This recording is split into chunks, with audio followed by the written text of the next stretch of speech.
Chapter 1. The World of the Pirate King. On a fateful day in June of the year 1489 of the Sea Circle calendar, an unexpected tumult erupted within the clandestine experimental base of the world government located in Punk Hazard of the New World. Numerous subjects, suddenly beset by disarray of consciousness, experienced mutations or awakening of their bloodline factors that led to a surge in their powers. The result was chaos within the experimental zone, as the subject broke through the sturdy, reinforced glass barriers. Fires ignited, equipment was destroyed, and both conscious and unconscious subjects seized the opportunity to flee, spreading the chaos to living quarters, energy zones, control areas, and beyond. At that moment, the distant sky darkened ominously, clouds inverted, forming an upside-down funnel as a beam of golden light shot forth from its center, streaking across the heavens, only to explode mid-flight into two shooting stars. Just as the armed forces of the secret experimental base were organizing an effective counteroffensive, poised to regain control of the chaotic situation, one of the shooting stars plummeted towards the base, crashing down with a thunderous roar. The impact severely crippled the base's armed guards, causing the already precarious situation to spiral further into disorder. Within the base, a laboratory that had remained untouched by the chaos was suddenly breached by the falling star, creating a gaping hole. On a 10-meter-long experimental table lay a comatose, towering figure, robust man adorned with horns, his long, curly black hair cascading down. He bore a scaly tattoo on his left chest, clad in leather attire, with hands and feet shackled in chains. In a flash, a golden light enveloped him, piercing into his brow. Nearby, another figure, silver-haired youth with black-feathered wings lay on the table. The horned giant stirred awake, his displeasure palpable as he strained against his bonds, effortlessly shattering the shackles. A spiked club materialized from seemingly nowhere, resting on his shoulder. Upon noticing the silver-haired boy, he approached and broke his chains, awakening him before leading the youth with a swagger out of the military secret base. Simultaneously, the other shooting star hurtled towards the luxurious ship of the celestial dragon, Ifimilong Shung, as it cruised the West Sea, collecting golden treasures from the sky. Inside the 100-meter-long ship, in the opulent master suite, a boy of 11 or 12, bearing a transparent headpiece and styled with an extravagant crown of chestnut hair, lay in repose none other than Ifimilong Shung himself. The shooting star blazed with brilliant light, crashing into the ship with a resounding boom, causing the vessel to tilt at a severe angle and sway like a wobbling toy. That very shooting star fortuitously penetrated the master suite's floor, smashing through beside the grand bed. The sleeping Ifimilong Shung remained oblivious as the explosion hurled him against the massive bookshelf, resulting in a torrent of blood as injuries marred his abdomen, chest, and head. The ship's guard shouted, "Enemy attack! Enemy attack! Protect the master! Protect the master!" Simultaneously, the golden light that had broken through the master suite's floor cascaded down to the ship's lowest levels, where the slave confinement chamber lay, triggering an explosion that engulfed numerous captives. Amidst the swirling smoke, a flash of golden light darted into the brow of a strikingly handsome boy, around 13 years old and approximately 1.30 meters in height, who bore a conspicuous cross-shaped scar on his left forehead. On a day in March of the year 1500 of the Sea Circle calendar, in the underwater prison of Impel Down, at level 5, a dimly lit corridor led to a solitary cell, standing 4 meters high. In the shadows of the cell, a towering figure exceeding 7 meters in height leaned against the wall, man with golden hair and beard, his head bowed, revealing a prominent nose and lips of moderate fullness, while long hair obscured his eyes. His muscular, bare torso spoke of a physique that belied the fact he had been in prison here for over a year, having just turned 20. Top, top, top. The sound of hurried footsteps shattered the silence as a guard approached the cell, carrying a food box measuring 1 meter in length, 0.5 meter in width, and 0.5 meter in height. He reached the cell door and opened a small panel to place the food inside, addressing the prisoner. "Prisoner Tyler, it's time for your meal." With that, he locked the small door and turned to leave, the echo of his footsteps resonating once again in the level 5 corridor. With a soft rustle, the man known as Tyler stirred gently, perhaps due to having remained inactive for quite some time, the sea-prism stone shackles clinking softly. He extended his hand, cautiously probing as he retrieved the food box, commencing his meal with an elegance that suggested a noble upbringing. Before long, Tyler finished his meal, wiped his mouth, and a glimmer of brilliance flickered in his deep blue eyes, revealing a cross-shaped scar above his left brow amidst his golden hair. He murmured to himself, "Kaido should be sufficiently restrained by now. In 2 years, I should have no further worries. The beautiful O'Hara will soon be obliterated under the demon-slaying order. I wonder if Robin will survive. The Golden Lion Shiki should soon escape from here as well." Leaning against the wall, Tyler pondered, "With O'Hara's demise, will I too face execution by the world government? After all, my arrest stems from my studies of ancient texts and interpretations of the Void Century, with the intent to overthrow the world government." In the next moment, Tyler lifted his head slightly, his azure eyes reflecting a mixture of light and shadow as he fell into contemplation, reminiscing about his journey since arriving in this world over a decade ago. Time rewound to nearly 11 years prior, to a day in June of the year 1489 of the Sea Circle calendar, when a shooting star soared towards the ship of the celestial dragon, Shung, cruising in the West Sea. In a golden expanse, a soul awakened, a voice resonating in Huaxia. "Did I not die from electrocution? How peculiar! Where am I? Could this be the so-called paradise of the West?" In the next moment, the background darkened, revealing a somewhat ethereal golden orb emitting a soft, comforting glow above. In the distance, a pair of conjoined figures, appearing as children, floated, their upper bodies separated yet connected at the waist. This surreal sight left Zhao Xinglong, who had unexpectedly perished in an accident on Blue Star, bewildered. After a considerable time, he deduced, based on literary tropes, that he was in a soul space, and he too was a soul entity, as was the conjoined figure before him. Yet, the conjoined soul had lost all consciousness.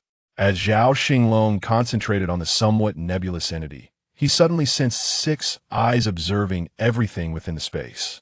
Soon, Zhao Xinglong, having traversed through dimensions and taken possession of this body, gleaned vital information.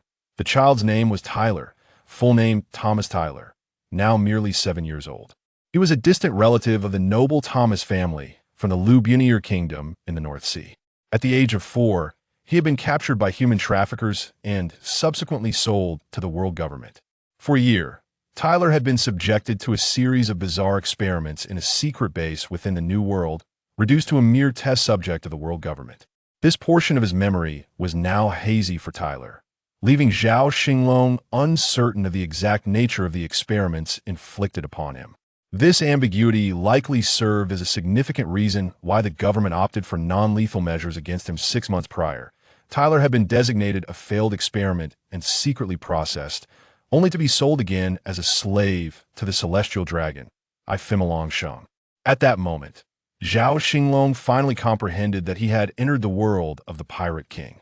Gradually, Zhao Xinglong awakened within Tyler's body, initially striving to acclimatize to this new form. He turned his head to survey his surroundings, realizing he was in the ship's lower hold, transformed into a slave confinement chamber and storage area for various items. Zhao Xinglong, controlling Tyler's body, shifted slightly, moving his somewhat numb arms and laboriously sitting up. It was a struggle at first, and he discovered himself confined within a solitary cell, damp and cold, the air thick with a musty odor mingling with the briny scent of the sea, an especially pungent combination. However, these discomforts did little to distract Zhao Xinglong. He noticed that 2 meters away from the bent and warped iron bars of his cage, there lay a wooden box that should have been incredibly opulent.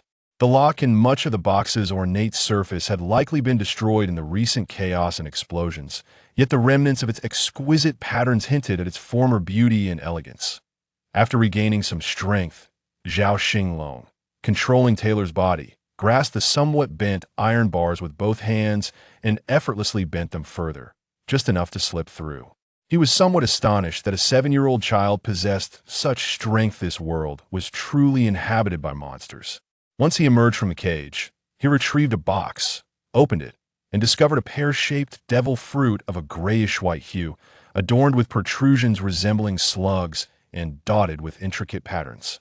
After a brief moment of hesitation, Zhao Xinglong took a decisive bite, and an overwhelming taste reminiscent of 10-year-old refuse nearly sent his soul soaring once more. Perhaps this was the closest Zhao Xinglong had ever come to death in his life. Ugh, Black! Taylor's emaciated form curled up as he began to retch, taking a full hour to recover. He understood that a single bite of the devil fruit sufficed, and the remaining portion was discarded back into the box, which he then closed. Contemplating how to navigate the ensuing circumstances, he recognized that the devil fruit was the only assurance for Zhao Xinglong's survival in this perilous world. As a slave to the celestial dragons, without sufficient strength for self-preservation, he would not be able to endure for long. This was the very reason Zhao Xinglong had swiftly consumed the devil fruit. It was meant to merge with one of Taylor's soul fragments. Upon experimentation, he deduced it was neither a Logia nor. Inheriting the physique of Taylor, Zhao Xinglong consumed the superhuman-type devil fruit 3 days ago and has since been diligently researching its abilities. He fortuitously discovered that this fruit is a relatively rare soul-type superhuman devil fruit. Among the known soul-type fruits, Zhao Xinglong is aware of only 3. Brooks Yomi Yomi no Mi, Perona's Huru Huru no Mi, and Charlotte Linlin Su. Nomi, the wielder of this fruit, can inhabit the souls of others and exert control over them, akin to having a doppelganger. Consequently, Zhao Xinglong has dubbed it the soul possession fruit. However, this does not imply that one can possess souls at will. At present, he can only inhabit a single soul and faces numerous restrictions. Conditions such as the host's temporary loss of consciousness, insufficient soul strength, and a lack of strong will must be met for successful possession. Zhao Xinglong conducted several experiments among the enslaved individuals of the same tier and found that only 2 physically weak and timid slaves could be possessed. While any biological entity that had died within approximately half an hour could be easily inhabited, 2 slaves near Taylor perished due to the explosion, and a bit farther away, another slave was gravely injured. Just 2 days prior, shortly after Zhao Xinglong confirmed the fruit's abilities, this gravely injured slave succumbed to his wounds, allowing Zhao Xinglong to effortlessly control the recently deceased slave. However, the already injured slave ultimately met the same fate. Thus, Zhao Xinglong turned his attention to the celestial dragon, Ifimilong, whose fate was intertwined with his own. The day before, he had vaguely heard the commotion created by numerous guards and housekeepers, a clear indication that Ifimilong was likely in some trouble. Zhao Xinglong speculated that Ifimilong might have sustained severe injuries from the explosion, possibly even facing life-threatening danger, and was currently in a state of unconsciousness. Seizing the opportunity during the night, when everyone was resting and the housekeeper and guards were still in a state of disarray, Zhao Xinglong controlled Taylor's body to pry open the iron bars once more. Guided by the half-golden orb in the spiritual realm, he stealthily infiltrated the ship's compartments and made his way to the lower chamber, where Ifimilong was recuperating. Within the range of his abilities, he activated the fruit's powers, fortuitously finding Ifimilong within this range. Without hesitation, Zhao Xinglong invaded Ifimilong's soul consciousness space, only to discover that Ifimilong was also a dual soul entity. This revelation caused Zhao Xinglong considerable distress, as he could only inhabit a single soul at present. Yet Ifimilong possessed 2. However, he felt that if he were to forfeit this opportunity, it was likely he would not encounter a suitable chance for a long time. The successful activation of the soul possession fruit came with numerous limitations, and Zhao Xinglong feared that it might take him 10 or even 20 years before he could find another moment when Ifimilong was unconscious and he alone was present. After a brief moment of hesitation, Zhao Xinglong resolved to first inhabit one of the souls. Observing Ifimilong's 2 souls, 1 was grotesque and in a state of unconsciousness, clearly a malevolent spirit, while the other was serene and tranquil, appearing comparatively benign, yet merely in a sleeping state. Without further delay, Zhao Xinglong swiftly occupied the grotesque, unconscious soul and suppressed its consciousness, finally allowing himself a slight sense of relief. His decision not to inhabit the tranquil soul stemmed from his own judgment. After all, the essence of soul is often reflected in its appearance. Souls differ from physical bodies, and their manifestations of good and evil are more intuitive. The serene soul appeared friendly, unlike the malevolent spirit. Additionally, the unconscious malevolent soul was easier to possess. Most importantly, the subconscious of Taylor's spirit was stirred by the grotesque face that made it tremble, prompting Zhao Xinglong to feel a powerful urge to inhabit this malevolent soul. Zhao Xinglong believed that sometimes yielding to instinct leads to the right judgments and choices. Thus, the grotesque, malevolent spirit of Ifimilong was doomed. 10 minutes later, Zhao Xinglong successfully executed the possession, although he should have felt relieved. He dared not relax. As managing two souls was exceedingly complicated, his temporary plan was to remain vigilant regarding Ifimilong's condition, deciding who would control the body depending on the circumstances. Yet, this method was inherently precarious, given the multitude of requirements for possession, necessitating a cautious, step-by-step approach. Therefore, the current strategy was for Zhao Xinglong to primarily suppress Ifimilong's malevolent spirit. However, unforeseen circumstances arose. The malevolent spirit's formidable resistance surpassed Zhao Xinglong's expectations, making it difficult for him to exert a powerful suppression through Taylor's soul. Reluctantly, he was compelled to activate the only remaining ability of the fruit, devouring, to consume Ifimilong's malevolent consciousness. Upon devouring Ifimilong's malevolent consciousness, Zhao Xinglong discovered that the possession had become solidified, preventing him from detaching and inhabiting other souls. In other words, Ifimilong's other soul could not be possessed or suppressed at this time unless Ifimilong's soul perished. Hence, only with further development of his abilities could he obtain more opportunities for possession. Currently, Taylor was akin to a powerless individual without any abilities. After the possession, Zhao Xinglong swiftly retraced his steps back to the cage. Fortunately, in the past few days, the housekeeper and guards had been preoccupied with monitoring Ifimilong's condition, conducting only cursory checks on the slaves. Every individual seemed to harbor their own concerns, moving hastily, for if Ifimilong were to perish aboard the ship, everyone would be compelled to pay the price, as it would tarnish the reputation of the celestial dragons and the world government. Upon returning to the cage, Zhao Xinglong controlled Taylor to remain curled up in a dark corner. He then focused his attention on Ifimilong. Although the serene soul within Ifimilong might be considerably stronger than the malevolent one, the essence of a celestial dragon remained undeniable, their inherent arrogance inescapable. While the serene soul did not indiscriminately commit acts of violence, it was not a paragon of virtue either. It simply lacked reverence for life, refraining from initiating evil but also not preventing it. This was why Ifimilong's dual souls managed to coexist without conflict. Nonetheless, this situation temporarily alleviated a significant threat. Zhao Xinglong's primary concern had been returning to Mariehua, where the recuperated Ifimilong might, under some provocation, commit senseless acts such as killing Taylor. Such unpredictable behavior was all too familiar for the erratic Ifimilong, who was capable of anything, especially given the torment and suffering he had inflicted upon Taylor over the past 6 months, which had become Taylor's nightmare. Ifimilong was the manifestation of Taylor's inner demons, and eliminating him would aid Zhao Xinglong in gaining control over Taylor's soul. Furthermore, the currently possessed Taylor lacked any capacity for resistance, particularly in the sacred ground of the celestial dragons, Mariehua. However, as Zhao Xinglong absorbed the memories of the devoured malevolent spirit and came to understand the past of the miscreant known as Ifimilong, he felt justified in his actions, requiring no further reasoning and harboring not a trace of guilt. Even if this was merely an 11-year-old child, the malevolent deeds of the consumed spirit could only be described as heinous.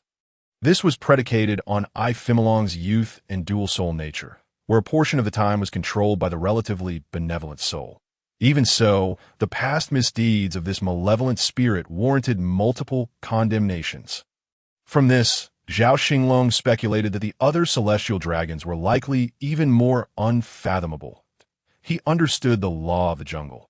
Having long dwelled on the precipice of life and death, he had become accustomed to witnessing the cycle of existence. Yet he found it difficult to comprehend the arrogance of the celestial dragons, who, despite their evident lack of strength, behaved with such haughty impunity. In his previous life, individuals of such character would have rarely strayed far from death. Zhao Xinglong has inherited the corporeal form of Taylor along with a dual soul essence. Yet the specifics of this experimental failure remain unclear.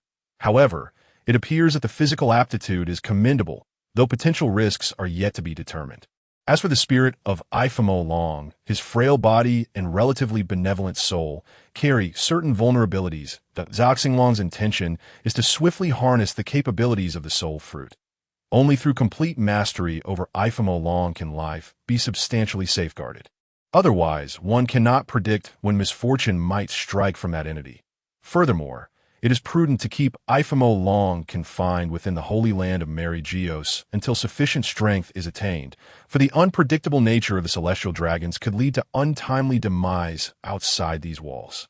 After all, he remains the most significant protector of Taylor in the open, and Mary Geos offers the highest degree of security. Ultimately, the primary focus must be on self-cultivation, as possessing formidable strength is the true path to supremacy.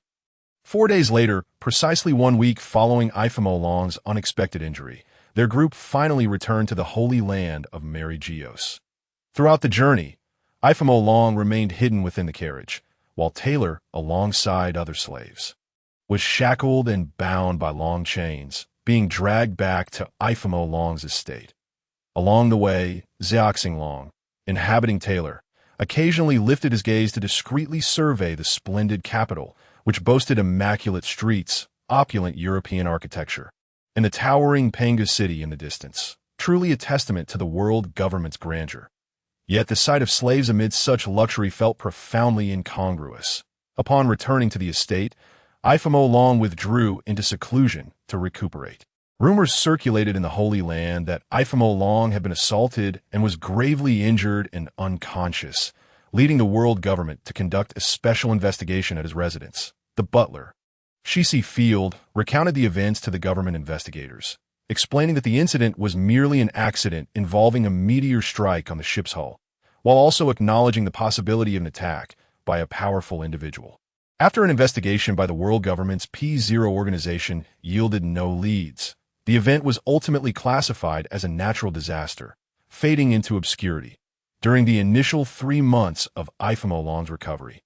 Zhao Xinglong refrained from contesting control over the body with Long's spirit, focusing instead on training Taylor's physique. Perhaps the prior explosion and death had fully activated the latent giant bloodline within Taylor. As the 7-year-old, originally only 1.3 meters tall, astonishingly grew to 1.7 meters over these 3 months, approaching the average height of an adult. This remarkable transformation was inseparable from Zhao Xinglong's rigorous training regimen. Zhao Xinglong also discerned that his control over Long's malevolent spirit was inferior to that of Taylor's spirit, at approximately 70%, that he speculated that this might represent a balance resulting from the soul exchange. Though it remained uncertain whether Zhao Xinglong's possession had altered the relatively benevolent aspect of Long's spirit.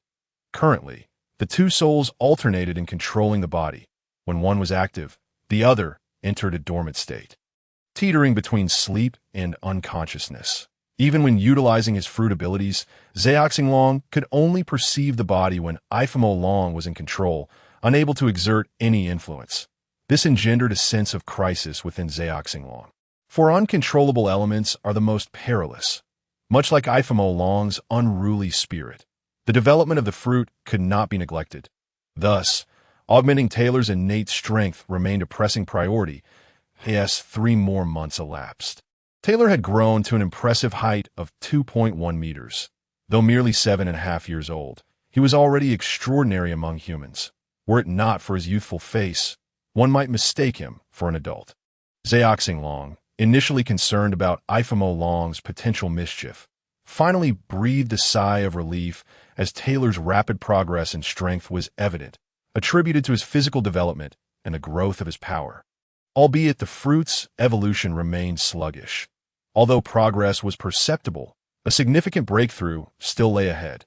Just as Zhao Xinglong believed everything would proceed smoothly, Long unexpectedly initiated a sudden attack, declaring an upcoming selection for battle slaves, choosing 3 tall and robust slaves as candidates, with the now towering Taylor among them. This left Zhao Xinglong somewhat speechless. The butler Shisi Field displayed remarkable efficiency. Within half a day, he appeared before the slave enclosure. Standing upright with 4 guards, he pointed decisively, instructing these 3, bring them out of the cage and to the training arena. He then led 1 guard away, while the remaining 3 approached the cages, including tailors, unlocking the doors and pulling off their shackles, commanding, "Step out. Let's go." They led the trio away, and the other slaves in the enclosure looked on with varied expressions, some filled with hope, others with apathy or despair. While some paid no attention at all as they traversed the path, Zhao Xinglong discreetly observed Adams and Tobal. Adams, with his tousled golden hair and towering stature of around 3 meters, possessed striking eyes, a prominent nose, and a broad mouth, marred by a noticeable scar on his right cheek. His robust physique bore numerous scars, including a distinct mark from a dragon's claw on his back, clad in tattered green pants and barefoot. He resembled a ferocious bear.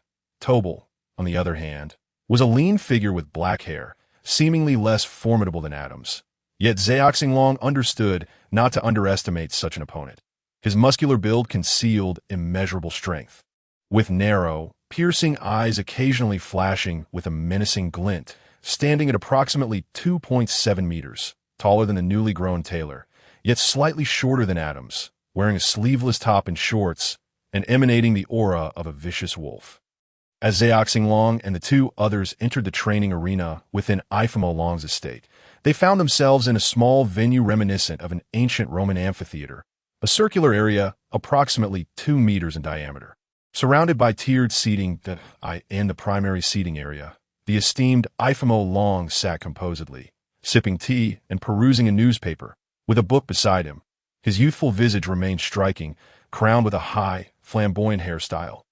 Unlike the corpulent faces of many adults, Zhao Xinglong noted that Ifamo Long was indeed more handsome than Taylor, who bore a somewhat rugged appearance, reminiscent of a youthful, albeit larger, version of Zhang F.E.A.T. this moment.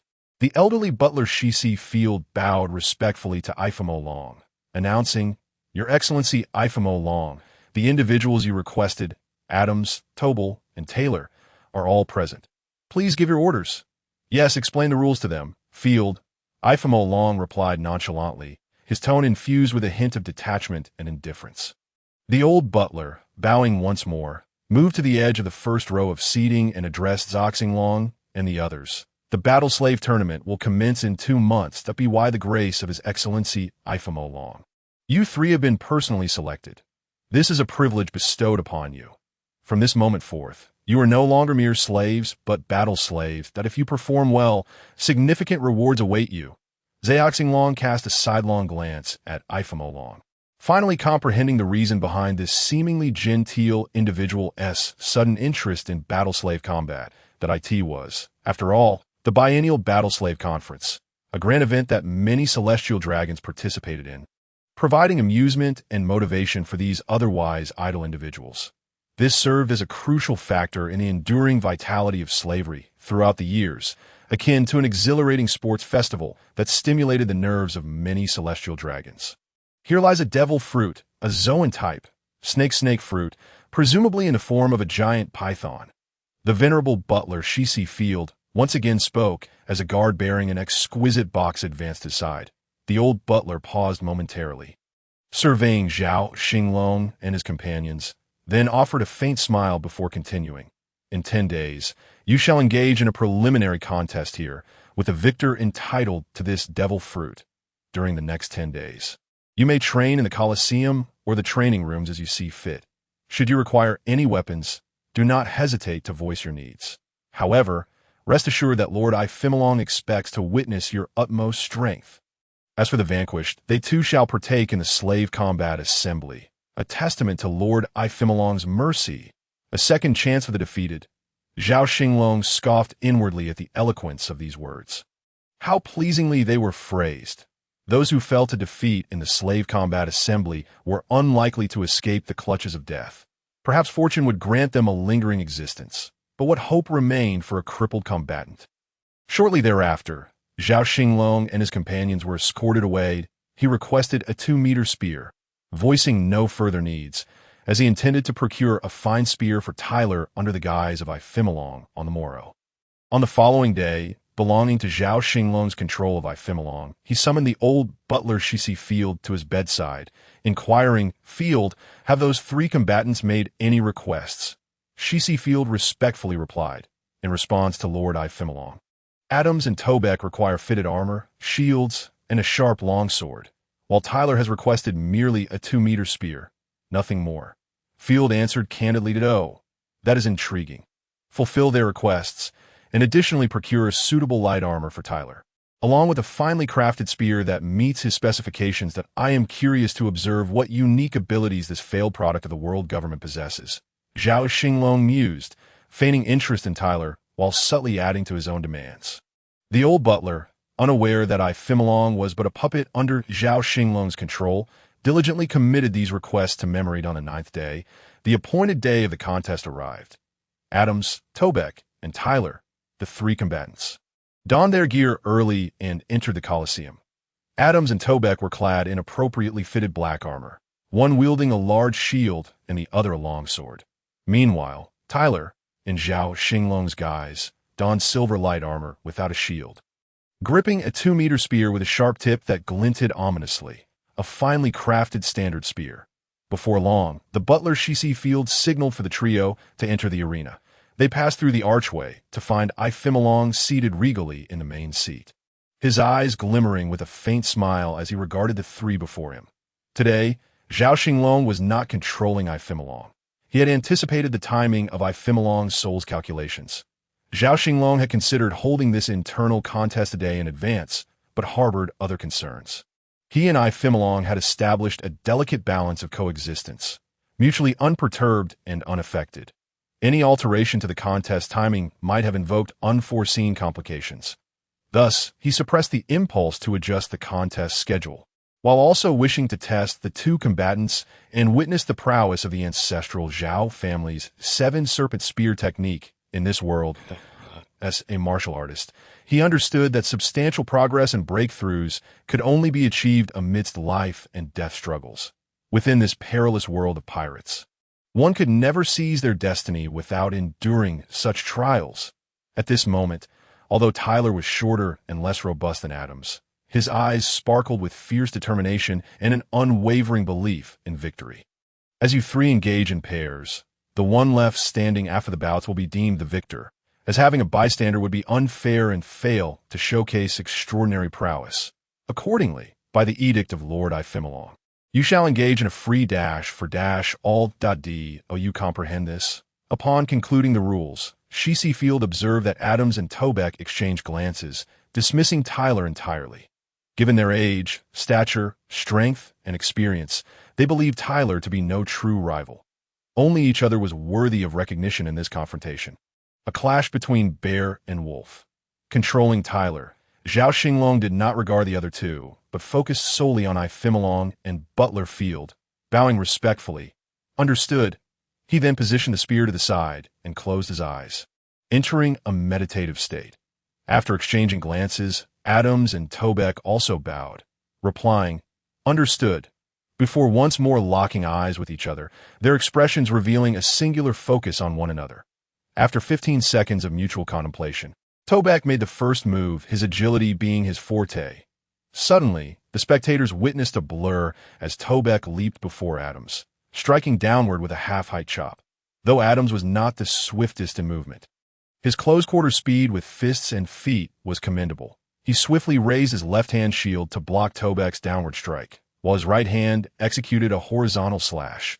Tobeck utilized the momentum from his strike against the shield to perform an acrobatic flip, evading Adams' horizontal attack.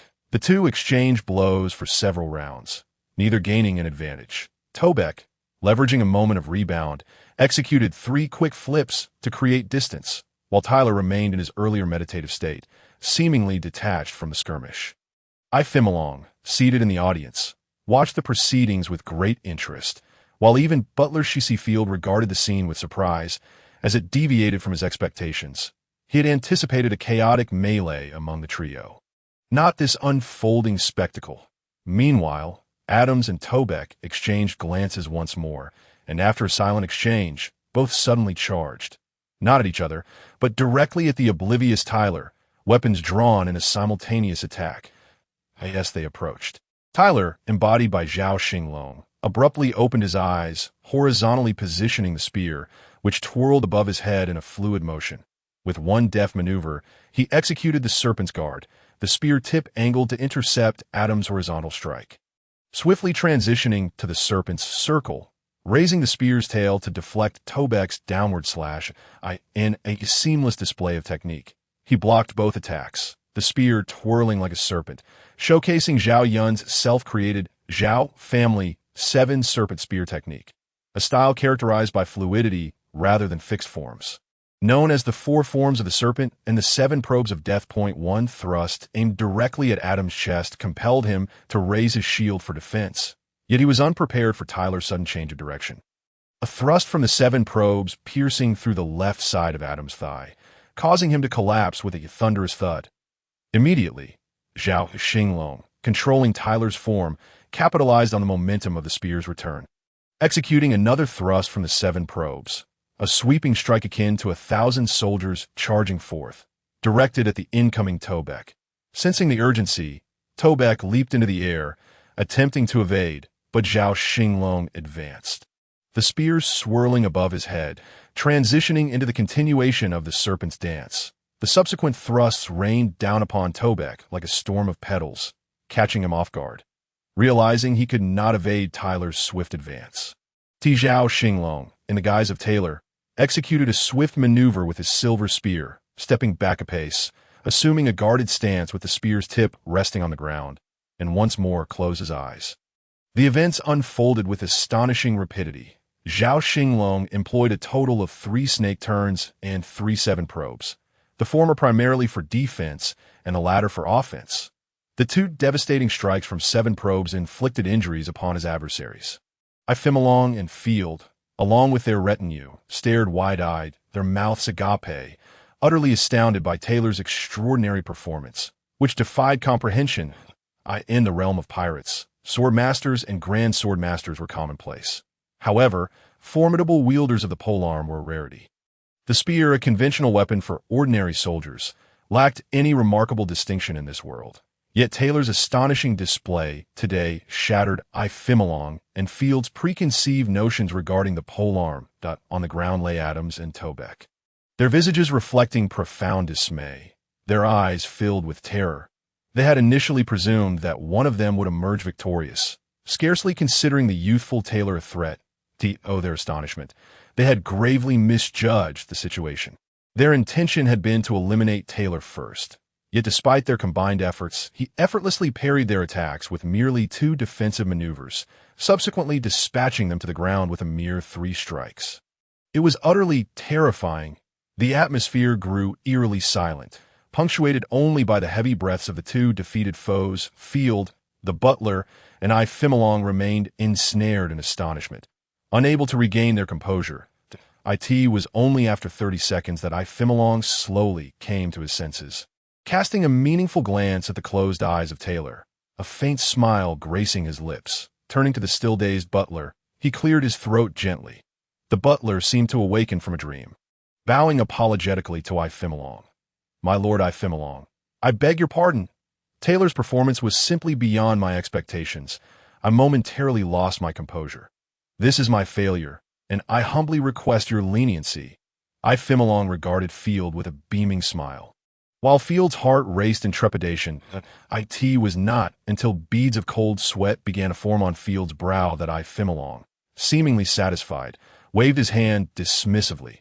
The old butler, C.C. Field, bowed once more to Ifemalong, his anxiety momentarily alleviated, and stated, "I am grateful for your forgiveness, my lord Ifemalong.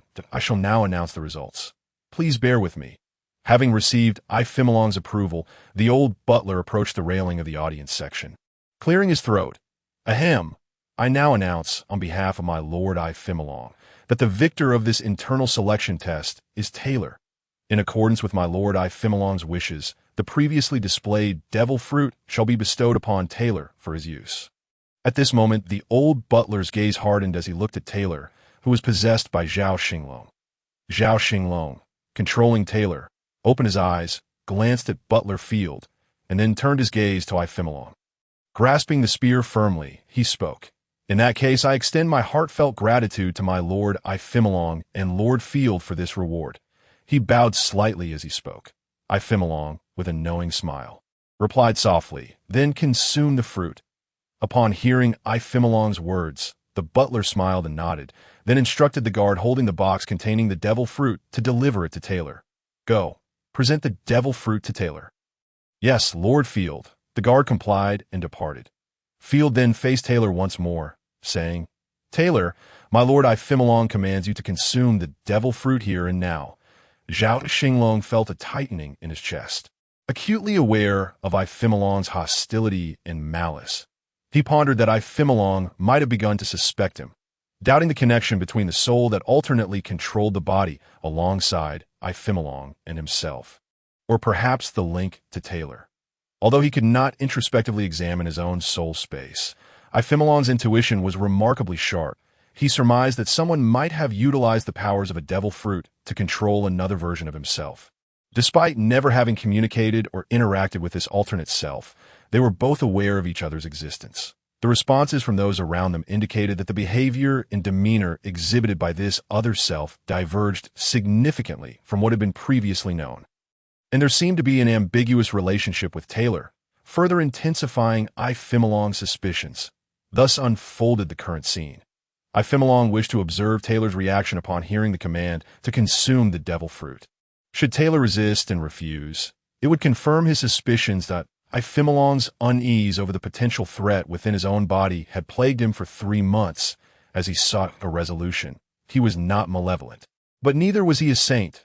He had no desire to unjustly harm another. Hence, he devised this method. However, being a celestial dragon untouched by scientific inquiry, Ifimilong could not fathom the notion of someone consuming more than one devil fruit. It was not until decades later that the world would witness Marshall D. Teach's extraordinary dual devil fruit abilities, revealing that a unique individual could indeed possess multiple powers. Zhao Xinglong, contemplating Ifimilong's intentions, surmised that consuming the fruit immediately would not entirely dissipate Ifimilong's suspicions, but it would significantly mitigate his distrust and provide Zhao Xinglong with a crucial window of time. He believed Ifimilong's current understanding was twofold. First, that the entity controlling half of him was a devil fruit user. Otherwise, such bizarre abilities would be unfathomable. Second, that a person could only consume one devil fruit in their lifetime, lest they perish in the attempt. Based on this knowledge, as long as Taylor, under Zhao Xinglong's control, consumed the devil fruit and exhibited traits consistent with its power, he could largely absolve himself of suspicion. Even if not entirely exonerated, it would surely stave off any immediate threats to Taylor's life. Zhao Xinglong could not guarantee that Taylor would emerge unscathed from consuming a second devil fruit, given that the theory of multiple fruits existing under various bloodlines and souls was merely speculation among fans. While it might be accurate without any confirmation from Oda, no one could be entirely certain. Nonetheless, the risk was worth taking. With this resolve, Zhao Xinglong acted decisively.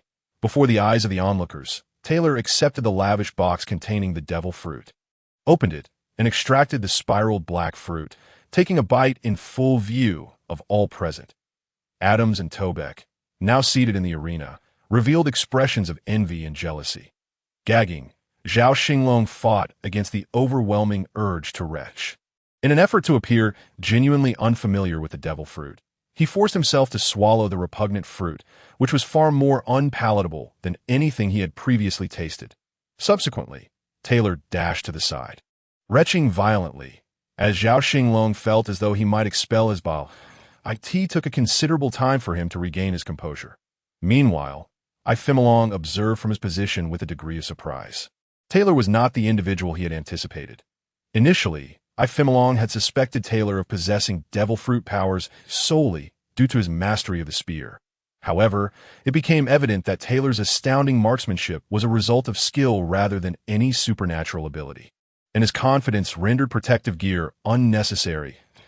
In that moment, Ifimilong overlooked a significant anomaly: the extraordinary level of marksmanship exhibited by a mere child of not yet 8 years old. The rapid growth of Taylor, who appeared to be in his early teens, caused a natural oversight regarding his actual age. This ignorance, however, posed a substantial risk. Should Xinglong ever come to realize this discrepancy, it could spell trouble for Zhao Xinglong. Who could it be? Had that troublesome individual undergone a transformation, shedding their malevolence? It seemed implausible. While anyone could change, that particular individual was inherently incapable of such. Surely, they were being manipulated by an external force. But by whom? In Mary Geos, the thought of controlling a celestial dragon was unfathomable. Could it be Rosward and the despicable Charlos family, merely because I had dealt with that repulsive, snot-nosed brat last year? That wretched fool, simply the sight of him made me nauseous. Once again, it is that scoundrel Ilphus. This rogue is always at odds with me. Humph, let me not catch wind of it, or I shall not spare you rascals. Xinglong contemplated the hidden adversaries in his mind, paying no heed to those around him at that moment. Zhao Xinglong was too preoccupied with the situation of Taylor in the realm of souls to concern himself with Xinglong. It felt as if something within his body had suddenly dispersed and then reassembled at that instant. Zhao Xinglong beheld a stout black python racing towards his very soul, which sent him scurrying behind the golden orb. As the black serpent seemed to harbor a profound dread of it, hesitating to approach. Ultimately, it had no choice but to coil around the soul of Taylor, who remained free from demonic entanglement, while another soul was already ensnared by a demon resembling a soul itself. Sensing the surge of power within his body, Zhao Xinglong realized that the Zoan-type fruit was indeed the most compatible fruit for a martial artist, offering a significant enhancement. The increase in strength, speed, and endurance was markedly palpable. This phenomenon might also be attributed to the fact that Taylor's body had only just begun its wild growth, lacking proper development. Otherwise, the recently consumed Zoan-type demon fruit would not have exhibited such an exaggerated surge. 2 minutes later, Xinglong regained his composure, his gaze complex as he regarded Taylor. Although his suspicions about Taylor had not been entirely dispelled, they had considerably diminished, and his hostility had lessened significantly. Xinglong then smiled faintly and addressed his steward, Field, saying, "Field, let Taylor demonstrate his new abilities. Let us witness the spectacle. Ha ha ha." The steward, Field, nodded and turned to Zhao Xinglong, instructing, "Taylor, showcase your new abilities for the esteemed Xinglong to see what manner of fruit power you possess. Quickly now, do not keep the Lord waiting." "Yes, my lord," Zhao Xinglong responded as he controlled Taylor. Yet his mind was awash with myriad thoughts. The current situation deviated greatly from his initial expectations. Zhao Xinglong had originally assumed that Xinglong would harbor no intentions towards another version of himself. Evidently, this was not the case. Considering the potential exposure of his marksmanship skills in exchange for a valuable position as a combat slave, Xinglong likely would not be overly concerned. After all, in the eyes of the celestial dragons, value was paramount, especially regarding combat slaves, who were regarded as the face of every celestial dragon. Whether in combat slave competitions or as bodyguards, they held immense worth. Should he triumph in the combat slave tournament, Xinglong would gain both prestige and honor, inevitably unconcerned about the origins of Zhao Xinglong's marksmanship. Of course, whether Xinglong could await such a day, or whether Zhao Xinglong could ensure Xinglong would see that day, remained uncertain. However, the pressing issue was that Xinglong had begun to suspect him, which was a grave concern. Perhaps Xinglong had yet to detect any anomalies, but no one could guarantee that he would remain oblivious indefinitely. Zhao Xinglong believed that the development of the soul fruit's capabilities was of utmost urgency.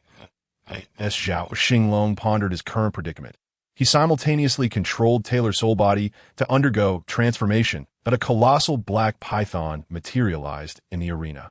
While Adams and Tobeck were dragged away by the other guards, the arena, nearly 30 meters in length and close to 2 meters in diameter, was dominated by Taylor's transformed giant serpent, its body covered in palm-sized black scales, adorned with several prominent scars along its back. That a grotesque, cross-shaped scar marred the left side of its head, a testament to the malevolent spirit of Xinglong that Zhao Xinglong had devoured. With its head held high, the serpent sported a pair of horns curving forward, its vertical pupils glimmering with an eerie light, and its forked tongue flicking out, exuding an immense pressure. This the old steward stammered. While Ifimilong was likewise taken aback by Taylor's imposing form post-transformation.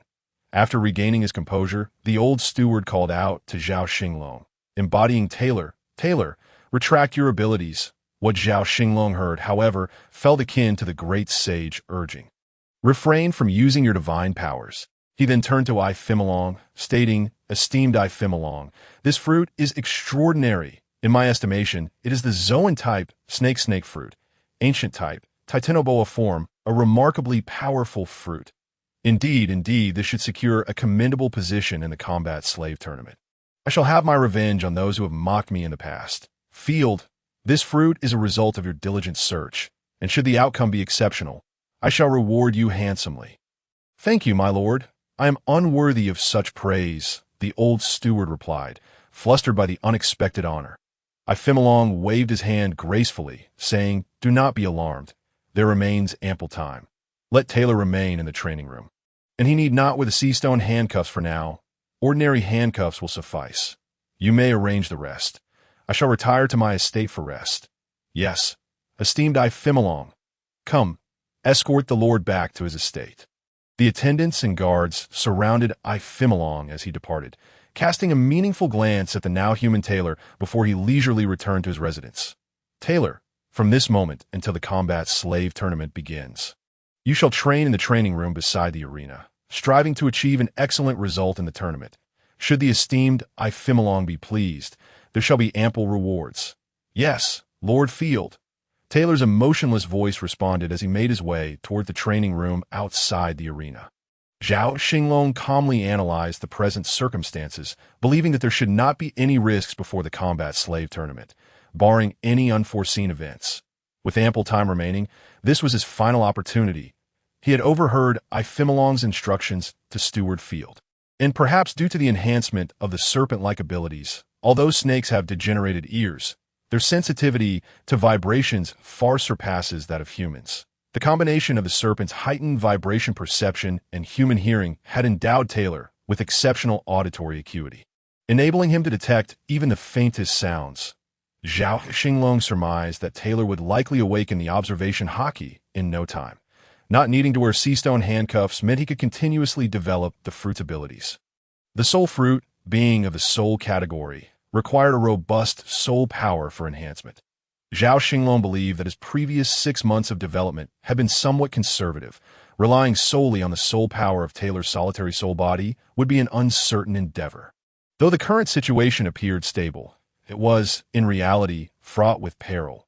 Zhao Xinglong had no other choice. He must seize his own fate rather than rely on the whims of others for survival, a notion contrary to his very nature. Thus, the resolve to burn his boats was Zhao Xinglong's decision. Within the celestial realm, he would concentrate the soul power of the 3 soul bodies in the soul space to develop it. Hoping for extraordinary results, time passed quietly for a month and a half, and the combat slave tournament approached. Zhao Xinglong's significant progress in developing the soul fruit over the past 40 days was evident. 30 days prior, he sensed a qualitative enhancement, though the number of available slots had not increased, indicating he was at the second tier of the fruit's usage stage point 3 days prior. He felt he was on the verge of a new realm. Still a form of qualitative enhancement, yet he believed he had not yet reached the awakening state of the fruit. It seemed he had attained the pinnacle of the 3rd tier of the usage stage. The next day, it was Zhao Xinglong's turn to control Ifimilong's body. Thus, he directed Ifimilong to have Steward Field summon Taylor, ostensibly to assess Taylor's condition as the combat slave tournament approached. Field, unsuspecting of any ulterior motives, fetched the Taylor controlled by Zhao Xinglong and brought him to the tea room on the right side of Ifimilong's estate hall. Zhao Xinglong, controlling Ifimilong, dismissed Field from the tea room, leaving only the now 2-meter-3 Taylor and Ifimilong within. Zhao Xinglong's gaze met Taylor's, filled with determination and gravity. This meeting was somewhat perilous, yet Zhao Xinglong had considered it overnight and decided to gamble. To harness the power of the 4-soul body that Zhao Xinglong had devoured and occupied within Ifimilong, combining the strength of all 4 soul bodies to break through that thin barrier and eliminate the hidden threat posed by Ifimilong once and for all. In the tea room, Ifimilong sat poised on a single armchair, while Taylor was cross-legged before him. Despite this arrangement, Ifimilong still found himself needing to gaze slightly upward at Taylor, a clear indication of his diminutive stature, which did not escape the notice of Zhao Xinglong, who couldn't help but make a quip. Utilizing the golden ore from the soul space, Zhao Xinglong transferred the soul power of Ifimilong's spirit body, intertwining the energies of 4 soul bodies with that of the soul fruit. It was as if he could hear the sound of barriers shattering, indicating an advancement in the capabilities of the soul fruit, which suddenly allowed for 2 additional soul binding slots. I could see this moment. Zhao Xinglong exhaled a sigh of relief. Seizing the opportunity, he commanded Taylor to activate the fruit's abilities once more, binding Ifimilong's soul anew. Within the confines of his soul space, the slumbering Ifimilong was enveloped in a shroud of grayish white. And although the previous layer of mastery had not increased the binding slots, it had bestowed a new ability, fusion. This meant that the soul bodies, apart from devouring, could also merge, with both fusion and devouring serving as means of solidifying the soul binding. Unlike the devouring method that only allowed for a 70 control of the soul body, fusion permitted a 100 mastery, albeit with a new consciousness being influenced by both merging soul bodies. Zhao Xinglong did not hesitate to unleash the fusion ability upon the slumbering Ifimilong, who briefly awakened to catch a glimpse of Taylor's soul form in his consciousness. The last words that belonged to him surfaced. "Beamy Lu. Indeed it is you, Taylor." Following this, his consciousness merged with that of Zhao Xinglong. Had this been a malevolent soul, Zhao Xinglong would have opted for devouring rather than fusion, akin to the initial malevolent soul of Ifimilong. However, this Ifimilong's soul consciousness still adhered to certain principles and boundaries, albeit with a degree of aloofness, which resonated with Zhao Xinglong, seasoned as he was in the face of life and death. Thus, the fusion would likely not adversely affect Zhao Xinglong's consciousness. Now, it was merely a matter of awaiting the completion of the fusion. Zhao Xinglong, controlling Taylor's body, discreetly exited the tea room and addressed the butler. "Lord Field, Ifimilong has grown somewhat weary and has dozed off on the sofa. That I shall take my leave now. Do keep an eye on him." "Oh, I see. Very well, I shall wait inside. You may return to the training room to continue your preparations. The grand competition is just 4 days away, so make ample preparations and do not let Ifimilong or me down." With these words, he cast Taylor a knowing glance before entering the tea room. Zhao Xinglong paid little mind to the butler Field's attitude. After all, having gained control over Ifimilong effectively ensured his own survival, as long as he could evade death in the battle slave competition.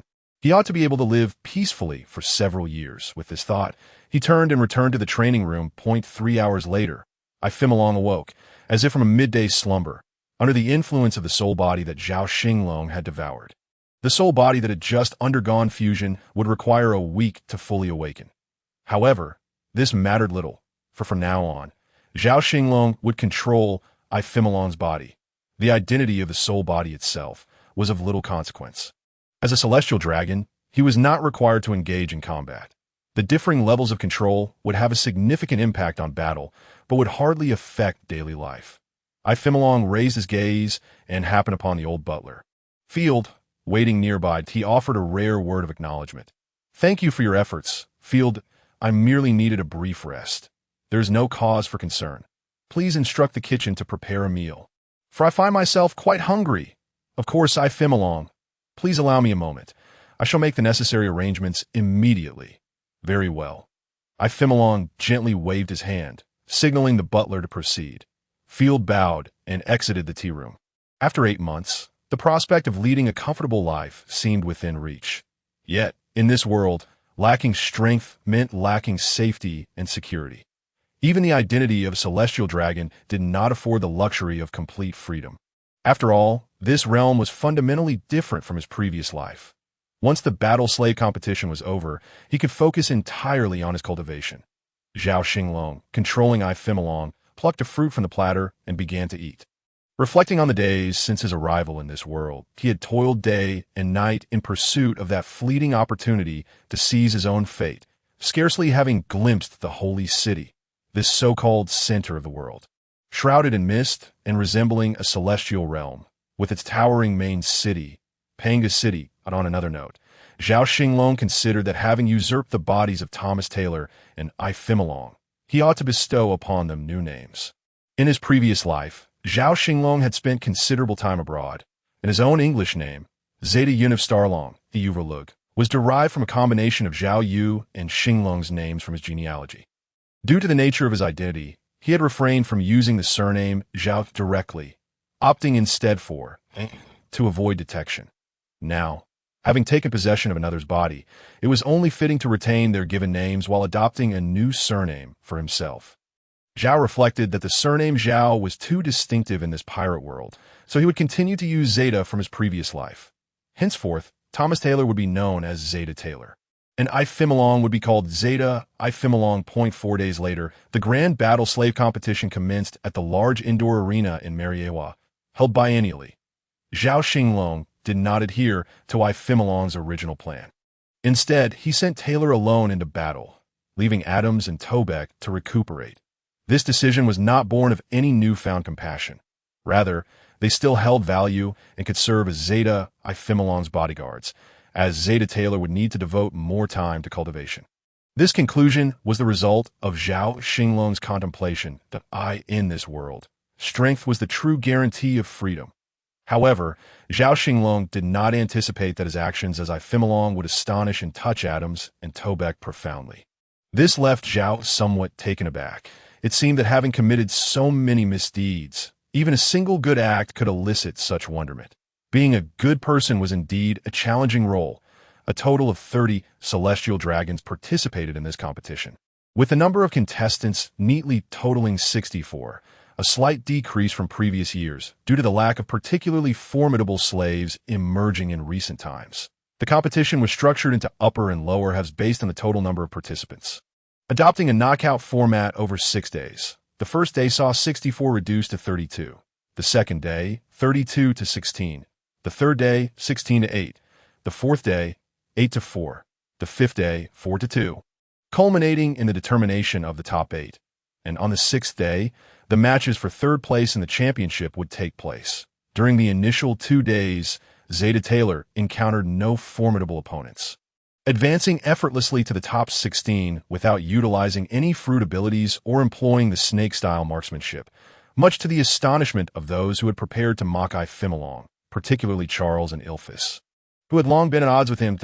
In the next match, Zeta Taylor would face Charles's fighter, Stuart. The old Butler Field informed Zeta Ifimilong about this combatant.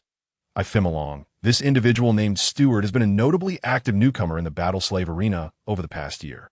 It is said he possesses a fruit ability. Though its nature remains unknown, he has yet to reveal this ability, making him an exceedingly challenging opponent.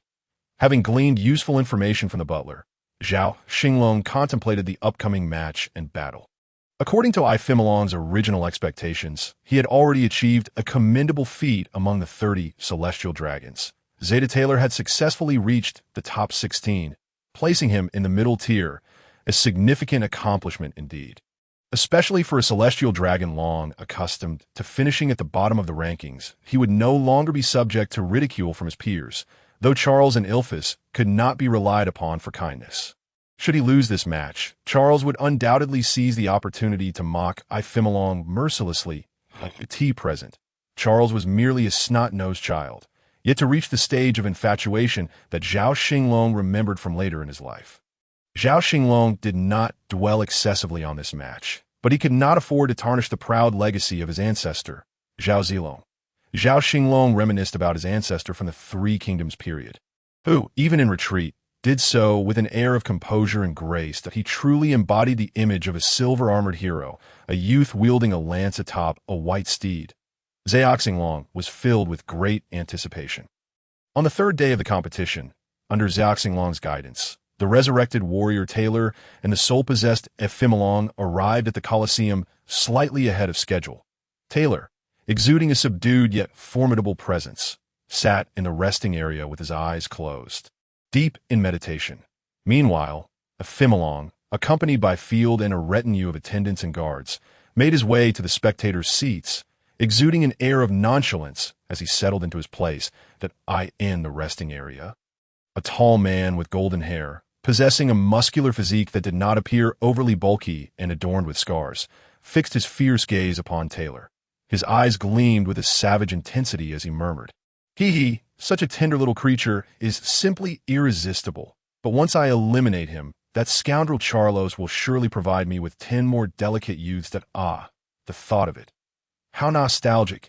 He licked his lips, his gaze betraying a hunger for blood and slaughter. 10 minutes later, it was time for the duel between Zeta Taylor and Stewart. Uncertain whether he would need to employ his fruit abilities, Taylor chose not to don armor today, instead wielding a long spear with calm composure as he entered the arena. He planted the spear firmly into the ground and closed his eyes once more to gather his energy. At the opposite end of the arena, the golden-haired brute strode in, wielding his standard blade with an unapologetic gait. Zhao Xinglong, watching from the sidelines, appeared momentarily taken aback, if not for the man's appearance and attire. Zhao Xinglong might have mistaken him for the infamous Don Quixote Doflamingo of the future, a notable figure in the underworld, for he bore a striking resemblance in his flamboyant demeanor. After a brief moment of amusement, Zhao Xinglong resumed his usual expression. "Hey, little guy, to be honest, I truly hesitate to strike down such a tender creature," Stewart taunted with a grin. Yet Taylor remained unmoved. Zhao Xinglong, having traversed countless grand spectacles in his past life, found Stewart's petty provocation utterly ineffective. Taylor continued to maintain his serene composure, his eyes still closed. The referee introduced the combatants. Taylor, the warrior slave of Lord Xinglong, and Stewart, the warrior slave of Lord Charlos. The rules of the match were simple. No rules, weapons, devil fruit abilities, and firearms were all permissible. Now, let the match begin. With the referee's command, the competition commenced. However, Zeta Taylor remained motionless, even keeping his eyes shut as if in slumber. Conversely, Stewart made no immediate offensive move, instead sauntering forward with a disregard for kin, his towering height of over 3 meters casting a condescending shadow over the 2-meter-3 tall Taylor. Stewart, incensed by Taylor's indifference, swung his blade downwards. With a resounding clash, Taylor's spear effortlessly intercepted the strike, redirecting Stewart's blade aside. I could see that moment. Taylor's eyes slowly opened, a piercing glint flashing within as he twirled the spear above his head, forming a barrier against the incoming horizontal slash. With a swift thrust, Taylor's spear surged forward, executing a precise jab. Stewart, opting not to confront the thrust directly, sidestepped. Yet before he could regain his footing, Taylor transitioned seamlessly into a sweeping motion, the spear arcing towards Stewart. Just as Stewart had evaded the initial jab, he found himself unable to dodge the sweeping strike, raising his blade in a futile attempt to block his astonishment. The seemingly frail Taylor's sweep possessed immense power, sending both Stewart and his weapon hurtling backward. Stewart crashed into the towering stone wall surrounding the arena, creating a small dent upon impact, and fell to the ground amidst a cloud of dust. Taylor made no advance, merely allowing his spear to spin above his head twice before planting it firmly back into the ground, perfectly mirroring his initial position as he closed his eyes once more. Observers soon realized that despite the brevity of the exchange, Taylor had not moved an inch, yet had managed to send Stewart crashing into the wall. Suddenly, a series of coughs echoed from the dust-laden ground. Delicious blood. How I adore it. The injured Stewart rose from the haze, a trickle of blood at the corner of his mouth. His right hand, holding the blade, hung limply at his side, and his right shoulder appeared dislocated. Clearly injured, the blade itself bore a noticeable chip, evidence of having absorbed the force of Taylor's sweep. With determination, Stewart discarded the blade, using his left hand to brace his right shoulder, with a couple of audible cracks. He repositioned his shoulder back into place, licking the dried blood from his lips. Delightful, delightful. Stewart's eyes turned crimson, a sinister laugh escaping his lips, his expression twisted in a grotesque snarl. His form began to morph, while Taylor, still with his eyes shut, remained unaffected in his perception. The snake fruit had endowed him with heightened sensitivity to vibrations, greatly enhancing his hearing, as well as a critical form of perception, infrared vision. Zhao Xinglong surmised that Taylor's body would soon awaken the hockey of observation on the spectator's platform. Zhao Xinglong's expression grew grave, for Zhao Xinglong had discerned that his opponent had activated his devil fruit abilities, transforming into a creature of the animal type, specifically a spider. However, this spider, measuring over 4 meters in length with a deep brown hue, seemed familiar to Zhao Xinglong, reminiscent of the powers of Black Maria, one of the flying six of the beast pirates in years to come. Though he sensed it was not exactly the same, as Maria's form was entirely black. Unlike Maria, Stuart exhibited no vanity. He morphed into a massive spider, his bloodthirsty 8 eyes fixated on Taylor. Xinglong lounged casually on his sofa, feigning indifference to avoid arousing the suspicions of other celestial dragons. Today you shall perish within the jaws of my bloodthirsty wolf spider. Delicious blood awaits. With a wicked grin, he lunged toward Taylor. Indeed, this was not Maria's fruit ability. Thus, Stuart must embody a variant of the wolf spider, perhaps with the carapace of a crab spider, and possibly possessing a vampiric, bloodthirsty appetite. Zhao Xinglong mused, as the spider's foreleg came crashing down. Taylor nimbly evaded, performing a circular motion with his spear, executing the circle of the serpent, followed by a downward strike. The Buddha descends. With a resounding thud, Stuart's spider leg met the ground, embedding itself into the stone arena, momentarily hindering his movement. Although Stuart stumbled slightly, he sustained no actual harm. Taylor, utilizing the rebound from a spear, distanced himself from Stuart, feeling a slight numbness and pain in his hand from the recoil. Seizing this opportunity, Taylor maneuvered away from Stuart, while Zhao Xinglong contemplated strategies for countering his opponent's abilities.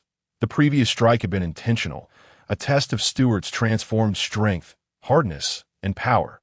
Indeed, he had gained considerable might and maintained remarkable agility, showcasing exceptional adaptability to various terrains, with his exoskeletal legs providing substantial defensive enhancements. "Come on, Stuart, finish off that scrawny little runt."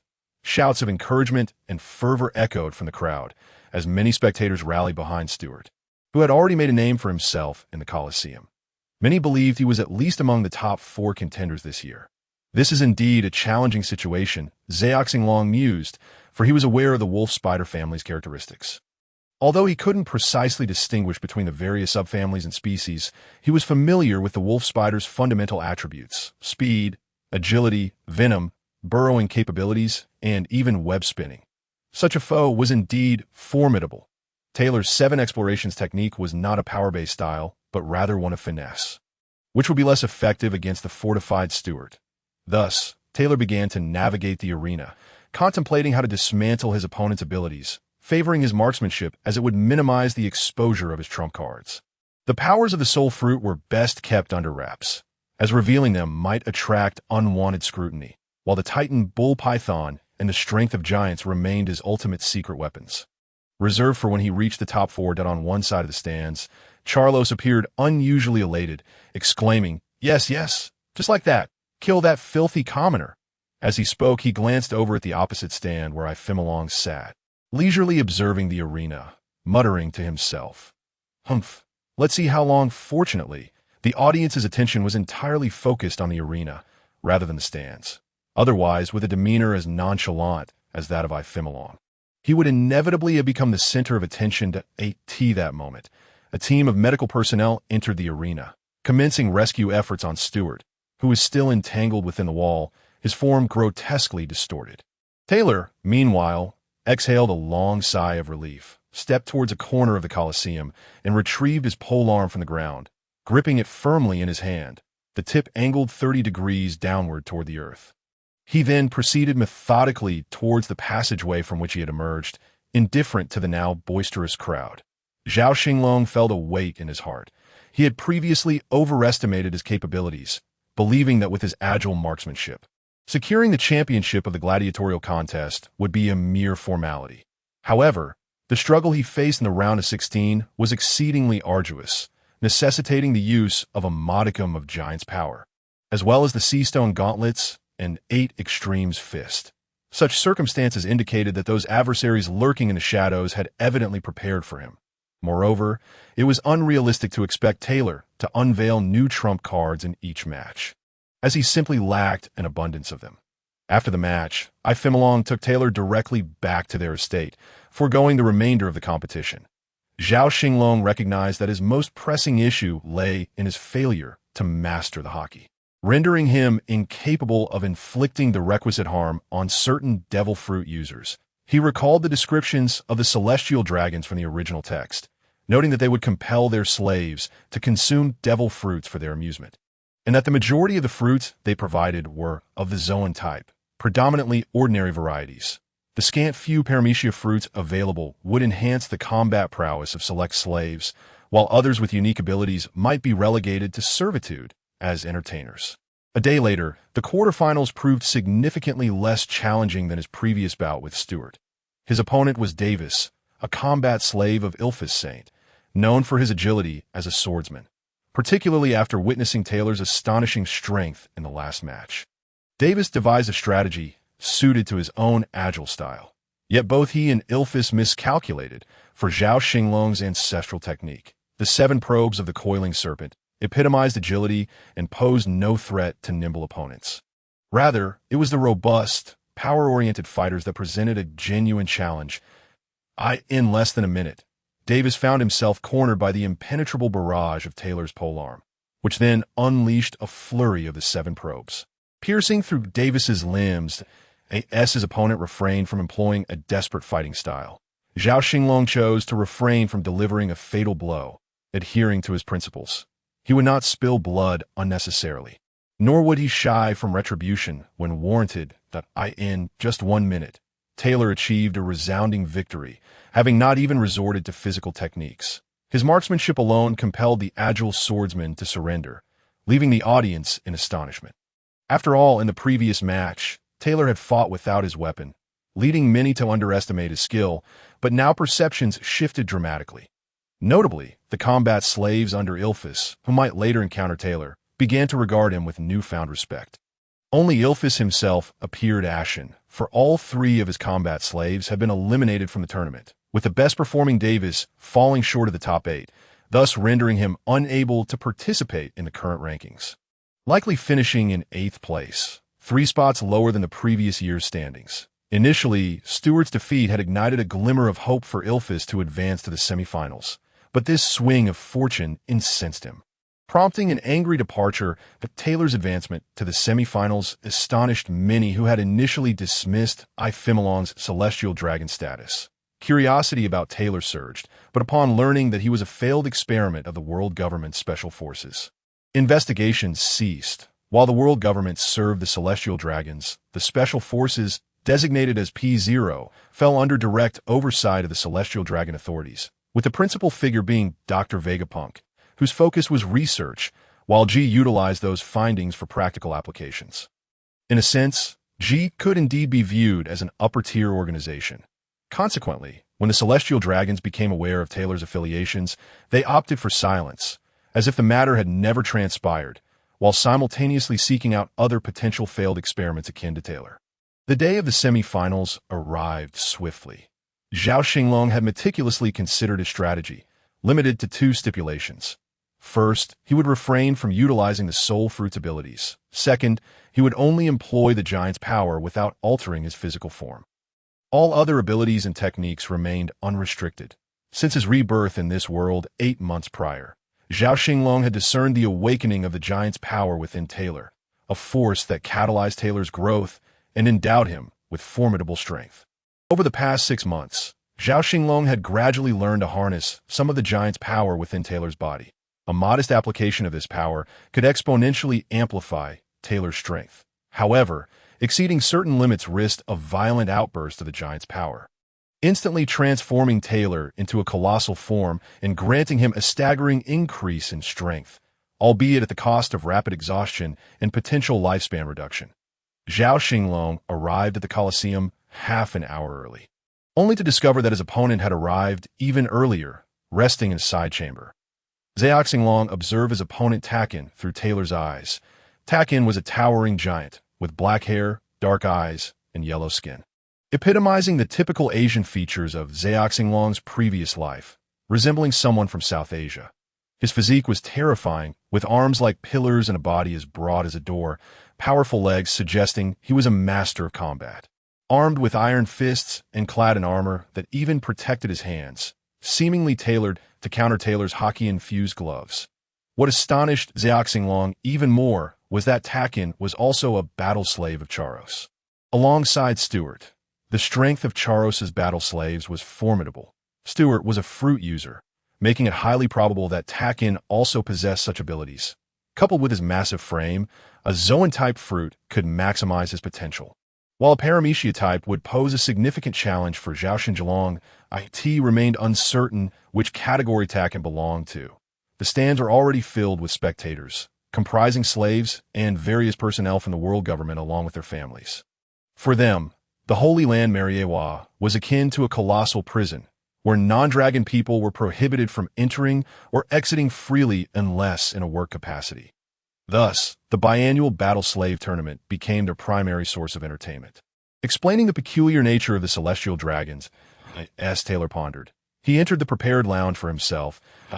It must be noted that among the celestial dragon slaves, battle slaves held the highest status and received the best treatment. Especially for today's semifinals, all 4 finalists were allocated private lounges. Taylor's match against Takin was scheduled to occur first, followed by the other semifinal, and then the 8 placement matches. Zhao Xinglong's original aim was to clinch the championship. In terms of results, reaching the top 4 would serve as a sufficient reason for Xinglong to favor Taylor in the future. However, Zhao Xinglong's inherent tenacity and the legacy of his ancestors, Yun's undefeated reputation, compelled him to press on. A man must strive relentlessly to push beyond his limits. Taylor strode confidently into the lounge, settled down, and closed his eyes to meditate, soon entering a profound mental state. After 2 minutes, the tournament staff arrived to notify the contestants to prepare for the imminent match. As the opening bout of the day, the matchup between Taylor and Takin garnered significant attention, particularly due to Taylor's unexpected rise, with Xinglong also becoming a subject of discussion. This 12-year-old celestial dragon, who had already assumed control of his family, had officially caught the eye of several prominent figures. 4 minutes later, the competitors entered the arena. Taylor stepped in with a steady gait, while Takin approached with seemingly heavy steps, each footfall causing slight tremors in the ground. Zhao Taylor furrowed his brow slightly. The imposing size and robust musculature of Takin were unexpected, prompting a re-evaluation of Takin's strength. The information Zhao Xinglong received from Butler Field regarding Takin was sparse. Prior to the Battle Slave Tournament, Takin had not been well known, indicating that he was a dark horse specifically prepared by the Capet family of Charos for this tournament, while Stuart served as the more conspicuous contender. The contrast of light and shadow was a strategy Zhao Xinglong had encountered frequently in his past life, causing him little surprise. However, such cunning was clearly beyond the dim-witted Charos. It was either the idea of the old man Rosward or the guidance of someone more insightful. While somewhat naive, this old man certainly deserved caution, for a celestial dragon who employed strategy was indeed a formidable and frightening prospect. That a prime example was the former celestial dragon Doflamingo, who thrived in both the New World and the Underworld with just a slight application of wit. Regardless, Zhao Xinglong was determined to strive for the championship in this tournament, as the benefits and safety it promised were extraordinary. Particularly enticing was the championship reward of 3 devil fruits, one a common Zoan type, and the other 2 exceedingly rare, with the possibility of one being a Logia type and the last a mythical replication fruit.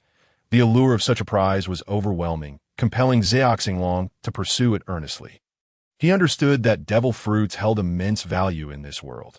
Though they appeared numerous in the original narrative, the actual count was barely over 100, securing 3 mint acquiring more than 2%.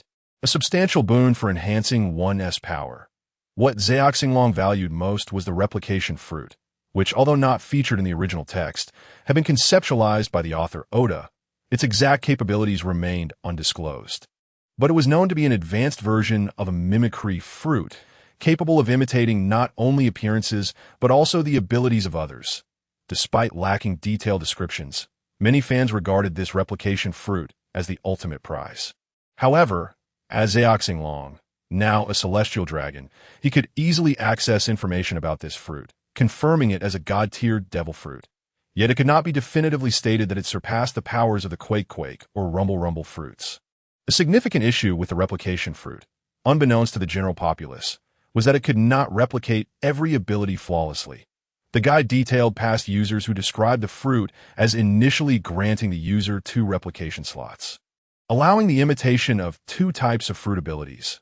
Unfortunately, this did not enable the user to become a dual fruit wielder, as there was only 1 active usage slot. When a usage slot was unoccupied, the user could select one of the replication slots to utilize, but switching abilities would incur a 3-day cooldown during which the user would be left powerless as the user progressed to the pinnacle of their usage phase. They could increase their replication slots, reducing the cooldown to 1 day. Regrettably, none of the previous users had reached the awakening stage of the fruit. Zhao Xinglong believed that even if they had awakened it, they would not be able to replicate every fruit. However, it was possible to increase the replication slots or even add an additional usage slot, thereby significantly enhancing the fruit's value. Yet would the world government so readily relinquish a god-tier fruit? As Zhao Xinglong pondered deeply, the referee had already stepped into the center of the arena, commencing the introductions of the 2 competitors for the inaugural semifinal.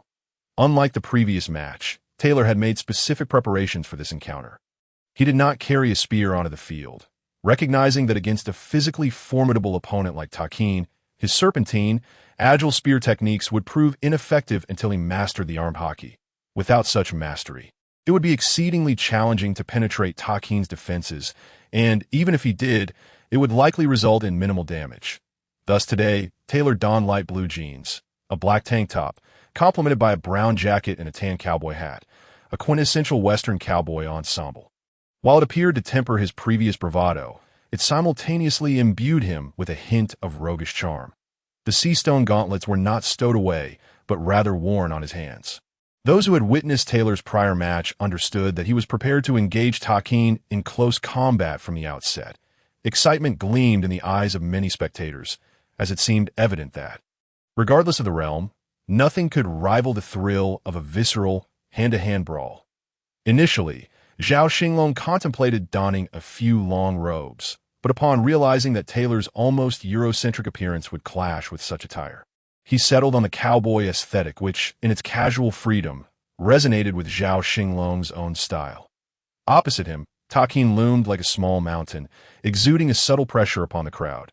His eyes, slightly closed, intermittently released flickers of intense light, conveying anticipation and excitement.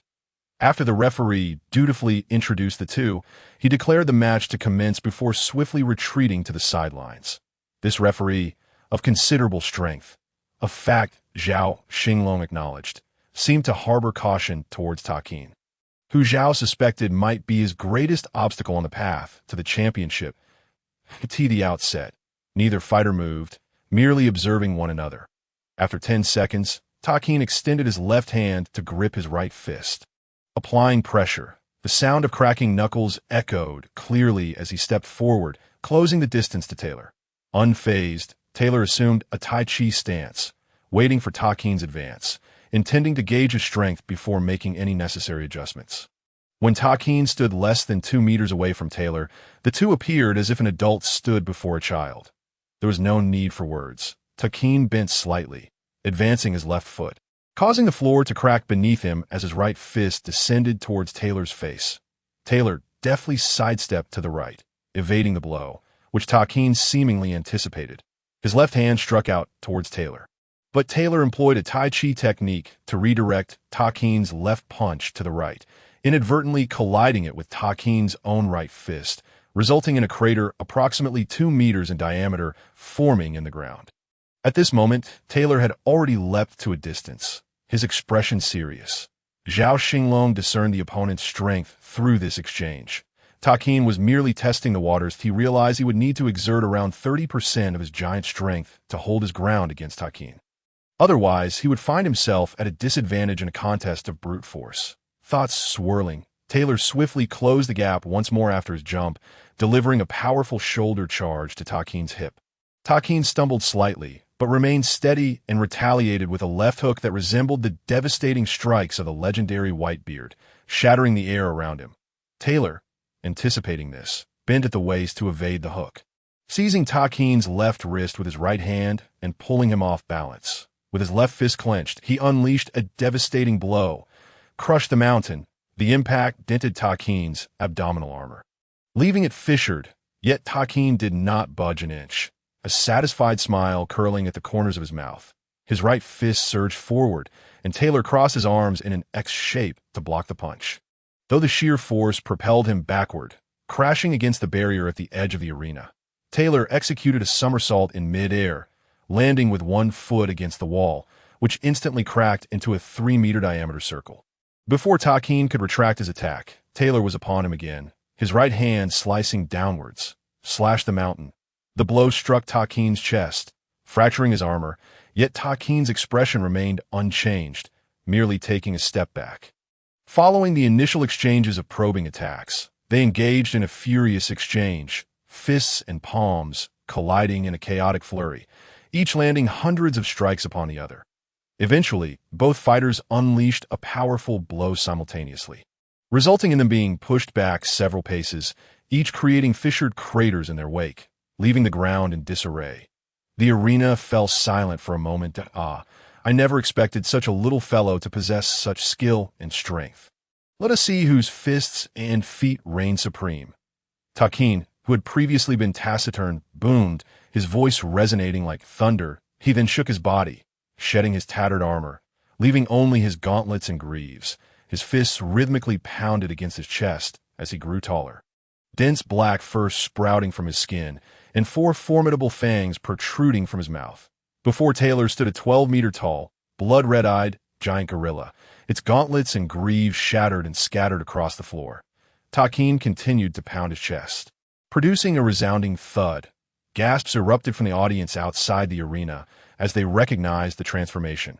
Takin had assumed the form of an ancient zoan-type devil fruit, the gorilla fruit, a powerful beast akin to mythical creatures.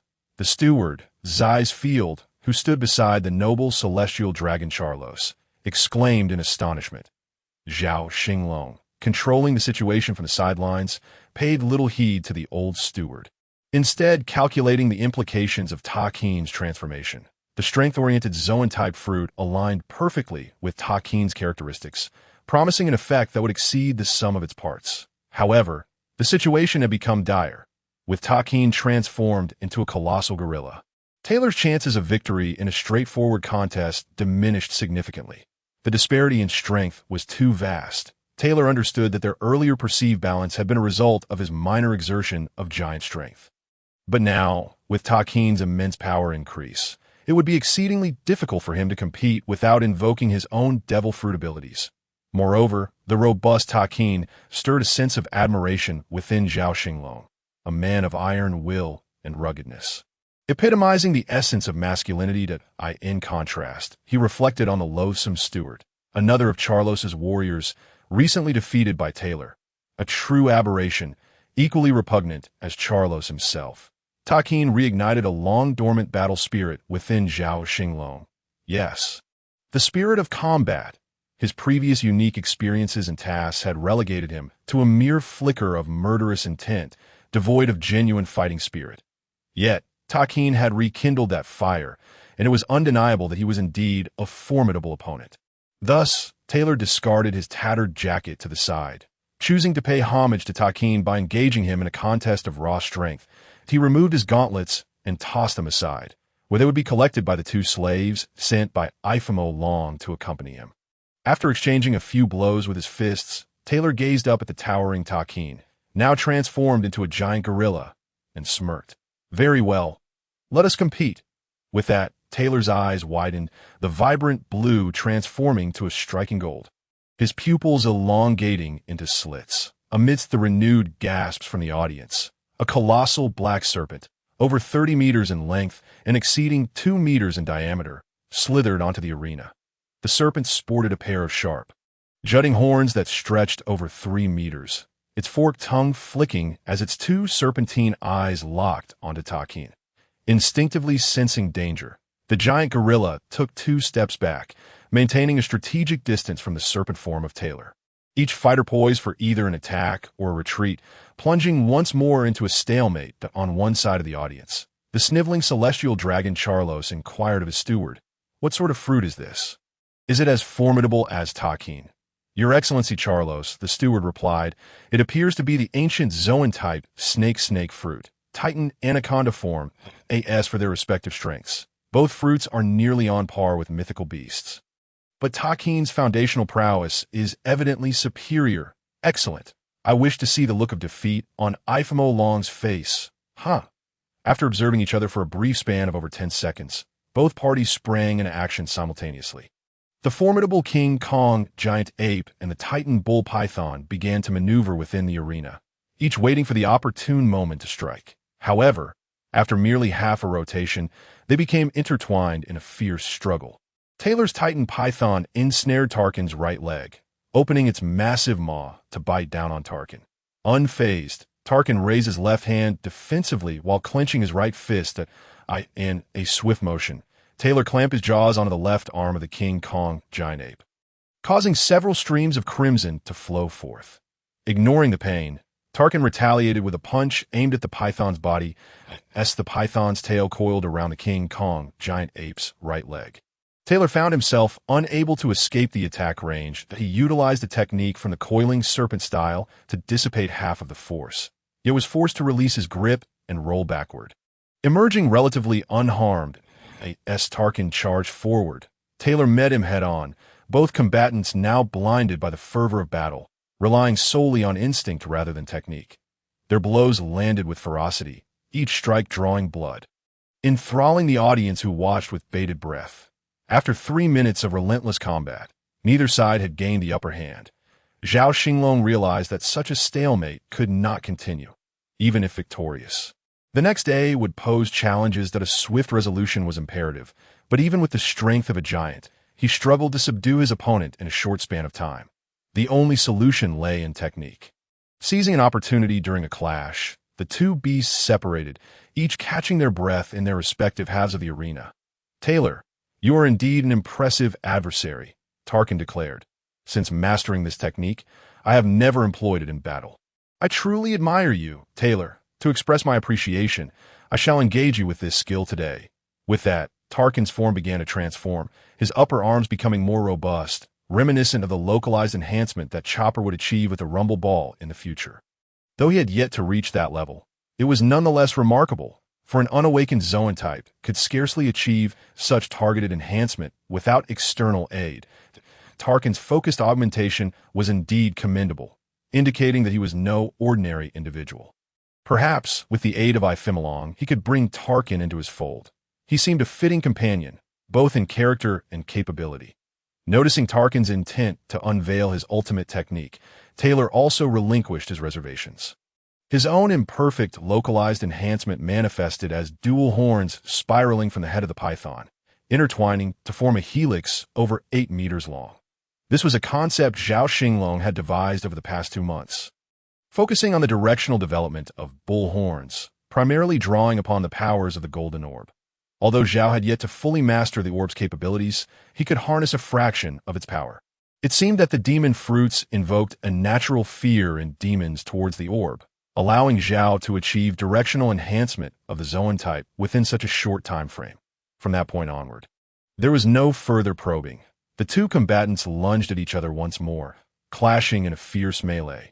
The 100 refinements of the Ape King's fist, Tarkin bellowed, his colossal iron fists transforming into a multitude of strikes aimed relentlessly at Taylor's pythonic form. Taylor, employing the principles of Tai Chi and the coiling serpent style, sought to mitigate the damage inflicted upon him, yet he still felt the sting of pain. 7 probes of the stab, raining pear blossoms. On the other side, the massive spiraled bull horn, leaving numerous afterimages in its wake, thrust towards Tarkin in a simplified adaptation of the coiling serpent's 7 probes. With the introduction of technique, Taylor gradually turned the tide. Pressing the attack against Tarkin, the enormous bull horn resembled a grand spear, thrusting, stabbing, prodding, and sweeping. Within half a minute, it had left Tarkin battered and bruised.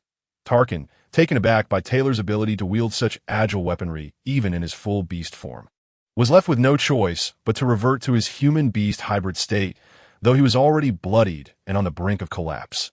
Zhao Xinglong would not let such an opportunity slip by. He understood the principle of striking when one is vulnerable, as Tarkin transformed into his hybrid form. His serpent tail and human body moved with fluidity, allowing him to fully utilize the body's martial arts. The two continued to clash, Zhao discerning that Tarkin possessed unique insights into fruit development and martial techniques. However, it seemed that due to his origins as a slave, he lacked proper guidance. Otherwise, his strength would far surpass what was currently displayed. Yet, if Tarkin were too powerful, Taylor would be in peril, in the arena. There was no room for compassion, only survival and victory, a timeless truth applicable in both the Blue Star and the world of pirates. 2 minutes later, Taylor unleashed a mountain-crushing fist imbued with 50 units of giant power, sending Tarkin flying out of the arena and into the audience, causing a panic as spectators dodged, though several were injured in the process. At long last, victory was achieved. The referee, momentarily stunned, took nearly 10 seconds to announce the outcome. Contestant Tarkin has fallen out of the arena. The victor is contestant Taylor. This match had proven exceptionally arduous for Taylor. His trump cards were nearly exhausted. Aside from not fully unleashing his giant power, he had only the soul fruit's abilities left untapped, his body suffering from moderate injuries and severe fatigue. Upon the referee's announcement, Taylor collapsed, his strength spent. His two accompanying slaves quickly rushed to carry him to the resting area. Zhao Xinglong, well aware of Taylor's condition, instructed Ifimilong not to intervene, but to send Field down to ensure Taylor's safe return to the estate. He left behind a guard to observe the subsequent matches, while he and the remaining guards and slaves departed for home. But it was not that Zhao Xinglong was indifferent to the ongoing matches or the key adversary in the next round. Rather, Taylor's exhaustion necessitated his control over Ifimilong to procure restorative medicines for Taylor's recovery, lest the championship become unattainable. Ifimilong's collection of medicinal elixirs was remarkable. By the following day, Taylor had recovered significantly. It is worth noting that even individuals endowed with supreme physical talents and mastery of life restoration could not regain their strength and heal from injuries in such a short time. It was no wonder that even the steward, Field, was unaware of this particular remedy, as Ifimilong kept it under his personal care. Fortunately, in another semi-final match the previous day, Tarmamad's combat slave, Soros, had persevered for an hour to ultimately outlast his opponent. Though he too was severely exhausted and injured, far worse than Taylor. Thus, today's main event, the championship battle, was somewhat anticlimactic. Taylor had not even exerted his full strength, and yet his opponent had inexplicably conceded defeat. The reasoning was plausible. First, Soros simply lacked Taylor's prowess. Second, Soros had sustained far greater injuries in the semifinal and seemingly failed to utilize particularly effective healing agents. In the end, Soros merely approached the arena to exchange a few insipid words with Taylor before leaping out of the ring to concede. Tarmamad's actions left Zhao Xinglong dumbfounded, realizing that his efforts to return home for medicine and to treat Taylor had ultimately been in vain. Ifimilong glanced around, noting the audience's astonishment, while even the organizers in their designated area appeared equally perplexed, suggesting that he was not the only one caught off guard. It did not seem to be a conspiracy.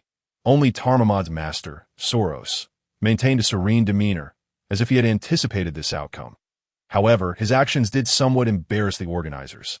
But as a celestial dragon, he was accustomed to acting without regard for others' feelings. Ultimately, after 2 minutes under the organizer's direction, the referee finally stepped into the center of the arena, announcing loudly, in the year 1490 of the Sea Circle, the champion of the 195th Sacred Landslave Battle is the combat slave of Lord Ifimilong, Taylor. Many spectators had witnessed Taylor's previous matches, especially the brutal duel against Tarkin, and thus stood to applaud in recognition of his championship victory. Ifimilong, smiling, rose to acknowledge the crowd, though his rivals, Charles and Urfus, turned their backs in evident disdain for Ifimilong's triumph. Subsequently, an esteemed elder from the organizing committee approached the center of the arena to present Taylor with the championship trophy. As Taylor raised the trophy above his head, Zhao Xinglong finally emerged from his stupor, contemplating.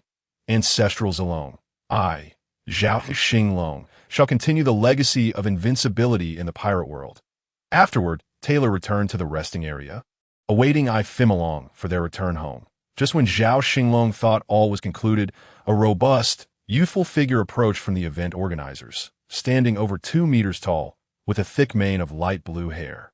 A straight nose and a broad mouth, he bore a somewhat fortuitous visage and introduced himself. I am Yuri Foreman, one of the organizers of the slave battle. This year's event has concluded successfully, and I extend my heartfelt gratitude to everyone for their enduring support, particularly to all the celestial dragons and their combat slaves. In light of the somewhat lackluster and intense nature of this year's championship finals, our organizing association has resolved to amend certain rules for the next gladiatorial contest, extending the duration of the competition to ensure that the participating gladiators can showcase their superior prowess and skill. The audience erupted in applause and cheers, and Yuri raised his hand to quiet them before continuing. The reward for the champion will be delivered tomorrow to the residence of Lord Ifimilong. So please rest assured. As he spoke, he offered a slight bow to Ifimilong, who nodded in acknowledgement without uttering a word. Furthermore, I would like to announce 2 additional decisions regarding the Sacred Land gladiatorial contest. First, the victorious gladiator will automatically become a member of the judging panel, responsible for providing expert opinions and advice on matches that are difficult to adjudicate.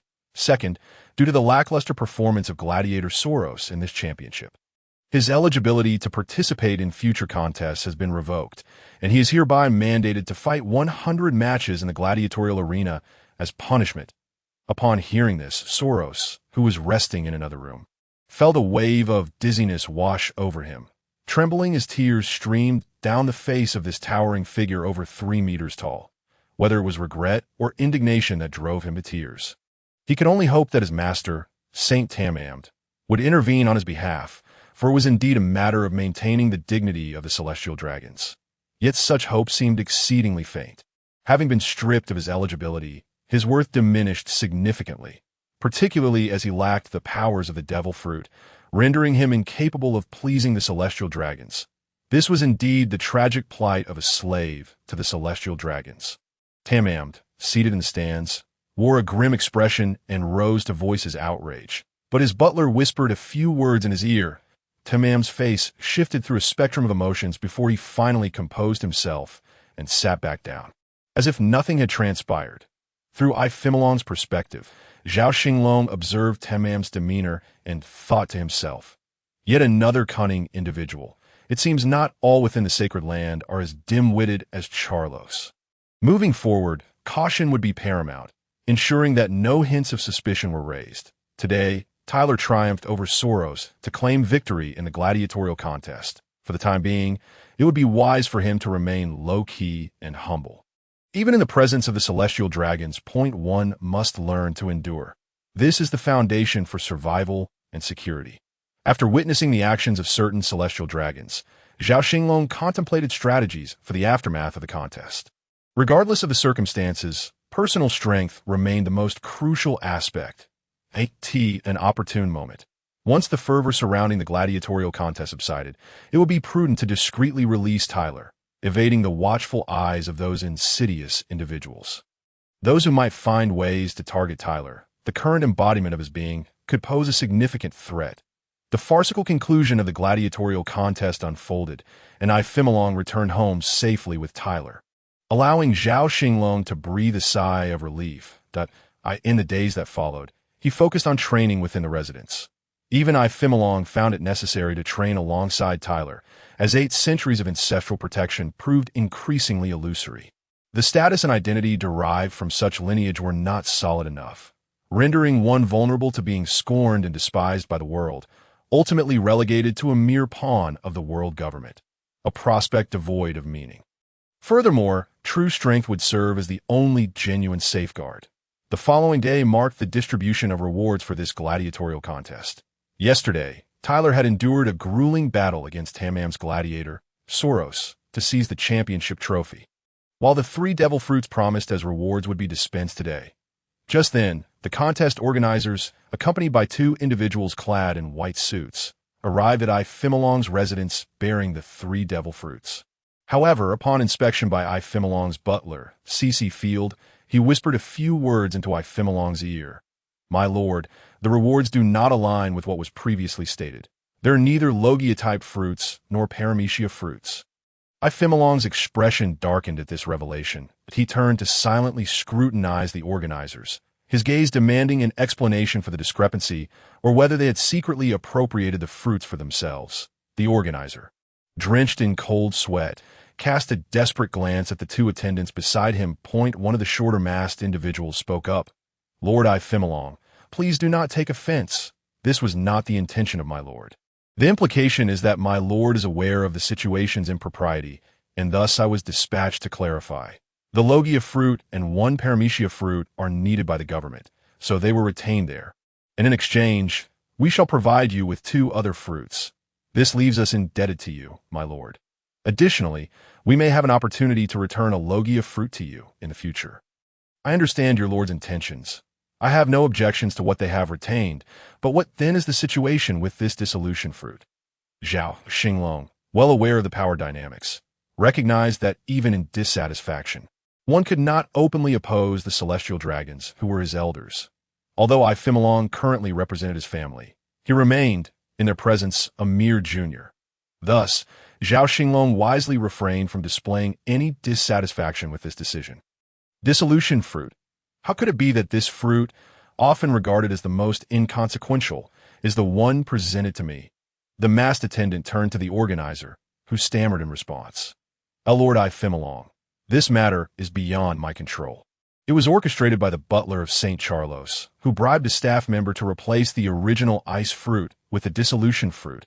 I assure you, this was not my intention." Ifimolong regarded the spokesperson with a piercing gaze.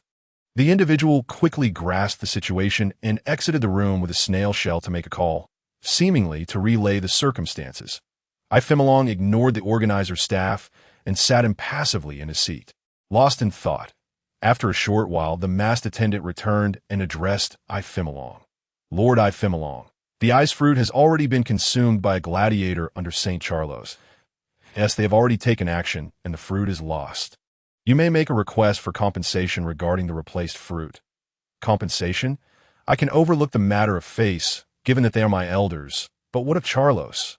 At this moment, I represent not only myself, Ifimolong, but also the Russell family, one of the 20 royal lineages. Can the dignity of the Russell family be so easily insulted?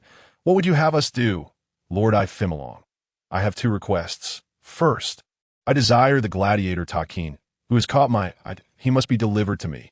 Second, the gladiator who consumed the ice fruit must be brought to my arena, where I shall demand that Charlos himself execute him. Should this be settled, I will let the matter rest. Otherwise, I shall have to demand a thorough accounting from my lord." "Understood, my lord. I shall convey your wishes and expedite the resolution of this matter.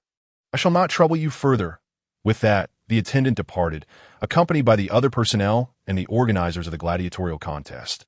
Once the few departed, the butler felt prepared to take his leave as well. However, Ifimolong instructed him to place the 2 fruits, aside from the xiaoxia fruit, into the warehouse. The butler had just informed Ifimolong that one was a paramecia-type momo fruit, while the other was a zoan-type nyo fruit, in the form of a dairy cow. After Field exited, Ifimolong took the box containing the xiaoxia fruit, gazing at this fruit often referred to by the world as a mere trinket. Yet, Zhao Xinglong held a different perspective. This was not merely a belief that there are no useless fruits, only ineffective users, but rather an alternate understanding of this particular fruit. Firstly, it is widely acknowledged among those who are aware of this fruit's existence that it has earned its reputation as a trinket for a reason. The xiaoxia fruit is a magical immunity fruit. Its function renders all fruit abilities ineffective once they reach within half a meter of the user. This presents a formidable counter to those with abilities. For instance, Akainu's fiery onslaught would evaporate before reaching the xiaoxia user. Robin's flower fruit could not bloom in their presence, and Sugar's hobby fruit would bear no effect. However, apart from these defensive capabilities, the fruit lacks any active offensive power, merely allowing its user to engage opponents on equal footing in physical or swordsmanship contests. Yet, how many experts in these disciplines would require a fruit that offers no attack capabilities, akin to a worthless trinket? Thus, the xiaoxia fruit is deemed rather superfluous, which is why it has been labeled as such. Nevertheless, should this fruit ever awaken, its true potential remains unknown. The greatest uncertainty lies in whether it could counteract the abilities of those who possess multiple fruits, if it does not impose a counter. Or if through training it can reach a state where it does not, then the value of this fruit may very well rival that of the copy fruit. After all, the Xiaoxia fruit's countering ability surpasses that of the dark fruit. Moreover, based on its abilities, it seems to exhibit characteristics of a domain-type fruit, suggesting that if the area of effect were sufficiently vast, its efficacy would become markedly pronounced, while it is difficult to ascertain at present. In the future, this fruit may very well evolve into a divine-grade fruit. With a box in hand, Ifimilong retreated to his chamber, opened a concealed door, and entered his storage room. Approaching a wall of compartments, he retrieved an item from one of the cubbies, twisting the corners at the back to unveil a hidden compartment.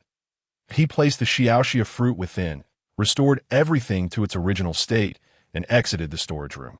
Preparations for the gladiatorial arena were in order, and whether he could secure victory was left to fate. Subsequently, Ifimilong instructed Butler Field to adorn the houses surrounding the arena with various fruits. Awaiting the arrival of Charles 2 hours later, at the estate of Lord Rodsword, Charles erupted in fury, berating the personnel of the P0. "We celestial dragons are the gods of this world, while you are merely our dogs. You wish for Takin and expect me to go to Ifimilong to eliminate Cuz? Not a chance. Do you intend to drag me there against my will?" The P0 personnel remained silent, instead dialing the phone bug to star. Upon hearing Charles's incessant rant, one of them spoke. "Charles, tomorrow you will go to Ifimilong as per his directives, with no room for carelessness. Afterwards, you will spend a month in the Serenity Hall of Pangu City." Charles, oblivious to Star's identity, was preparing to unleash another tirade when Lord Rodsword slapped the hood of his foolish son, his face contorted with fury as he hissed at Charles, "Silence, you fool!" Startled by his father's demeanor, Charles felt a chill run down his spine, his nose dripping as he dared not utter a word. Just after reprimanding Charles, Lord Rodsword turned, and in that instant, his previously stormy visage transformed faster than the weather of the Grand Line. Brightening instantly as he addressed the phone bug with a friendly demeanor, "Esteemed Stars, I am Rodsword. Tomorrow, I shall personally accompany my son Charles to Ifimilong to offer our apologies that we will fulfill all his requests. And rest assured, I will then send my son to the Serenity Hall in Pangu City." "Very well, then," one of the stars replied before hanging up, and the P0 personnel took their leave. Lord Rodsword then concealed his earlier amiable expression, turning to his dim-witted son, who remained speechless and in a daze, saying, "Though we are the exalted celestial dragons, noble aristocrats of the world, this must be considered in context if you intend to speak arrogantly. Do you wish to suffer in Pangu City?" At these words, Charles shivered, cold sweat trickling down. Despite his unattractive and foolish nature, the memories of the torturous locations within Pangu City were vivid in his mind. With the Serenity Hall being the lightest punishment, tomorrow, he was to bring Takin and Kaz to Ifimilong. He was warned not to stir up trouble, for even if he did not take action, others would. "You shall spend the rest of your life in the hell of Pangu City." "I do not jest." "Yes, father. I understand," Charles stammered in fright, nodding vigorously. The next day, Lord Rodsword, accompanied by his foolish son Charles, along with the battle slaves Takin and Kaz, arrived at Ifimilong's estate. It was only fitting that Zhao Xinglong's doppelganger, Ifimilong, personally welcomed them, as Lord Rodsword was of his uncle's generation, and it would be discourteous not to do so, potentially leaving a negative impression on the stars. "Lord Ifimilong, I apologize. My son, being young and ignorant, has offended the Russell family. Today, I bring him here to offer our sincere apologies that I hope, in light of our shared lineage as descendants of the 20 kings, you can forgive his foolishness and disrespect." Lord Rodsword spoke with the amiable countenance of a venerable elder. Zhao Xinglong mused, "This old fellow can both bend and yield. He is quite the character." Yet he replied hastily, "Uncle Rodsword, you flatter me. I am unworthy of such titles. We should not linger at the entrance. Please come in." Lord Rodsword seized Ifimilong's arm, saying, "No need to rush." He then turned to his son Charles, exclaiming, "You insolent child, what are you dawdling for? Hurry and apologize to Lord Ifimilong, and seek his forgiveness. Ifemilong understood Rodsword's intention to resolve the matter swiftly. So as to avoid further complications, it could not help but regard the old fellow with newfound respect. Lord Ifemilong, I was wrong, and I sincerely apologize. Charles stepped forward, bowing slightly as he addressed Ifemilong. Zhao Xinglong pondered if this was a lesson imparted by Rodsword. It was succinct and to the point, devoid of unnecessary words, unlike the foolishness usually displayed by Charles. Thus, Zhao Xinglong, embodying Ifemilong, also adopted a demeanor of warmth, smiling as he said, "Ah, Charles, we are of similar age. Let us regard each other as brothers."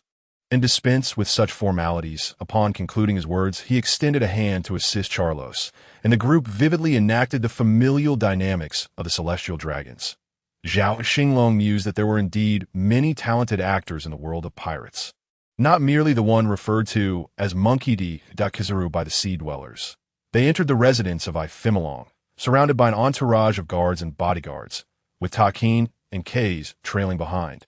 The two bore contrasting expressions. The towering Takin exhibited a fervent eagerness and a hint of deeply concealed relief in his eyes. This individual was a martial enthusiast with aspirations, while his counterpart, Tyler, concealed in the shadows, keenly observed the nuances in Takin's demeanor. Zhao Xinglong could not help but smile. It seemed Takin was quite the intriguing character. Beside Takin stood a man of approximately 3 meters in height. Resembling a child, who was presumably cased, he had brown hair, thick brows, a bulbous nose, a wide mouth with cracked lips, and a lengthy scar traversing from his right temple through his nose to his left cheek. His round eyes were devoid of vitality, and he bore an expression of utter desolation. Clad only in tattered canvas trousers, barefoot, and adorned with a collar and shackles, he was a user of the high fruit. Although this particular fruit did not exist in the original narrative, it could be surmised to be an opposite to the Mara fruit, representing a superhuman type with substantial potential for development. Yet this towering figure appeared utterly disenchanted, and Zhao Xinglong comprehended why. An innocent slave had consumed a devil fruit of unknown origin from his master, facing only the grim prospect of execution. However, Kaze's demeanor revealed no trace of joy or sorrow. Perhaps he had long grown weary of such a wretched existence. Reflecting on his initial desire for Charlos to execute this slave, named Kaze merely to save face for the Rosso family, Zhao Xinglong recognized the potential for unwarranted slaughter. Although he bore no qualms about shedding blood, he had always scorned the notion of senseless killing, feeling a discomfort even if it were at the hands of a mere puppet. For Zhao Xinglong, accustomed to the realities of life and death, the act of killing held little significance. Rather, maintaining a tranquil spirit was paramount. Perhaps had Charlos killed Kaze in a fit of rage the previous day, it might have brought Zhao Xinglong a momentary sense of relief. But in the current circumstances, abstaining from violence was far more satisfying. Ifemilong donned a smile that belied his years and addressed Lord Roswad. "Uncle Roswad, it appears my nephew was merely caught up in the heat of the moment when he made that request. It was indeed inappropriate to have Lord Charlos personally execute a slave, as it would tarnish the reputation of the Capet family. However, failing to address the situation would similarly compromise the dignity of my Rosso family. After much contemplation, I propose we present both the slave Kaze and Takin to my nephew, thus preserving the honor of both our families and avoiding any embarrassment that outsiders might witness. What do you think?" Just as Lord Charlos opened his mouth to respond, he caught sight of his father's piercing gaze fixed upon him. He instinctively sniffled and shrank back, silenced by fear. Lord Roswad then turned to Ifemilong and remarked, "My wise nephew speaks with great insight. I wholeheartedly agree that it would be unwise to allow outsiders to witness the ridicule of our celestial dragon lineage." Indeed, Uncle Roswad, you are too modest." They exchanged pleasantries as they walked, their words of mutual admiration almost overwhelming Zhao Xinglong, who had navigated the complexities of social interactions in his previous life. The difficulty of being a celestial dragon was far greater than he had anticipated. Eventually, after sharing tea and refreshments in Ifemilong's reception hall, Lord Roswad and Lord Charlos entrusted Takin and Kaze to Ifemilong before excusing themselves due to pressing matters. Zhao Xinglong was aware of their plans to head toward Pangu City. allowing Charlos a month of contemplation in the tranquil sanctuary. Once they departed, Ifimolong exhaled a sigh of relief. The matter of the combat slave tournament had reached a conclusion, and now it was time to retreat from public scrutiny and focus on cultivation, which was of utmost importance. With the addition of Takin and Kays, Ifimolong's protective capabilities were significantly enhanced, a fortunate development for Zhao Xinglong. Due to Zhao Xinglong's influence, Ifimolong's approach differed greatly from that of other celestial dragons. Allowing Takin to live comfortably, in his spare time, he sparred with Tyler to hone his skills, while Kays no longer bore the same vacant expression he had upon his arrival. A spark of vitality had returned to his eyes. Ifimolong retained Tyler by his side as both a guard and training partner, a decision that even his old butler, Sis Field, had previously advised against. However, Ifimolong remained resolute, and over the subsequent 2 years, no unforeseen incidents arose, prompting Field to acquiesce to his master's will. Time passed swiftly, and in the blink of an eye, 2 years had elapsed, ushering in February of the year 1492 of the Sea Circle calendar. In Field's eyes, Ifimolong had not caused any disturbances during this period. Having been with Ifimolong since birth, Field was acutely aware of the young man's seemingly dichotomous personality, believing that the serene and benevolent side of Ifimolong had been dominant all along. For over 2 years, he had served as master with trepidation, fearful that the tempestuous side would re-emerge and exact retribution. Zhao Xinglong, who had initially planned for a life of seclusion, had acquired the 6 styles of the Navy and the method for life restoration through family connections. However, due to varying levels of physical prowess and comprehension, Tyler and Takin had mastered the fundamentals of the 6 styles, while Kays had learned all but the Shurgan technique. Even Adams and Tobek had each grasped 4 techniques, while Ifimolong had just begun to learn Shave and Iron Body, still a considerable distance from full mastery. During these 2 years, Zhao Xinglong leveraged Ifimolong's status and purchased 2 devil fruits from the underground world, both of which were ordinary animal types. Point 1 was the sheep fruit, allowing transformation into a sheep form, which paled in comparison to the cow fruit, which permitted transformation into a cow. The other was the pangolin fruit, granting the ability to transform into a large pangolin, a commendable animal-type fruit. The biennial combat slave tournament arrived once more, and this time, Zhao Xinglong only entered Takin, who, after 2 years of training, displayed extraordinary prowess, winning every match without any suspense. Zhao Xinglong's original form, Tyler, served as one of the judges, attending the event and discerning that Takin had never revealed his full capabilities. The majority of the audience accepted this outcome, as Takin was the only contender from the previous tournament to have pushed the champion, Tyler, to his limits. This time, the champion received 2 animal-type devil fruits, the bear fruit, enabling transformation into a brown bear, and the dog fruit, allowing transformation into a red wolf. When Zhao Xinglong learned that the latter was the red wolf form, he could not suppress a smile. Upon returning to the residence, Ifimolong distributed the 2 fruits to Adams and Tobek. However, after handing the fruit to Tobek, Ifimolong took the time to impart a crucial warning. Tobek, I entrust you with this red wolf form of the dog fruit. But remember this. No matter what nickname you acquire in the future, whether self-imposed or given by others, you must never allow it to be a cow, or else you will truly meet your demise. Ifimolong gazed at Tobek, pondering if the young lad had many questions swirling in his mind. Tobek, perplexed, responded, Sir, I will remember your words, but what do they mean? I do not understand. In 20 years, you will comprehend, assuming you live to see that day. However, should you ever adopt that nickname, I fear your life will not extend beyond that point. In May 1492, Ifimolong embarked on a voyage across the West Sea, simultaneously collecting the celestial gold from various nations in the region. That he was escorted by 3 vice admirals from the Navy headquarters, who had recently completed their mission in the West Sea. Among the treasures acquired was a pair of devil fruits, one belonging to the paramecia type, known as the momo fruit, and the other, the nimi fruit, also of the paramecia type. The nimi fruit is a remarkably precious devil fruit that can rival the existence of the copy fruit. It is documented in the compendium, albeit with some missing records, and this particular fruit had been lost for many years. Ifimolong intercepted it, serving as a covert compensation for the events of the gladiator tournament that took place 2 years prior.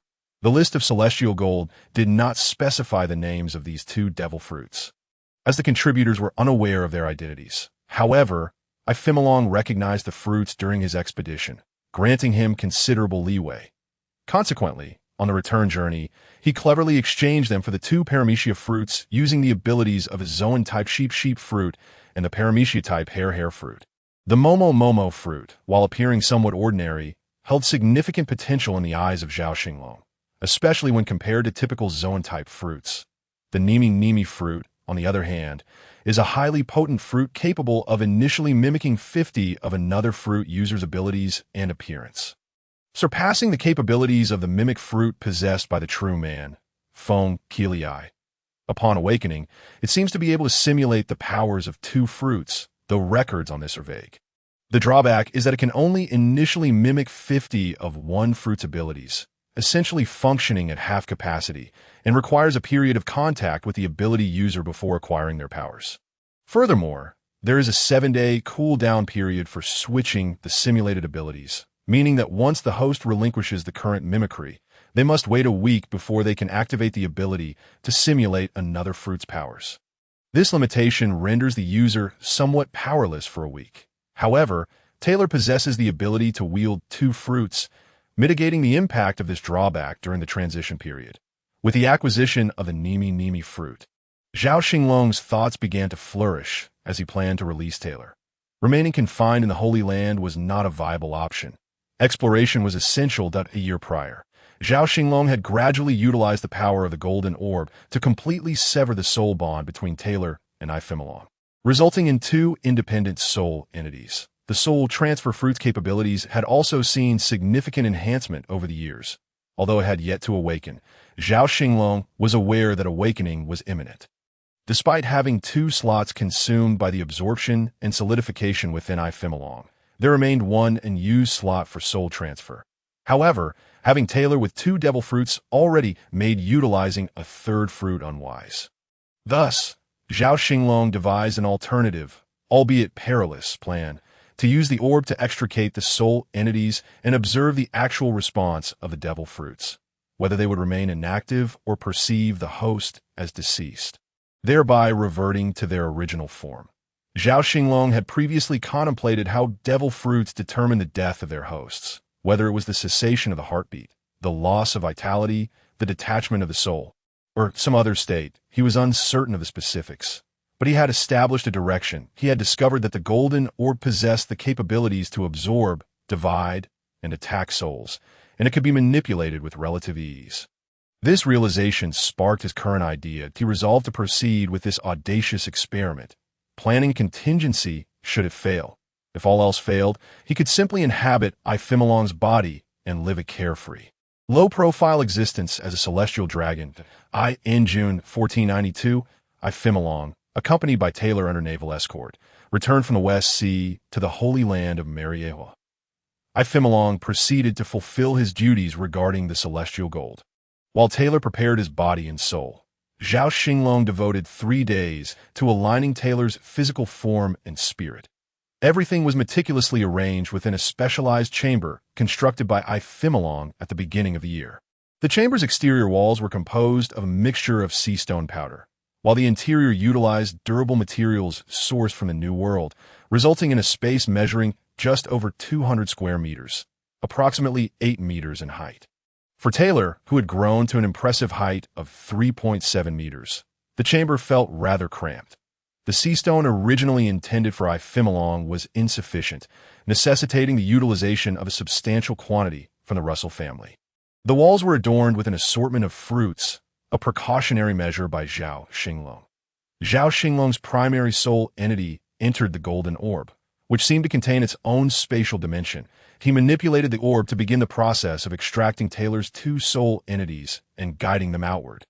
As the upper portions of Taylor's souls made contact with the orb, the two devils entwined around the soul entities hesitated to touch it, retreating towards the legs of the soul forms.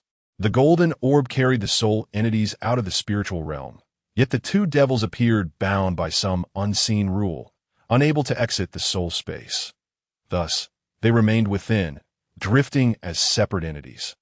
Zhao Xinglong waited an entire day without witnessing any signs of the devils detaching from Taylor's body.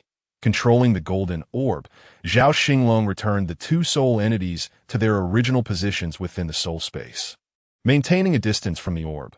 Upon returning, the two devils reattached themselves to their respective soul entities. Although this attempt did not successfully restore the devil fruits, it confirmed that the determination of a host's death by the fruits was not a mere matter of soul detachment. There is a connection to the body as well. Just as the devil fruits activate, the body and soul are both indispensable. Zhao Xinglong planned to further investigate the relationship between cardiac activity and vitality. Despite the initial experiment's failure, it provided him with greater clarity. Over the past 2 days, he had been contemplating the issue of bodily death. He could not allow the body to truly perish, as that would leave him with no choice but to inhabit Ifimilong's body. The true objective was to feign death to deceive the devil fruits. After 2 days of pondering, Zhao Xinglong found a potential direction: the art of extreme simulation of death. In his previous life, Zhao Xinglong had the fortunate opportunity to learn the art of turtle breathing from a venerable master.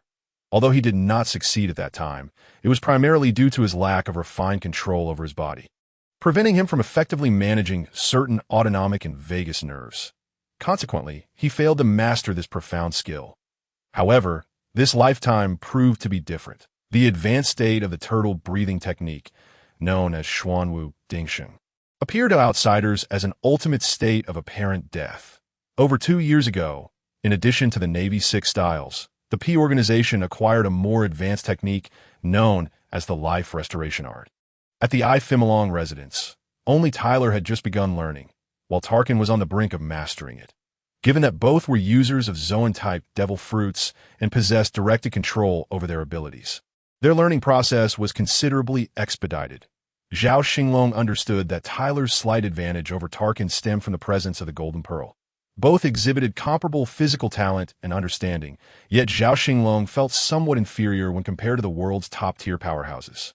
Thanks to the life restoration art, Zhao Xinglong experienced a level of bodily control with Tyler that he had never achieved before, making the practice of the turtle breathing technique significantly easier than in his past existence. Thus, he resolved to enter seclusion within Tyler's body to cultivate the turtle breathing technique. On the first day, he successfully initiated the technique. By the 3rd day, he had made progress to a minor achievement. On the 9th day, he reached a major accomplishment. And by the 27th day, the technique evolved into Xuanwu Dingsheng. In nearly a month's time, Zhao Xinglong perfected the turtle breathing technique within Tyler's corporeal form, awakening the observation haki at the peak of his mastery. When the turtle breathing technique transformed into Xuanwu Dingsheng, the life restoration art also advanced from subtle state to a more profound state of ethereal understanding. A month had elapsed since the last experiment, and Zhao Xinglong had other plans. Thus time was of the essence. This time, he did not take long to adjust. He required only 3 hours to align his physical and spiritual state before entering the secret chamber. An hour prior, Ifimilong had instructed his men to place an ample supply of various fruits against the wall of the chamber. Tyler lay within the secret chamber, first activating the turtle breathing technique, Xuanwu Dingsheng, to enter a state of apparent death, and then using the golden pearl to extricate 3 souls from his body. This time, the demons in the soul space exhibited signs of agitation. After half an hour, the 2 demons rearranged the bloodline factors that had previously been altered by the devil fruit, restoring them to their original state prior to consuming the fruit. Subsequently, they absorbed the demonic powers that had altered these bloodline factors, departing from Tyler's corporeal form. However, the sea stone embedded in the chamber's outer wall thwarted the demon's advance. Each demon chose a nearby fruit to inhabit, transforming them into the soul fruit and snake fruit forms, respectively. Zhao Xinglong controlled the golden pearl to return to Tyler's soul space. After another half hour, Tyler emerged from the extreme turtle breathing state, albeit still icy cold. Zhao Xinglong felt elated, and Tyler sat on the floor, grinning foolishly. An hour later, Zhao Xinglong directed his avatar, Ifimilong, to enter the secret chamber, holding 2 boxes containing devil fruits, the imagination fruit and the mimic fruit. This plan had been devised long before. If the restoration of the devil fruits proved successful, Tyler would consume the snake fruit and the imagination fruit anew. while Ifimilong would sacrifice himself to consume the mimic fruit. This way, Tyler would be unlikely to reveal the abilities of dual devil fruits, and Ifimilong would no longer require a custom headpiece, allowing him to transform into any form he desired. Moreover, there were numerous other methods for development, which could be explored gradually. As for the inability to swim, Ifimilong had never possessed that skill, and suddenly acquiring it would raise suspicion. Furthermore, the restoration of the soul fruit did not alter the fact that Ifimilong was Zhao Xinglong's avatar, which allowed Zhao Xinglong to relax completely. Upon the restoration of the soul fruit, he discovered that his control over the previously devoured soul no longer faced a 70 limitation, granting him complete dominion over the soul entity, a serendipitous gain. The avatar, Ifimilong, swiftly placed this potentially divine fruit into a box and set it aside. First, the avatar, Ifimilong, consumed the superhuman mimic fruit. Though merely an avatar and not the main body, he had previously consumed devil fruits several times, yet Zhao Xinglong still found it challenging to resist the fruit's soul-extracting flavor. The avatar, typically composed and elegant, now vomited uncontrollably, though fortunately he had only sipped some afternoon tea.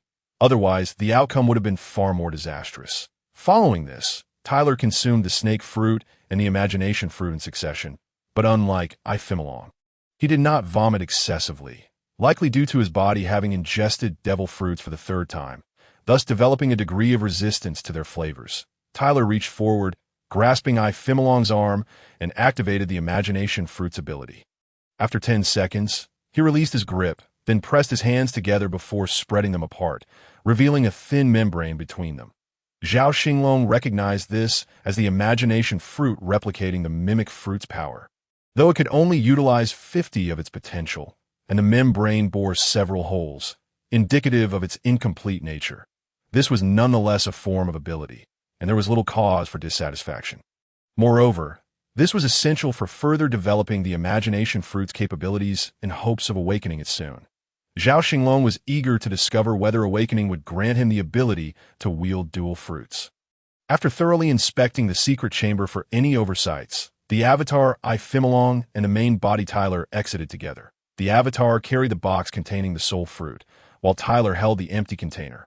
The chamber still reeked of a sour odor. The uneaten remnants of the devil fruits had begun to rot, compounded by the unpleasant smell of vomit from both Tyler and the avatar during their time inside, rendering the chamber unsuitable for habitation. Once outside, the two parted ways. Ifimilong went to secure the soul fruit alongside the dispel fruit, while Tyler proceeded to another training room to swiftly familiarize himself with the abilities of the imagination fruit and the mimic fruit.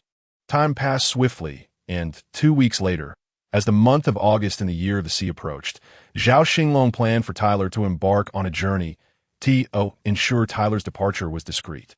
Ifimilong initiated another voyage to the West Sea. This trip coincided with an inspection of the Illusion Kingdom in the West Sea. Earlier in the year, when Ifimilong had collected the heavenly gold, he had not visited the Illusion Kingdom due to time and safety constraints, causing some unease for King Shundruka of Illusia. Subsequently, through the world government, he reached out to Ifimilong, extending a humble and sincere invitation for an inspection. At that time, Zhao Xinglong was preoccupied with experiments and could not attend, thus postponing the visit. Following the success of the recent experiment, after both had consumed the devil fruits again, the avatar, Ifimilong, instructed his butler, Shisi Field, to contact the Illusion Kingdom to arrange the details of the visit. In early August of the year of the sea 1492, the headline of the World Economic Journal proclaimed that the noble celestial dragon, Ifimilong, was invited to visit the Illusion Kingdom in the West Sea. The article praised the world government's care for its member states while introducing the unique characteristics of the Illusion Kingdom and lauding the noble Ifimilong's attentiveness to the member states, highlighting his diligent visits to the West Sea twice within the year. This event bore significant political implications, and Zhao Xinglong preferred to proceed discreetly. However, the world government would not allow such a momentous occasion to unfold unnoticed. Yet, Ifimilong would soon lack a legitimate reason for open travel. Although celestial dragons were not restricted in their movements, further travels would draw the attention of the world government and other factions. For other celestial dragons, embarking on 3 journeys within a year would be inconsequential. However, for Phimilong, who had maintained a low profile and exercised caution for many years, such frequency would appear suspicious, even without a specific purpose. It could be interpreted as having one. Zhao Xinglong yearned for a life of low-key cultivation and existence, free from the scrutiny of the world. In his previous life, Zhao Xinglong had always been a reserved and introspective individual. Having witnessed too many instances of individuals whose virtues did not match their positions, he understood that gaining fame without sufficient strength was not a favorable circumstance, but rather a source of calamity. In light of the current circumstances, Zhao Xinglong finds himself with 3 possible courses of action. Firstly, during this overt journey, Taylor could discreetly depart midway. This choice, albeit fraught with considerable risk, seems far preferable to the persistent scrutiny that would follow if he remained. After all, should Taylor's escape be unsuccessful, the blame could easily be shifted onto him, allowing the doppelganger, Phimilong, to distance himself from the situation, an approach akin to not placing all one's eggs in one basket. Secondly, a private excursion could be planned for a later date this year. However, if anything untoward were to occur during Taylor's departure at that time, it would render any defense indefensible, while Phimilong might ultimately evade repercussions.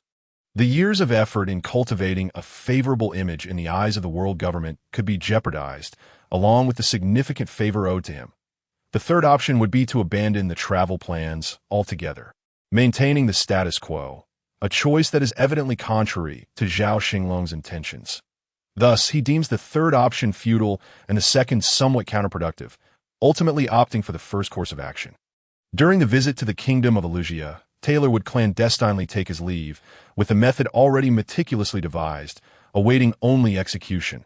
With a plan in place, both Taylor and his doppelganger, Phimilong, returned to their routine training. Phimilong, who frequently trained alongside Taylor, as well as the combat slaves Takin, Kaz, Adams, and Tobek, enjoyed a more relaxed rapport, devoid of the formalities typically associated with celestial beings. Their 2 years of camaraderie had fostered relationships that were markedly stronger than those with other celestial dragons. For this excursion, Zhao Xinglong arranged for the entire team to participate, totaling 6 individuals with fruit-based powers, including Phimilong and Taylor, along with the escort of 3 formidable Marine Vice Admirals aboard a P0 class vessel. Thus, Phimilong's safety appeared assured.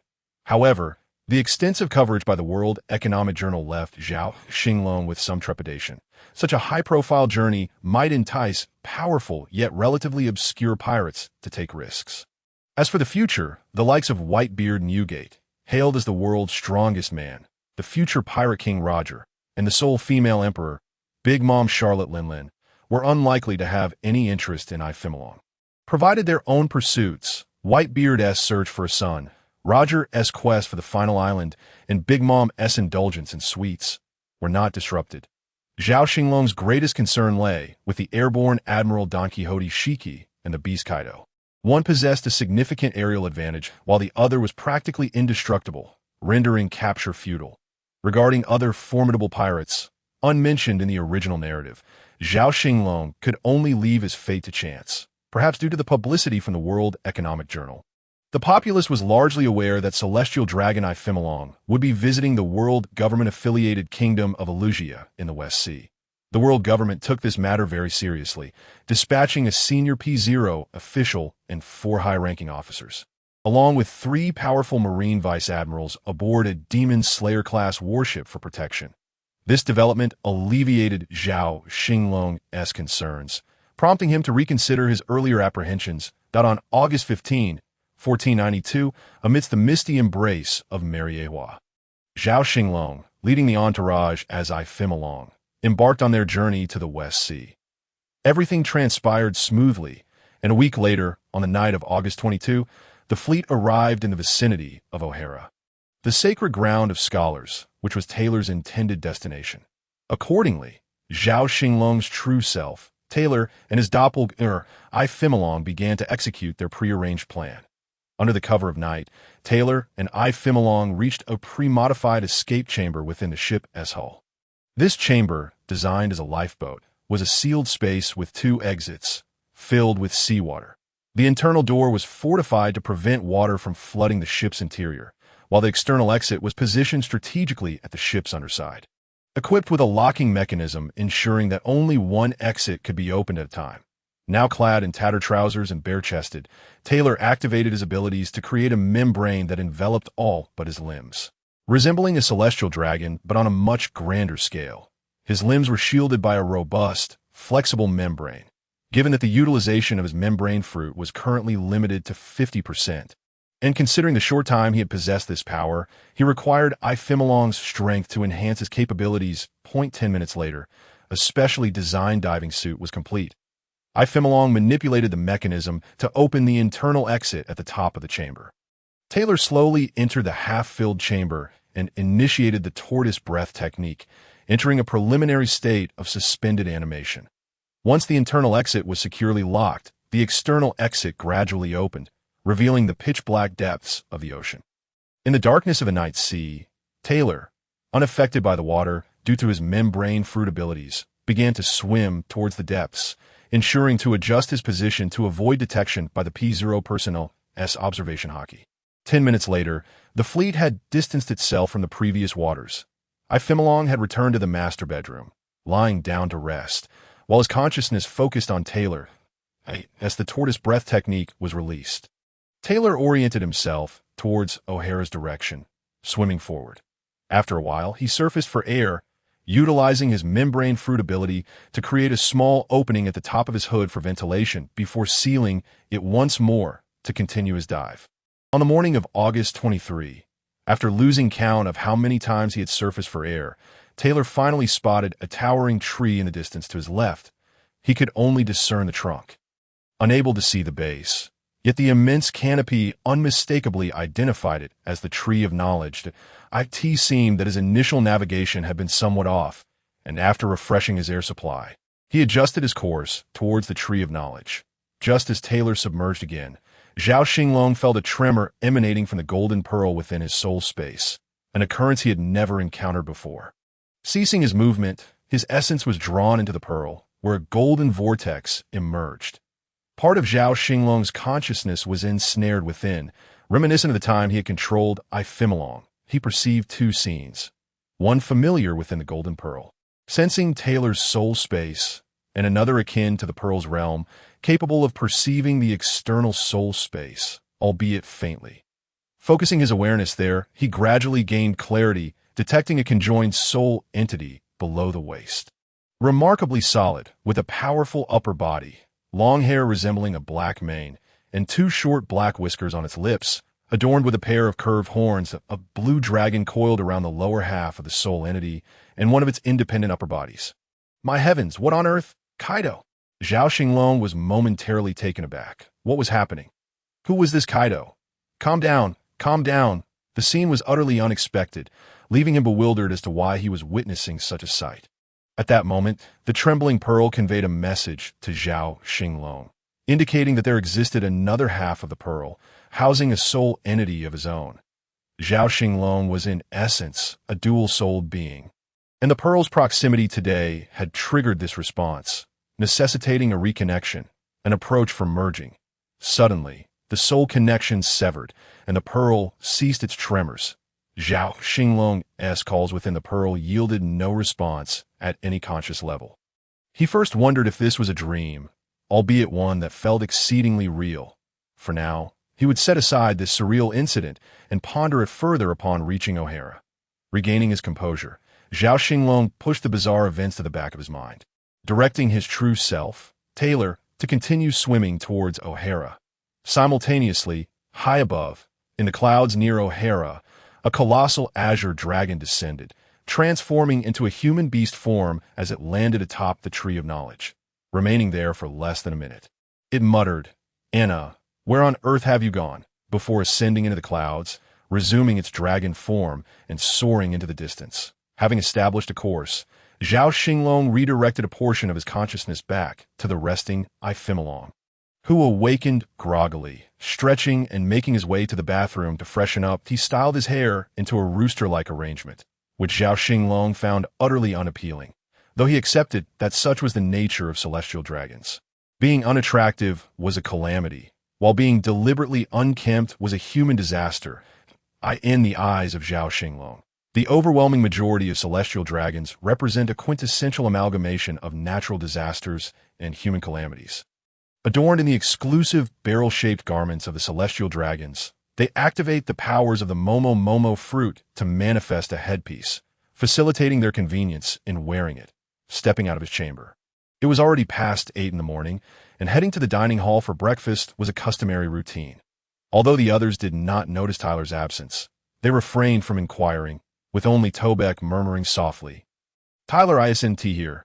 I wonder where he's gone." "Do not ask what should not be asked. Adults will make their own decisions," Tajin remarked, casting a glance at Tobek. With Tyler absent, Tajin, being the most formidable among them, naturally assumed the role of leader. Upon being addressed, Tobek ceased his chatter and resumed his vigilant duties. Tajin had been accompanying Ifimilong for over 2.5 years and harbored an inexplicable sentiment towards him. This current master was entirely unlike previous celestial dragons. At first glance, he appeared akin to the others, yet beneath the surface, he was remarkably different. There was none of that inherent arrogance that perpetually emanated from their very core. Instead, there was a fade of feigned disdain coupled with a greater sense of approachability and amiability that, of course. This realization dawned upon Tajin only through his frequent interactions with Ifimilong, and he believed that only he and Tyler could truly perceive Ifimilong's unique traits. Even the steward, Zeisfield, found it difficult to discern AT that moment. A high-ranking official from P0, masked and mysterious, entered the dining hall. The organization, known as P0, serving the celestial dragons, was shrouded in secrecy, never revealing their identities. Even when addressing celestial dragons such as Ifimilong, the official approached Ifimilong, bowing slightly as he spoke, saying, "Ifimilong, a formidable presence is approaching that I kindly ask you to proceed to the safety chamber for your rest, and you may resume your activities once the danger has subsided." With a gesture inviting him to move, Ifimilong said nothing, merely acknowledging the P0 official with a slight nod. After surveying his subordinates, he gracefully advanced, guided by the prepared staff and service personnel. However, upon reaching the entrance, Ifimilong halted, turning around. With an impassive expression, he addressed the service personnel, "Bring me some food and 2 books to the safety chamber." Having said that, he continued towards the safety chamber. 3 years prior, Ifimilong's vessel, the Hoary Ghost, suffered severe damage from a meteorite strike at that time. Ifimilong, resting in the master bedroom, narrowly escaped death. Upon returning to the Holy Land of Mariehua, the Hoary Ghost underwent extensive repairs over the course of 2 years. In addition to restoration, certain upgrades and modifications were made, such as enhancing the propulsion system with external wheels, transitioning from wind-driven paddles to a combination of wind propulsion and human pedaling. The safety chamber was a newly added feature, constructed from special materials infused with sea stone powder, forming a room of approximately 1 square meter, exhibiting strong resistance to impacts and destruction, while also being well sealed. It could float on the ocean's surface in the event of complete vessel destruction, ensuring safety while awaiting rescue. Due to the incorporation of sea stone, it would not be targeted by sea kings. Additional modifications included the escape pod utilized by Ifimilong and Tyler the previous night. Other weaponry and equipment underwent slight adjustments, but overall changes were minimal. Although Zhao Xinglong possessed extensive knowledge of the Hoary Ghost structure, Ifimilong, as a celestial dragon, could not display excessive familiarity with his vessel, as it contradicted the lofty image associated with the celestial dragons. Therefore, Ifimilong followed the guidance of the service personnel and the escorting guards to the safety chamber, which was opulently adorned. While Zhao Xinglong was not particularly fond of such ostentatious design, he acquiesced to it. The chamber also featured a projection phone worm connected to 36 surveillance phone worms throughout the ship, allowing for comprehensive monitoring of the internal conditions and unobstructed views of the external environment. But a massive circular sofa was affixed to one side of the safety chamber, with a storage area in the corner opposite the sofa stocked with food and fresh water, while another corner housed a restroom. Upon entering, Ifimilong settled onto the sofa, attended by 2 beautiful concubines from 2 years prior, while Tajin and the others, due to their imposing physiques, remained stationed at the entrance. Xinglong commanded the activation of the projection phone worm, linking it to the external surveillance phone worms, as images were projected onto a prepared white sheet. In the distance, Xinglong observed the P0 officer gracefully retreating towards the horizon, where a swirling mass of white and red clouds loomed, and a cerulean creature darted through the clouds.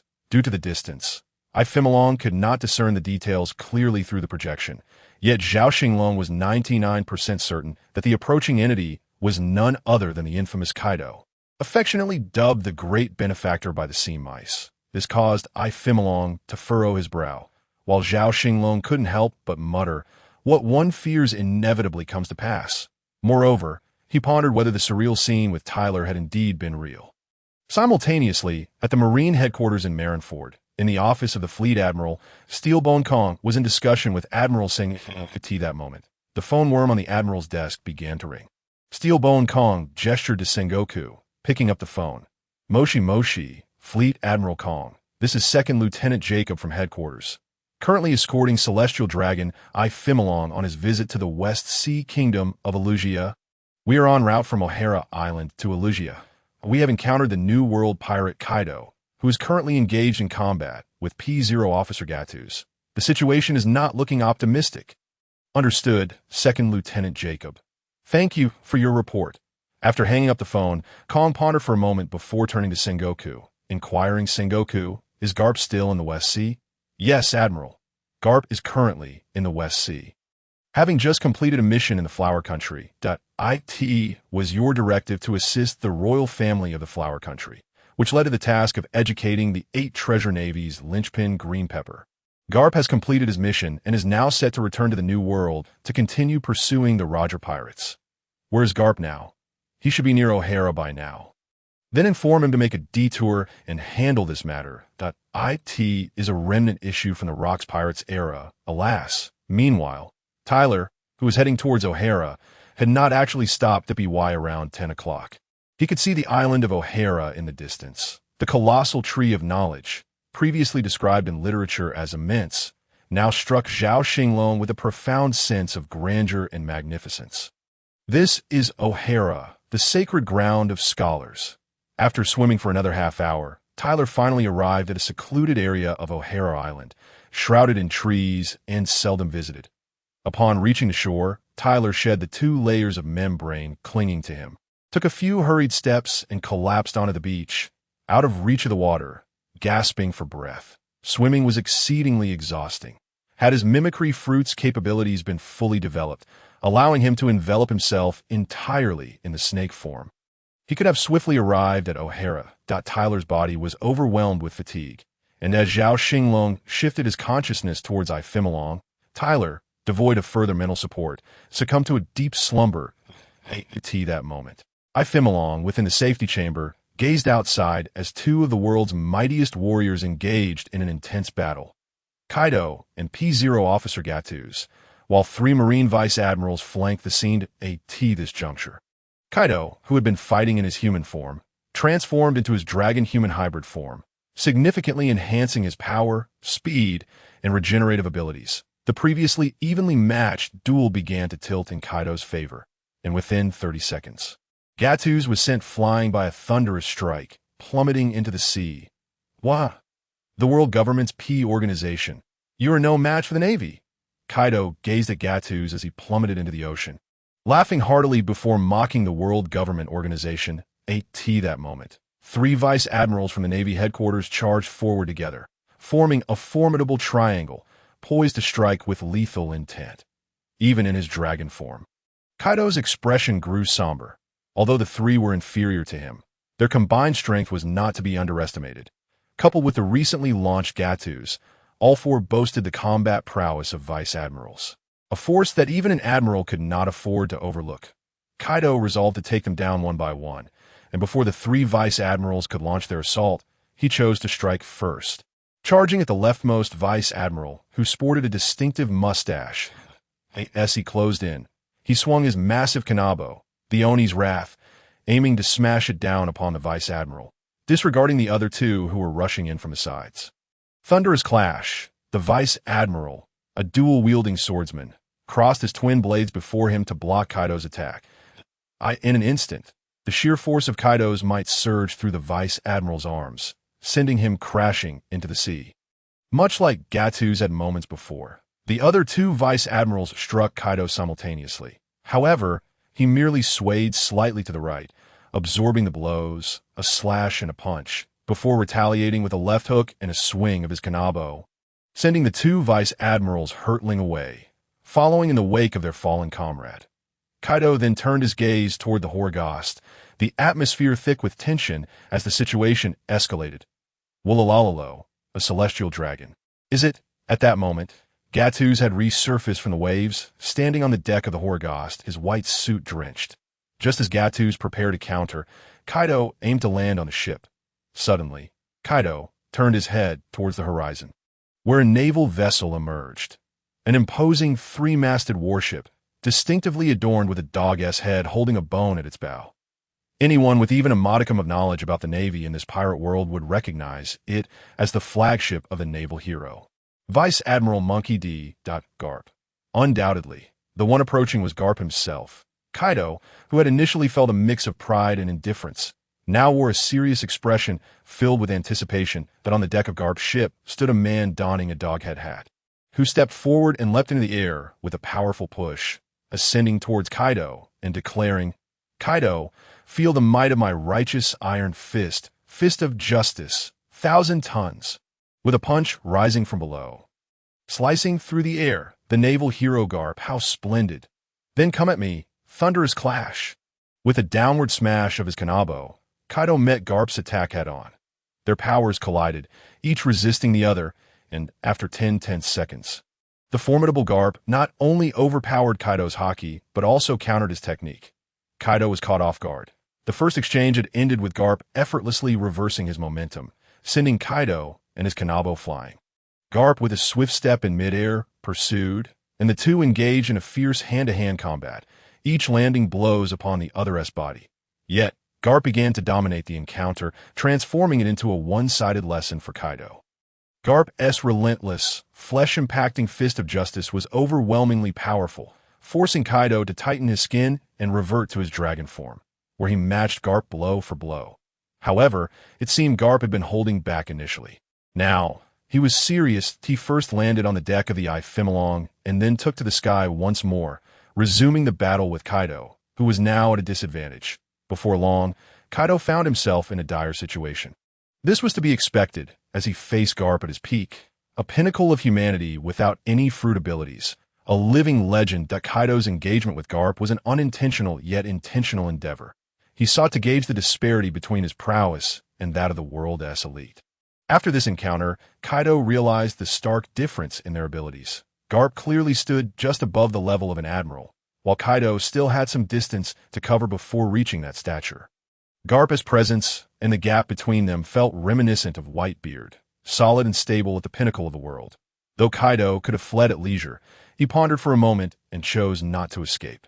Gradually moving closer to the Horgost, Gattu's and the three Vice Admirals tensed immediately, while Garp remained unfazed, continuing to engage Kaido in combat. Observing the battle, Zhao was reminded of a hazy vision, a tapestry of memories depicting a canyon on an island, adorned with many beautiful houses akin to Marie Joy's. As the tapestry unfolded, Garp appeared within it, collaborating with another figure to attack a third. Though the memory was unclear and the images blurred, Zhao Xinglong recognized that it was undoubtedly linked to the mysteries of the celestial dragons.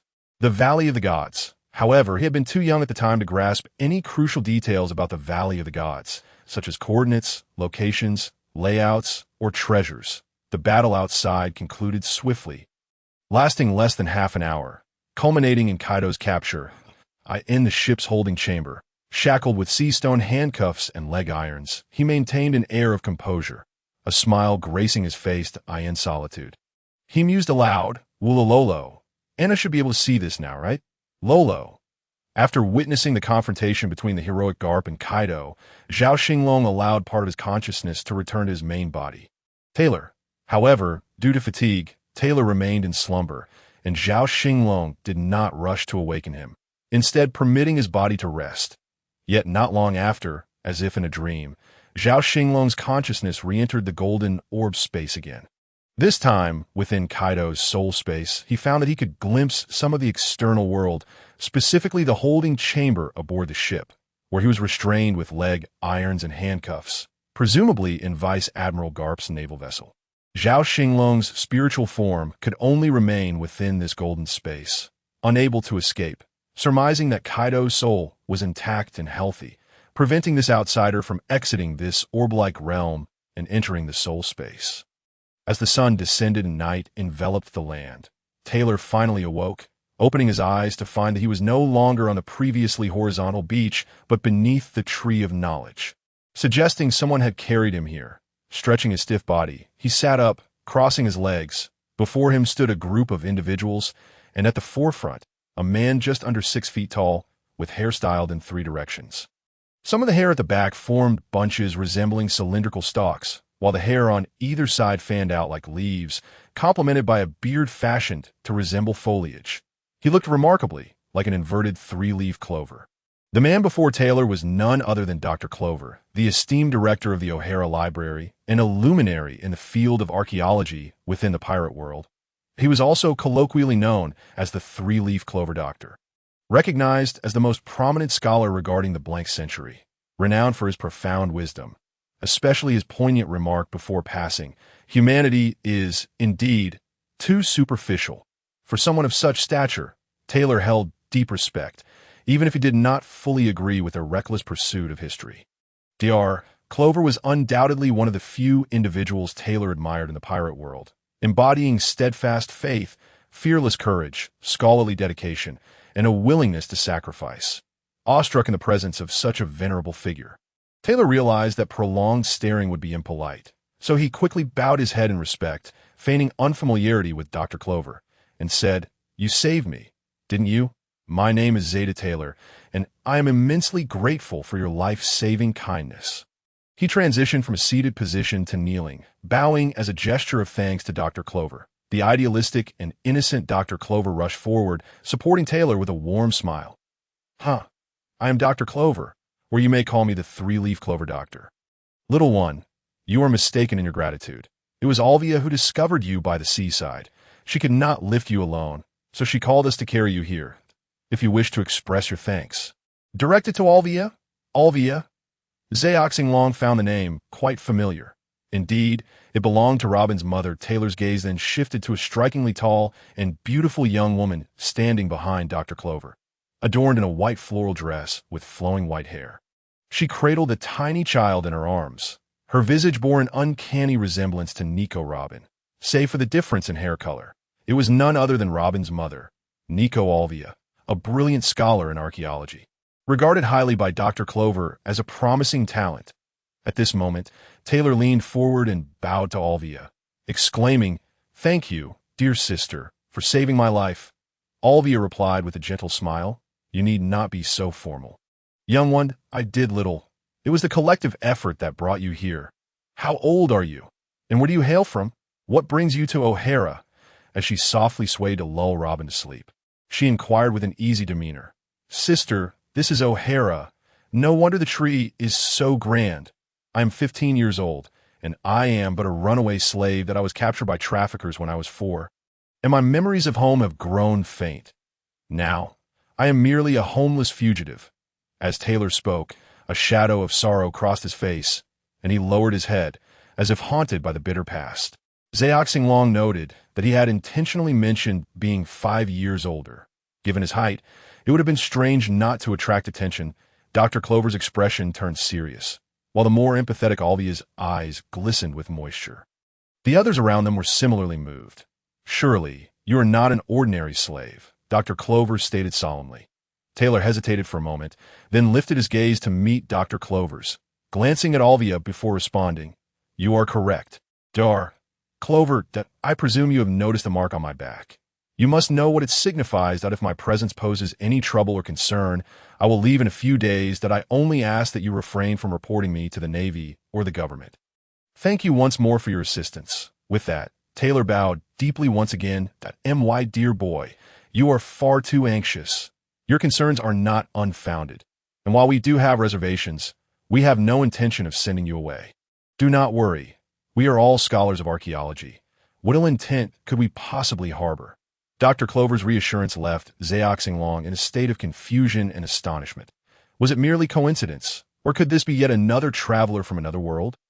Observing Dr. Clover's sincere and unpretentious demeanor, Zhao Xinglong concluded it was likely just a coincidence. After all, in this vast world, the occurrence of similar names or sentiments was not entirely uncommon. Dr. Clover, what do you propose? The plight of the celestial dragon's slave indeed presents a dilemma. But aside from this mark of the celestial dragon's hoof, what further proof exists of your status as a slave? Then there should be nothing else. That makes matters manageable. Simply cover the mark, and it will suffice. Most, we can imprint a larger, differently shaped design. Zhao Xinglong mused. Dr. Clover, whether naive or stubborn, was clearly no fool. It was merely that their pursuits were often incomprehensible to ordinary minds. Different aspirations yield different consequences, and thus their interplay of causes and effects was intricate indeed. This matter should be resolved promptly. There's indeed a blacksmith on the island, but you will need to decide on a design. For now, you may stay here. Once the mark is dealt with, you can explore O'Hara freely. Should you wish to leave afterward, that is also acceptable, for this is a land of freedom. With that, Dr. Clover gestured expansively to the sky. Zhao Xinglong felt a pang of nostalgia. It seemed that the downfall of O'Hara was not without justification. Beyond the taboo of the blank century, Dr. Clover and many scholars yearning for freedom and equality was likely intolerable to the world government. In a sense, O'Hara might be evolving into a modern version of that feared blank century. The outcome, as one might expect, would be akin to the erasure of that century itself. The investigation into the blank century could merely be a pretext. The government's subsequent actions against archaeologists were not only warnings, but also tests. The day the world government deemed O'Hara's ideological flame too perilous would be the day they acted. This realization clarified some of Zhao Xinglong's previous doubts regarding the O'Hara incident. The preparations for the extermination order had been made prior to Dr. Clover's communication with the stars, indicating a decisive move to obliterate O'Hara, much like the erasure of that 100-year history 8 centuries prior. This was a strategic resolution, a matter of great importance not to be altered lightly, and not a decision made solely in response to Dr. Clover's words. I end this train of thought. Zhao Xinglong finally grasped that the fear extended beyond the revelation of the blank century. It was the archaeologists' pursuit of ideals of freedom and equality that truly unsettled them, far more than ancient weaponry ever could. As for the capture of archaeologists, the search for evidence, and the implementation of extermination orders were mere tactical maneuvers serving the greater strategic objective of extinguishing O'Hara's flame. In contrast, Nico Robin, a survivor of O'Hara, was overlooked by the world government precisely because she lacked the ideological fervor for freedom and equality, making her survival at the tender age of 8 all the more remarkable. Without the protection of a powerful guardian, it would have been impossible for her to endure otherwise. With clarity, everything fell into place. The world government aimed to eradicate the ideology of freedom and equality propagated by the archaeologists of O'Hara. Not the archaeologists themselves, of course. These reflections occurred within the blink of an eye for Zhao Xinglong, who momentarily accepted this as the truth. He returned to the present, where Taylor was addressing Dr. Clover, saying, I am truly grateful. Dr. Clover, I have one more request. If I can indeed eliminate the threat of the mark, would you be willing to teach me about archaeology and ancient texts? I have a profound interest in the mysteries of the past. Well, if the threat is removed, it would not be out of the question. Since you are eager to learn, once you've resolved the matter of the mark, come find me, and we shall begin your studies. Dr. Clover replied, always fond of eager learners.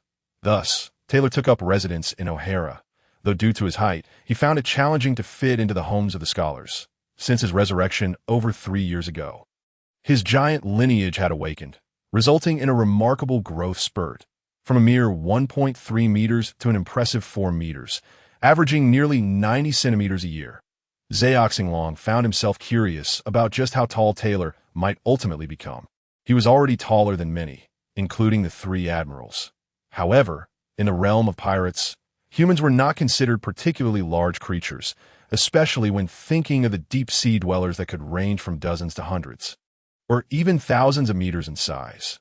Thus, whether one stood at 2, 3, or even 10 meters, it seemed inconsequential that in the end, it was Dr. Clover who decisively arranged for Taylor to stay overnight at the all-knowing library, where he could peruse foundational texts on archaeology and related literature. However, residing in the library indefinitely was not a viable solution. The following day, Taylor ventured into the jungles behind the island of O'Hara. Cutting down several trees to construct a modest dwelling, he required little more than a tall enough shelter to accommodate himself and provide refuge from the elements. 3 days later, Taylor had successfully built a 30-square-meter house. Utilizing the properties of the momo fruit to bind, secure, and waterproof the structure. Though the ceiling soared over 6 meters high, resembling the second stories of other island residences, it meant that Taylor would not need to remain in the library any longer. The enthusiastic archaeologists even gifted Taylor with clothing, which filled Zhao Xinglong with a warmth and kindness he had not felt in years. They were genuinely earnest, simple-hearted individuals, passionate about the pursuit and interpretation of history. The next day, Taylor approached Dr. Clover with a design he had created for the Titan bull python mark. Intending to use it to cover the celestial dragon's hoof mark, Dr. Clover mentioned that it would take about 2 days to craft the branding iron, advising Taylor to visit the blacksmith shop on the east side of O'Hara in 3 days for the imprinting. 3 days later, Taylor finally managed to conceal the slave mark of the celestial dragon, which had accompanied him for over 3.5 years, rendering it unrecognizable. Thus, Taylor settled in O'Hara, embarking on a nearly 3-year journey of studying archaeology and ancient scripts. The clattering sound of shackles jolted Taylor from his reverie. In the depths of Level 5 of Impel Down, where he resided in his solitary cell at the end of the corridor, he observed 2 figures approaching, one tall, adorned with horns and wings, escorting a slightly shorter individual that in the dim yellow light. Taylor could not clearly discern the two as they drew nearer, but the one escorting the prisoner was undoubtedly Magellan, the still young wielder of the Doku no Mi, who had already attained the position of vice warden. The other figure, a frail and diminutive man, moved slowly, the sound of his chains echoing through the otherwise quiet corridor. The clanking of the shackles persisted, and Taylor closed his eyes, pondering who might be the new companion in this place. As the clattering ceased, likely indicating they had reached the new prisoner's cell, Taylor opened his eyes once more, and across from his cell, under the dim light, he glimpsed a haggard and melancholic face. His eyes narrowed in disbelief as he whispered to himself, "Is it really her?" In the Holy Land, Mariewa, within the opulent master bedroom of the House of Emperors, Effie Moran reclined on his bed, conversing with someone via a transponder snail. "Gatus, you have known me for nearly 9 years. You should be well aware of my nature. I merely seek a scholar well-versed in ancient texts to serve as my tutor. I've heard that Nico Alvia has just been captured by you. Ephemeron-sama, your information travels swiftly. How could it reach you so quickly? Nonetheless, she is a minor character. Why would you be so concerned?" "A minor character? Gatus, you underestimate my pursuit of culture. From a young age, I have been an avid reader with a wide-ranging curiosity. 8 years ago, at scarcely 15, I represented the Celestial Dragons and the world government on a diplomatic mission to the Elusia Kingdom." "Oh, and you were one of the accompanying personnel at that time. During the journey, I dispatched my combat slave, Taylor, to O'Hara to study ancient scripts on my behalf, with the intention of instructing me upon his return and subsequently sending him to seek out historical texts for my research. I had scarcely learned even half of what I intended before you all meddled in my affairs. Ephemeron-sama, you have reiterated this matter many times over the past year. We are already well aware of it, and there is no need for further repetition. Indeed, you are all too well aware, for it was you who forcibly took my trusted combat slave, Taylor, from here over a year ago. He only accompanied you at my suggestion. And now, what did you promise me at the time? That he was merely going on vacation. A vacation? What sort of vacation? He was sent to level 5 of Impel Down and has yet to return after more than a year. Who knows how long he will be confined? Was your guarantee merely empty words, devoid of substance? The consciousness of Zhao Xinglong, which had fused with Effie Moran's body and soul for nearly a decade. have been influenced by Ephemeron's original character and spirit during this time, leading him to unleash a torrent of criticism towards the third-ranking high official, Gattuso. Gattuso remained silent, acutely aware that his organization had acted in a manner that was somewhat unjustifiable. Nevertheless, in the end, it was Zhao Xinglong's orders that led to Taylor being imprisoned and kept under solitary confinement. Gattuso, let us not dwell on Taylor for now. Surely you can provide me with that female archaeologist? Even if only as a slave, I simply wish to learn the remaining ancient scripts. Ephemeron-sama. It is not that my organization is unwilling to assist you, but this operation falls under the jurisdiction of P9. And they are the ones who captured her. Our reach does not extend that far, as you should understand. That is of no concern to me. That is merely an internal matter for your organization. My request is simple. I merely wish to see this individual within my own residence. She could be that woman or even Taylor. You may decide how to proceed. Otherwise, I shall bring this matter directly to the attention of Lord Xing. One might mistakenly think you are our masters, celestial dragons. Ha! After uttering this, Ephemeron ended the call, having no further reason to prolong the discussion. When Zhao Xinglong learned through Taylor the woman's identity, he understood that this call was essential to clarify his own position, allowing him to subsequently extricate Ephemeron from the situation. Even if P9 does not yield any individual to him, he would employ his own methods. Once Ephemeron was removed from the equation, Taylor could cause as much commotion as he liked, and Ephemeron would not dare to retaliate. This was Zhao Xinglong's plan, which would adapt according to the government's stance. After Ephemeron hung up the phone, Gattuso wore a contemplative smile, promptly picking up another secure transponder snail to make a call. 10 seconds later, the line connected, and a somewhat shrill male voice came through. Commander, what is the matter at such a late hour? Where is that woman? How did P9 handle her?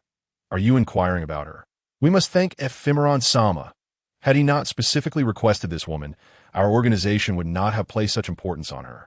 Otherwise, she would have surely escaped with the assistance of the former Marine Admiral, Soro.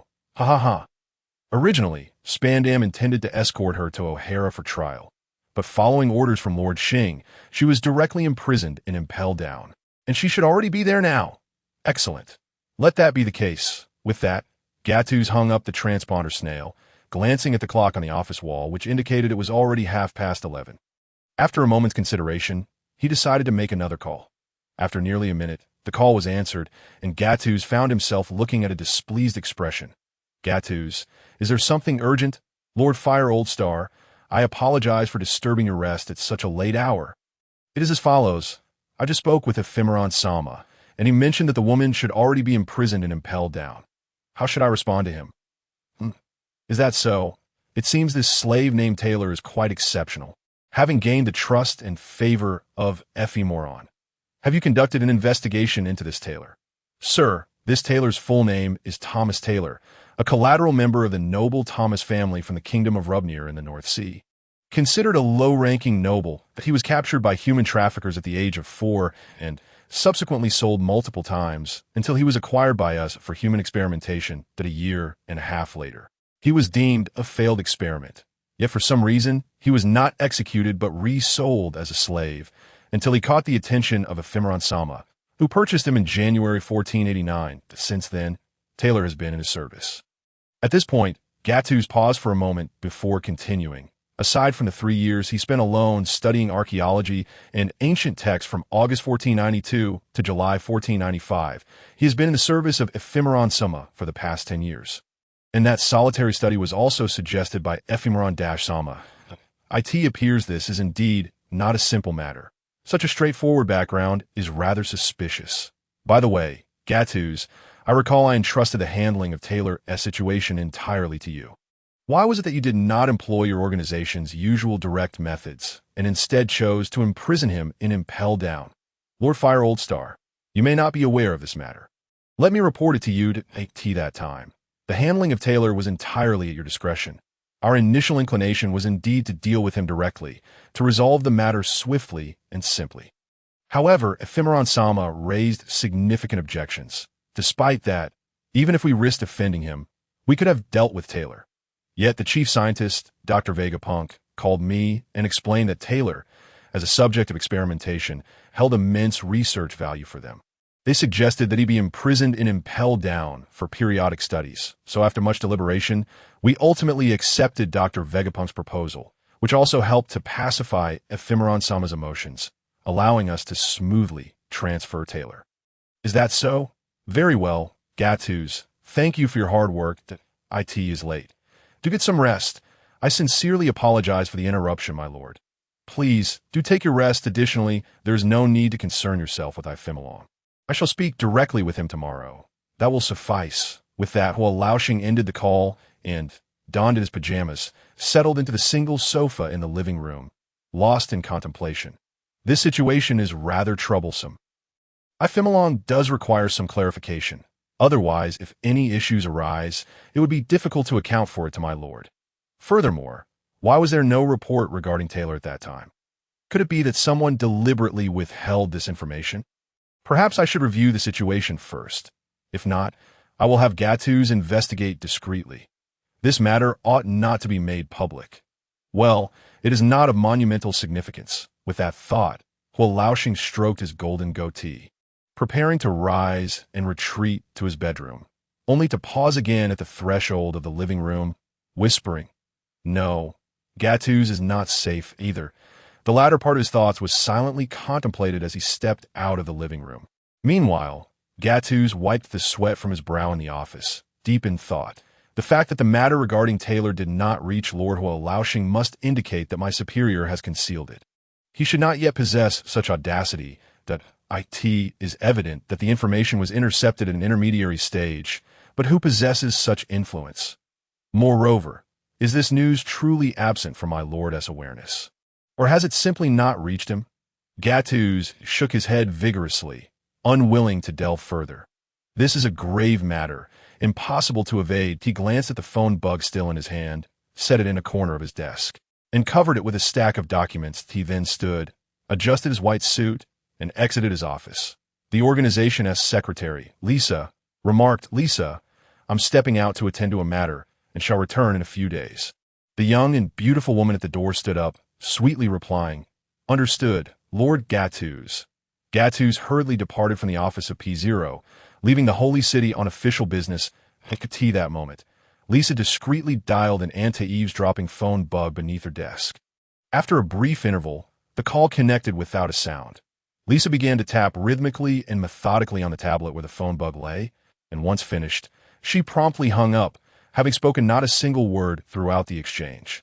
Simultaneously, on a desolate island in the New World, underground, there existed a hewn stone chamber approximately 4 meters high, housing 2 individuals, one of whom, shrouded in shadow, after placing down his phone bug, addressed the other.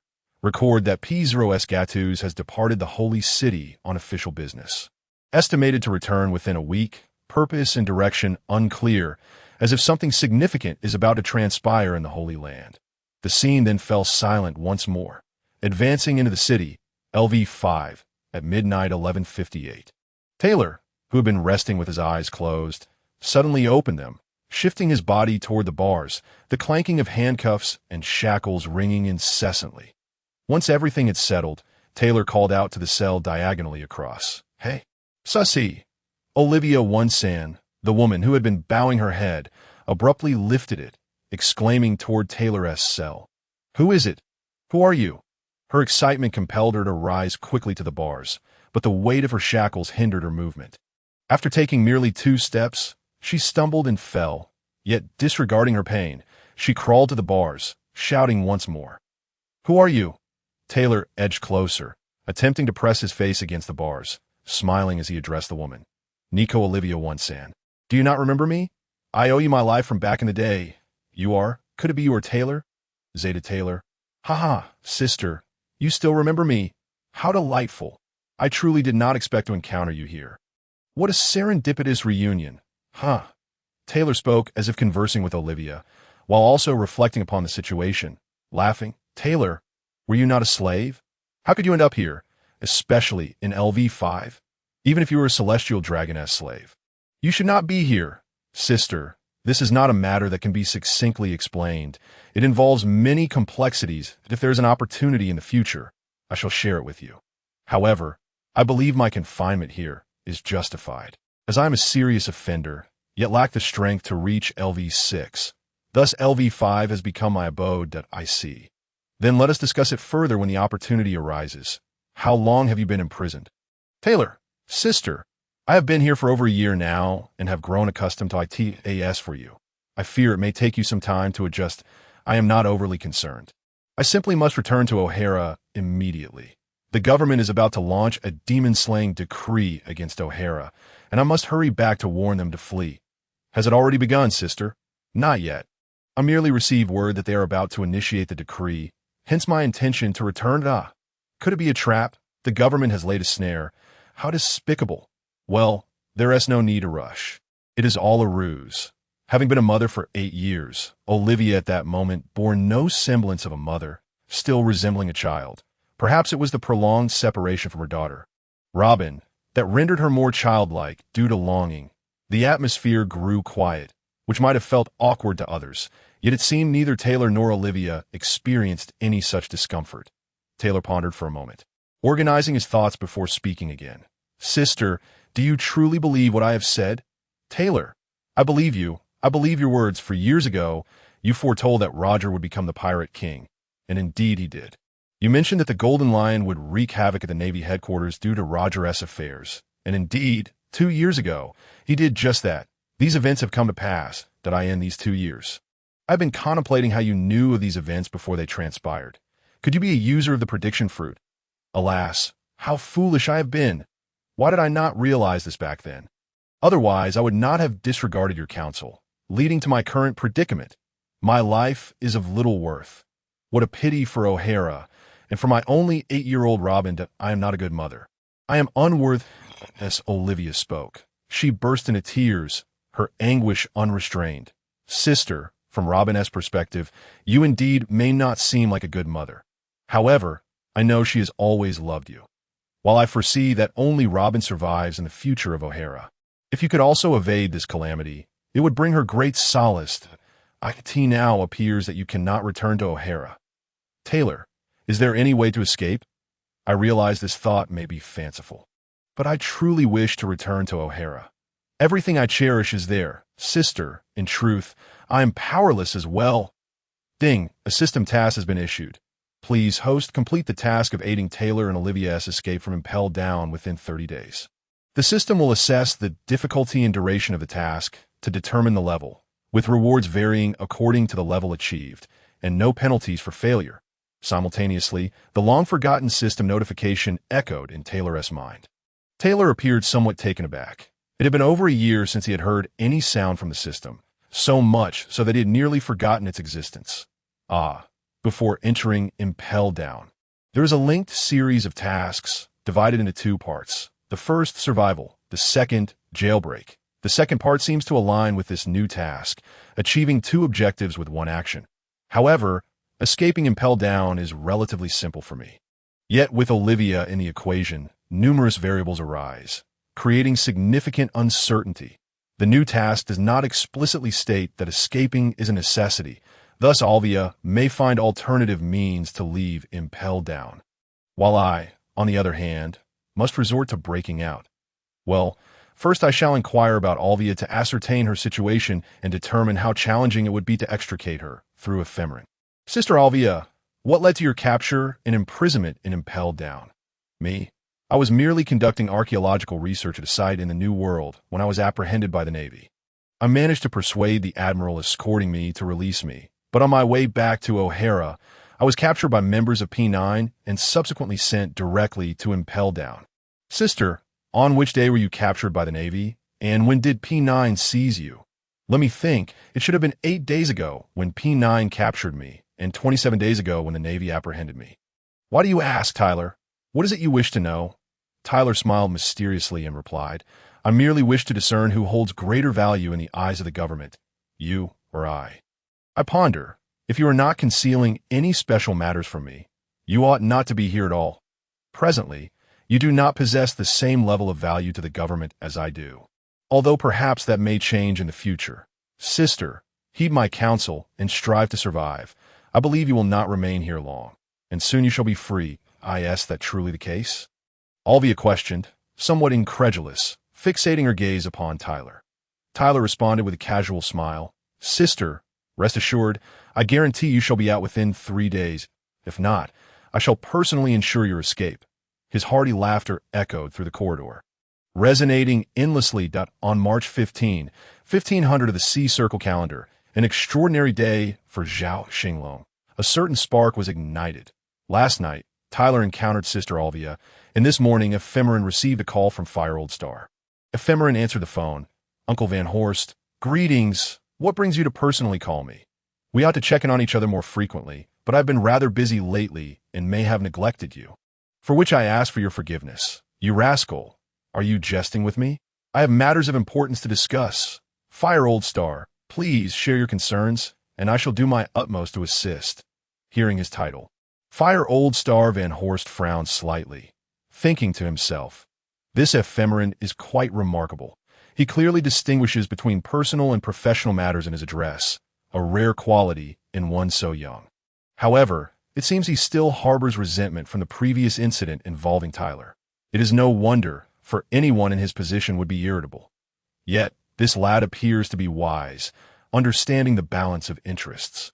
Thus, Fire Old Star feigned ignorance of Ephemeron's intent, and continued, Nephew Ephemeron, I received a call from Gattu's last night.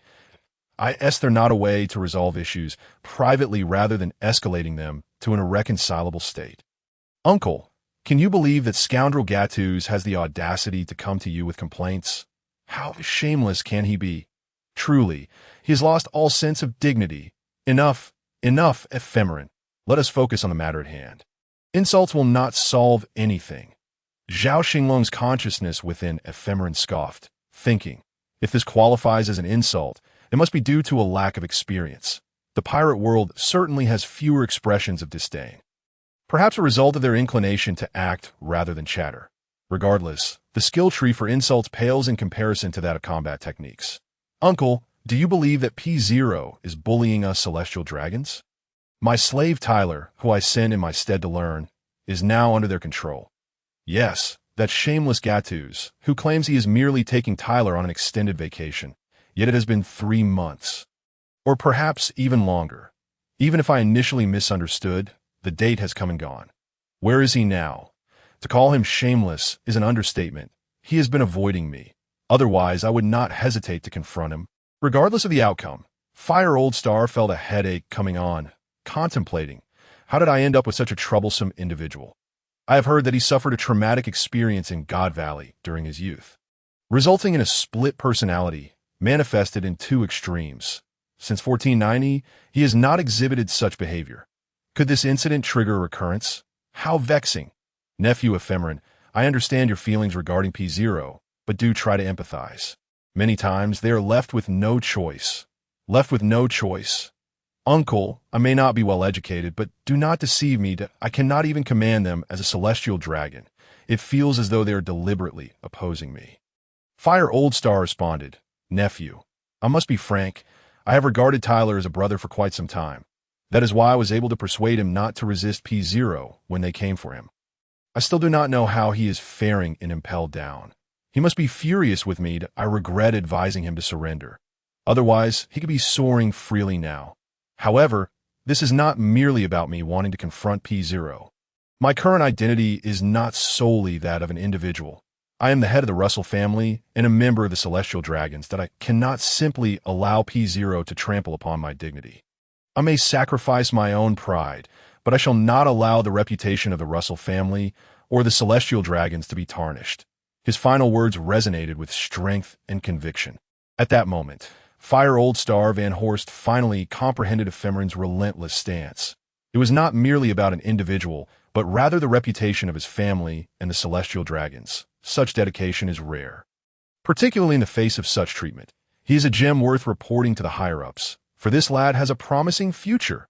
Nephew, it is not that I insist on retrieving Tyler.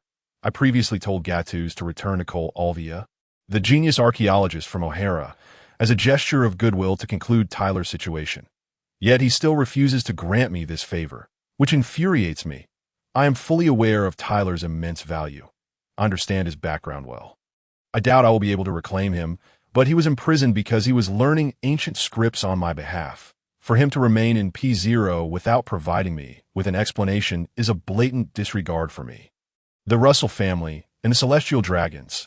Zhao Xinglong, through Ephemeron's voice, once again raised the banner of the Celestial Dragons. Continuing, Alvia is an archaeologist. Granting her to me would also serve as an acknowledgement of Tyler's abduction without resolution. Allowing both parties to maintain face that, if Tyler is to harbor resentment, let it be directed solely at me. I shall accept that. However, it seems those P0 individuals are treating me like a fool. I merely requested Alvia, and they promptly sent her to impel down as well, slapping me in the face. Do they truly believe the Russell family is without defenders, ripe for bullying? Fire Old Star Van Horst felt a surge of anger.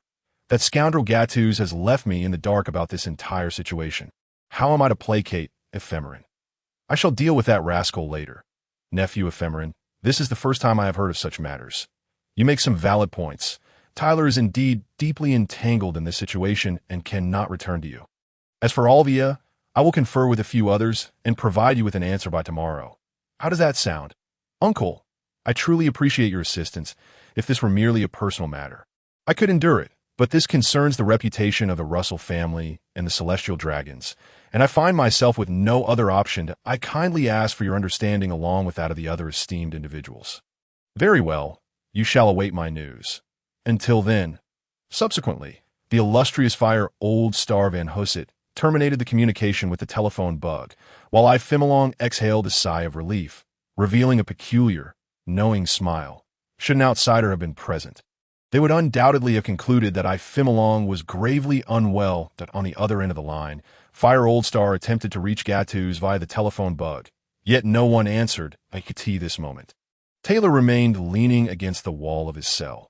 Following the conversation between I Fimalong and Fire Old Star, Zhao Xinglong surmised that Alvia could likely escape through alternative means, thus achieving the mission.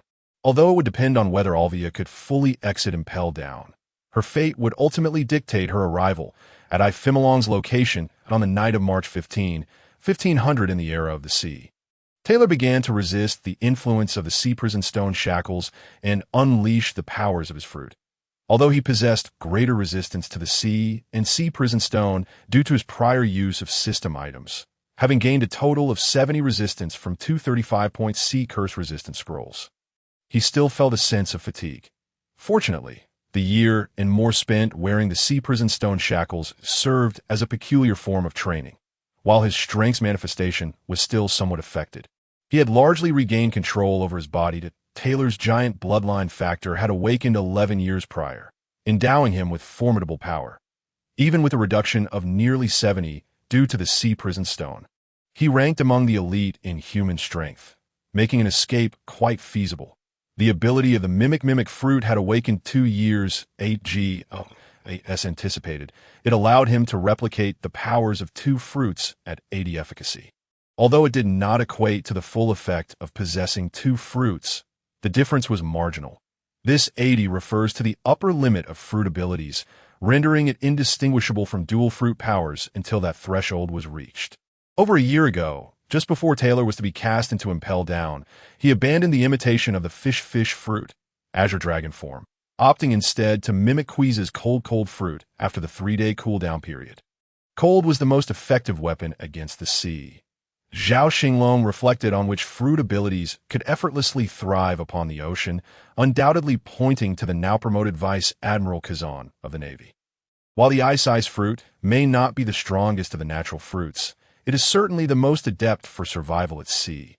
Queeze had developed the cold fruit commendably over the years. This fruit could be classified as a freezing fruit that could not elementalize, significantly aiding in the escape from the depths of Impel Down. Furthermore, aside from the Titan Bull Python and the mimic fruit, Taylor consumed his 3rd devil fruit, the Cloud fruit, in 1498. That this was a compensation promised to I Fimalong after the government exchanged the 2 devil fruits obtained from A Fimalong. In 1496, it was given to I Fimalong.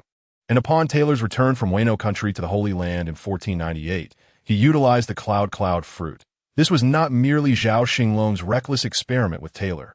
Rather, in February 1495, while still studying at O'Hara, Taylor unexpectedly awakened the bloodline factor of the fur tribe, transforming into the moon lion formed at a T that moment.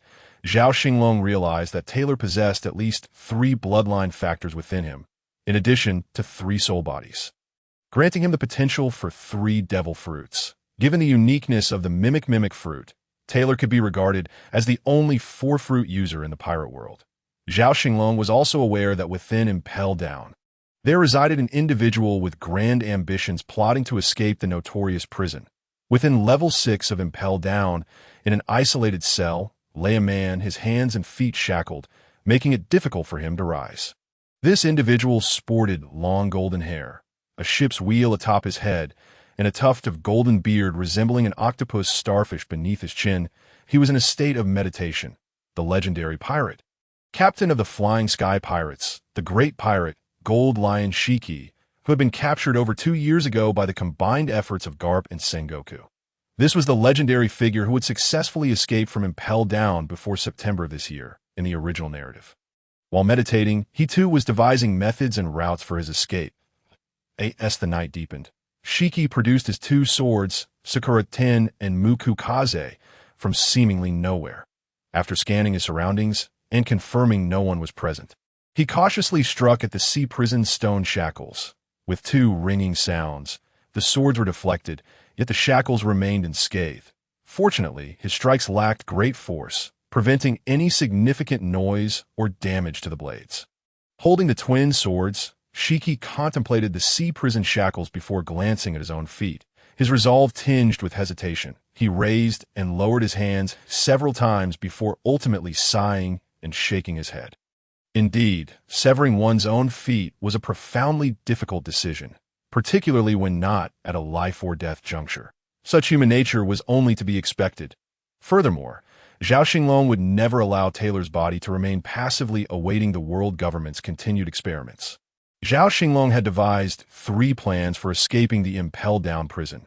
One not escape from Impel Down prior to Shiki's breakout, when the prison's defenses might be lax and distracted. Taylor could consider breaching the side walls of level 5 or level 6, or even stealthily slipping out of Impel Down. After all, Taylor was not overly afraid of the sea. Additionally, with both the mimic fruit and the cold fruit at his disposal, escaping from the sea would present a greater chance of success than exiting through the main entrance. With an estimated success rate of around 80.2. Wait for the troops to escort him to the experimental base or attempt to flee from a base. However, this option bore greater risk, as Zhao Xinglong estimated the success rate of escaping from the experimental base would not exceed 10. With a maximum success rate of 50 during transit point 3 to coordinate his escape with Shiki's breakout, considering Shiki's fruit abilities and the sea prison stone powder mixed into the outer walls of Impel Down, which would force Shiki to escape as if flying into the sky. Conversely, Taylor, possessing a degree of resistance to the sea and sea prison stone, could flee from the seabed as in the first plan. With Shiki's escape drawing the attention of the guards, particularly high-ranking officers such as the chief warden and deputy wardens, Taylor's chances of successful escape would increase significantly, potentially exceeding 95. Alternatively, a third twist could involve rescuing Shiki to create time and opportunity for himself. Moreover, preserving Shiki's legs would enhance his combat capabilities, thereby bolstering Taylor's chances of escape, for Taylor had yet to reach an invincible level of strength. Although Zhao Xinglong was confident in his ability to contend with any adversary, Taylor's peak strength was still somewhat lacking. Of course, one could not count Garp among the ordinary. He was a vice admiral cloaked in the guise of an admiral. After considerable deliberation, Zhao Xinglong decided on the second plan as a temporal marker. Should Shiki not escape before the next arrival of personnel, he would execute Plan 1. Conversely, if Shiki did escape, he would enact Plan 3, never allowing for the possibility of reaching the execution of Plan 2. The risks of that venture loomed high. Whether he could return safely was uncertain. The government's scrutiny of him was even greater than that of important figures from O'Hara, indicating that Taylor faced significant peril. This risk would undoubtedly intensify following the next experiment, as the government had not yet gleaned the desired research results from him. Whether he comprehended ancient texts was of little concern to the government at this juncture. They remained oblivious to the fact that this ability was intertwined not only with the void of the 100-year history, but also with ancient weaponry. Had they not obliterated O'Hara, they would not have sought to capture Nico Robin over 2 decades later.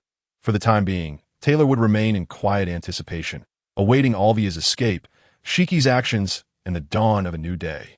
On the night of March 15, 1500, within the Star Conference Room of Pangda City in Mariewa, the Stars convened. This impromptu meeting was proposed by the Fire Old Star, who sat in a singular armchair clad in a deep crimson suit. Devoid of a necktie, his golden short hair and neatly trimmed beard accentuated by a prominent scar across his chest, Fire Old Star surveyed the other 4 stars before speaking. Over a year ago, P0, at our behest, apprehended Ifimilong's slave Taylor. However, Ifimilong was discontent. P0 falsely assured Ifimilong that Taylor's removal was merely for a vacation-like investigation, with the promise of his swift return to Ifimilong's estate. This incident stirred considerable unrest within the Holy City. Pausing momentarily, Fire Old Star noted the nods of acknowledgement from the other stars before continuing. You are all likely familiar with a report from Dr. Rick Sains, the assistant of Vegapunk, concerning Taylor's situation. He is one of the very few successful experimental subjects in the application of bloodline factor technology over the years, previously deemed a failed experiment. Subsequently, Taylor has been imprisoned and impelled down, subjected to biannual transfers to a secret experimental facility for further experimentation, before being escorted back to Impel Down, that he holds immense research value for the world government. We all know that aside from Taylor, the other successful subject is the notorious pirate Kaido, and the cost of capturing Kaido for experimentation far exceeds his research value. These are matters we have weighed thoroughly. Hence, the decision to detain Taylor was not erroneous.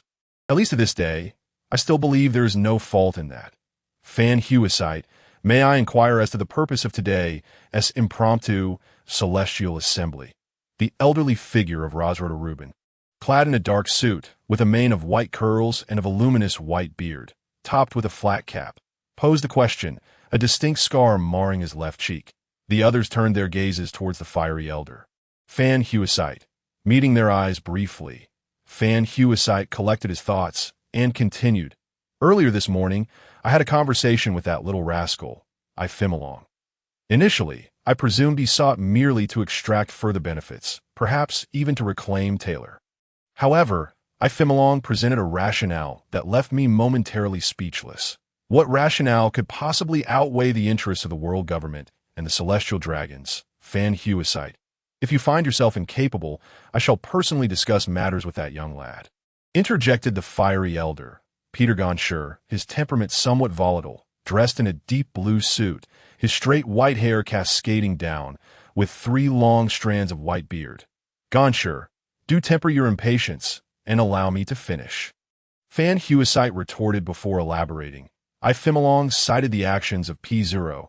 This incident not only disregarded his standing, but also insulted the Russell family and the entire Celestial Dragons. Listen closely, he referred to P0, relentlessly implicating us all as well that he is quite astute.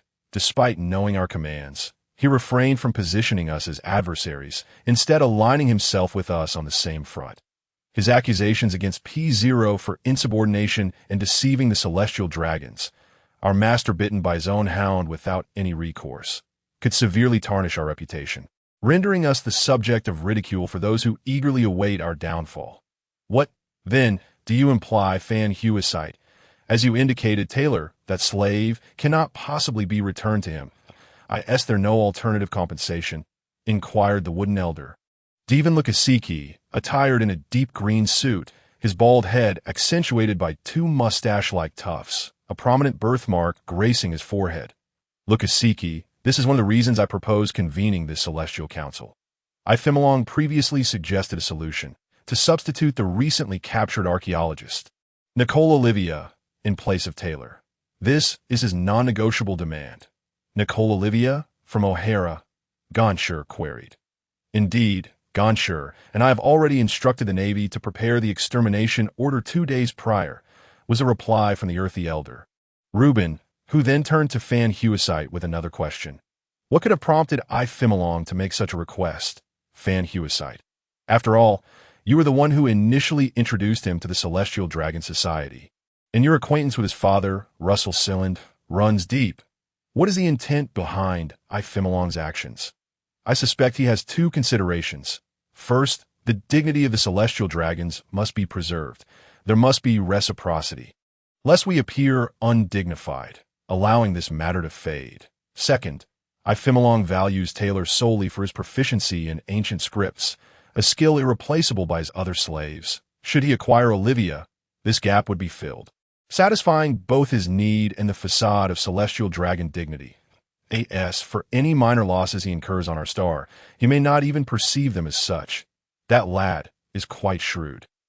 He has never called upon the favor from me, not even when Taylor was captured, with the intention of never needing to do so, ensuring we remain inclined to accommodate him suitably. Do you not agree? He is rather clever.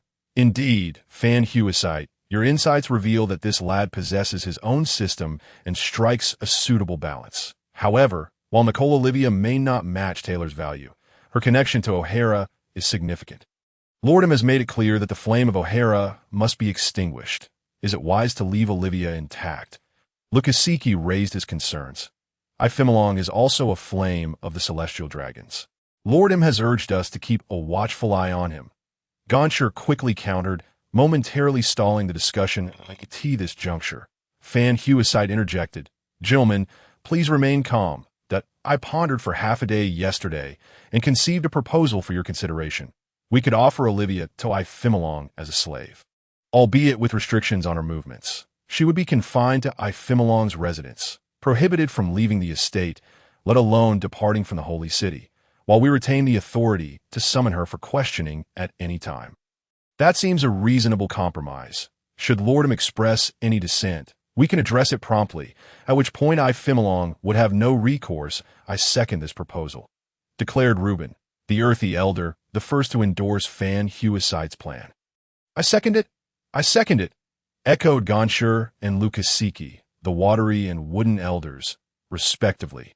The assembly's attention shifted towards the side, where the ever-silent figure of Fan Yinlin, clad in a white robe with a bald head, gold-rimmed spectacles perched upon his nose, and a katana in hand, sat quietly. He subtly drew forth the hilt of his sword, the original Guetai, before sheathing it once more. I second it. Within the holy city, none shall stir the waters. On the 16th of March, in the year 1500 of the Sea Circle calendar, at 6:20 a.m., in the sacred land of Meriewa, within Ifimolong's residence, the tea room held only Ifimolong. Takin and Koaze stood vigil at the door, as Ifimolong awaited the call from the fiery elder, Fan Huicite. Unbeknownst to him, the consciousness of Zhao Xinglong, who held dominion over Ifimolong, had unwittingly descended into contemplation concerning the fiery elder. That was in September of the year 1492 of the Sea Circle calendar, when Ifimolong completed his visit to the kingdom of Ilyusha without incident, returning successfully to the sacred land of Meriewa, albeit missing Taylor. The battle slaves on Ifimolong's side remained tight-lipped about the P0 organization, which had also noted the absence but refrained from any declaration, merely making a note of it, deeming it not worthy of alarming the stars.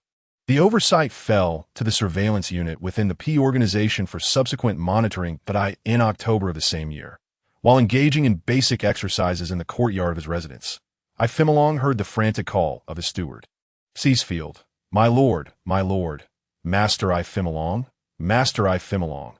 Ifimolong regarded the steward, who rushed into the courtyard, cradling a telephone bug with an impassive expression, remaining silent.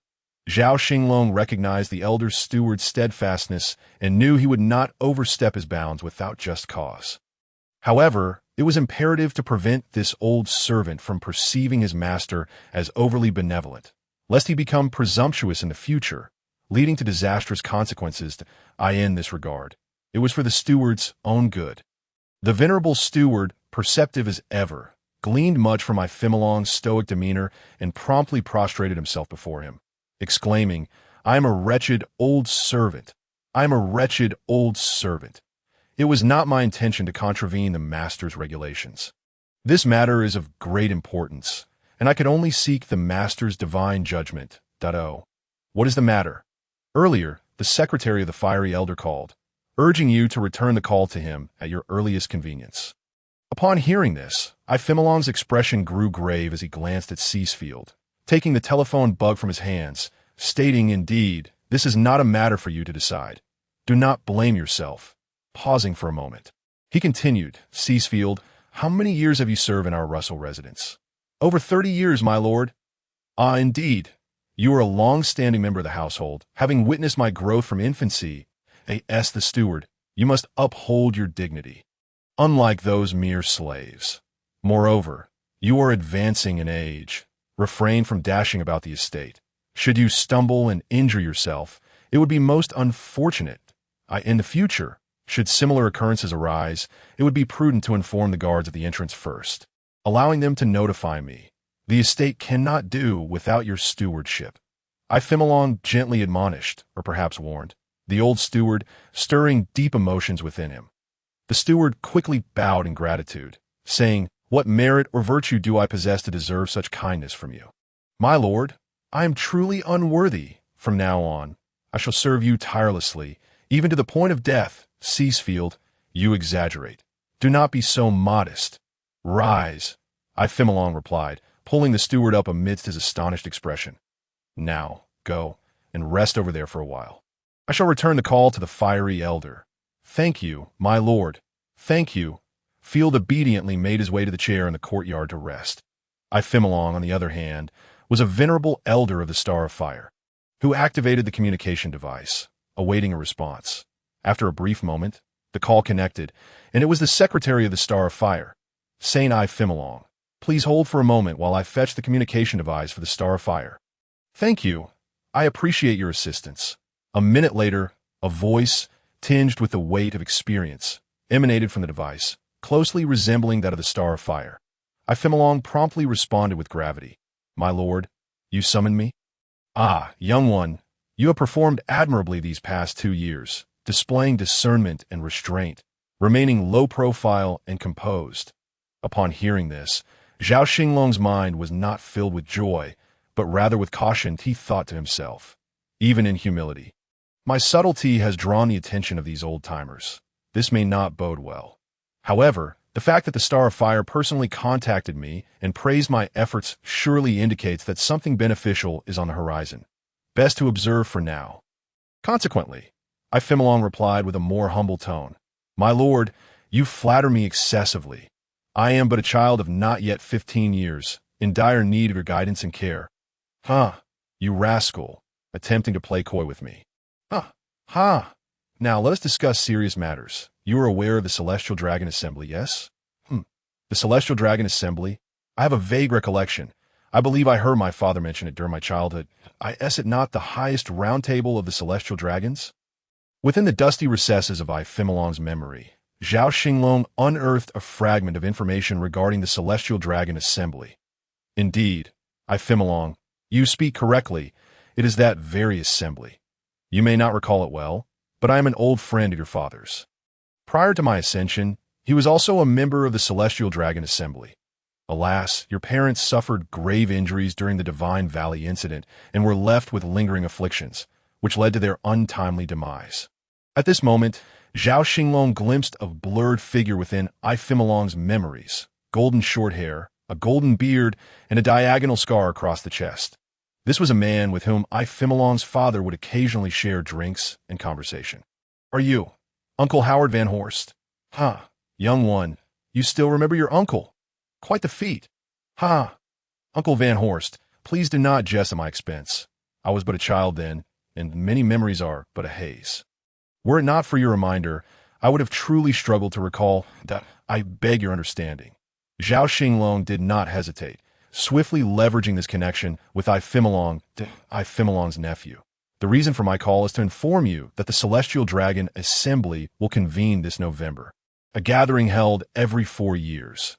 According to the protocol, only the heads of the 19 royal families of the Celestial Dragons, those of age, are permitted to attend, although you are the current head of the Russell family. Being under 15 years of age renders you technically ineligible to participate. However, after deliberation among us elders, we have taken into account your commendable performance during the Battle of the War Slaves 2 years ago. which not only aided the world government, but also preserved the dignity of both the government and the celestial dragons. An unexpected triumph. Moreover, your ability to work diligently, yet remain unassuming, has pleased us greatly. Most importantly, we owe you a debt of gratitude, and if all goes well, you will be poised to join the Celestial Dragon Assembly in the next term. Thus, we have resolved to grant you a place at this upcoming meeting. Allowing you to familiarize yourself with the other members, I am profoundly grateful to you and the other esteemed gentlemen. Uncle Van Horst, I shall strive even harder and will not disappoint your expectations. Xinglong stated solemnly, in own need for thanks. This is merely your due. Just continue to work diligently. After concluding the call with the Star of Fire, Xinglong settled into a nearby chair, while Zhao Xinglong fell into deep contemplation. While this was undoubtedly a favorable development for the celestial dragons, for him, a transmigrator with little affection for them, the implications remained uncertain. Beep, beep, beep. The sound of the communication device jolted Zhao Xinglong from his reverie. And Xinglong answered the call. It was a call from the Star of Fire. Van Horst, in the Holy Land. Mariawa. Xinglong ended the conversation with the Star of Fire. Although the transfer of Alvia as a slave to Xinglong was anticipated, the restrictions on travel were indeed unforeseen. Nevertheless, the mission was halfway accomplished. The remaining tasks awaited Alvia's arrival, followed by reading the news, sipping tea, and enjoying Taylor's performance in the latter half of the Grand Line. Above the land of Wano, in the flower capital, amidst the clouds at an elevation of 10,000 meters, there existed a modestly sized island formed of clouds, less than 1 square kilometer in area. At the center of this island lay a deep pit, shrouded in a delicate mist, within which a towering figure slumbered. His long black hair defiantly cascaded to either side, and a pair of imposing horns jutted skyward. Wisps of beard framed his determined visage, accentuated by steel whiskers on his chin, while his robust physique bore dragon scale-like markings upon his left chest. The slumbering figure was none other than Kaido, the captain of the beast pirates. Within Kaido's spiritual realm, a radiant golden orb emitted a soothing golden glow, albeit with a fissure running through its center. Enveloped in the golden light were 4 souls, all in a state of deep slumber, 1 belonging to Taylor, 2 embodying Kaido's twin fused souls, and 1 representing Zhao Xinglong, all ensconced in profound repose, save for Zhao Xinglong's soul, which stirred slightly. On the night of March 16, 1500 in the Sea Circle era, in level 5 of Impelled Down, within Taylor SL, he had been meditating and honing his resistance to Sea Prism Stone when he suddenly lifted his head and turned to gaze at the wall of the cell. His azure eyes glimmered with an enigmatic depth, as if piercing through countless barriers to see far beyond. Taylor murmured, "Is it last time to awaken? It has been 4.5 years. And it appears that the first step of suppression is nearing success." Meanwhile, the thoughts of Zhao Xinglong, residing within the soul of the legendary figure, returned to the summer of July 1495 in the sea calendar. At that time, Tyler, still studying in O'Hara, came across a front-page headline in the World Economic Journal, reporting on the legendary pirates Joel D. Roger and Shiki the Lion's battle at Igwal. The newspaper did not provide a detailed account of the naval engagement, but it extolled the Navy's valiant efforts in thwarting the notorious pirates, with Roger disappearing into the stormy seas and Shiki's fleet suffering significant losses. However, Zhao Xinglong knew well that the confrontation between Joel D. Roger and Shiki the Lion at Igwal had garnered immense attention from the world government and the Navy, given it was a clash between 2 legendary pirates. Regrettably, the Navy was, at best, a mere spectator in this fierce battle, with the storm disrupting the encounter, ultimately rescuing Roger's crew from encirclement and shattering Shiki's dreams of supremacy. Shiki's fleet suffered grievously in the tempest, and he himself was tragically injured by the ship's helm. Marking his defeat at the hands of natures might be why the end of August 1495, Tyler finally completed his 3 years of study in O'Hara and prepared to return to the Holy Land.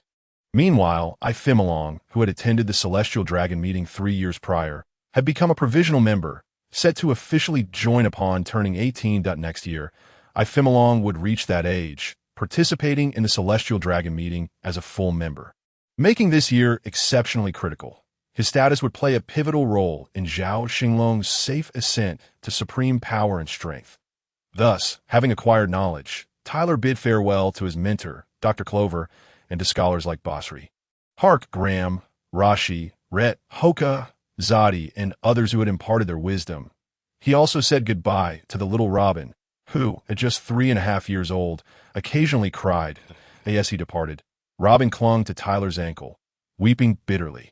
Zhao Xinglong understood that the plight of this pitiable little girl was only beginning, with countless sorrows awaiting her. Tyler knelt down, gently stroking Robin's head with a finger, and promised her through a pinky swear that he would return to visit from time to time, which finally brought her tears to a halt. Tyler then boarded his small vessel, which could only accommodate him, and waved farewell to the others as he set sail. That a week later, on September 1, 1495, Tyler, utilizing the explosive power of the bubble fruit, thrillingly traversed the doldrums and entered the latter half of the Grand Line, the New World. Within the waters of the New World, he navigated towards the Holy Land, guided by the permanent pointer. The next day, while sailing, the golden pearl in Tyler's soul space suddenly trembled, and the sea grew eerily calm, the winds ceasing altogether. As Tyler observed his surroundings, a tsunami approached from the distance. Oh no. A tsunami. Without hesitation, Tyler activated the powers of the bubble fruit, enveloping his small boat in a protective bubble and creating 2 sturdy wings that a series of elastic bubbles formed beneath the vessel, rapidly expanding until bursting, generating tremendous thrust that propelled the boat forward, lifting it skyward to evade the tsunami. This moment, Zhao Xinglong began to take note of the golden pearl, which had been vibrating persistently. 3 years prior, it had trembled when Tyler secretly departed from Ifimilong's expedition fleet to sail towards O'Hara. Zhao Xinglong had witnessed the soul space of Kaido, then 2 years later, it shook again when Kaido returned to O'Hara. But only Tyler, possessed by Zhao Xinglong, was aware of it. This was the 3rd instance of the pearl's tremor. Zhao Xinglong divided his focus. Tyler's soul controlled the vessel's flight, while his own true soul entered the golden pearl.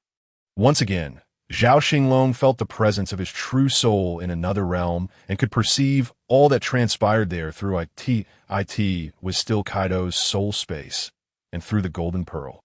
Zhao Xinglong sensed that Kaido was engaged in combat with someone. The perception granted by the pearl allowed a temporary glimpse into Kaido's surroundings, yet it could not extend too far. The adversary Kaido faced was none other than Edward Newgate, the infamous Whitebeard, often referred to as the strongest man in the world. That moment, Whitebeard was at the zenith of his strength, while Kaido, in his dragon-human form, struggled to gain any advantage, despite possessing monstrous power and a seemingly immortal body. He found himself at a disadvantage against the peak of Whitebeard's might.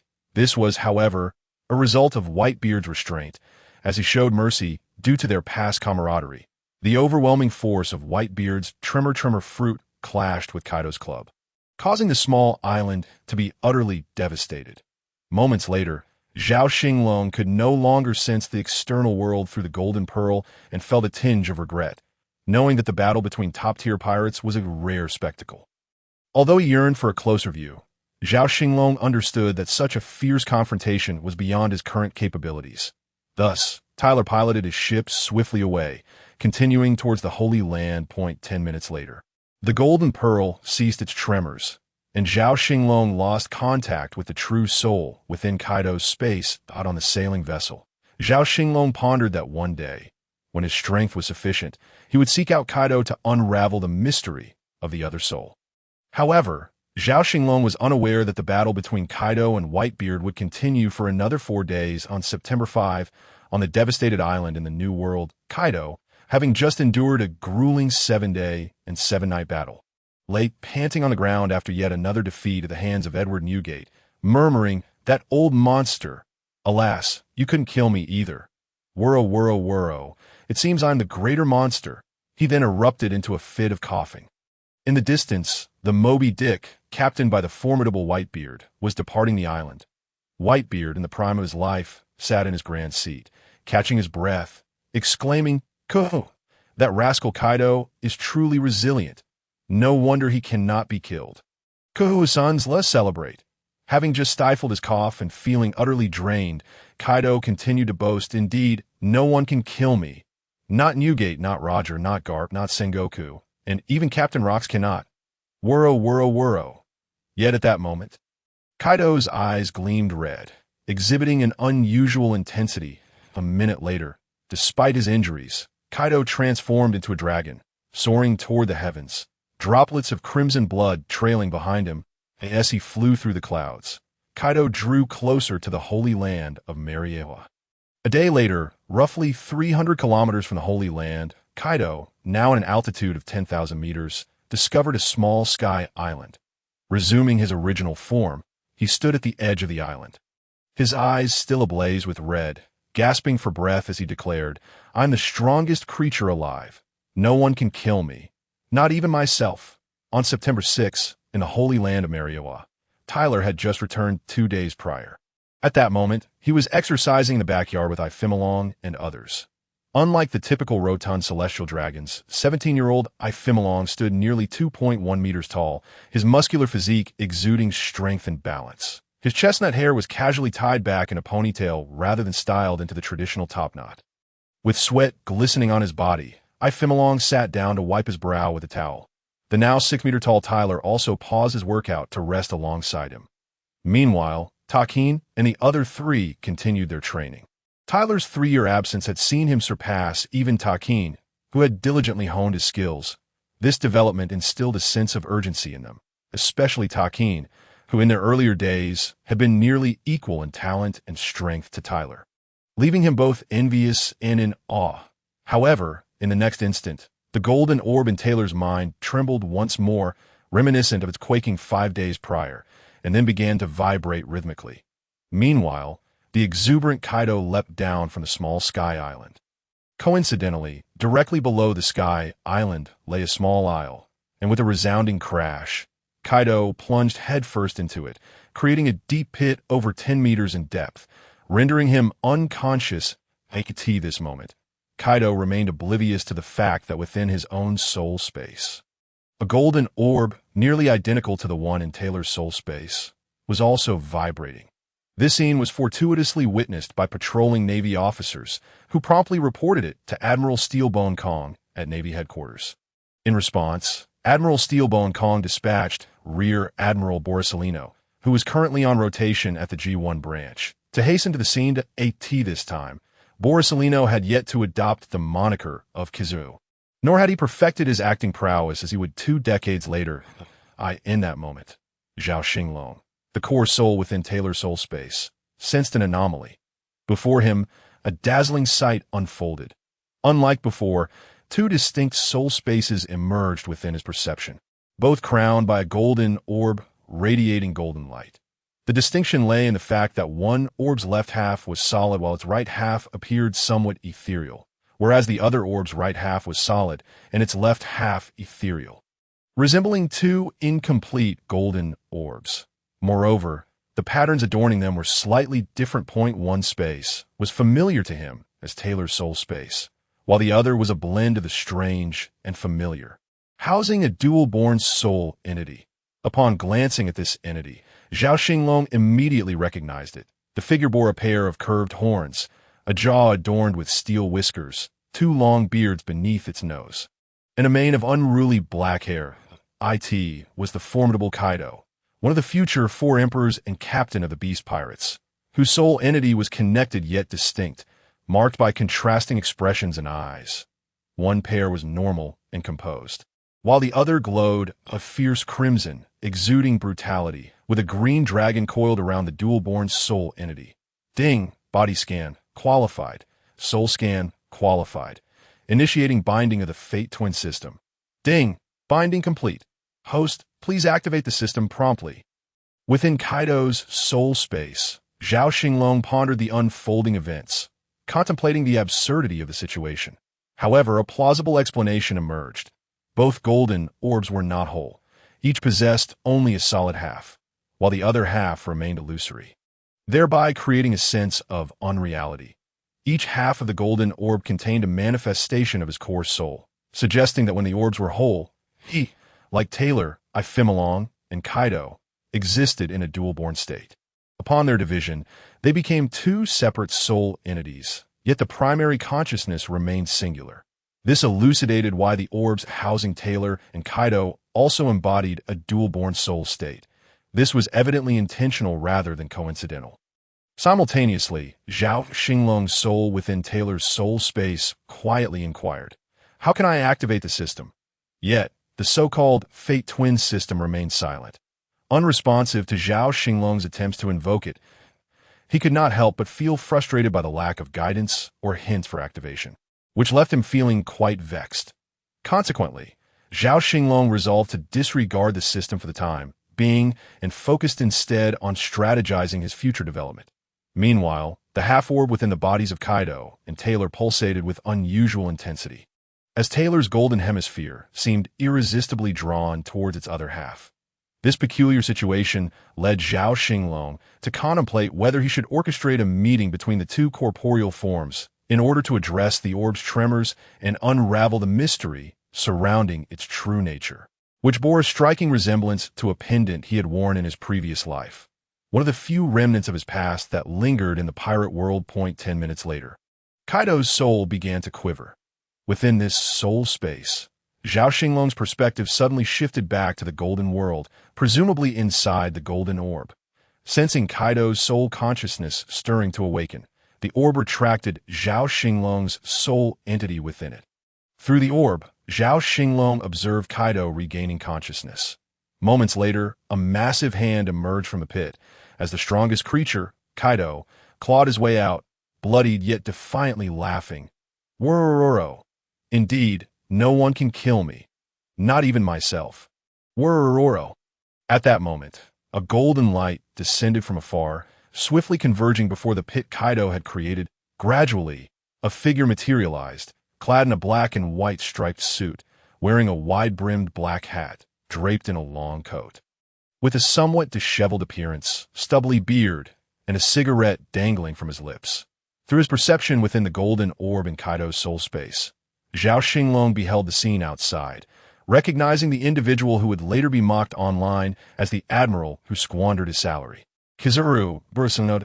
It was no surprise. Despite the proximity to the Navy base, who else could reach this location in roughly 10 minutes if not for Kizaru's extraordinary speed granted by his light fruit? At this juncture, Borsalino had only recently attained the rank of Rear Admiral and had yet to earn the title of Kizaru, a designation reserved for those at the Admiral substitute level. Kunenai, it turns out to be the Beast Kaido. But what brings him here this time? Another suicide attempt. Surely he must realize how close he is to the Holy Land. What a nuisance. Subsequently, Borsalino produced a transponder snail and contacted Admiral Steelbone Kong. Moshi. Admiral Kong, this is Borsalino. I have arrived at the scene. The perpetrator is the notorious pirate Kaido. His motives remain unclear. Awaiting your orders, Admiral. Kaido, you say? Apprehend him. Kaido has ventured this close to the Holy Land. This poses a significant threat to Mariehua. Understood, Admiral. With that, Borsalino ended the call, while Kaido emerged from the pit he had created. Though his resilient physique bore the brunt of the impact, he had sustained some injuries, particularly internal ones. Following this, Rear Admiral Borsalino, leveraging his ample stamina and formidable fruit abilities, pressed the attack against Kaido. The latter, hindered by prior injuries and severe exhaustion, struggled to keep pace with the agile Borsalino. However, Kaido was Kaido. Only the peak powers like Whitebeard or Roger could dominate him effortlessly. Although Kaido's injuries were gradually worsening, his extraordinary physical resilience and recovery capabilities left Borsalino at a loss. 2 days later, Admiral Sakazuki, a peer of Borsalino, arrived to provide reinforcements, igniting yet another intense 2-against-1 confrontation. Even Kaido found himself somewhat fatigued. At that moment, Zhao Xinglong discovered within Kaido's soul space that the once crimson-eyed, frenzied soul was now barely clinging to life. The normal black-eyed soul had awakened, taking control of the body to continue the fight. Within Kaido's soul space, Zhao Xinglong uncovered a secret pertaining to Kaido, likely related to his strongest biological form, his immortal essence. Apart from his extraordinarily robust physical body, Kaido's dual soul was unlike any Zhao Xinglong had encountered before. Initially, the crimson-eyed Kaido soul governed the body. But upon the awakening of the normal black-eyed soul, the ailing crimson-eyed soul's consciousness began to dissipate, seemingly on the brink of giving rise to a new awareness point 3 days later. The rebirth of the furious crimson-eyed soul was complete, reclaiming control from the black-eyed soul. Throughout this entire process, Zhao Xinglong remained vigilant. 2 days later, Kaido faced 2 future admirals of the Navy and ultimately succumbed, losing consciousness. However, just before his collapse, Zhao Xinglong thought he heard a sound akin to shattering, while Kaido wore a cryptic smile, the corners of his mouth curling upwards. Ultimately, Kaido was captured by the combined forces of Borsalino and Sakazuki, his hands shackled with 3 pairs of sea-stone handcuffs and his feet bound with 4 pairs of sea-stone leg irons, even secured with sea-stone chains before being carried aboard a warship by the soldiers. At this moment, the furious crimson-eyed soul controlling Kaido's body fell into unconsciousness due to internal injuries and exhaustion. Zhao Xinglong perceived this as an opportune moment. He divided a significant portion of his consciousness and swiftly occupied Kaido's normal black-eyed soul before it could fully awaken, while the other crimson-eyed soul remained in a state of unconsciousness. The infusion of consciousness interrupted the awakening of the nascent soul, which gradually merged with Zhao Xinglong's awareness, along with a portion of the soulless spiritual energy, thereby strengthening this soul. Having grown accustomed to meticulous planning, Zhao Xinglong resolved to remain discreetly hidden within Kaido's soul, relinquishing all control to the initially violent soul. Due to the earlier tremors of the divided golden orb, Zhao Xinglong began contemplating the complexities surrounding the meeting of Kaido and Tyler. This seemingly simple matter presented immense challenges. One was a notorious pirate known as Kaido the Beast, captain of the Beast Pirates, while the other was a slave, a captive of the Celestial Dragons, making their encounter exceedingly difficult. They could not meet like 2 ordinary individuals. As for arranging a meeting through Ifimilong, that was even less feasible. The Celestial Dragons, holding the title of the world's most noble lineage, meeting with a pirate would undoubtedly lead to catastrophic consequences, especially considering Ifimilong was a prospective member of the Celestial Dragon Society, poised to become an official member in the coming year, an essential year that could not be compromised. Should such an encounter occur, the Navy's scrutiny and inquiries could result in both individuals being captured, imprisoned, or even exterminated, a fate Zhao Xinglong wished to avoid in his new life. Given the peculiarities of their identities, the likelihood of being discovered during a clandestine meeting was alarmingly high, further complicating their potential encounter. As Zhao Xinglong wrestled with these thoughts, a long-forgotten mechanical voice resonated once more in the minds of both Kaido and himself. Ding. System activation task initiated. The host must complete the system activation within 30 days. Reward for task completion: 10 lottery draws. Penalty for failure: extermination. Zhao Xinglong's inner turmoil resembled the discomfort of consuming a devil fruit. Ding. Friendly reminder: the Fate Twin system requires both hosts to remain within sensing distance for 1 minute to complete activation. Countdown begins. 29, 23, 59. Please exercise caution. Wishing the host great success. Despite Zhao Xinglong's frantic calls, he received no response from the system. It seemed inevitable for the two to meet, and it had to occur within a month, as thoughts of various strategies swirled in his mind. Fatigue washed over Zhao Xinglong, who had been accustomed to boundless energy in his previous life, never expecting a day would come when weariness would seize him. Without further contemplation, he decided to rest, allowing the consciousness within Kaido to drift into slumber. Meanwhile, both Tyler and Ifimilong returned to their respective quarters, collapsing into bed. The following day, Tyler awoke, stretching and yawning, greeted by the glaring countdown. 29, 13, 27, 34. After nearly 10 hours of sleep, Zhao Xinglong had yet to devise a plan for system activation, so he could only ponder further. However, adjustments needed to be made regarding the devil fruit and the soul configurations of the 3 bodies. Through the perception of the occupied soul within Kaido, he discovered that Kaido had been transported to the Navy's G1 branch. Previous orders for execution had proven futile.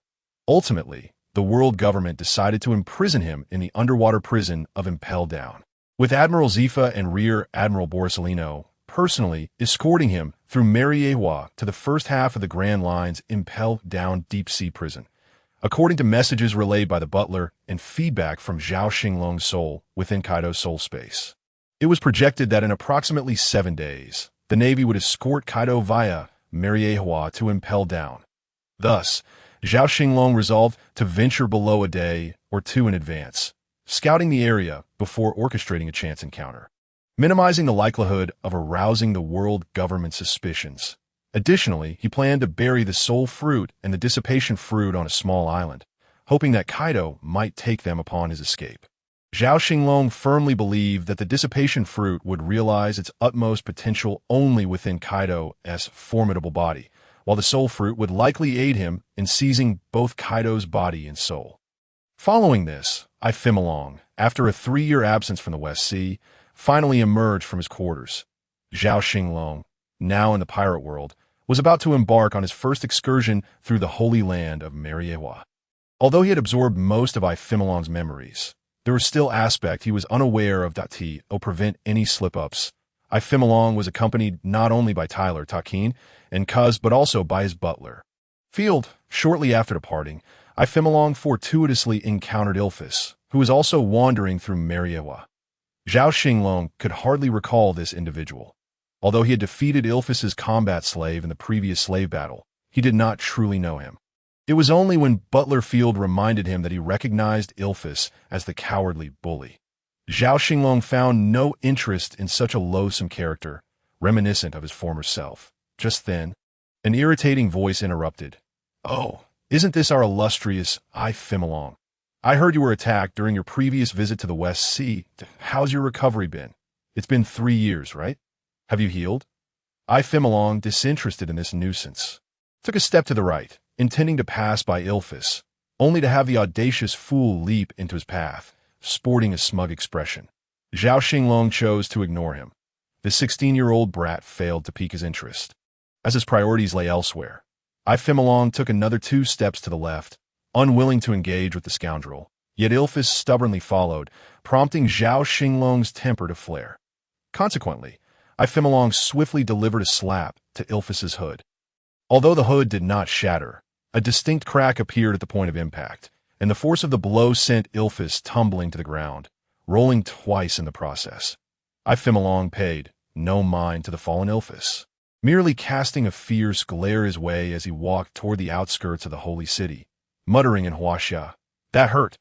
Internally, he mused about the material of the hood, questioning whether it was of poor quality or if Xinglong's physique was subpar despite having trained alongside Tyler.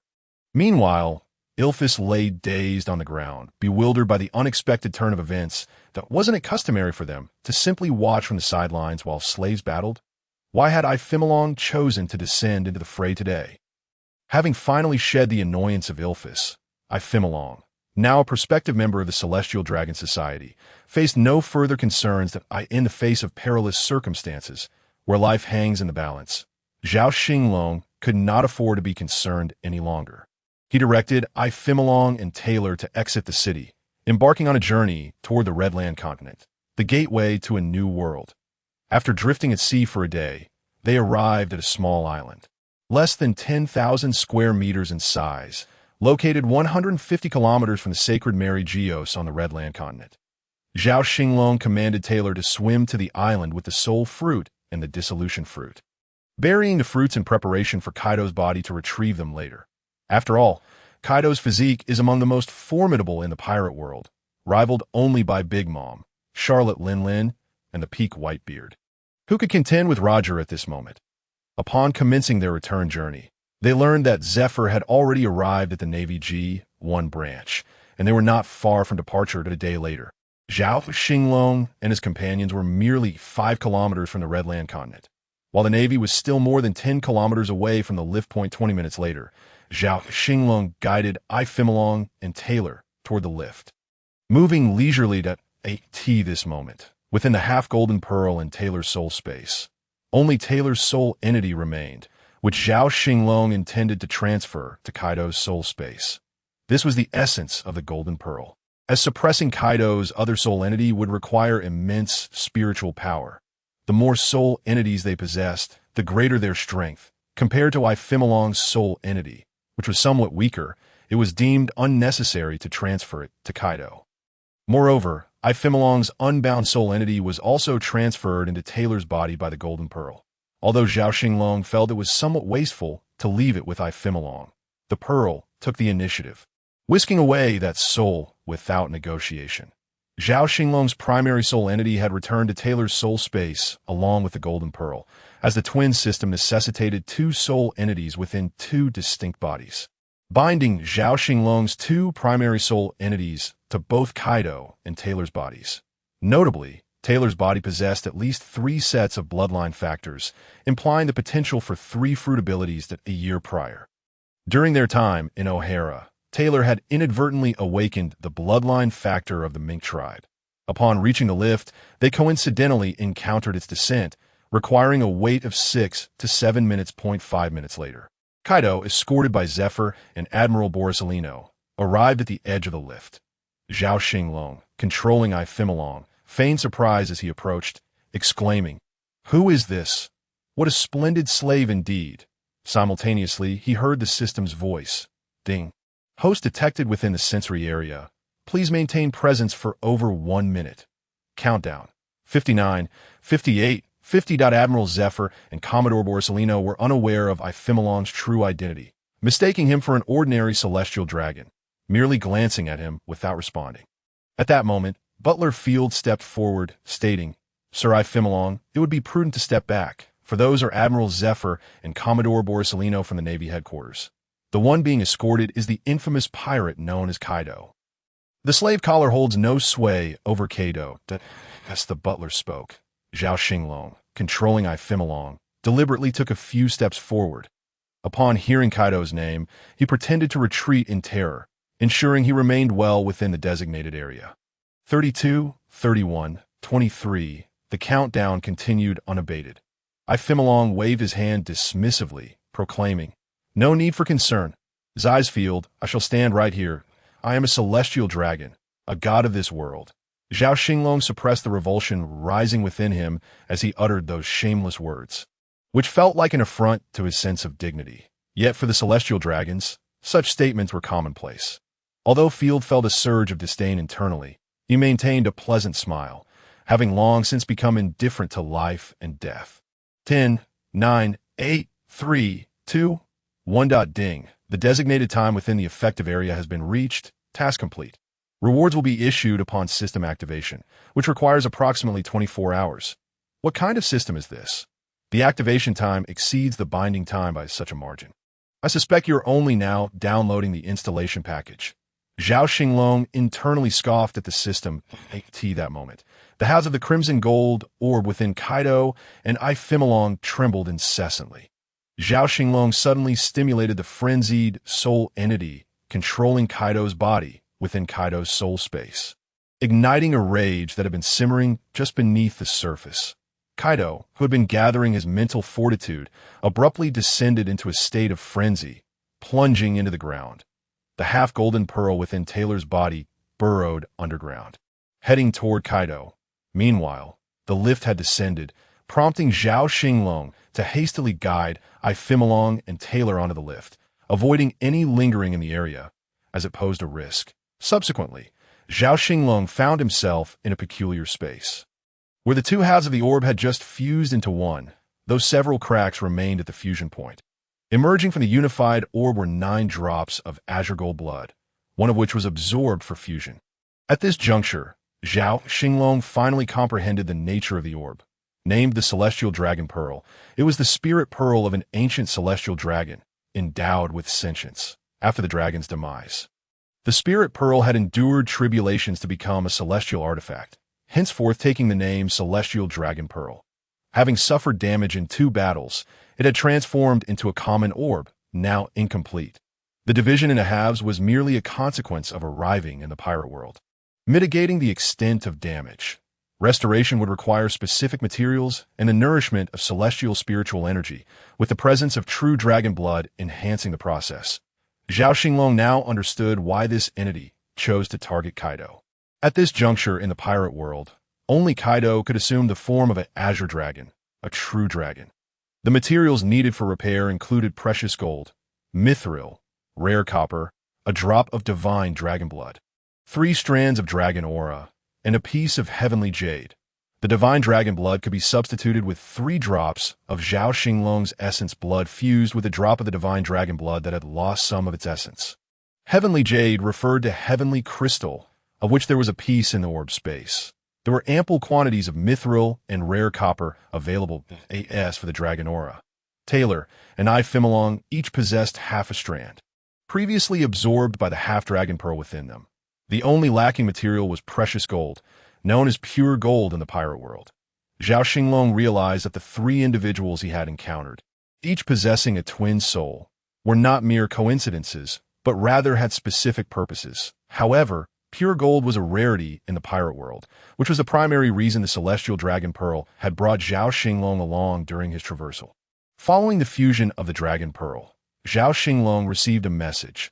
Akin to the earlier transmission from the half-dragon pearl, it sought to remain within Kaido's physical and soul domains, without the assistance of that half-dragon aura. Phimolong's soul space would struggle to sustain 2 or more soul entities long-term. This also explained why one of Phimolong's soul entities had been transferred to Taylor's soul space. Without the dragon aura, Taylor's soul space could accommodate at most 3 soul entities, which accounted for one of Taylor's soul entities being absorbed into the dragon pearl. Indeed, the identity of a celestial dragon facilitated many matters in the world.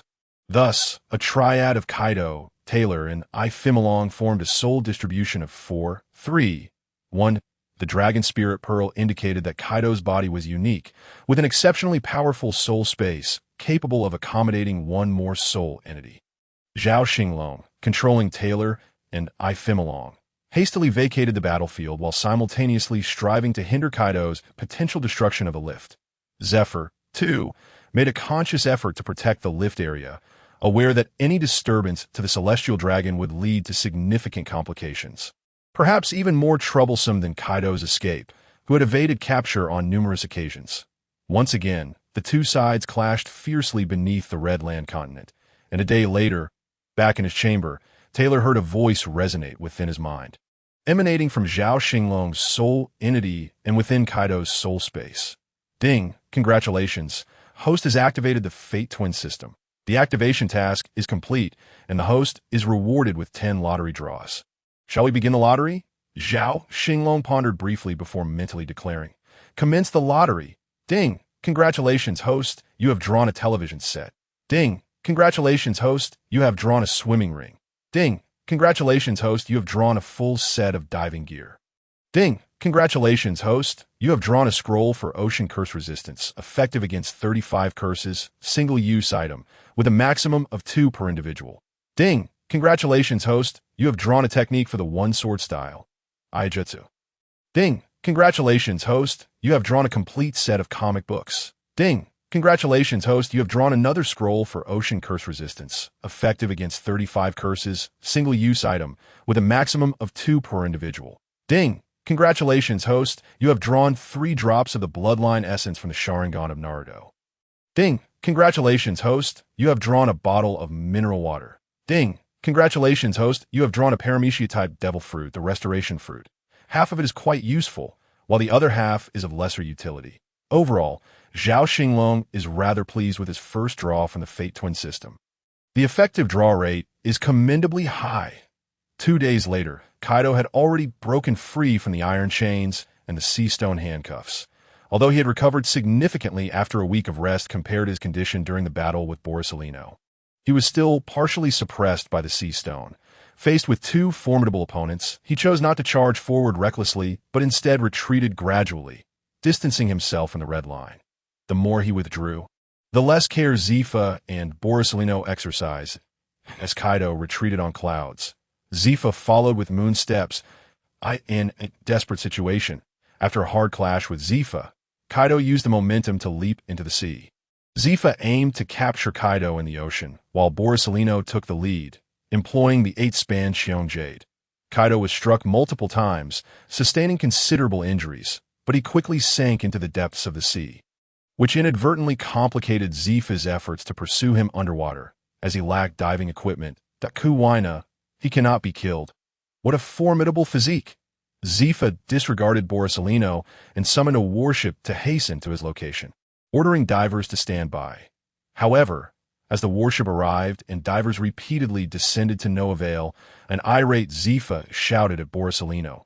Borsalino explained to Admiral Kong how Kaido managed to escape. Furthermore, your martial arts require further refinement. You rely too heavily on your devil fruit powers. With that, he turned to head towards the lift. Why apologies? Teacher Zifa, Borsalino replied, appearing rather unconcerned.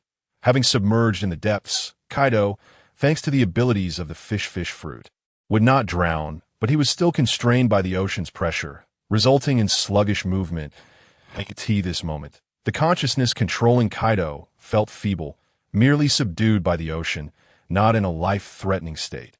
Nevertheless, this was an opportune moment that Zhao Xinglong could not afford to miss. 2 days later, the essence of the four soul entities relentlessly suppressed Kaido's consciousness, attempting to devour it and completely occupy his body. Unbeknownst to them, Kaido's spiritual power was formidable. With the assistance of the Dragon Spirit Pearl, Zhao Xinglong gradually suppressed Kaido's spirit, leading to a stalemate between the two forces. Simultaneously, Zhao Xinglong controlled Ifimilong and Tyler to venture forth, guided by his spiritual senses, towards the spot where Kaido had sunk. Tyler donned the diving suit provided by the system and descended to rescue Kaido. The previous old shift had caused Tyler's 2 devil fruits to detach from rebirth and remain uneaten for the time being.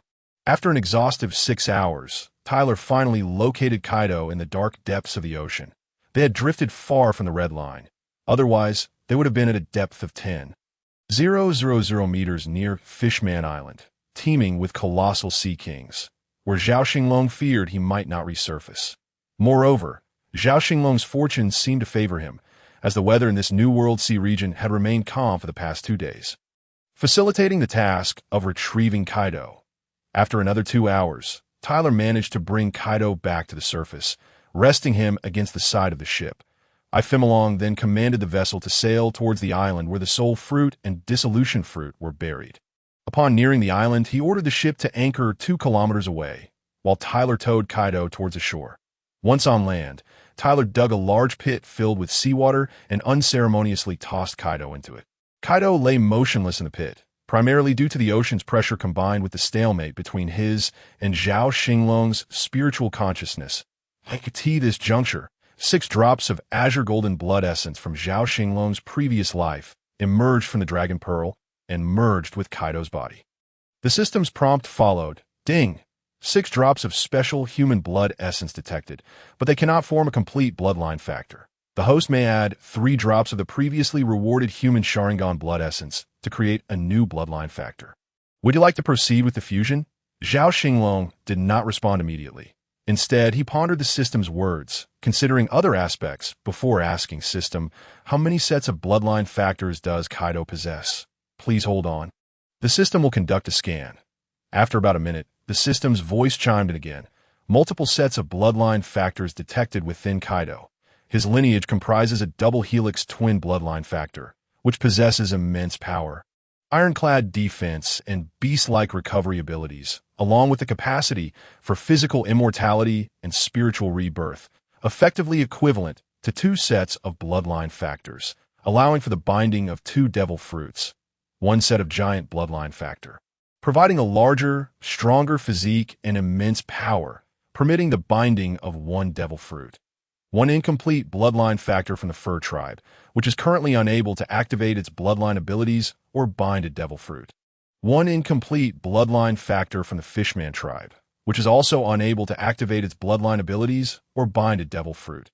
Zhao Xinglong mused, Kaido's body and soul are indeed formidable, an immortal body coupled with a reborn twin soul. Particularly the soul is exceptionally resilient and powerful, and oh wonder, he possesses the Conqueror's Haki as well. Perhaps Geo is also a multi-soul existence, combined with the abilities of the soul fruit, along with the steel-like skin and physical form. Such powerful entities undoubtedly have their reasons. System, what are the implications of incomplete bloodline factors, and can they be completed? Host, the impact is minimal. However, the powers of incomplete bloodline factors are significantly diminished. Currently, These two incomplete bloodline factors are nearly ineffective. In the future, the host can merge the bloodline factor fusion agent from the reward items to create a new bloodline factor from the fur and fishman tribes, thereby acquiring most of their abilities. I see. Then let us proceed with merging the 3 drops of Sharingan blood essence with those 6 drops of special blood essence. Understood, host? Please wait a moment. The system then infused the 3 rewarded drops of Sharingan blood essence into Kaido's body, forming 9 drops of azure red gold tricolor blood essence within. Following that, another system prompt emerged. Ding! A new bloodline factor has been detected. Would you like to merge? Merge. Suddenly, Zhao Xinglong felt a surge of pain within Kaido's body. Reflecting, had I known, I should have let Kaido's consciousness endure this sensation first. Perhaps it would have improved the suppression effect, but let this serve as a trial for my own soul. Approximately an hour later, the pain gradually subsided, no longer akin to the previous excruciating torment. Controlling Kaido, Zhao Xinglong exhaled in relief. Throughout that hour, Kaido's soul had not stirred, which was his greatest concern. Ding! The fusion of the newly formed special human bloodline factor was successful, resulting in the creation of a Sharingan star pupil bloodline factor, which grants extensive perception, precognition, foresight, X-ray vision, and soul-capturing abilities. Zhao Xinglong was somewhat astonished. This bloodline factor was essentially tailored for the observation haki. The powerful observation haki holds tremendous significance in the world of pirates. Furthermore, the soul-capturing ability aligns closely with soul-related devil fruits. And coincidentally, Zhao Xinglong possessed a soul fruit in hand. Afterward, Tyler, who had retrieved the soul fruit and dissolution fruit, returned to the beach and handed both fruits to Kaido.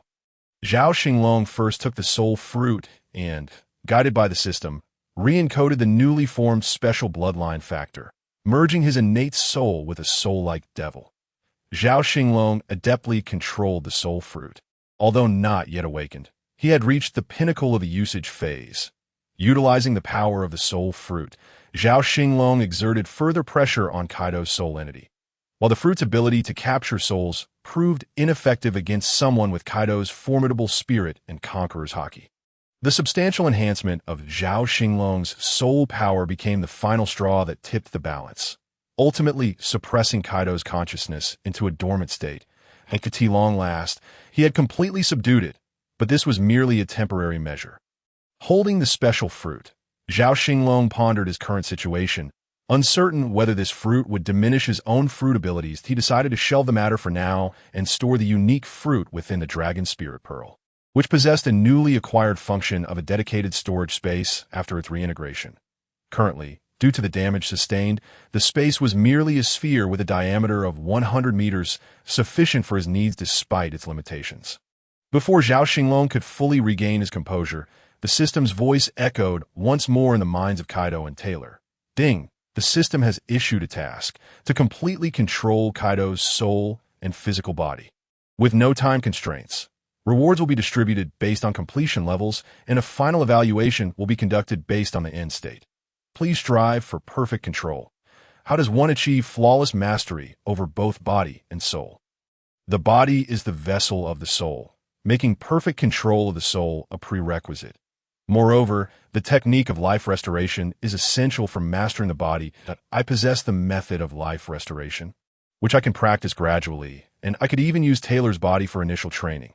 However, achieving perfect control over the soul proved challenging, especially with Kaido's unique soul, even with the aid of the soul possession fruit. It seems nearly impossible. What should I do? At that moment, the Dragon Spirit Pearl within Kaido's soul space trembled slightly, emitting beams of light that penetrated Zhao Xinglong's soul. An informational message was conveyed, teaching Zhao Xinglong a method of merging soul consciousness known as the soul transition technique.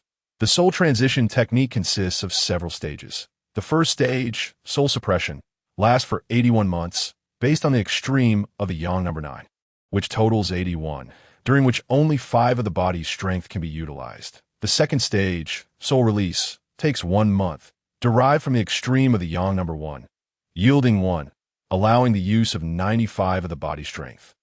The third stage, soul fusion, spans 49 months, again based on the yang number 7, permitting the use of 15 of the body strength. The fourth stage, Soul Division, requires 9 months, based on the Yang number 3, enabling the use of 85 of the body's strength. The final stage, Soul Merging, lasts for 2 months, based on the extreme of the Yang number 2, allowing 50 of the body's strength to be utilized. In total, this process stretches over 106 months, equating to 13 years and 9 months, culminating in perfect control over the suppressed soul. Zhao Xinglong contemplated the optimal strategy, but it was imperative for Taylor to accompany Kaido to Wano. For the current Kaido could not maintain order alone. After a full half-day on the small island, Zhao Xinglong finally reached a decision. Taylor swam back to the ship of Ifimilong, and fortunately, Zhao Xinglong had foreseen that Taylor might embark on this journey with Kaido, prompting him to bring along several other devil fruits as a precaution. The zoan-type snake fruit, ancient species, Titan python form, the paramecia-type imitation fruit, and the paramecia-type film fruit were all kept close to Ifimilong. Considering that the development of the imitation fruit had not yet awakened, it could only imitate one type of fruit, specifically the zoan-type fish fruit, mythical species, azure dragon form. The film fruit remained useful, so the Titan python fruit was temporarily entrusted to Ifimilong for safekeeping. Taylor, clutching the fruits, swam back toward the island, while Ifimilong ordered a return to the Holy Land, subsequently isolating himself within their residence. With the year now nearing October 1495, only a year remained until the next Celestial Dragon Conference. Taylor's return to the Holy Land was initially intended to bolster security, but the emergence of the system and the need to suppress Kaido had unexpectedly become a more pressing priority. Yet, even if given another chance, Zhao Xinglong would still choose the same path and outcome that as Taylor reached the island. 1 year later, Roger would arrive at Raftel and claim the title of Pirate King, while Kazuki Oden would return to Wano. Zhao Xinglong, having occupied Kaido, needed not to reveal his strength for 6 years, yet a puppet must occasionally make appearances, drunk in revelry or transforming into a dragon. This role had already been assigned to Taylor. Now is the time to demonstrate the capabilities of the imitation fruit. Taylor first consumed the film fruit, followed by the imitation fruit. Zhao Xinglong cautiously transformed into a dragon, controlling Kaido's body, while Taylor placed his right hand on the dragon form of Kaido. This process would take 30 seconds. That moment, Kaido, who had previously fallen into a deep slumber, began to awaken, his dragon body trembling. Zhao Xinglong harnessed the abilities of the soul possession fruit, gritting his teeth to persevere until the 30 seconds elapsed, swiftly reverting to dragon form and suppressing Kaido's awakening consciousness back into slumber. Subsequently, Kaido initiated the first stage of the soul transition technique, soul suppression. Exhausted, Taylor and Kaido wiped the sweat from their brows. Over the next 3 days, Taylor familiarized himself with the simulated abilities of the fish fruit. Azure dragon form, evolving from a plump head carp until he could transform into a dragon and effectively control flight. He transformed into a colossal dragon, carrying Kaido on his back, using the film fruit's ability to securely wrap Kaido, as if with cling film. Ascending into the clouds towards the sky, they soared to an altitude of 10,000 meters, heading towards Wano, a land rich with unknowns for Zhao Xinglong. Yet its history was destined to be rewritten. As a competent member of the pirate community, one could forego the title of Pirate King, but the demise of Momonosuke was non-negotiable. Time shifted back to the morning of March 17, 1500, in the era of the sea. As the sun rose over the eastern horizon, casting its first rays upon impelled down in level 5 of the prison. In the solitary cell occupied by Taylor, the sound of hurried footsteps echoed through the corridor, jolting him from his contemplative reverie. Taylor remained still, fully aware of the approaching individuals and their purpose. They were surely here to escort Nico Alvio away. The reasoning was straightforward. The chaotic footsteps indicated a significant number of arrivals, far beyond the simple patrol of guards. Furthermore, this corridor housed only Taylor and Alvia, with the intent to transfer Alvia to the Holy Land, as for the possibility of releasing Taylor. Zhao Xinglong would never entertain such a notion. However, it was plausible that he might be taken to the Punk Hazard experimental base in advance. With previous confirmations, Zhao Xinglong could almost guarantee that the government and Navy's secret base was destined to become the future Ice Fire Island. Punk Hazard, abandoned by the government after the major incident there in 1518. Blessed with the power of observation hockey, Taylor could discern the movements of the incoming individuals without needing to advance. As his hand subtly moved, a tiny cloud floated to Alvia's cell. Sensing the commotion in the corridor, Alvia sat up, and the cloud transformed into an ear and a mouth, approaching her side. "Sister Alvia, do not be afraid, and keep your voice low." Taylor's whispers reached Alvia's ears, instilling a momentary panic before she regained her composure. A seasoned traveler of the world, in a hushed tone, she responded to the cloud's ear. "Your ability is quite remarkable, sister. Now is not the time for such discussions. Listen to me," Taylor urged. "All right, go ahead. You must have heard the commotion. They're almost here, approximately 30 seconds away. I only have 15 seconds to speak. So do not ask questions. Just remember what I say." Alvia remained silent, awaiting Taylor's words. "They should be taking you away if you find yourself being escorted as a slave to the holy city. Delivered to Xinglong. Do not resist. He is my former master, a good person who treats his slaves well and will take care of you, as he knows of you through my words. Remember this, Xinglong. If it isn't him, then do as you wish." With that, the cloud vanished, and the approaching figures were now less than 30 meters away. The hurried footsteps grew louder as they reached Alvia's cell. Taylor had sensed their arrival. 7 individuals, including Vice Warden Magellan, Chief Guard Shiryu of the Rain, 3 guards, and 2 men in suits, 1 black and 1 white, with a man in white wearing a mask and draped in a white trench coat. Zhao Xinglong immediately recognized them as members of the government. The masked figure in white was undoubtedly a member of CP0, while the one in black, clad in a dark, striped trench coat, with long black curly hair, a rectangular face, pronounced eyebrows, and a prominent nose and mouth, was none other than the current highest-ranking officer of CP9, Spandam. How intriguing. Zhao Xinglong chuckled inwardly, pondering the government's reason for sending Spandam. In the corridor leading to level 5 of Impel Down, 3 guards opened the door to Alvia's cell, escorting her out, as Magellan proclaimed, "All right, we can take her now. Once we exit Impel Down, the handover will be complete." The RP0 personnel nodded slightly and addressed Spandam, saying, "I will take the person out first and wait for you on the ship. Make haste." "Very well. You go ahead. I will join you shortly." Magellan furrowed his brow but did not object. Instead, he instructed a guard, "You wait here for Lord Spandam and guide him when he arrives." After speaking, he, along with the RP0 member, Rangi Shilio, and 2 guards, escorted Alvia out. Alvia cast a fleeting glance at Tyler's cell, mentally repeating his words several times. Though she had memorized them after hearing them, she still solemnly and earnestly recited them again. Meanwhile, Rangi Shilio took a long, penetrating look at Tyler's cell and boldly proclaimed, "I never expected such a presence to exist in LV5. My hands are itching for action." "Ha!" His hoarse laughter carried an unsettling hint of menace. Tyler, still confined in his cell, sensed the violent killing intent and immense threat emanating from Rangi Shilio. This individual, destined to be known as the strongest man in the prison, had been sentenced to LV6 for his bloodthirsty tendencies, making him a particularly troublesome adversary. It is worth noting that in the unique realm of Impel Down, Magellan possessed combat capabilities comparable to, if not exceeding, those of a vice admiral.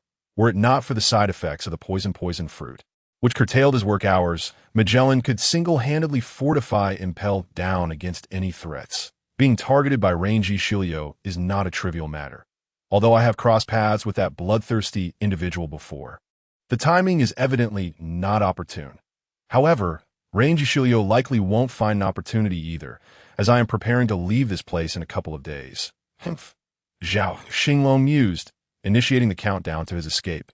3 days shall suffice. As Magellan and the others escorted Alvia away, their footsteps gradually faded. At this juncture, Spandam arrived at Tyler's cell door and peered inside, asking, "You are Tyler, the slave of Lord Xinglong? I never imagined your worth would surpass that of Alvia, who was just taken away. Truly remarkable. Ha! I mean no offense. I am merely curious to see what this unfortunate slave, abandoned by her master, is like. Ha! Your master, Lord Xinglong, has forsaken you. You are now nothing more than worthless refuse with a modicum of value to the world government." "Ha!" Zhao Xinglong paid little heed to Spandon's derision, pondering instead the purpose behind this display before Tyler. After all, this fool possesses more intellect than his useless son. Spandon's remarks sprang from genuine fury over the unwarranted transfer of Alvia. Or perhaps they were part of a deliberate ploy by the world government to sow discord between Tyler and Ifimilong, or even to probe the true nature of their relationship.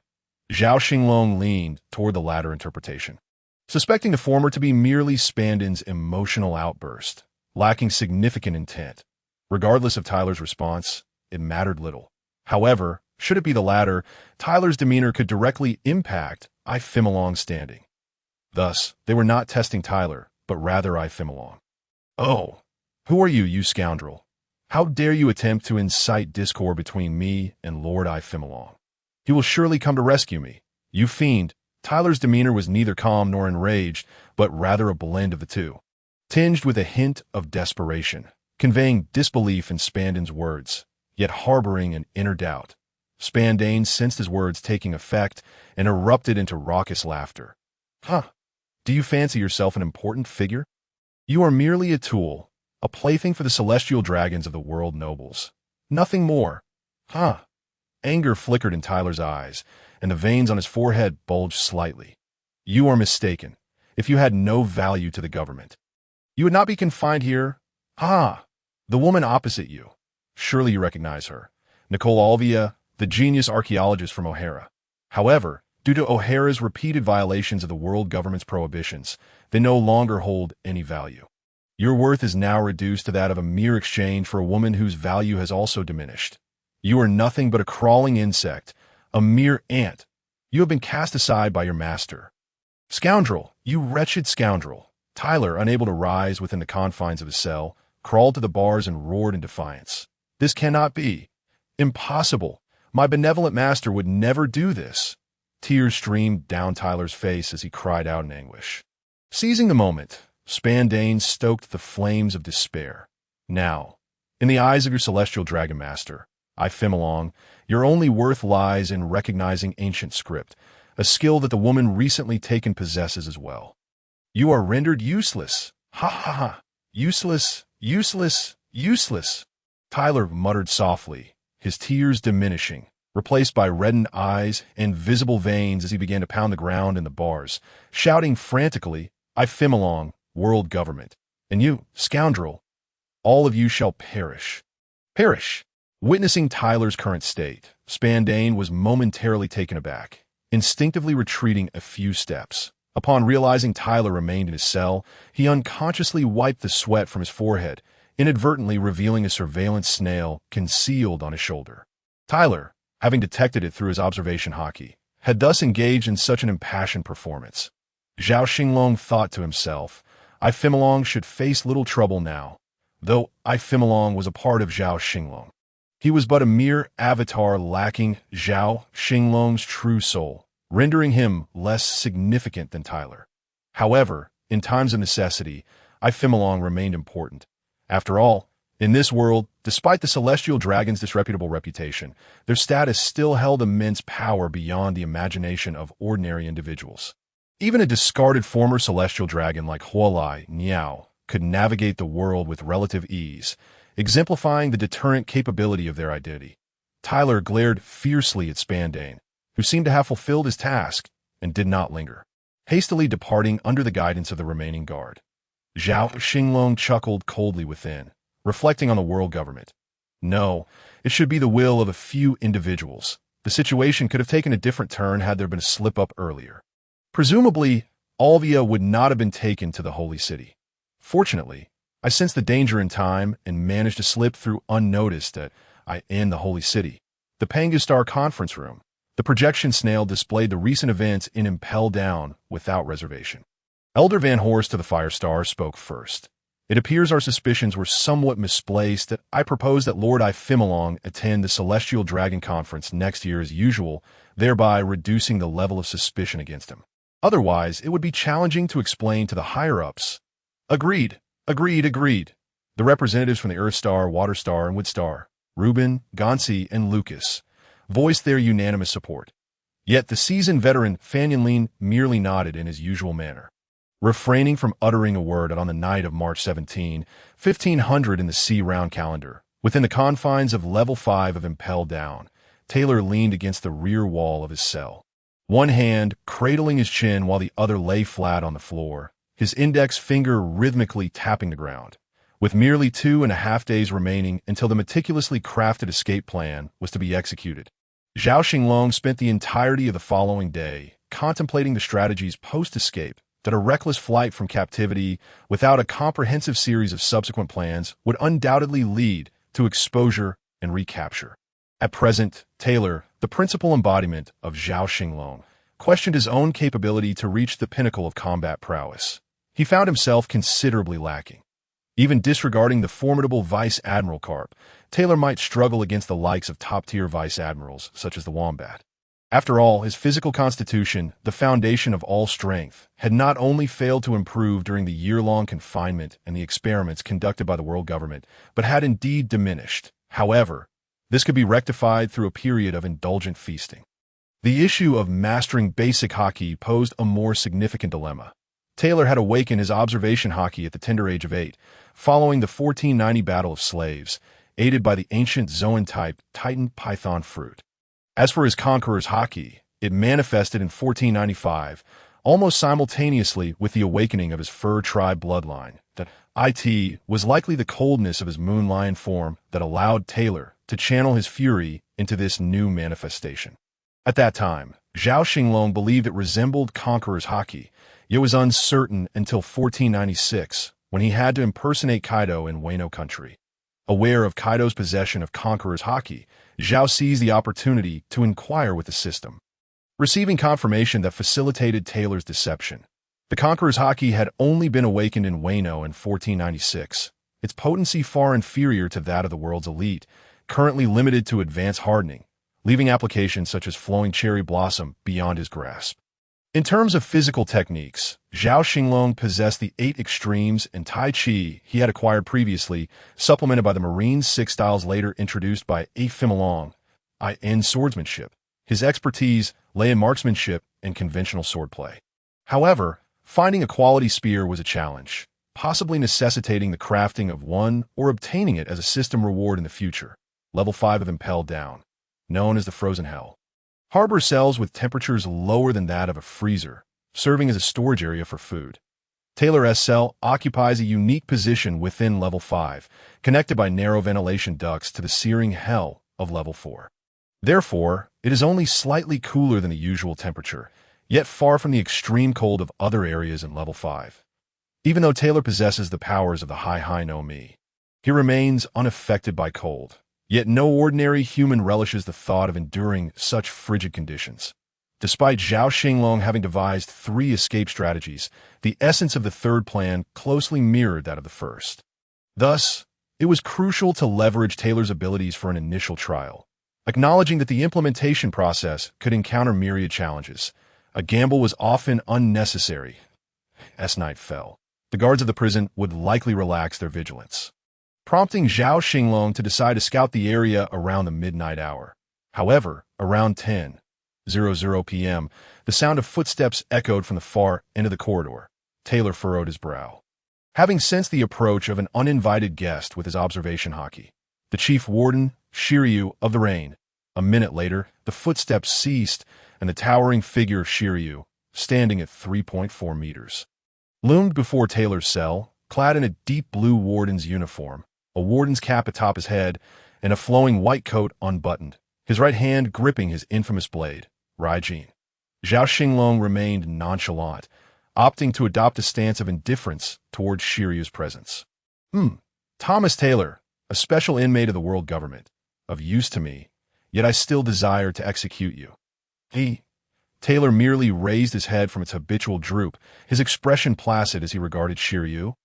Responding, "You seem to possess quite the knowledge, Shiryu of the Rain. However, I doubt you would dare to execute me. My value to the world government surpasses your imagination. Should you slay me, what fate awaits you? Will you accompany me to hell? Or do you believe you could evade the world government's retribution and choose to betray them? Perhaps you aspire to become a pirate? Oh, you think I wouldn't dare to kill you? Where does your unfounded confidence stem from, you scoundrel? Hee hee. At that moment, a cacophony of footsteps erupted from the corridor's entrance once more. Tap, tap, tap, tap, tap. Ha ha ha. It's not my unfounded confidence, but rather, someone will intervene. Shiryu of the Rain. He has arrived. Has he not? Shiryu, what are you doing? In the dim corridor light, a shadow possessing horns and demonic wings approached Taylor's cell, flanked by 3 guards, inquiring of Shiryu. Oh, Vice Warden Magellan. Nothing much. I merely found this fellow intriguing and came to take a look. No need for concern. Shiryu replied with a hint of sarcasm. Yes, that's so. Shiryu, Taylor is a special inmate of the world government. Not merely a prisoner of Impelled Down. The world government has only temporarily detained him here in Impelled Down, and we possess no authority over him. In approximately 10 days, a department from the world government will arrive to take custody of him. This is a special directive.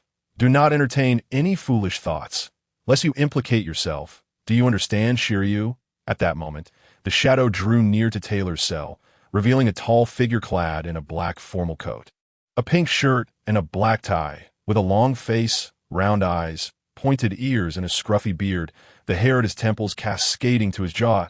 He held his stomach, exhaling a cloud of toxic gas, prompting the 3 guards to hastily don their prepared gas masks. Vice Warden, please refrain from advancing.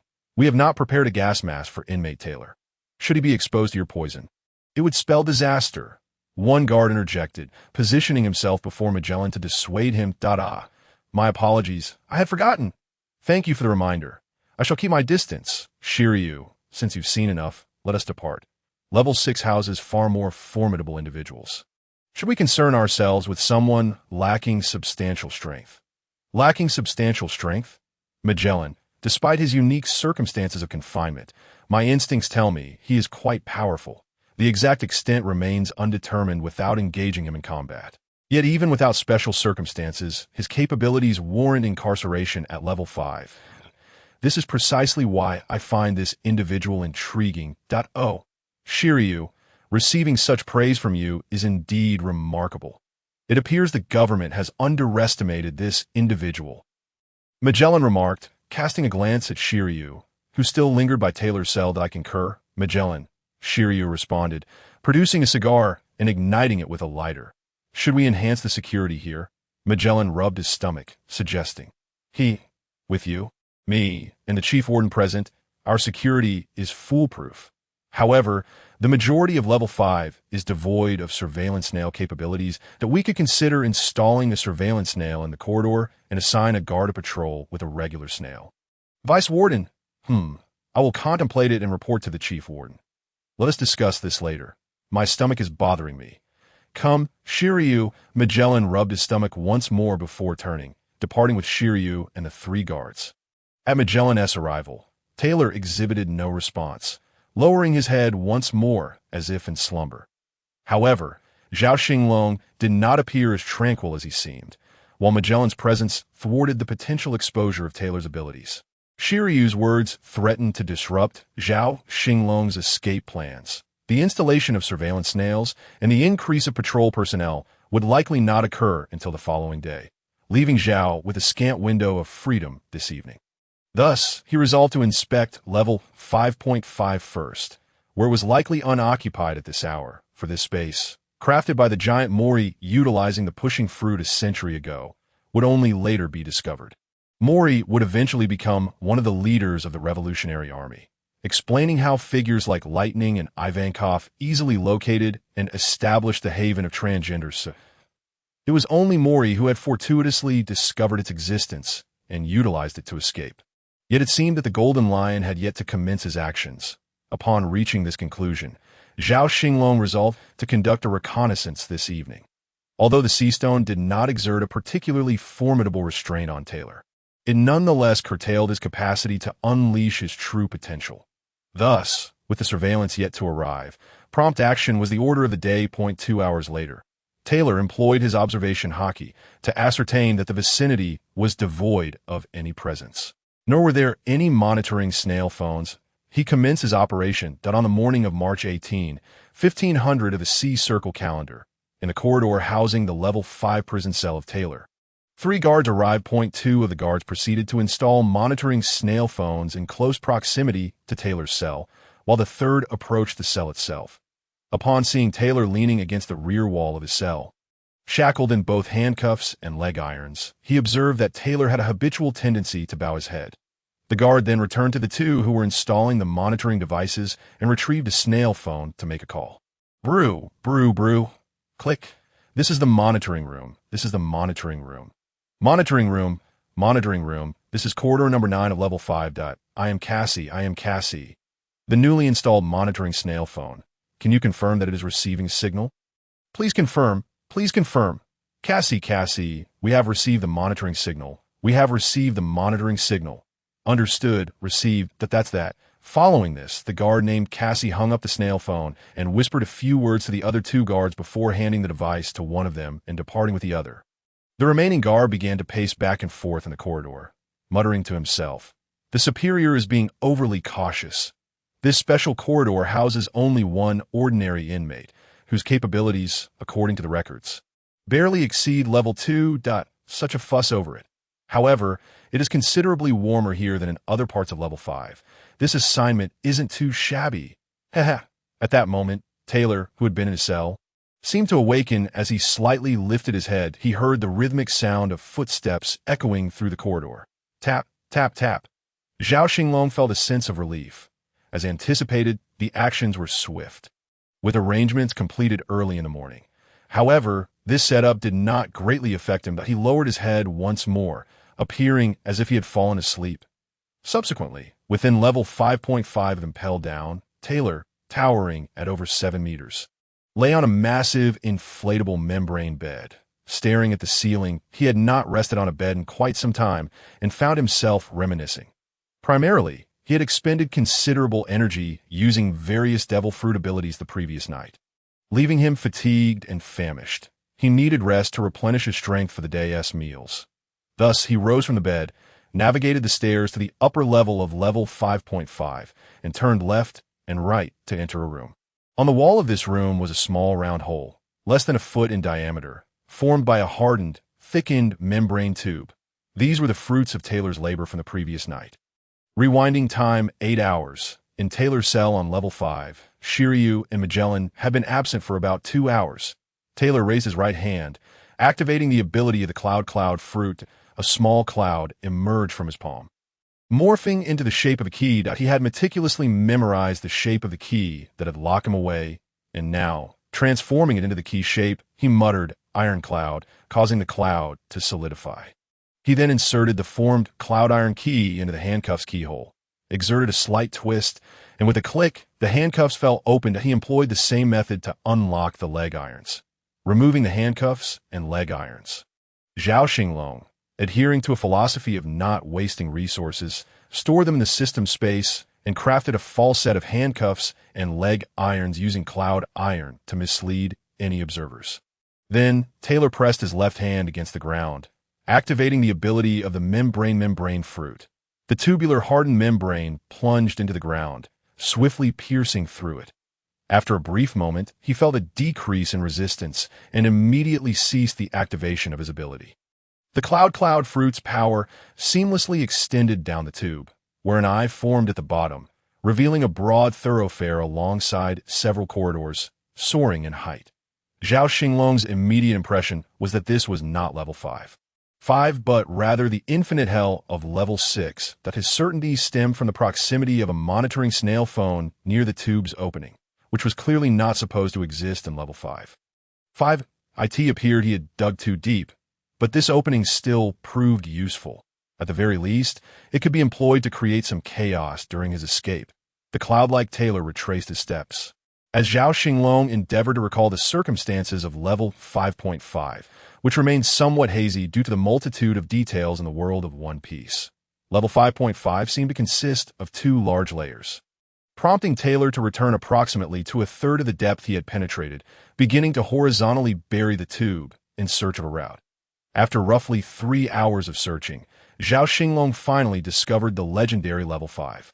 5. That he continued to explore within level 5.5 and ultimately located the escape route Mori had taken, leading directly to a passageway that ascended to the surface of the sea. However, due to personal strength and the nature of his fruit, this route posed some risk for Taylor. In contrast, the Golden Lion's float fruit ability and his own strength would make traversing this path relatively uncomplicated. Having exhausted considerable energy, Taylor checked the system and noted that 3 hours remained until dawn.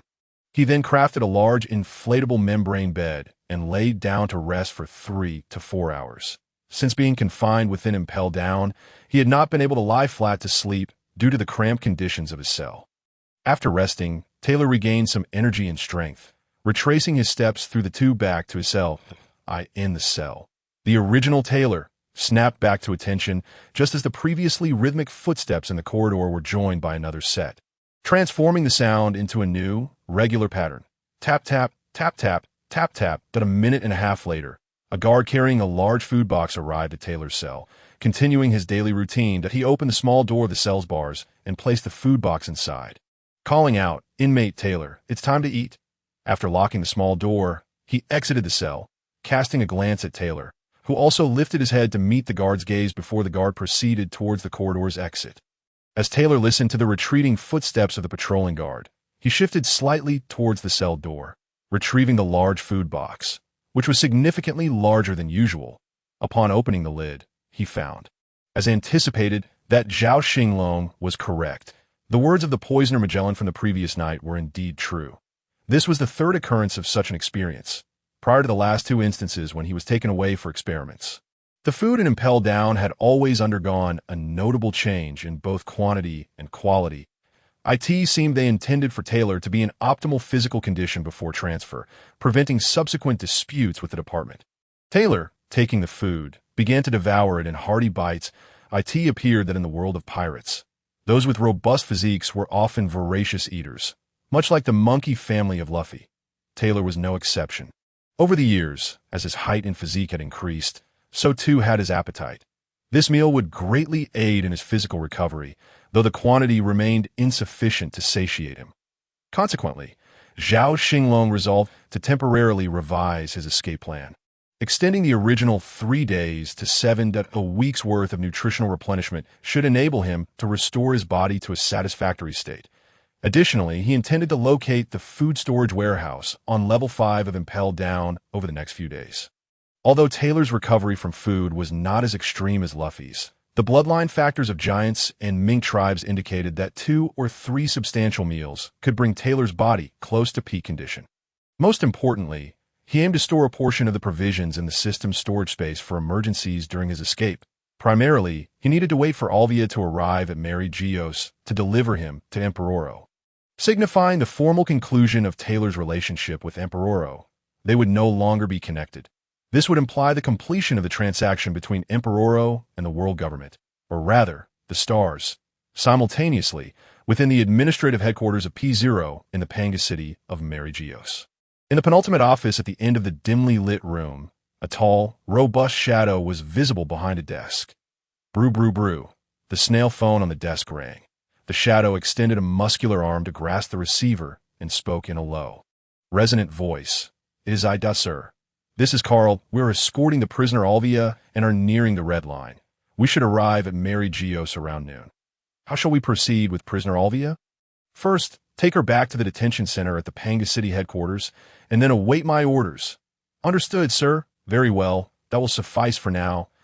Upon concluding his conversation, the shadowy figure abruptly terminated the call. Muttering to himself, "That fool Gattu's actually pulled such a stunt," distancing himself while casting away the hot potato. Yet, he seems to have forgotten that some potatoes are not so easily tossed aside. Take this instance, for example, that a sinister chuckle escaped his lips as he continued. Mary Ehua, the residence of Effimalong, in the backyard. Effimalong was engaged in training with Takin and others. Zhao Xinglong understood that in the world of pirates, strength is the eternal guarantor of authority.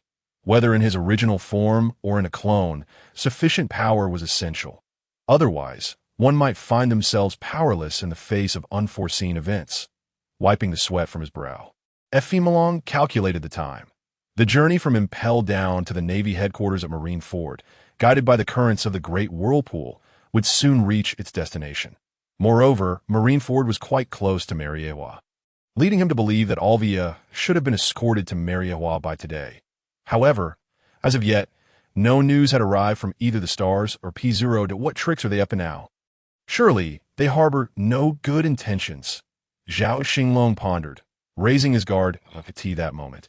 A special fleet comprising 3 ships had departed from Punk Hazard in the New World, making its way toward Mariewa, anticipated to arrive within a week.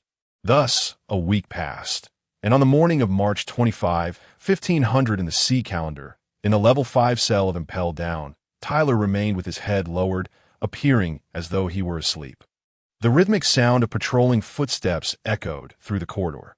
Soon after, Tyler seemed to awaken, and another guard arrived with a food box to deliver his meal, everything proceeding as usual. 4 days prior, Tyler had finally located the food storage room of the Impel Down guards on level 5, that after several days of substantial consumption, Zhao Xinglong could distinctly perceive that Tyler's body had recovered to its current limit, leaving no room for further recuperation through mere sustenance. The remainder would have to be gradually restored over an extended period. Yet, a week had elapsed without any communication from Ephemalong, signaling to Zhao Xinglong that something must have gone awry. Are they still attempting to test or intimidate me? He mused. That seems unlikely. An agreement has been reached, one acceptable to both parties, that if they have thoroughly assessed the situation without issues, there is no need for such childish antics. But what of P0? It remains uncertain. That damn Gattuso has made quite the escape, reportedly on a mission in the New World-S City of Music. But can he truly evade capture? Surely, the one taking over P0 must be furious, seeking to assert their dominance over me. Little do they realize that my true concern lies with Tyler, and I could easily forsake Ephemalong if necessary. Let us engage in their game.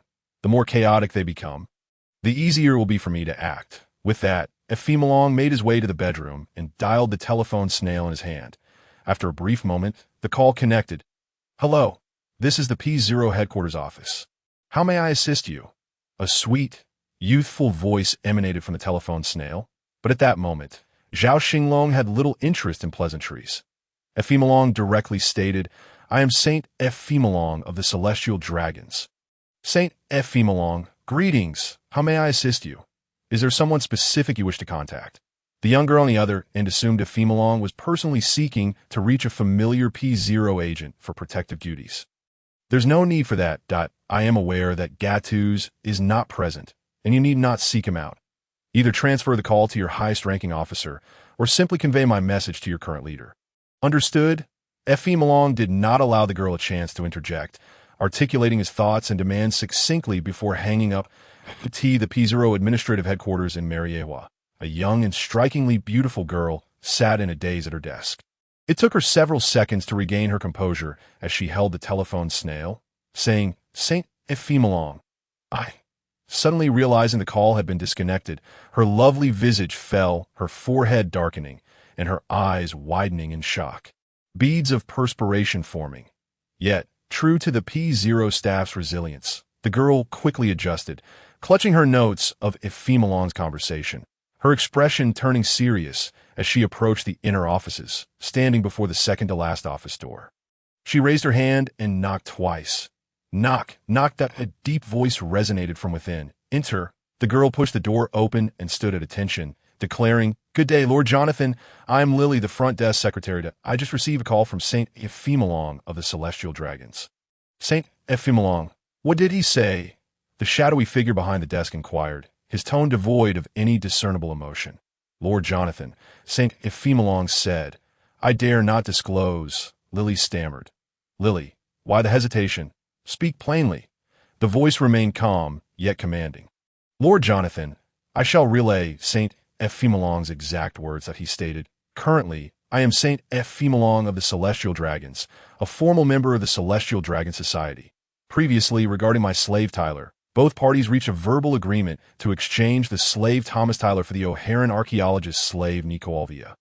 This matter has always been coordinated by your Gattuso. However, I have not received any relevant updates, and Gattuso has gone silent. Here, Lily paused, Glancing at the shadowy figure behind the desk, I have contemplated that perhaps the government deems Nico Alvia of greater importance. Hence the delay. On one hand, I empathize with the challenges faced by the world government. On the other, I feel somewhat remiss towards my slave Tyler. Therefore, I agree to cancel the agreement and request that P0 immediately return my slave Tyler. If he returns promptly, I shall overlook past grievances. Of course, the preceding remarks were jest, which I have recorded. However, the following statement is not a jest. I am aware that Alvia is in your custody. But if she is not delivered to my residence by today, do not bother sending her at all. If you P0 are so intent on slapping the faces of us celestial dragons, then by all means proceed. After all, we celestial dragons cannot compete against you. Tomorrow morning, I shall directly communicate to cancel the prior agreement. Citing their lack of sincerity, I have reiterated this matter on multiple occasions. It is not merely my face at stake, but the dignity of all celestial dragons. Furthermore, this call serves as a grave warning from P0 that you have repeatedly stalled and delayed this matter for nearly a year. If Alvia is not delivered today, ensure that Tyler is returned promptly. Otherwise, at this year's Celestial Dragon meeting, I shall not hesitate to propose the dissolution of P0, a department that ignores the wishes of the Celestial Dragons. We will scrutinize your accounts and other issues accumulated over the years. After all, this is not the first or second instance of P0 disregarding directives. Numerous members raised concerns at the last Celestial Dragon meeting. That will suffice. You have one day to make your choice. Tomorrow, I will decide. Remember, your existence within P0 is predicated upon the needs of the Celestial Dragons. Do not confuse need with necessity. The young girl Lily parroted Ephemalong's words verbatim, her voice mirroring his. Did Saint Ephemalong truly say this? The voice from behind the desk carried a hint of surprise. Indeed, Lord Jonathan. It is accurate, word for word, and I have it all recorded. The shadowy figure behind the desk fell silent for a moment before gesturing for Lily to leave, indicating he needed to contemplate the matter carefully. Clearly, dragging this out was not a viable option. Ephemalong had alluded to the issue of heeding directives without acknowledging them, and the undertone of threat was palpable. Yet, he did not misstate the fact. Do not confuse need with necessity. This time, they had overstepped, encountering a particularly troublesome individual. Jonathan silently calculated his next steps, strategizing how to manage the aftermath. Meanwhile, after hanging up from P0, Ephemalong did not proceed to await the outcome that evening, nor plan to reconvene the next day. Instead, he contemplated for a moment before dialing the telephone snail for Hua Lausching van Horst. Ephemalong, what is it? Has Alvia arrived at your location? Uncle Fanhuasite, I intrude upon you precisely because of this matter. IT has been over a week, and Alvia remains detained at P0. I am at a loss regarding their intentions. I have been unable to contact Gatus, and I just spoke with the headquarters of P0 that Ephemalong has conveyed what P0's secretary Lily had just reported to Fanhuasite. Their actions have indeed been somewhat excessive. Ephemalong, it seems you were correct in your earlier assessment. They have shown a blatant disregard for the dignity of us celestial dragons, failing to recognize who truly reigns over this world. Uncle Fanhuasite. During the last Celestial Dragon meeting, several colleagues engaged in private discussions regarding the P0 issue, expressing considerable dissatisfaction with the upper echelons of P0.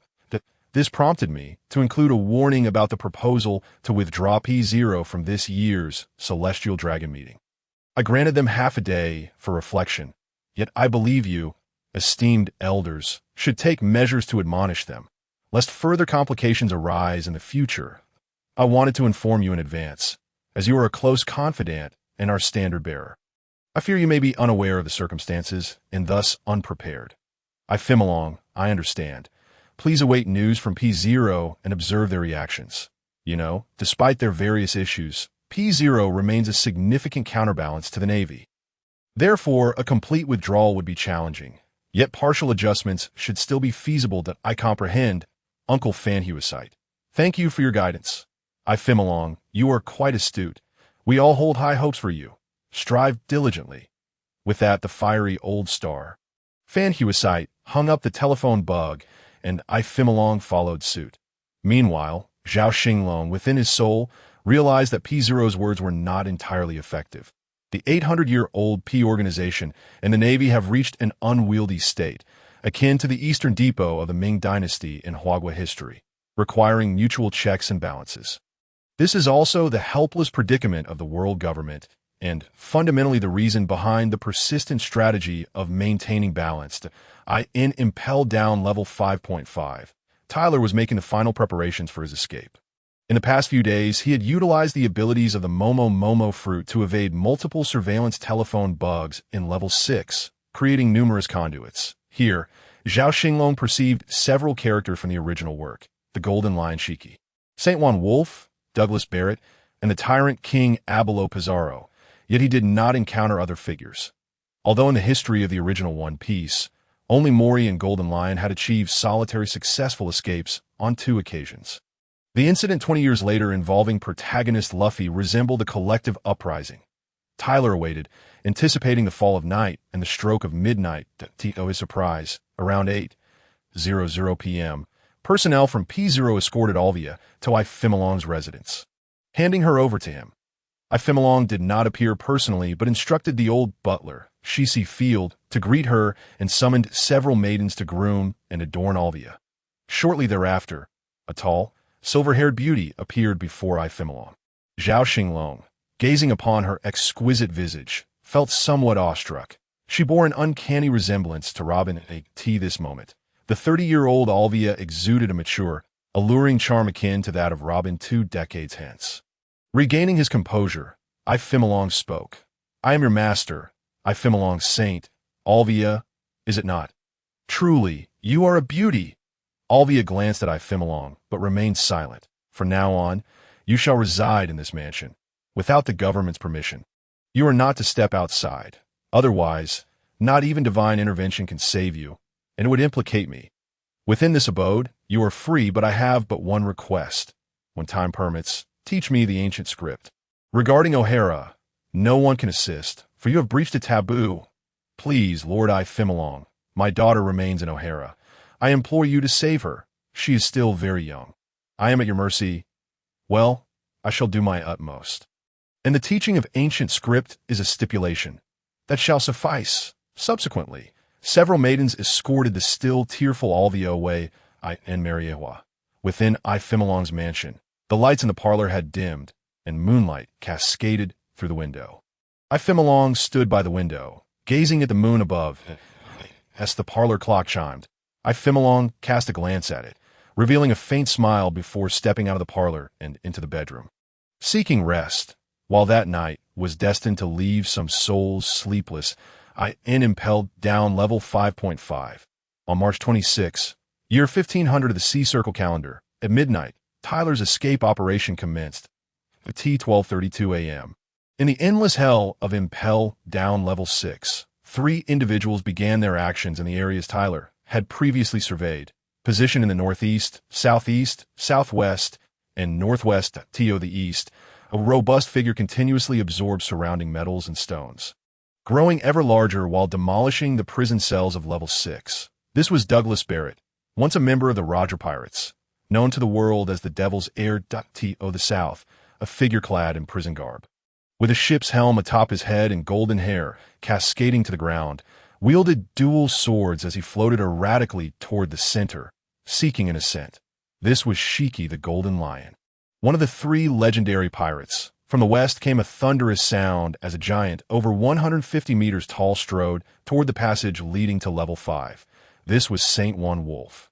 The colossal battleship to the north lay the cell of Bondi Waldo, the world destroyer. Encased in ice, Tyler absorbed the outer ice coffin using the abilities of the high fruit, and Waldo's dormant vitality began to revive. Though it would require some time, the cacophony of destruction resonated from the 3 areas. Meanwhile, still in Level 5.5, Tyler began observing the conditions of Level 6 and Level 5 through the conduits he had created. Once again utilizing his abilities to attach part of his consciousness to the cloud clone impersonating him in his cell. At 12:34 a.m., in the director's office of Impelled Down Level 4. The telephone bug on the director's desk rang. The on-duty deputy director, Magellan, swiftly picked it up. Moses, this is Deputy Director Magellan. He exhaled a cloud of poisonous gas. but thankfully, all telephone bugs and impelled down were equipped with gas masks to shield against Magellan's toxins. Deputy Director Magellan, this is the monitoring room. A prison break has occurred in Level 6. The specifics are still under investigation, but we have confirmed that 3 escapees are among the most notorious criminals. Shiki the Golden Lion, St. Juan Wolf, and Douglas Barrett, the Devil's Heir. Please, take immediate action. What? 3 heinous criminals. Damn it. The director is out on official business and has yet to return. Quickly contact Warden Shiryu and let him know. I shall personally reach out to him. Inform all level managers to maintain a strict guard. We cannot afford any further slip-ups, especially at the Level 5 passageway number 9. Keep a close watch on that inmate, Tyler. He is to be transferred to the department in a few days, and we must not allow any mishaps. Additionally, report any developments to me immediately. That's all. After hanging up the telephone bug, Magellan wasted no time, clutching his abdomen and hastening toward the passage leading to Level 5 and Level 6. Along the way, he retrieved his multi-layered protective telephone bug, donned a gas mask, and encased himself in a transparent, elastic bubble. He dialed Shiryu's number, and after a brief moment, Shiryu's voice echoed. Deputy Director Magellan, what brings you to seek me at this late hour? Is it about Tyler? Rest assured, I shan't trouble him. Not this matter. A significant incident has transpired in Level 6. I need you to proceed to the passage between Level 5 and Level 6. I'm already en route, but I lack detailed information. What I do know is that 3 notorious criminals have escaped. Shiki the Golden Lion, St. Juan Wolf, and Douglas Barrett, the Devil's Heir. Oh, 3 notorious criminals.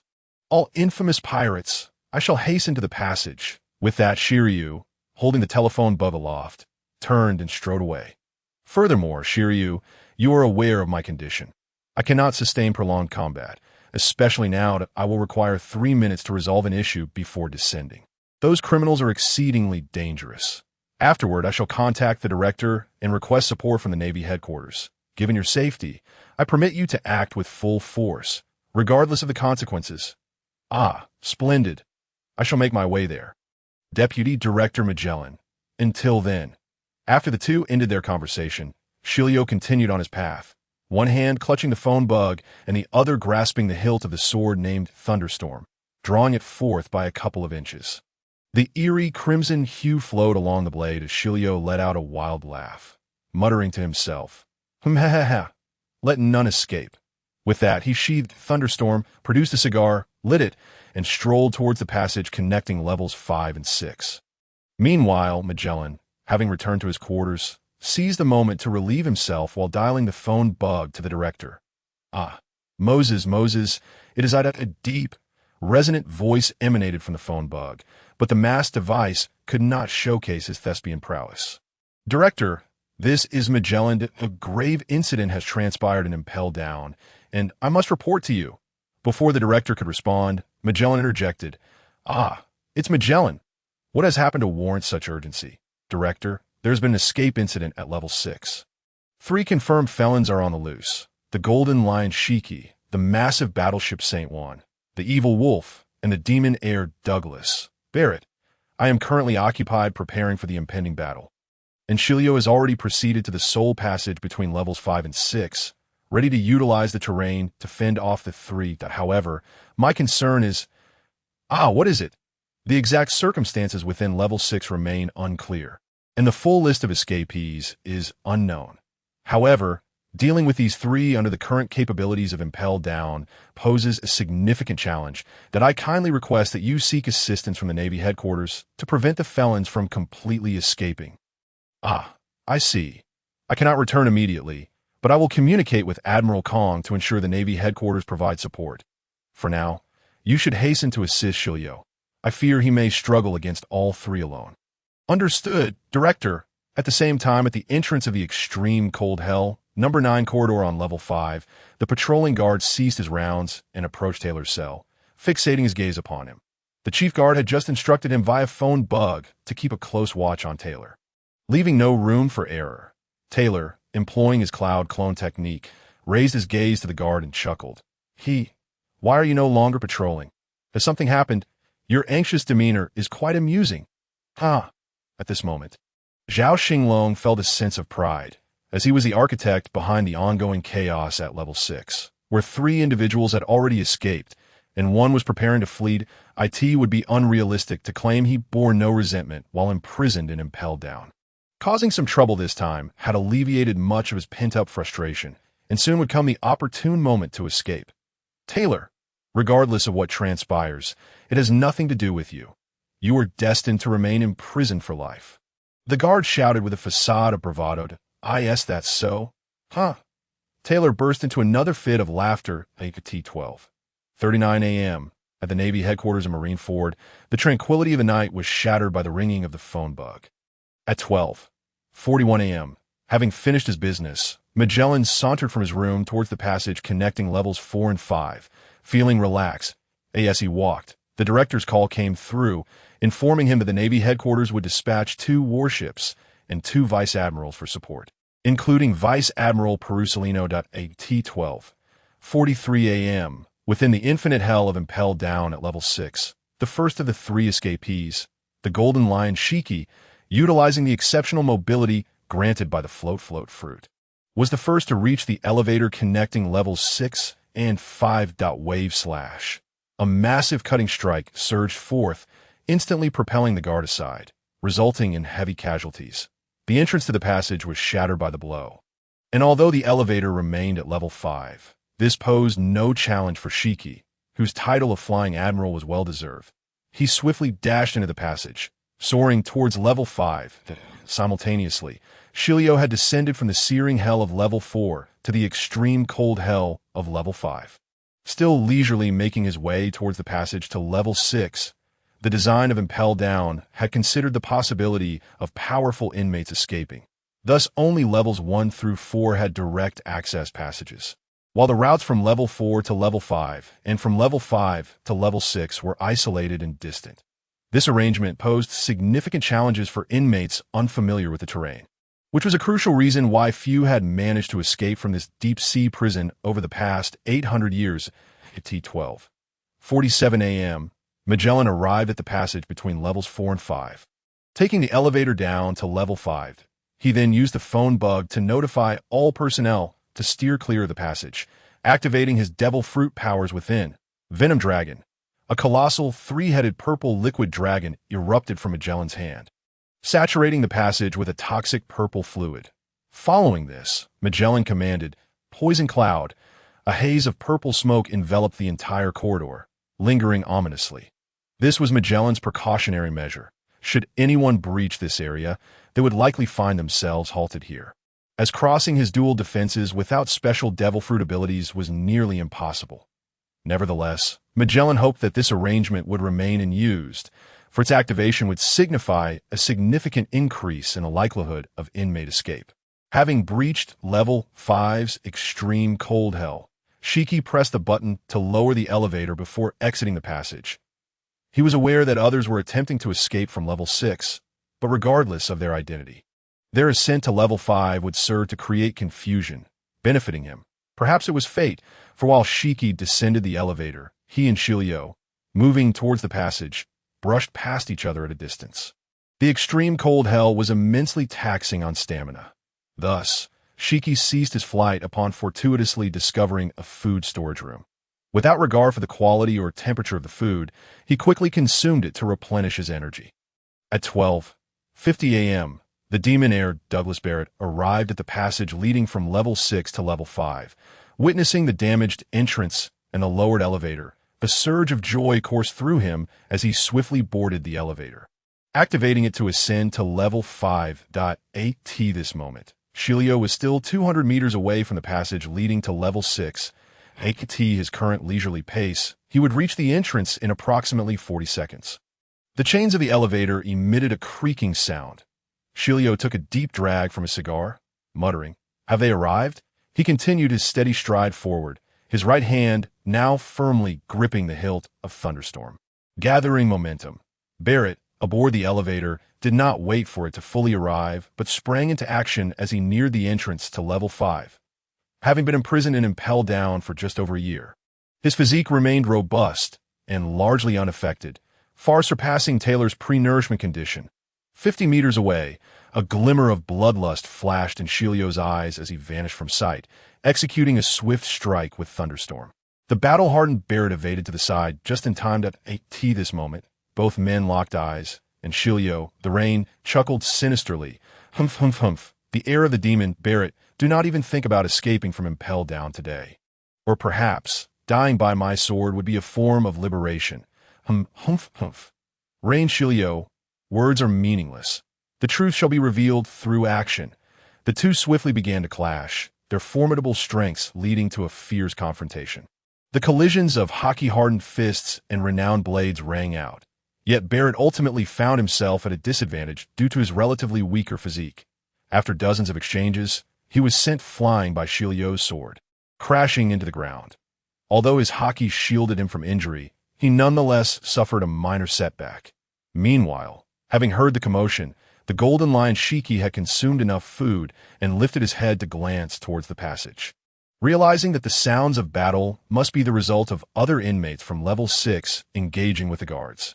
Emerging from the storeroom, the search continued for the passage leading from level 5 to level 4. Meanwhile, Tyler, who was amusing himself with the guard in the level 5 cells, began to retract all the Moku tubes connecting levels 6 and 5. Previously, he had observed the world destroyer, Bandivaldo, a pirate encased in ice for a decade, whose recovery was astonishingly slow. Zhao Xinglong estimated that this time he had no hope left.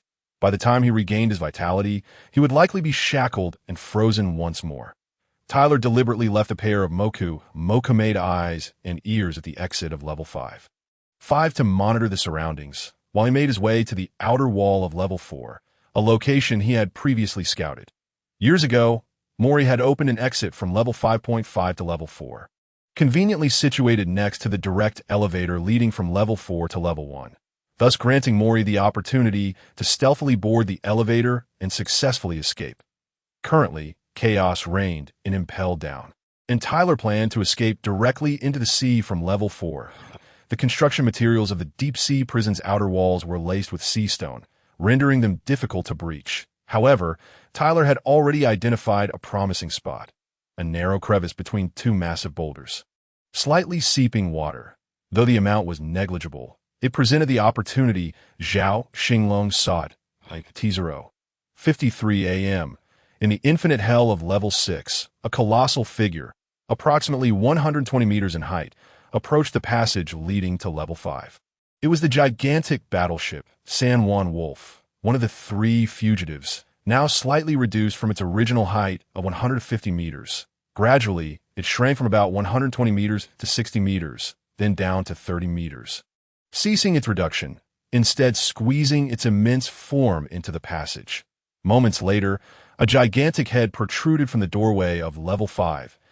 In the distance, Shiryu and Barrett continued their battle. However, before San Juan Wolf appeared, a large man, exhaling purple smoke and clutching his stomach, appeared before him. Perhaps he seemed like a child to San Juan Wolf. Yet, as San Juan Wolf's eyes widened, it rapidly began to expand. However, before he could completely breach the passage. Poison Dragon. Magellan's ultimate move was unleashed, striking San Juan Wolf squarely in the face. Afterward, Magellan paid him no mind, turning instead to assist Shiryu in dealing with Barrett.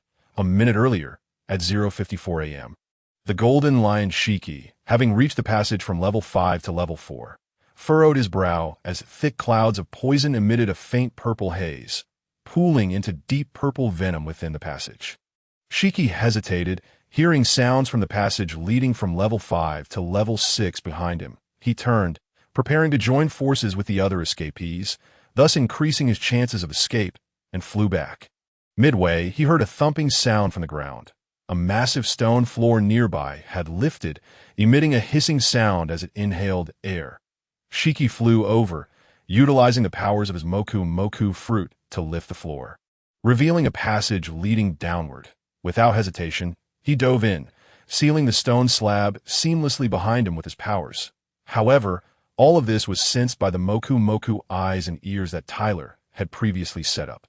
In the next moment, the Moku ears and eyes vanished, and Tyler, still in level 5 cell, smiled at the guard, saying, "What a pity, your task today has become exceedingly difficult." Ice cold.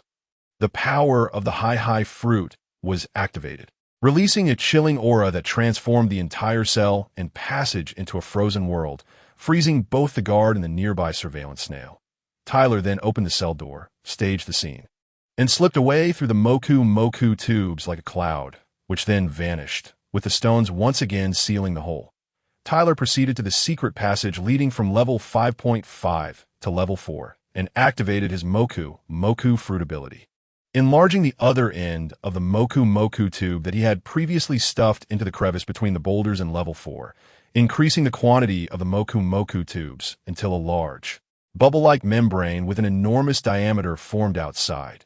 His body became ethereal, transforming into a cloud as he entered the membrane, then retrieved a slender, wedge-shaped stone pillar from his system space and inserted it into the Moku tube to block seawater from flooding back in.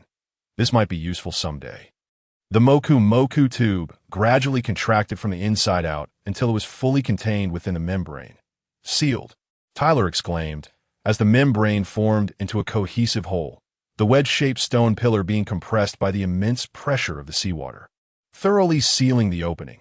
Everything in Impelled Down was, for the time being, no longer his concern, transforming into the Titan boa form and enveloping his exterior in a flexible waterproof membrane.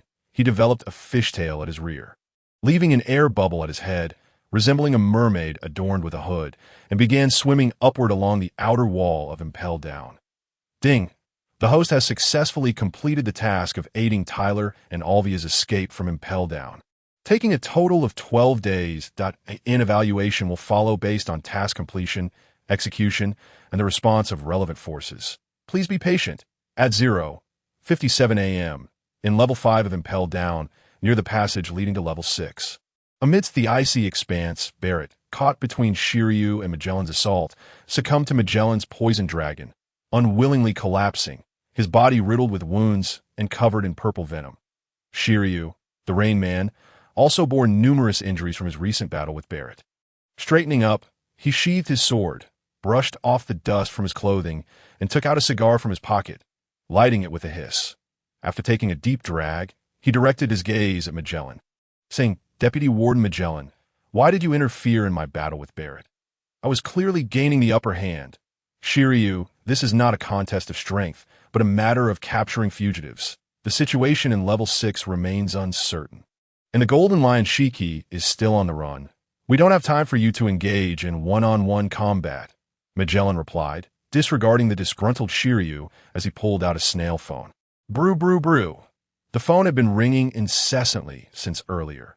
Magellan answered, Moses, this is Deputy Warden Magellan.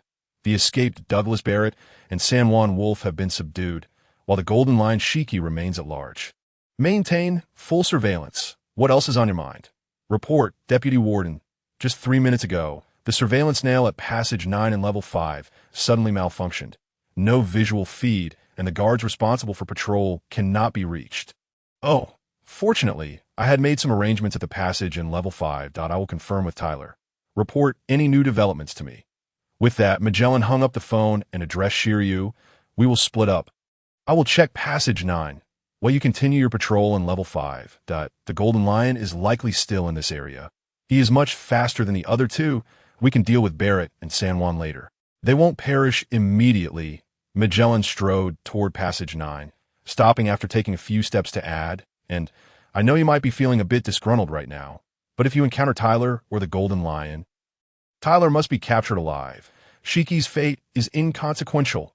Understood, Deputy Warden Magellan, Shiryu replied after taking another deep drag of his cigar, then walked in the opposite direction at T1:01 a.m. in Level 5 of Impelled Down. At Passage 9, Magellan had arrived at the former cell of Tyler, where an expanse of icy terrain extended around the cell, with a radius of approximately 50 meters. In front of the cell stood an ice sculpture, and as Magellan approached, he noticed the cell door wide open. The ice sculpture was the guard he had previously assigned for patrol, and the nearby surveillance snail was also frozen. The degree of cold in this approximately 100-meter-long area surpassed that of other frigid regions in Level 5. Magellan pulled out his phone and dialed the monitoring room, and without waiting long, the phone was answered. Moses, this is the monitoring room. This is Deputy Warden Magellan. The temporary detainee Tyler has escaped from his cell. Maintain full surveillance on Tyler and the Golden Lion Shiki. Additionally, please check Tyler's fruit abilities and contact the intelligence agency of the world government to inquire about any devil fruits related to cold attributes. Shiryu and I will continue our search for the Golden Lion Shiki and Tyler in levels 6 and 5. That, if you cannot reach P, directly call the Warden Snail. He should still be awaiting our news. That's all for now.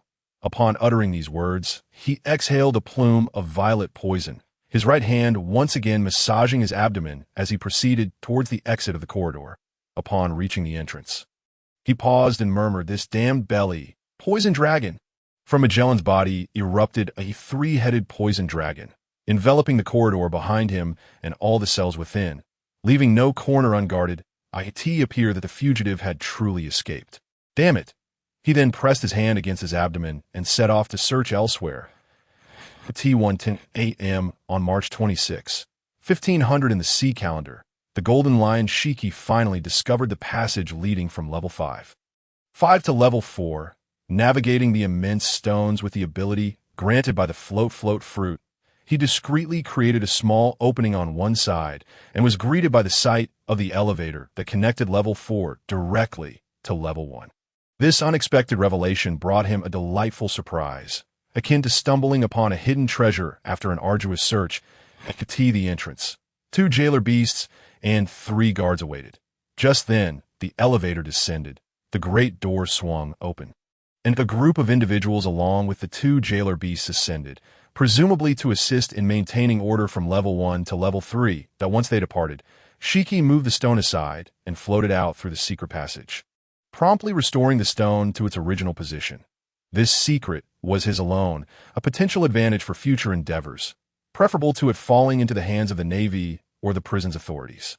Swiftly, he flew to the elevator's entrance, opened a passageway, and slipped inside, ascending along with the elevator until he reached level 1. Only after everyone had exited did he silently float out, not a sound escaping him, patiently and quietly searching for the passage leading to the surface of the SEAT-1. 20 a.m. On level 5 of Impelled Down, Magellan had just cleared the poisonous clouds and venom from the passage leading to level 4 when a group of guards arrived with an abundance of sea prism stone shackles, ready to assist him in restraining Barrett and San Juan, who had just been incapacitated by the poison.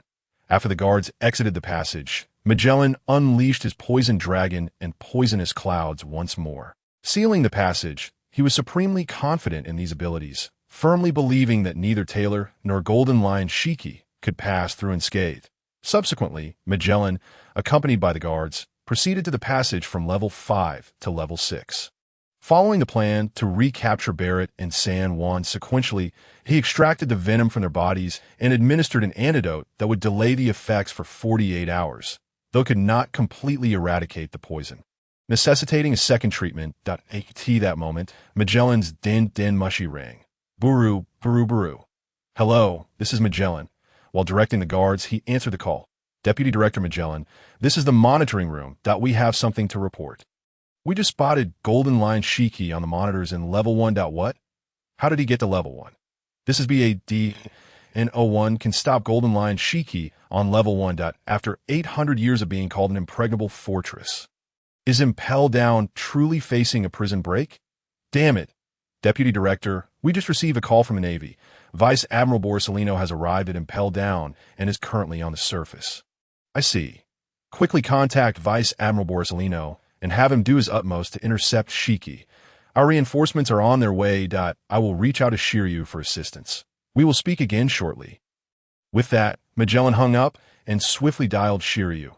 Shiryu, where are you? Oh, I am at the passage from level 5 to level 4, surrounded by your venom, with your poisonous clouds lingering in the air. Thankfully, I brought a gas mask. Indeed.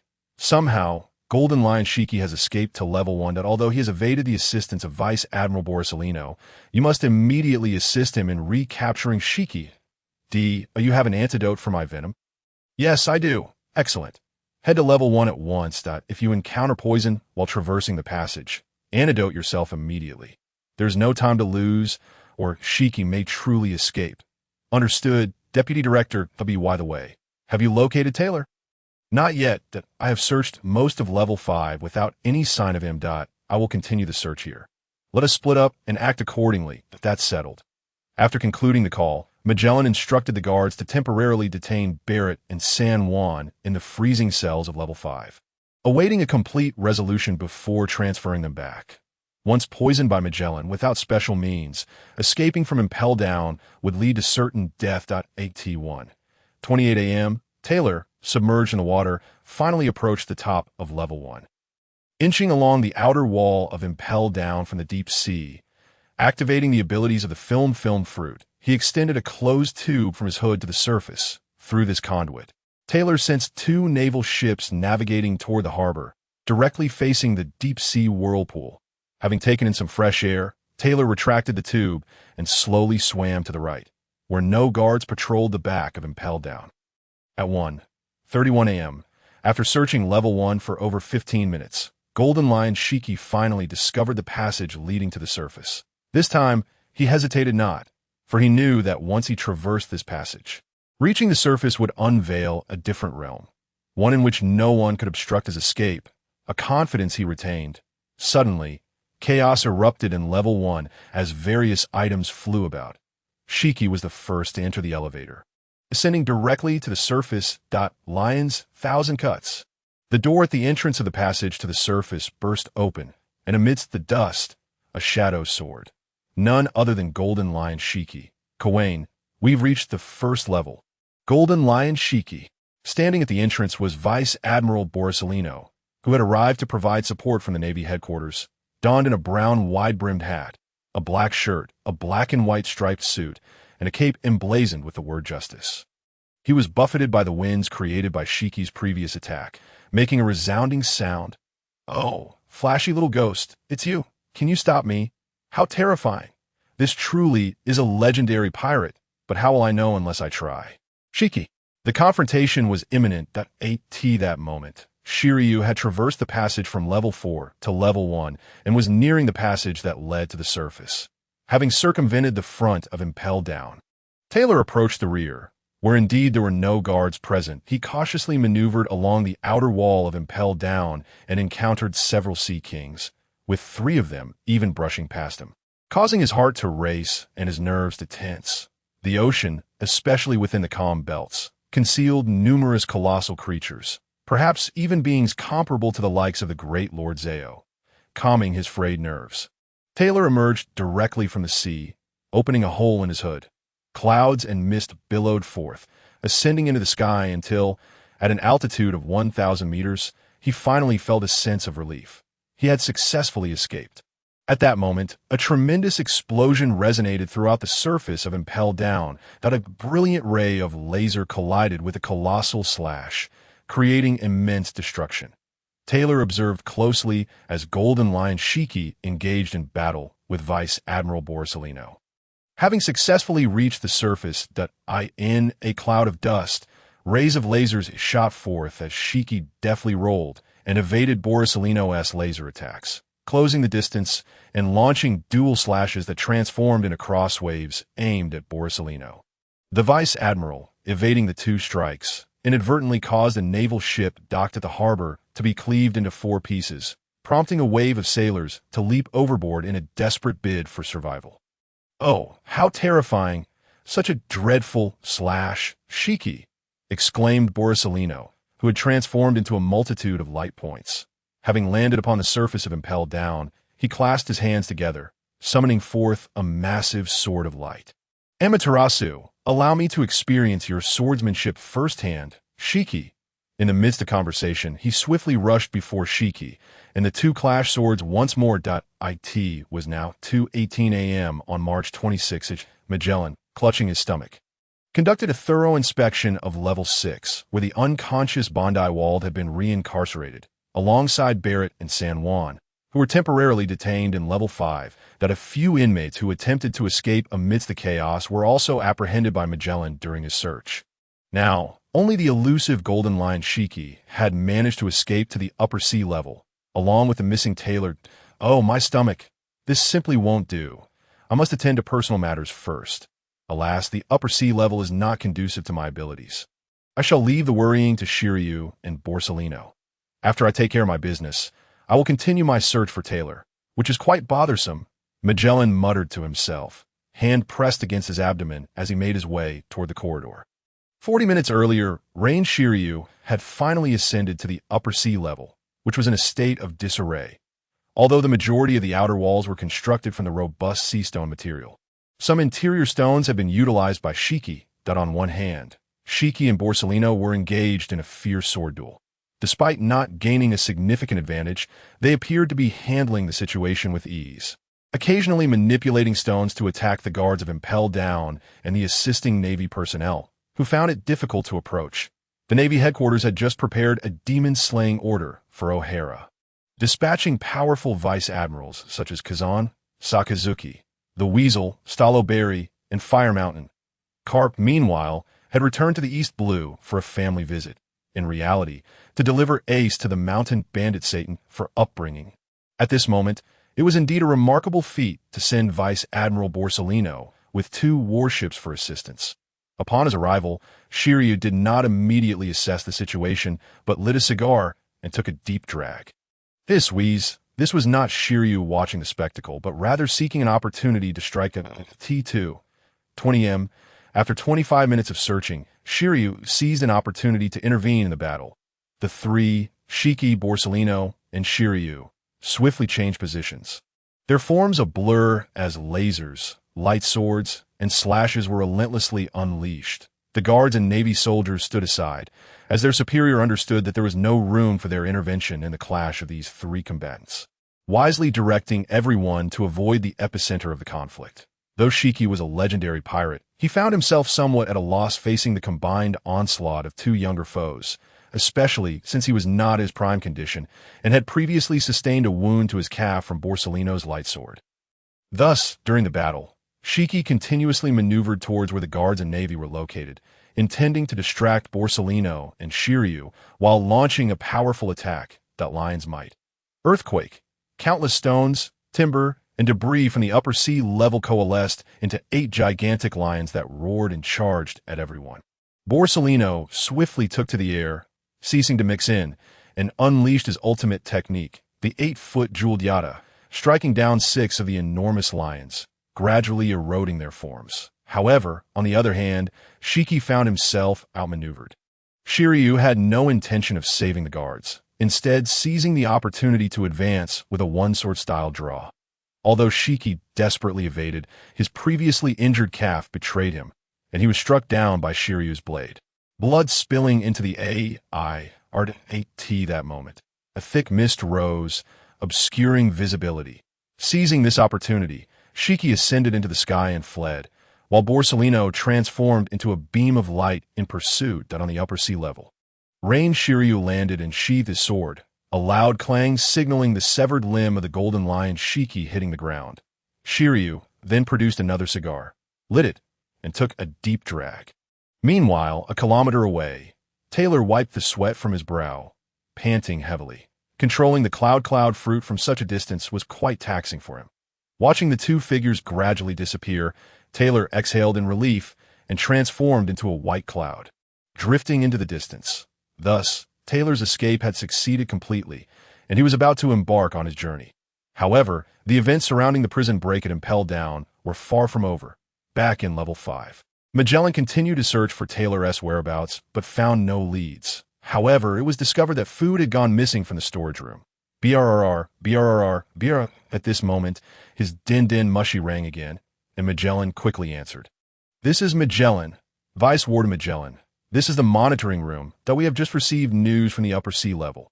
The fugitive golden lion Shiki unleashed a devastating technique, resulting in heavy casualties among the guards. Chief Shiryu managed to sever one of Shiki's legs, but Shiki used this opportunity to escape. Vice Admiral Borsellino is currently in pursuit, but the outcome is still unknown. Shiki has managed to escape from Impel Down?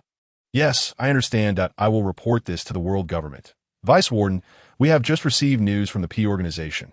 Currently, there are 4 known ice-type abilities. One is Vice Admiral Kuzan's natural ice fruit. Another, the currently missing snow fruit, also of a natural type. Then there's the superhuman cold fruit belonging to the celestial dragon Ephemeron Saint's slave, Cuz, at Mariewa. And lastly, the animal-type dog fruit, mythical Zoan, in the possession of the infamous pirate Kaido. These are the confirmed ice attribute abilities, though there may be others unaccounted for. Is that so? Alright, I understand, Cuppy, by the way. What is Taylor's ability, according to the information? Taylor's ability was revealed 10 years ago. The animal-type snake fruit, ancient species, titan python form. After that, no further information has surfaced. A snake, is it? Understood that in any case, keep a close watch on levels 5 and 4. Do not overlook any clues. That will be all. After hanging up, Magellan sighed. Hand on his stomach, futed a cloud of toxic gas wafted through the air, prompting the guards nearby to don their gas masks once more. You four split up and patrol various areas of level 4. Yes, you have heard. Taylor is an animal-type snake fruit user. If you discover anything, do not approach. Instead, alert us immediately. I will continue my search in level 5 to see if I can find any trace of that rascal Taylor. The year 1500 of the sea calendar, March 26th, was destined to be a day etched in history.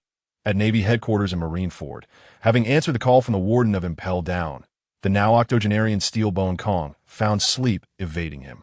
Instead, he promptly dispatched Vice Admiral Borsellino, who was on duty at the headquarters, to lead 2 warships to provide assistance to Impel Down. In the marshal's office, Steelbone Kong sat at his desk, awaiting news from the front. At 4:03 a.m., the din mushy on Steelbone Kong's desk rang. Beep, beep, beep. This is Steelbone Kong. Kong, it's Borsellino. I apologize for failing the mission. Golden Lion Shiki has escaped, but I severed 2 of his legs. At 4:05 a.m., in level 4 of Impel Down, Vice Warden Magellan, having found no leads in levels 5 and 6, returned to the warden's office to listen to his subordinates' reports. Vice Warden, according to Vice Admiral Borsellino, Golden Lion Shiki successfully escaped, but he also had one of his legs severed. Damn it. Shiki has still managed to escape. This is a disgrace for Impel Down. A profound humiliation. How infuriating. Magellan exhaled heavily, releasing a cloud of poison gas, relieved that the reporting guards had the foresight to wear protective gear and gas masks. Additionally, Vice Warden, we have made a new discovery in level 6. What discovery? There was a prior explosion in the central area, which was not caused by the escaped inmates. That IT seems to have been triggered by someone who unlocked the shackles of those prisoners. Oh, there's another hidden figure. Have you reported this to the warden? Not yet. Vice Warden, very well. I will inform the warden myself.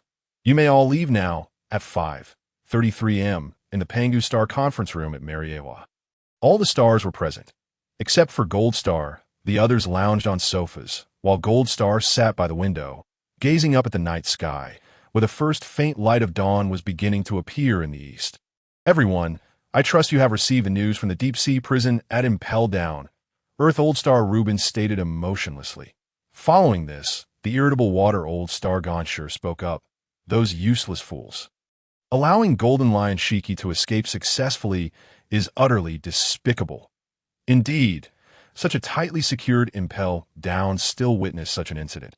It is said that the sea layer surrounding the prison has suffered considerable damage, and merely restoring it will consume a significant amount of time. Moreover, the notorious Shiki the Golden Lion is bound to stir up a tremendous uproar on the seas, and it seems the news of his successful escape will be impossible to conceal.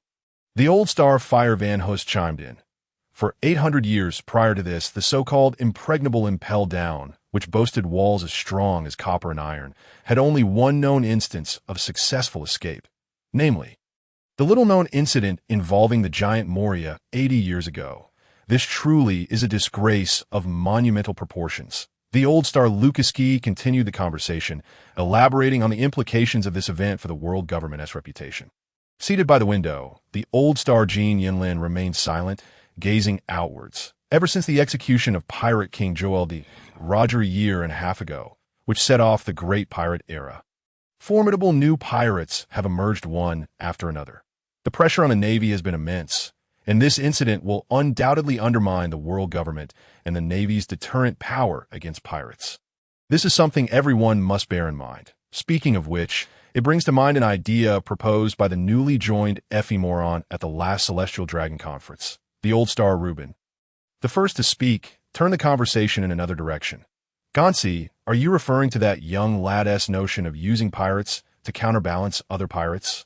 Indeed, Reuben. That was the idea he presented, albeit still somewhat immature at the time. Van Host remarked, however, in light of today's events, Efemon's idea appears somewhat prescient. After all, for years ago, the Navy was in a state of personnel shortage, struggling to fill the ranks. Although there have been improvements, they still lack sufficient strength. Lukaski added, currently, we are lacking the power to contend with several major pirates in the New World, especially Edward Newgate, the Whitebeard. We barely managed to capture Douglas Bullet during the last Demon Order operation. And I've heard he has also escaped during this incident, although he was subsequently recaptured by Vice Warden Magellan and Chief Guard Shiryu. Reuben interjected, I just received a call from Shudlam, who stated he will take full responsibility for this incident. He intends to resign from his position as the Warden of Impel Down and has recommended Vice Warden Magellan, who performed exceptionally well during this event, to succeed him. What is everyone's opinion? Gansi, Vice Warden Magellan. Yes, Reuben confirmed. He is a paramecia-type user of the poison fruit, possessing strength comparable to that of an admiral within the unique environment of Impel Down. Van Host responded, oh, the poison fruit. Now, that is a formidable ability. Ultimately, someone must take responsibility for this incident. Since Shudlam has made his position clear, I am in favor of Magellan assuming the role of warden. Lukaski concurred, I second that. Gansi added, since everyone finds it fitting, I too endorse this decision. The group then turned their attention to the old star Jin Yanlin, who was gazing into the distance in an unusual display. He uttered, I also endorse it. As for the matter concerning Shiki and the selection of the warden, there remains another crucial figure, the slave of Moron, Tyler, who has also gone missing during this incident. What are your thoughts on this? As he spoke, a glimmer of white light flashed across Jin Yanlin's glasses. Van Host replied, as of now, we have no information regarding Tyler's whereabouts. It remains uncertain whether he has escaped from Impel Down. Reports from the prison indicate that Tyler's trace has yet to be discovered. I propose we hold off on this matter for the time being, as very few are acquainted with Tyler. Unlike Shiki, I believe we should grant Impel Down 2 weeks to conduct a thorough search within the prison. If they still cannot locate Tyler, we should issue a bounty for his capture. Perhaps 70 million berries, with the condition of bringing him in alive. Reuben agreed, I second that. Furthermore, I believe we need to summon Moron to inquire about Tyler. Reports regarding Tyler's research have already surfaced, and we are close to deciphering the reason for his successful acquisition of the giant bloodline factor, which would greatly enhance our strength. Therefore, we cannot afford to lose track of Tyler. Gansi concurred. In that case, I second this as well. Lukaski added, I also second this. Additionally, we must remain vigilant regarding the individual covertly manipulating events within Impel Down. The ice ability is undoubtedly connected to Tyler's escape. Jin Yanlin then turned around, unsheathing and sheathing his sword, the original Onihiryu, with a swift motion, declaring, I second this. Let us summon Moron for questioning this morning. The other stars nodded in agreement that on March 26th, year 1500 of the Sea Circle calendar, at 6:28 a.m., Tyler, having distanced himself from Impel Down, sat atop a cloud island of his own making, enjoying breakfast while gazing at the rising sun. The breathtaking scene of the sun rising over the sea of clouds reminded Zhao Xinglong of a past life spent watching the sunrise over the sea of clouds at Xia. Having escaped the confines of Impel Down just after 2 in the morning, Tyler utilized the propulsion generated by the explosive capabilities of the memum fruit to successfully cross the windless zone surrounding the prison. Entering the South EAS, Tyler savored the beautiful sunrise while eating his breakfast. The system's voice chimed in once again. Ding! Congratulations, host, on completing the mission to rescue Tyler and Alvia from Impel Down. The current evaluation of mission completion is 8-.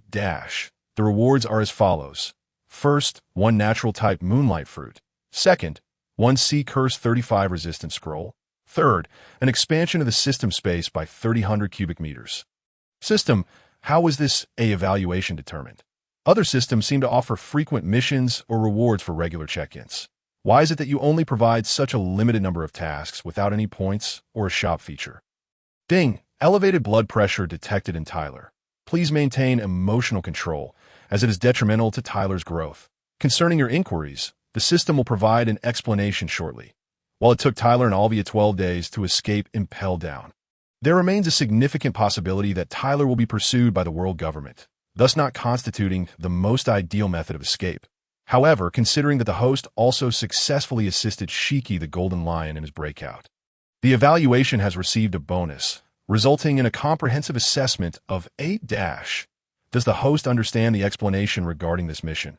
System: I comprehend this. Please proceed to the next point. Understood, host. Regarding the tasks, points, and shop features, the situation is as follows.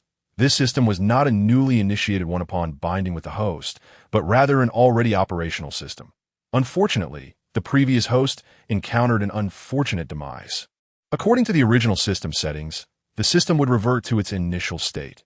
Coincidentally, it detected a rare dual soul entity among millions, which is the host, thus successfully binding with you. However, due to the distance of the host's dual soul, the system could not activate until the dual soul was within a certain range. Additionally, the system was in the process of an upgrade at that time, resulting in all other functions being forcibly suspended, except for a one-time activation of items from the previous host's inventory as a reward for the initial task. For the past few years, it has only been able to issue a limited number of tasks to aid in the system's upgrade. The system sincerely apologizes for this. Please forgive the system's selfish actions.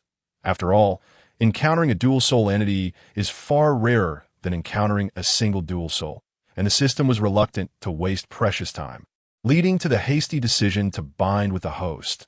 Should the host have any dissatisfaction, the system is willing to comply with your wishes to unbind and revert to the initial state. Starting anew, the system holds no grievances or complaints. The system has explained the reasons behind its current state and expressed its thoughts as if it were a sentient being, which moved Zhao Xinglong. He pondered, if this system could manifest a holographic projection of a human face, it would surely evoke tears and sorrow from those who perceive it. While somewhat exaggerated, it possesses a human touch, far surpassing the cold, emotionless mechanical systems that it is quite pleasant to have such interactions. System: I have a question that I seek clarification on. Host: there's no need to speak so formally. Just converse normally, and I will understand. I had thought standardized language was necessary, but enough jesting that I simply wish to know what kind of misfortune befell the previous host leading to their untimely death. Host: it is as follows. 4.5 years ago, the previous host journeyed from the first half of the Grand Line to the second half, known as the New World, in search of joining the Roger Pirates. However, shortly after departing from Fishman Island, they encountered the White Dragon, and their single-masted sailboat was caught in the turmoil. After a harrowing ordeal, they managed to reach a small island, battered and exhausted, and collapsed in a clearing. Did they perish just like that? No, they merely lost consciousness temporarily. Yet fate was unkind. Half an hour later, a massive shadow descended from the heavens, crushing the previous host beneath it, leading to their demise. Oh, how unfortunate. What could have fallen from the sky? Was it a meteorite? No, it was a person, a monstrous being named Kaido, the very soul that now resides in the host. Ugh. Zhao Xinglong found this somewhat absurd. He reasoned that this incident had nothing to do with him, which was indeed true, for it was Kaido's decision to leap from the sky, not Zhao Xinglong's. And had he been in that position, he would never have engaged in such a senseless act. Yet, in a sense, it was related, as the root cause, Kaido, now resided within him, making it inescapably connected. Zhao Xinglong silently wished for the previous host to find peace in the afterlife, free from suffering. Host: there is another crucial piece of information. What information? The previous host might have had the ability to foresee events far into the future. What? What did they foresee? There were minor matters, which I shall not disclose, but 4 significant events have been confirmed, 2 of which occurred after the previous host's demise. The first is the incident in 1490 involving Admiral Zephyr's wife and children being murdered. The second is the Battle of Ite Wall in 1495, where the Golden Lion Shiki clashed with the Pirate King Joel D. Roger. That time, Roger was not yet the Pirate King, But the previous host was certain that Roger would become the Pirate King 2 years later. Alas, shortly before the battle, the host was crushed by Kaido and could not fulfill this hope. The third event was in 1497 when Roger reached the final island, Laugh Tale, and was hailed as the Pirate King. And the fourth in 1498 when Roger was publicly executed. Although the previous host had perished, the latter two events transpired nonetheless. Did the previous host mention anything else? The previous host ruminated on numerous matters, such as the advent of sea trains, the downfall of O'Hara, the salvation of a celestial dragon's slave by a fishman, and the usurpation of a kingdom by Don Quixote da Flamingo, who had severed ties with the celestial dragons. Among others. I see. What other notable traits did the previous host possess? While when alone, the previous host often hummed a tune, Bink Sake. No, the system does not recognize the song title, nor is it in the language of this world. The melody was a jumble of high and low notes, fragmented and unclear, with the system recalling only a few lines. I am still that young boy, unchanged in the slightest. I once found it difficult to extricate myself in a vast world, and I languished within its dreams. Taylor remained silent, while Zhao Xinglong reflected on the unexpected revelation that the previous host was also a traveler, a rather unfortunate one at that, which served as a warning for Zhao Xinglong. Not all travelers possess the aura of a protagonist, and in the world of pirates, only Monkey D. Luffy truly embodies that essence. On March 26, 1500, at 7:47 a.m., in his bedroom, Ifimilong was awakened by the ringing of a transponder snail. After a night of immense mental exertion, Taylor was sleeping in the clouds, while Ifimilong had gone to bed early to ensure Zhao Xinglong's consciousness remained focused. This was a matter Zhao Xinglong was contemplating, as he sought to enhance his soul and consciousness strength to eventually allow multiple bodies to operate independently without interference. Ifimilong picked up the transponder snail. Moses, this is Ifimilong. Ifimilong, this is Van Horst. Oh, Uncle Van Horst, is there an urgent matter this early in the morning? Aren't you up yet? Don't you know what has happened? As the instigator, Zhao Xinglong was certainly aware, but Ifimilong was in the dark. Uncle Van Horst, what are you talking about? I don't understand at all. No one has informed me of anything. Ifimilong, initially smiling, noticed the seriousness in Van Horst's tone and asked, Uncle, what is it? Has something serious occurred? Van Horst replied, I was merely being anxious. It is normal for you not to know. Last night, the legendary pirate Golden Lion Shiki successfully escaped from Impel Down. Ifimilong exclaimed, What? After 800 years of being impregnable, someone has escaped from Impel Down? This is a monumental event. This is a considerable blow to the Navy, Impel Down, and the world government's credibility. The Golden Lion is not an ordinary pirate and will not simply fade into obscurity. It seems futile to contain the news. You all must devise a countermeasure. Van Horst responded, We already have a plan in place. You need not worry. Furthermore, I contacted you regarding another matter that concerns you. Another matter? It concerns me? What is it, Uncle? Van Horst continued, Also last night, your former slave, Taylor, who was temporarily detained and impelled down, has gone missing. Ifimilong cursed, damn. Are those people at Impel Down incompetent? This is bad. Taylor will undoubtedly come looking for me, which makes future outings perilous. Uncle, what do you plan to do? Van Horst instructed, You need to come to Panga City right away. I have matters to discuss with you. Hurry. With that, Van Horst ended the call. Ifimilong sat on the bed, contemplating Van Horst's words. Recognizing the true nature of Ifimilong and Taylor's relationship, the timing seemed too coincidental. Sighing, he thought that it was rather hasty. He had just received Alvia when problems arose with Taylor. Anyone would have their suspicions, but they could not know that both were controlled by the same soul consciousness, thus leaving no visible connections to investigate. Without evidence, the stars would not take action against the celestial dragon. This was the advantage of Ifimilong's identity. Moreover, they might want to gather more information about Taylor from him, as the world government currently had no leads on Taylor's escape and required more effective intelligence. Additionally, Taylor had utilized the abilities of the Cloud fruit last night, which had been compensation from the stars, to Ifimilong, serving as closure for Ifimilong's participation in the 1490 battle of the slave tournament. Forget it. I will not dwell on this any longer. I will first gauge the stars' intentions before making any plans. Just as Zhao Xinglong had anticipated, The stars held suspicions regarding Taylor's escape, particularly as the report from Impel Down specifically mentioned that the surveillance transponder snail had captured footage of the first explosion, which appeared to utilize the powers of a gas-type natural fruit. Furthermore, mist had risen from the sea as the golden lion made his final escape, prompting the stars to recall the cloud fruit given to Ifimilong 4 years prior. Zhao Xinglong understood the stars' intentions and immediately placed the blame on Taylor, informing the stars that in 1498, the cloud fruit had been given to Taylor as a reward for bringing back historical texts. And thereafter, its whereabouts were unknown. After all, no one was aware of the true relationship between Ifimilong and Taylor. It was imperative to draw a clear line of distinction. Any mud thrown at Taylor would pose no issues whatsoever. Moreover, the stars inquired about the whereabouts of Ifimilong's subordinate, because in this regard, Ifimilong had no need for concealment, as Cuz had been at Ifimilong's estate for the past month, consistent with what the stars had been informed.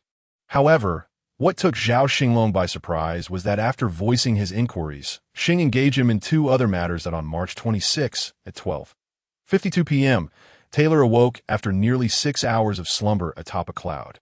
Feeling the warmth of the sun bearing down on him, it was not yet a time for prolonged rest. After all, the naval headquarters was still within a reasonable distance, and he had little time to squander.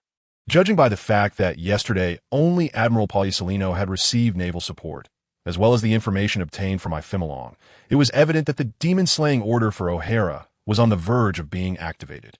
3 days prior, the naval headquarters Sakazaki, Kazan, Weasel, Stolo Berry, and Rear Admiral Fireburn had departed, leading 10 warships toward O'Hara. The quickest route would be to traverse the Red Earth continent from the South China Sea directly to the West Sea, and then to O'Hara, in hopes of catching up with the commencement of the demon-slaying order. Nonetheless, Taylor felt powerless to prevent the destruction of O'Hara.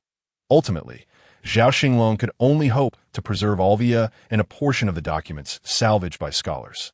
Based on the solitary survival of Robin Day S. for O'Hara Island and the Tree of Knowledge, no matter how much Zhao Xinglong wished to intervene, he found himself at a loss.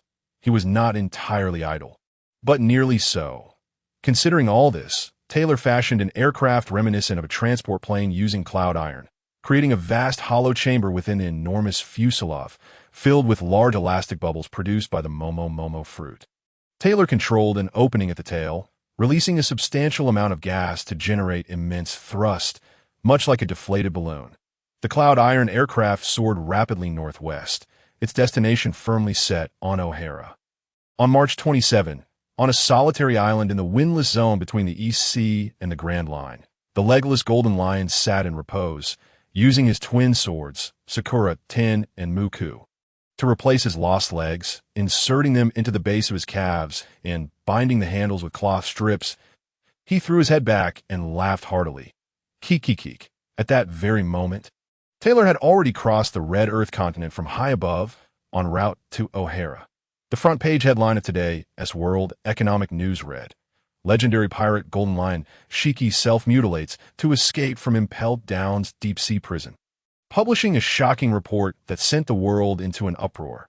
Many of Golden Lion Shiki's enemies were thrown into a state of panic, fearing that he might appear before them at any moment.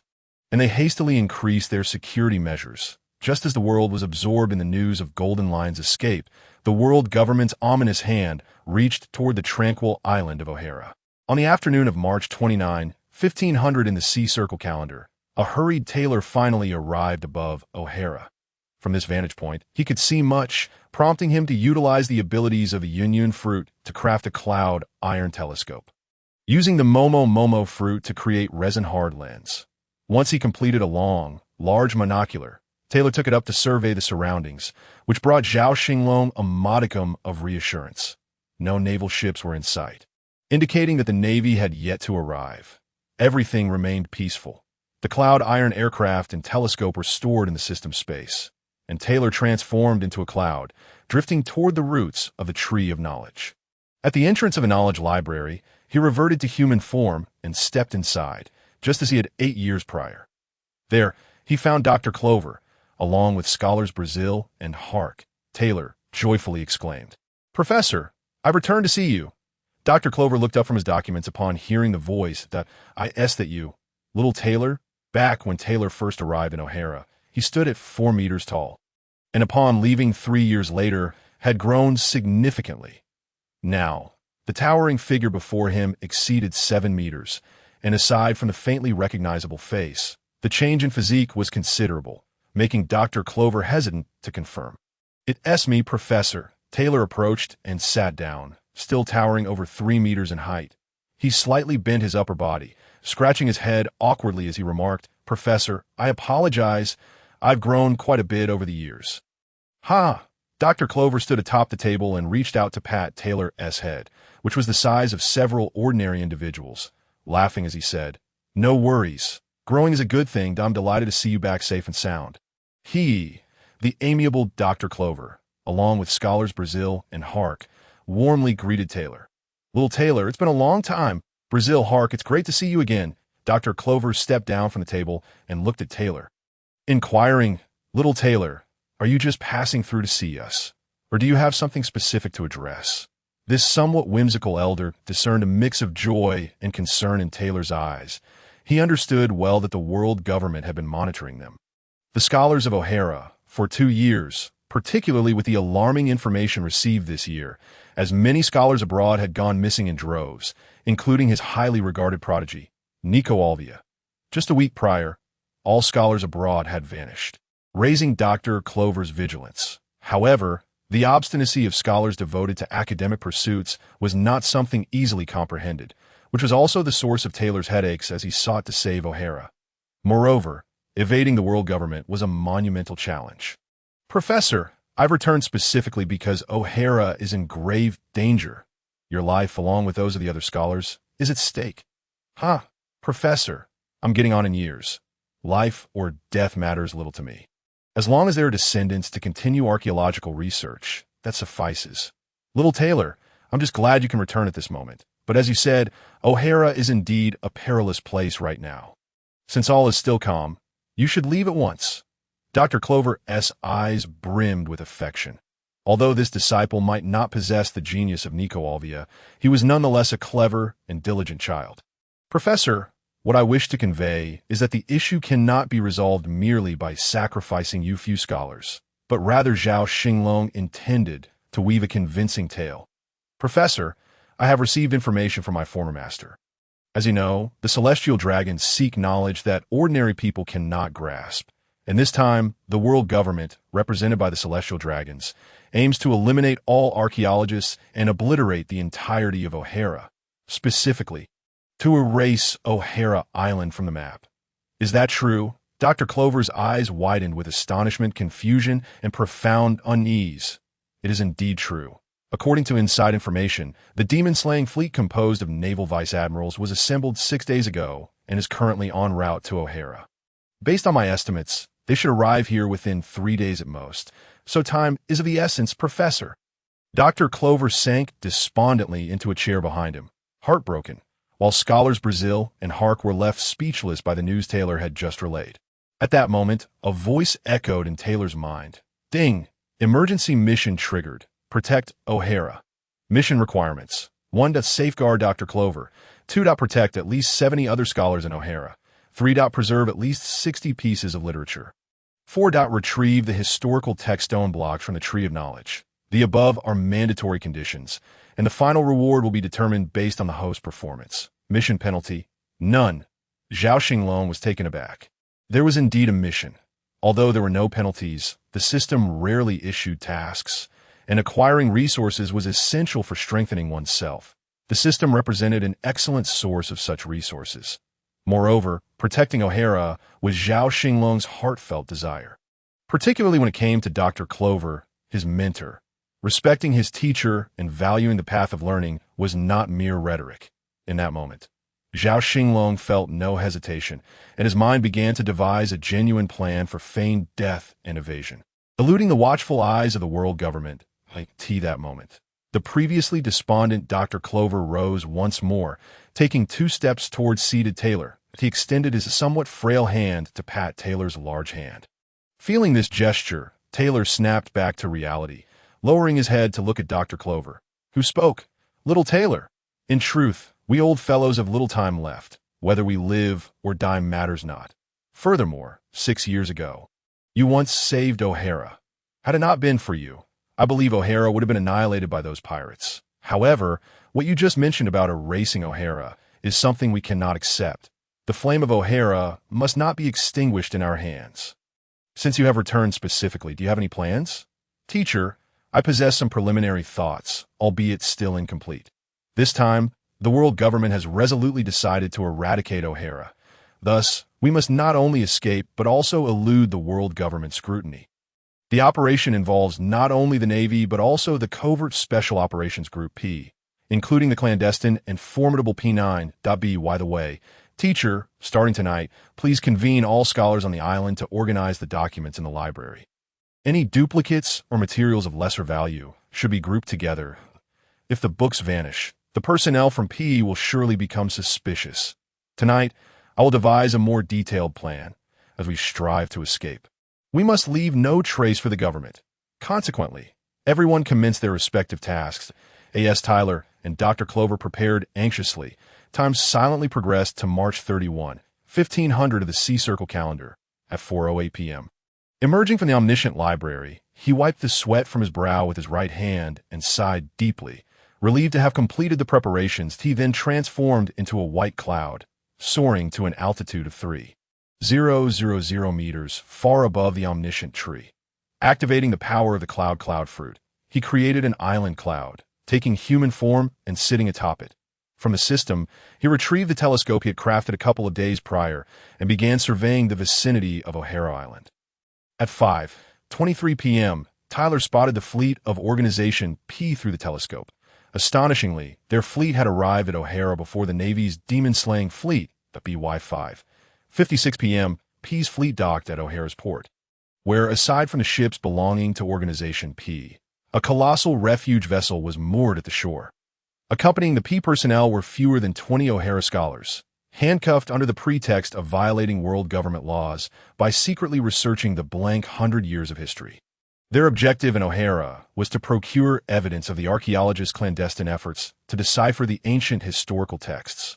Currently, aside from Alvia and the missing Tyler, the only scholars who comprehend ancient characters have either been secretly executed elsewhere or are part of this small group being escorted back to O'Hara. As night fell, Organization P did not take action, likely waiting for the Navy's reinforcements. The night was tranquil, yet Tyler understood that this might be O'Hara's final peaceful night. Tomorrow could very well mark O'Hara's last day, after which it would cease to exist. Gazing at the night sky, he noticed the nearly full moon hanging high, and his heart surged with hope. It seemed that tomorrow night would be the full moon.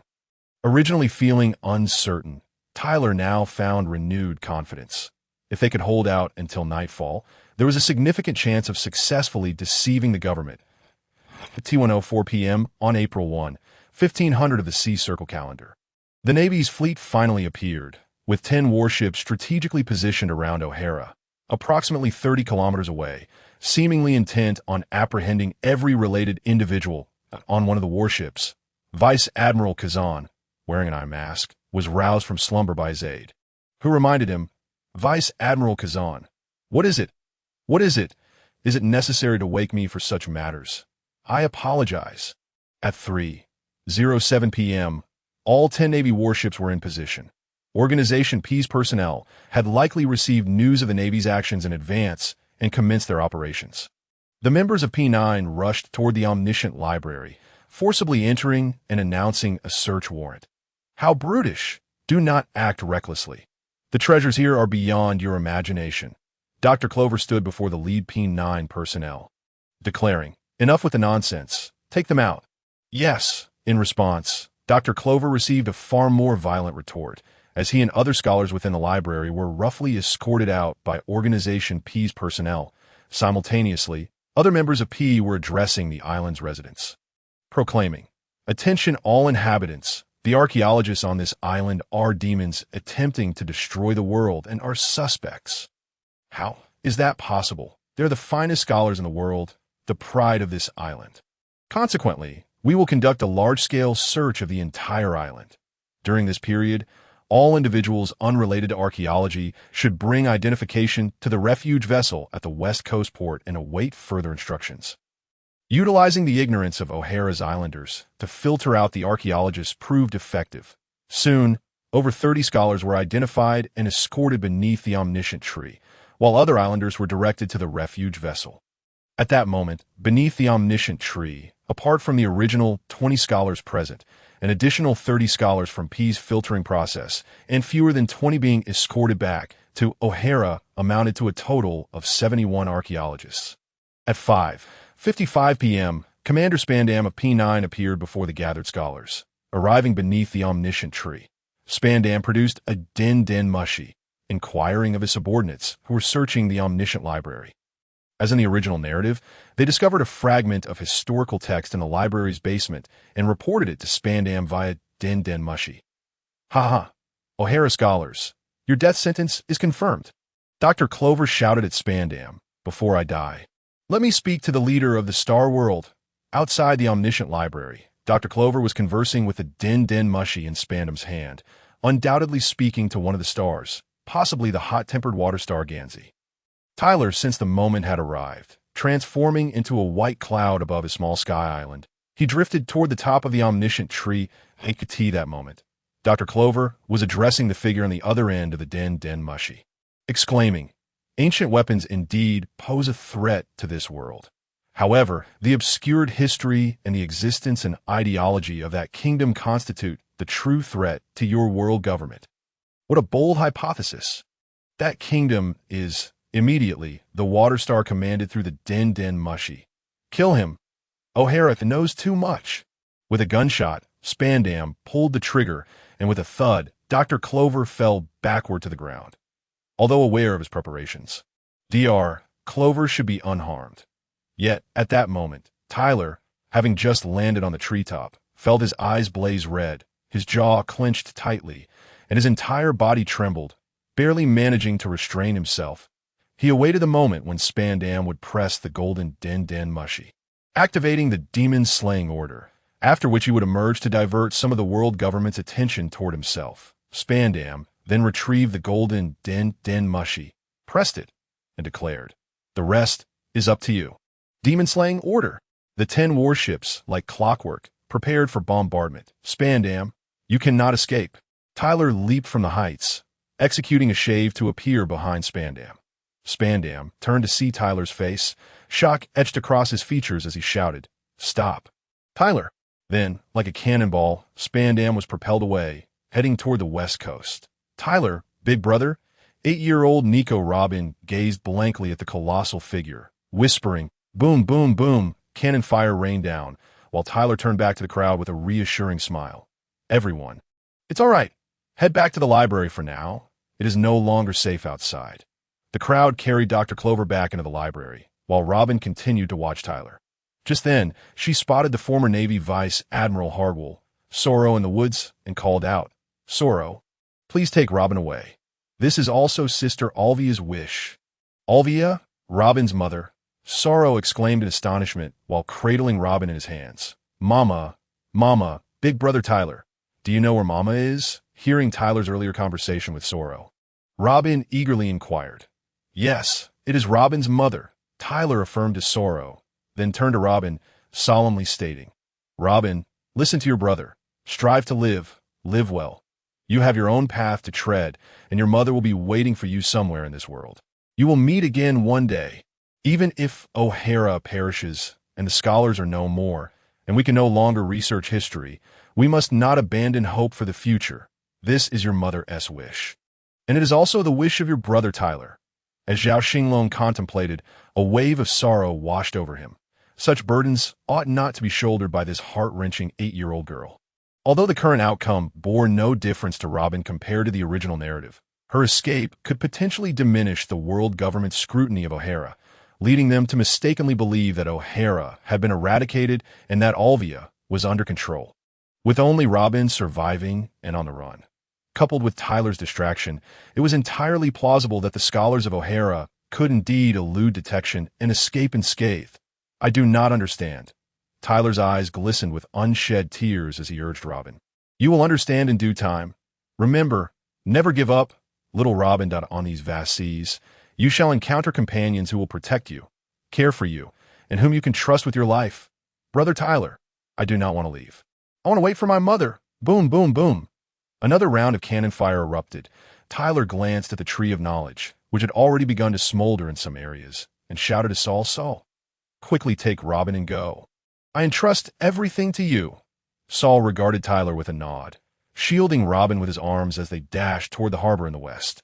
Meanwhile, Tyler gazed at Saul's diminishing figure before swiftly entering the library of knowledge, where 70 archaeologists and their 127 family members awaited in the hall that moment. Dr. Clover had risen, his Moku no Mi powers, combined with the effects of the jam fruit, successfully deceiving Spandam.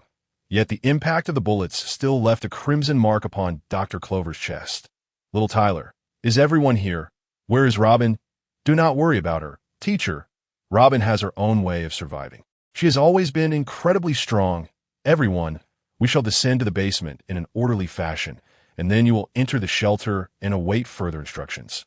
Tyler utilized his Moku no Mi abilities to create a sloped staircase leading down to a vast shelter he had constructed 2 days prior using the powers of both the Moku and the Kumo fruits. Spanning over 1,000 square meters and reaching a height of over 8 meters. 1 by 1, they descended just as the flames from the Tree of Knowledge began to encroach upon the library. Tyler quickly returned to the first floor, retrieving all the books and the celestial globe into his system space. He then made his way to the pond outside the library, tossing in some low-value or duplicate documents to create the illusion of salvaging materials. Afterward, Tyler lifted his gaze to the Tree of Knowledge, which wailed in agony amidst the roaring flames. This ancient tree, having endured 5,000 years of trials, was to be destroyed today. Zhao Xinglong's soul felt an inexplicable pang of sorrow as Tyler whispered, I still could not protect you, Knowledge. Having ensured everything was in order, Tyler returned to the shelter, stocked with provisions prepared for about a week, that he sealed the passage and secured the entrance, guiding the entire shelter deeper underground. When he felt assured of their safety, he paused and addressed Dr. Clover. Teacher, please wait here. I must execute the final part of the plan. There is ample food and a water source, and the air will last for 3 to 4 days. When I return, we shall journey to a new place I have already chosen, a paradise. Go, little Tyler, but do be cautious. Remember, you must survive. Both you and Robin are the flickering flames of hope for O'Hara. Do not worry, teacher. Today, I will be just fine. As he spoke, a resolute glint shone in Tyler's eyes. The RP personnel had boarded the ship, and Spandam, who had just been knocked away, was regaining consciousness. Tyler observed him intently. Though he appeared fierce, he had not exerted much force. This man would serve as an excellent messenger, ensuring the news would reach the stars. Meanwhile, Saul and Robin navigated through the relentless cannon fire. Along the way, Robin pleaded with Saul to turn back, but Saul remained steadfast, protecting her with his hands as they reached the harbor. Yet, on one side of the shelter ship, a warship continued its bombardment of O'Hara. And just then, a cannonball struck Saul directly in the face. That moment, the naval personnel aboard the warship recognized Saul's approach. It's Vice Admiral Saul. He has been hit. My apologies. Why apologize? He is an accomplice of those demons. The sailors aboard the warship shouted. Saul gently set Robin aside and charged toward the warship, gripping the bow with both hands and attempting to lift it. Stop. Vice Admiral, what do you think you are doing? Don't do this. Have you lost your mind, Vice Admiral? I do not know what justice is. I only wish to protect my friends. Stop it. Saul, you are finished. Opposing me will lead to your downfall. With a mighty roar, Saul lifted the enormous warship from the sea and hurled it onto the island, rendering it a wreck on the other side. The warship's crew, witnessing Saul's actions, joined forces with the surviving sailors from the damaged vessel to attack him. Saul, however, called out to Robin, Robin, now is your chance. Hurry to the shelter ship. Cannon fire rained down upon Saul, yet he paid it no mind, continuing to shout, think of your mother's wishes. Do not give up.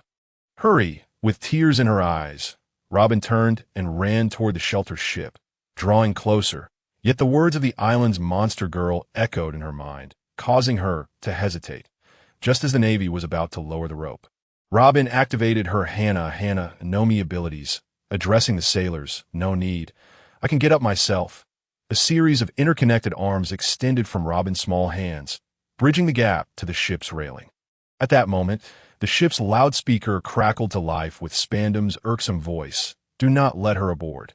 She is an archaeologist and one of our targets. Upon hearing this, Robin turned and raced aside, prompting Saul to grit his teeth and say, P9, those scoundrels. He then dashed toward Robin, while Spandam, surprised, suddenly felt elated. Saul, who had been elusive, was now within reach. Open fire! Fire! Spandam commanded. However, the cannon fire had little effect on Saul. Just as Saul was about to lead Robin to safety, a voice he knew all too well rang out from behind him. Ice block, two-pronged spear. An ice spear struck Saul, and the crowd exclaimed, Kazan! Meanwhile, Vice Admiral Kazan of the Navy headquarters remarked, if former Navy personnel were to obstruct this operation, our reputation would be in tatters. Kazan, do you take pride in this assault? Is it truly justifiable to annihilate O'Hara merely to send a warning to archaeologists? For the future of the world, such measures are unavoidable. Besides, these archaeologists have indeed committed crimes. Justice, as it is termed, is contingent upon circumstances, so I do not intend to blame your sense of justice. But if you dare to interfere with our actions, I cannot remain passive. As the two faced off, the resounding cannon fire echoed, and the shelter ship of O'Hara was struck by Admiral Sakazuki's warship. Bursting into flames and teetering on the brink of sinking into the sea on the warship, Admiral Sakazuki declared, We mustn't hesitate. If there are scholars aboard that ship, this sacrifice would be in vain.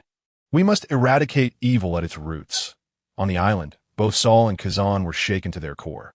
Saul swung his fist at Kazan and shouted, Is this what you call justice? What more do you have to explain? Kazan leaped to evade Saul's attack and replied, I have no intention of being like that man. The ground erupted beneath Saul's strike, creating a large crater. Seizing the opportunity while Kazan was distracted, Saul turned and ran toward Robin, cradling her once more in his hands as they fled. Hurry! He is not an ordinary foe. Ice Age, sealing capsule. Saul's legs were frozen in place, causing him to collapse to the ground due to inertia.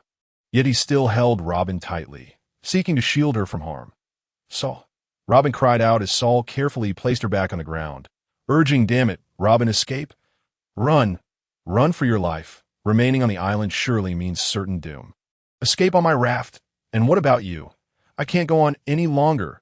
Hurry, depart. No, there's no one in the sea. Robin, listen carefully. You are indeed alone right now. However, just as your brother Taylor mentioned earlier, in the future, you will undoubtedly encounter comrades. The ocean is vast, and you will surely find companions willing to protect you. There is no one in this world who is destined to be forever alone. Run. Robin, do not look back. I told you when in pain, just smile like this, ta-la-ha-ha. At that moment, Kazan had already appeared behind Saul, invoking the Ice Age. Saul, danger! Saul! Robin cried out as she saw Saul's body gradually succumbing to frost. Ta-la-la! Go find your companions, Robin. They are waiting for you. Live alongside them. Saul was completely frozen, while Robin, in tears, turned and fled. This moment. It was 6:18 p.m. The extermination order had been in effect for 15 minutes. And the entire O'Hara Island lay under a barrage of cannon fire, engulfed in endless flames. Taylor had made all the necessary preparations and was closely watching the developments concerning Robin. Everything unfolded as in the original narrative, progressing with the recent command from Vice Admiral Sakazuki at the Navy headquarters, leading to the demise of all O'Hara citizens aboard the refuge vessels.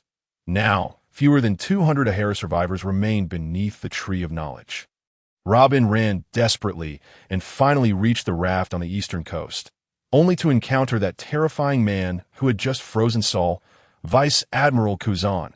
At that moment, Kazan's sense of justice wavered, prompting an unexpected decision.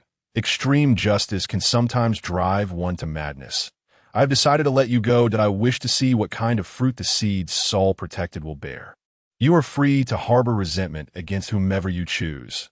You should be grateful to have salvaged your life today. Live as inconspicuously as possible from now on, I have drawn 2 lines of ice in the sea. If you take that boat, you will reach land. And remember, I am not your ally. If you commit any wrongdoing, I will be the first to capture you. There are still scholars on the island. There is Brother Taylor, and I wish to wait for my mother. No one can save them. Not even your mother, of course. If you feel anguish and wish to cease living, that is your freedom. Scenes from the island flashed through Robin's mind, and the voices of the people echoed in her ears. Today is your birthday, Robin. Strive to survive. Robin, your companions are waiting for you. Robin stepped onto the small boat, vigorously paddling with both oars, laughing as she mimicked Saul. As she drifted away this moment. The moon had risen in the east, and Taylor, floating in the sky, could not help but shed tears, murmuring, Robin, you must hold on, be strong. Your mother, the scholars, and brother, I are all waiting for you. Grow up well. Regaining his composure, Taylor turned his focus to the P9 ship, which was the primary target. The vessels of P9 and the Navy circled the island from the north and south, heading eastward, leaving behind General Burning Mountain and 2 warships for final confirmation. Taylor soared through the air, making his way toward the ship carrying Commander Spandam, who was passing from the southern side of the island. Kazan had just boarded his flagship, sensing a powerful aura approaching, not directed at him, but rather aimed at the ships ahead. He merely stood up and commanded his subordinate to bring the ship closer. Taylor, like a rapidly descending cannonball, charged directly towards Spandam. Upon recognizing Taylor's face, Spandam turned pale.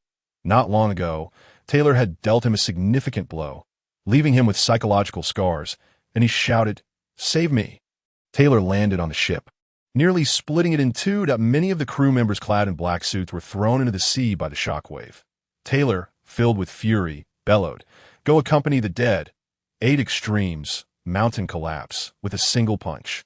He shattered the ship beneath him into splinters, then stepped lightly toward a warship. Kazan, witnessing this, ordered, "Rescue the P9 personnel. I will intercept that individual."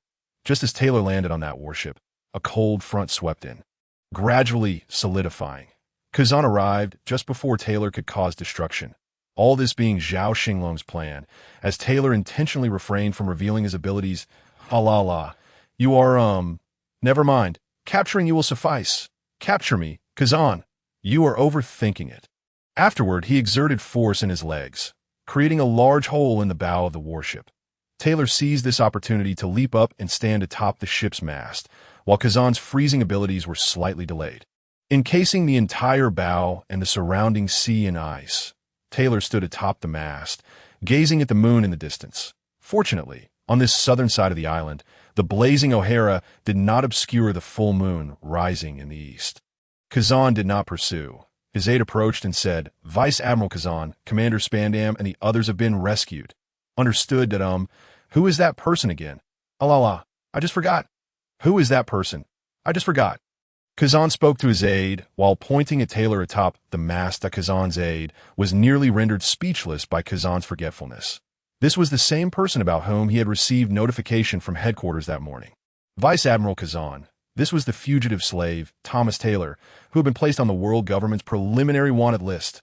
My apologies. I saw in the morning, but forgot by evening. At that moment, after gazing at the moon for a brief while, Taylor suddenly began to tremble, electric currents coursing across his body, crackling and sizzling, his hair turning white and gradually lengthening, his towering figure growing even taller.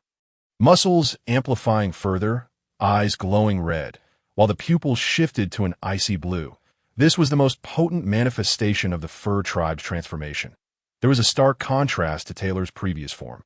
The red and blue in Taylor's eyes radiated an air of dominance, sharp as a blade, cold as ice.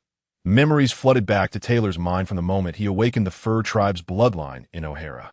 Rewinding time half a year, on September 27, 1494 of the Sea Circle calendar, Taylor had spent over 2 years in O'Hara, during which the locals were celebrating their annual Autumn Eve festival, akin to the Mid-Autumn Festival in Zhao Xinglong's past life. Also a night of the full moon. On this day, the townsfolk gathered in O'Hara Square to celebrate and give thanks for the blessings of the heavens, rejoicing in a fruitful year and wishing for peace and health in the coming year. O'Hara had always been a sanctuary for scholars, a paradise for learning, revered by the world.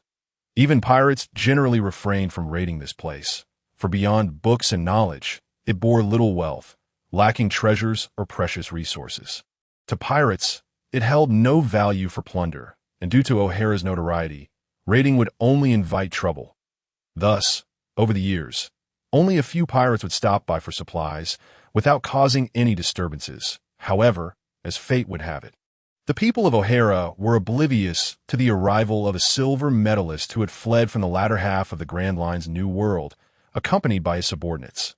After arduous navigation through the doldrums, he arrived at O'Hara with feelings of resentment, anger, and a thirst for vengeance. Upon landing on the island, these 6 vicious individuals began their rampage, turning the celebratory autumn eve into chaos, with many injured and fallen. Dr. Clover and the other scholars rushed to the scene, and Taylor followed closely, filled with concern. In the square, a figure towering over 3 meters, extraordinarily robust, clad in tattered garments, wearing a captain's hat, with brown hair. A long face, a hooked nose, thin lips, and distinct cross-shaped scars on both cheeks, his narrow eyes gleaming with a bloodthirsty light, his open shirt revealing a conspicuous horizontal scar, shaped like across his chest. Wielding a long-handled axe, Zhao Xinglong did not recognize this man, as the original narrative provided limited information on the pirates of the post-Roger era. However, judging by the aura emanating from this person, he was no ordinary pirate who had long occupied the seas, but rather one from the Grand Line. It was unclear whether he hailed from the so-called paradise of the first half or the new world of the latter half. Amidst the crowd, someone recognized this leading pirate and shouted, "Run for your lives! It's the butcher, Das Ricardo!" In an instant, the crowd erupted into chaos, scattering in all directions. Standing behind Dr. Clover, Taylor furrowed his brow and inquired of a towering, muscular scholar named Zadi, who stood over 2 meters tall. "Are you familiar with this pirate?" Zadi nodded in affirmation. "Indeed, he is a second-rate pirate from the New World, known as the Butcher, with a bounty of 178 million. He is rumored to possess the powers of the spring fruit and has a particularly bloodthirsty nature. What brings him here?" Taylor's brow knitted tighter as he contemplated a course of action. At this moment, Taylor was at best a rear admiral in the Navy, still somewhat outmatched by certain pirates from the New World, particularly those who had survived as silver-tier contenders. The Butcher, evidently a low-tier silver contender, appeared to have suffered greatly in the New World, likely retreating to the 4 seas as a result. Taylor ensured Dr. Clover's safety, and it would be wise to lead him far away. "This man is exceedingly ruthless." Taylor nodded, noncommittally. "What manner of people are you? Why are you rampaging through O'Hara?" Dr. Clover, somewhat naive, did not recognize the Butcher and boldly demanded, "I am Dr. Clover, the director of the O'Hara All-Knowing Library. I implore you to vacate O'Hara at once. You are not welcome here." "Oh, you are Dr. Clover? Just the archaeologist we were looking for. If it weren't for scholars like you, my crew, the Butcher Pirates, would consist of just a handful of us left. This is all you're doing. Prepare to meet your demise." As he spoke, the Butcher Ricardo's eyes turned crimson, reflecting a thirst for blood and madness, and he bellowed, "Spring strike." His legs transformed into springs, coiling with energy before launching toward Dr. Clover, wielding a massive axe that swung downward menacingly. With his observation hockey attuned to Ricardo's movements, Taylor sprang into action, executing a rapid shave to whisk Dr. Clover away from harm's reach. Yet his focus on Ricardo led him to overlook Zadi, who had already leapt in front of Dr. Clover, shielding him. The sounds of impact echoed, thud, crash, and a resounding shatter. Ricardo stood where Dr. Clover had been moments before, while Dr. Clover was safely tucked under Taylor's arm, now some 20 meters from his original position. Zadi, however, bore the brunt of the attack, suffering a grievous wound over 1/2 meter deep across his chest before being sent crashing into the outer wall of a nearby building. Collapsing in a heap, face down, as debris rained down, partially burying him, "Zadi!" cried out scholars Hark, Ritter, and Hoka, rushing to the damaged building 30 meters away to clear the rubble and rescue Zadi. Yet, as they turned him over, they found his chest wound still oozing blood, consciousness lost, his fate uncertain. Meanwhile, Basire, Graham, and Luo Shur formed a protective circle around Dr. Clover, their hearts racing with fear. If even the robust Zadi could be so gravely injured. They were terrified of what the butcher Ricardo might do next. Having just whisked Dr. Clover to safety, Taylor's gaze fell upon the critically wounded Zadi, igniting a fire within him, an uncontainable rage and frustration boiling over. He fixed his eyes on the towering figure of Ricardo, who wielded an axe over 3 meters long. It was a day of clear skies, and as Taylor glanced at Ricardo, he also caught sight of the full moon behind him. A strange sensation coursing through him, akin to countless insects crawling beneath his skin. Even Taylor, usually composed, gritted his teeth, struggling to adapt to this unfamiliar state, which felt interminable, though it lasted but a fleeting moment.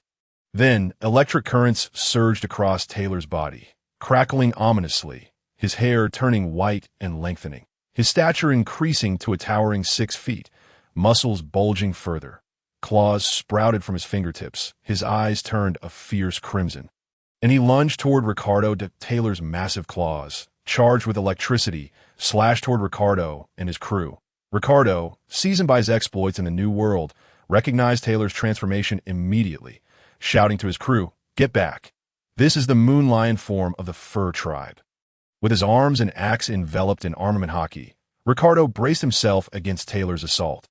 Only 2 of his crew managed to react swiftly enough to evade Taylor's attack, while the other 3 were not as fortunate. Despite Ricardo's physical defense, the electrical surge overwhelmed them. Their cries echoed as they collapsed, incapacitated. "Damn it! You two, get away and deal with the others. I will handle this one. Captain."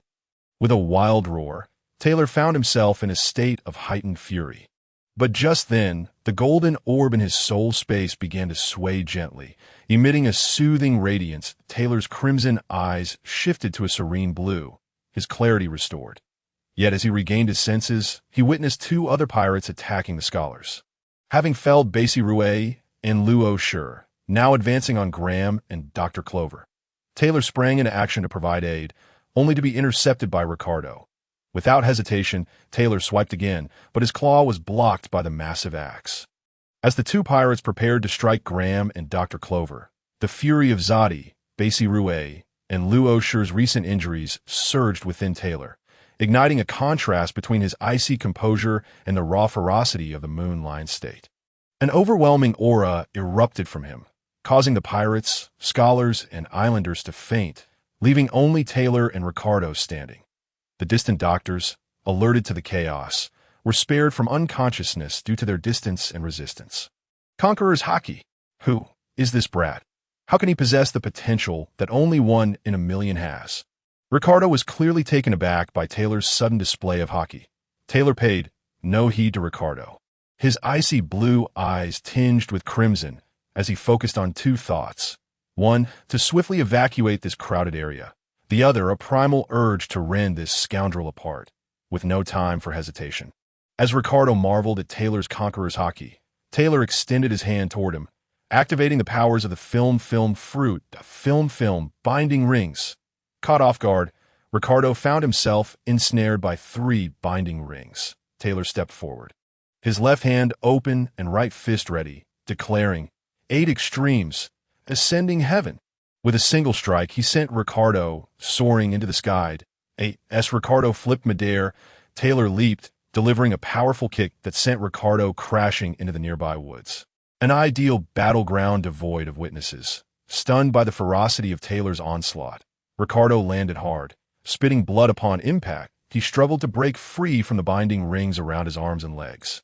But the final ring around his waist, which secured his axe, was neglected in his haste. Taylor approached swiftly, and the 2 exchanged blows, but Ricardo, caught unprepared, was sent careening through 4 trees before finally halting against one. As he struggled to rise, Taylor landed before him, icy resolve etched into his features. "Why attack O'Hara?" Taylor's icy blue eyes flickered with hints of red, indicating his unstable state of clarity, while Ricardo's gaze was a complete blood red.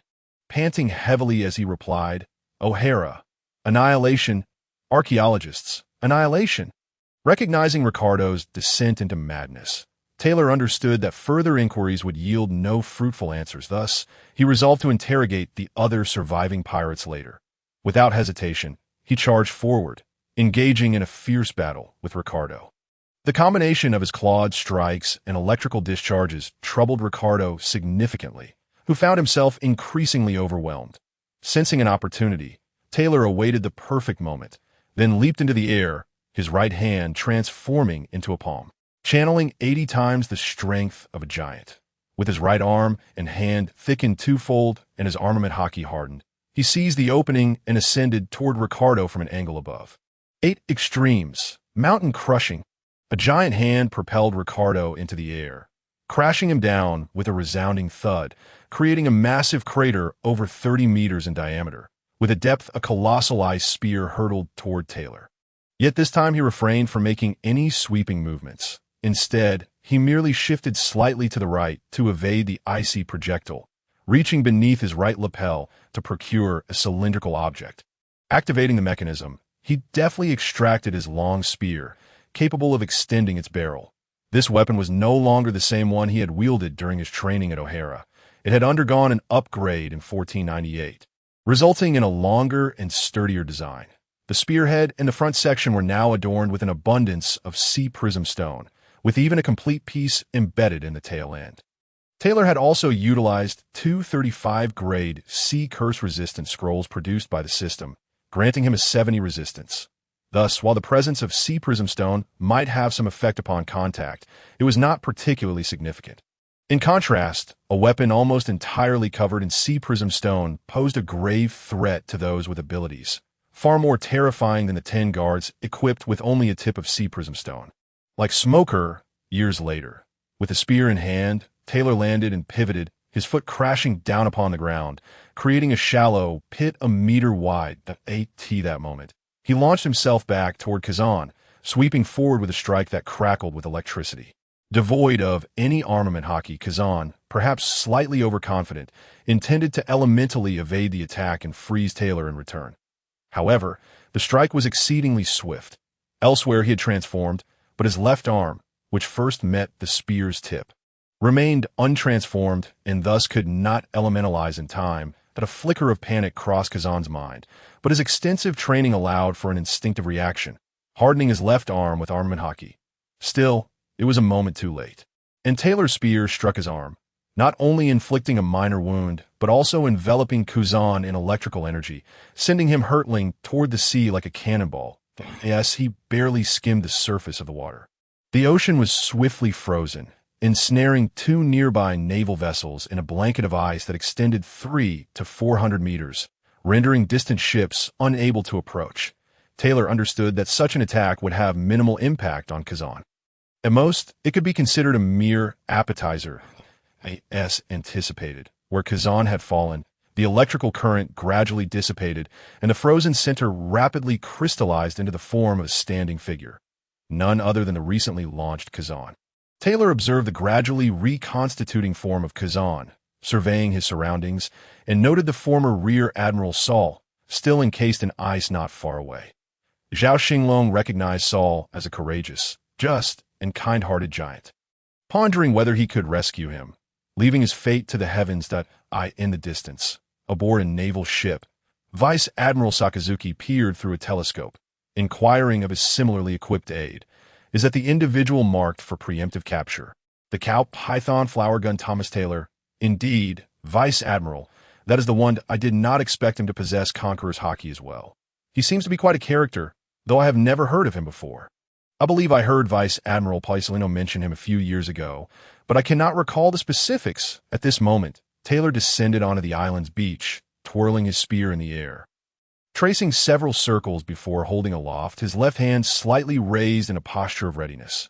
Meanwhile, he was activating the abilities of the Moku fruit beneath his feet, though it had gone unnoticed by others.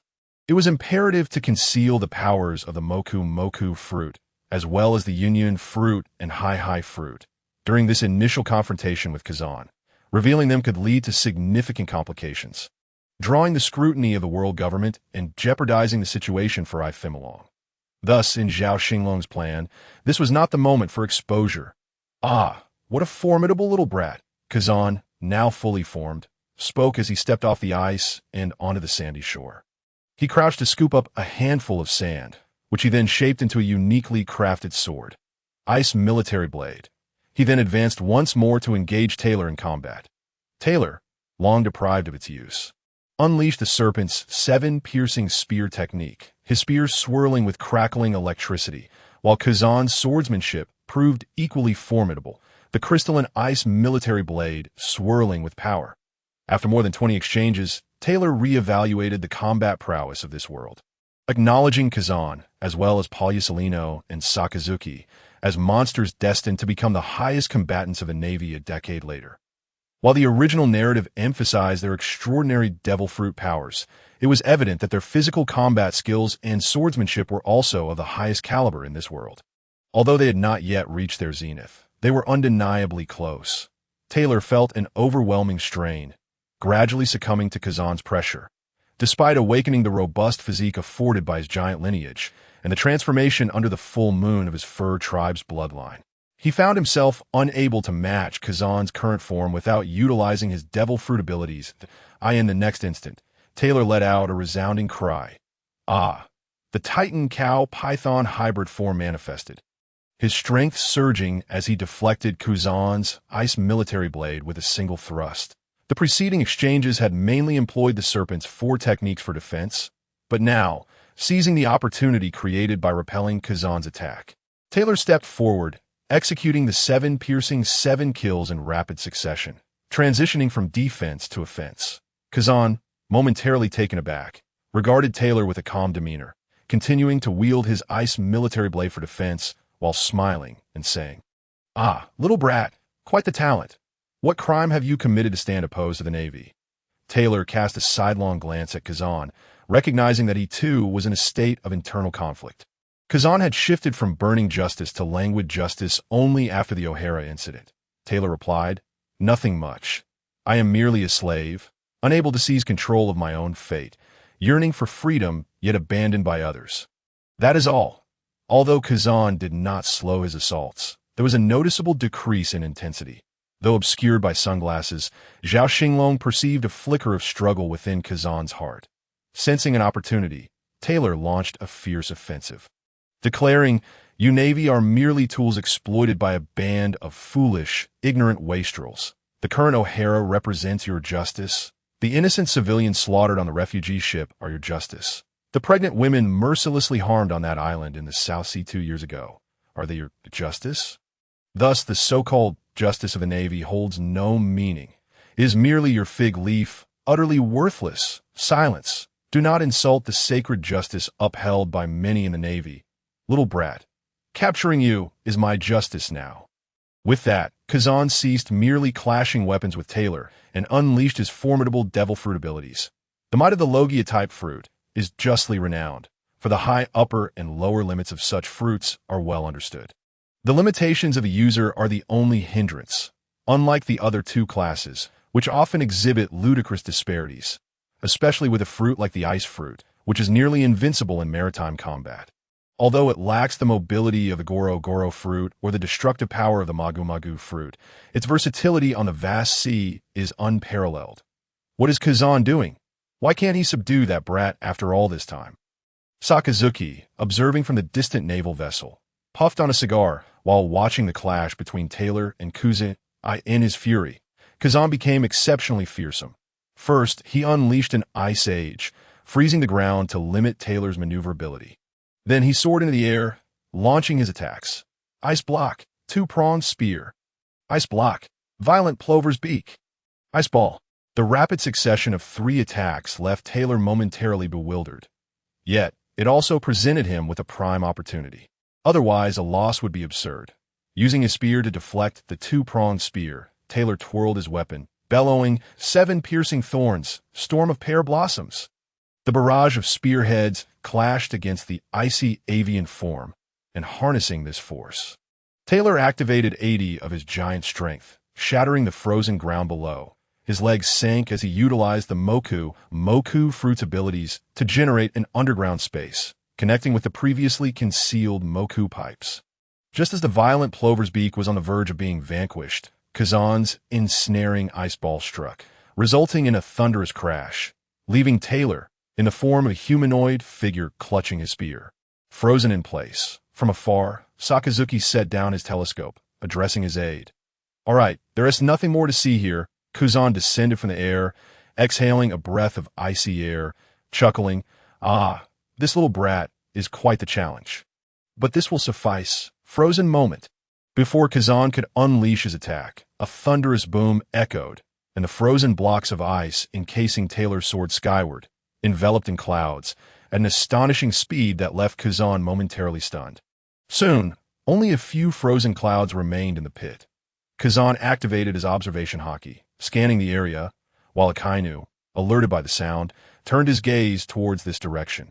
Meanwhile, a rear admiral from another ship, the Squirrel, leapt into the air, attempting to chase after the rapidly ascending Taylor, who was wrapped in clouds and ice. However, upon reaching an altitude of 300 meters, the rear admiral could only glimpse a tiny, fading into the distance. Reluctantly, he descended, but just as he reached approximately 100 meters above the ground, another deafening explosion rang out. On a night of April 1, 1500 in the sea circle calendar, around 8:58 p.m., a gentle breeze swept across the sea, rippling the surface, while a blazing full moon hung high in the sky. Above the western coastline of O'Hara, still ablaze with fierce flames, Rear Admiral Squirrel gradually descended from the sky, just as he approached 100 meters above the ground. Another thunderous sound reverberated. There, in a location previously frozen by Rear Admiral Kazan, stood the former Rear Admiral Saul, now enveloped in clouds.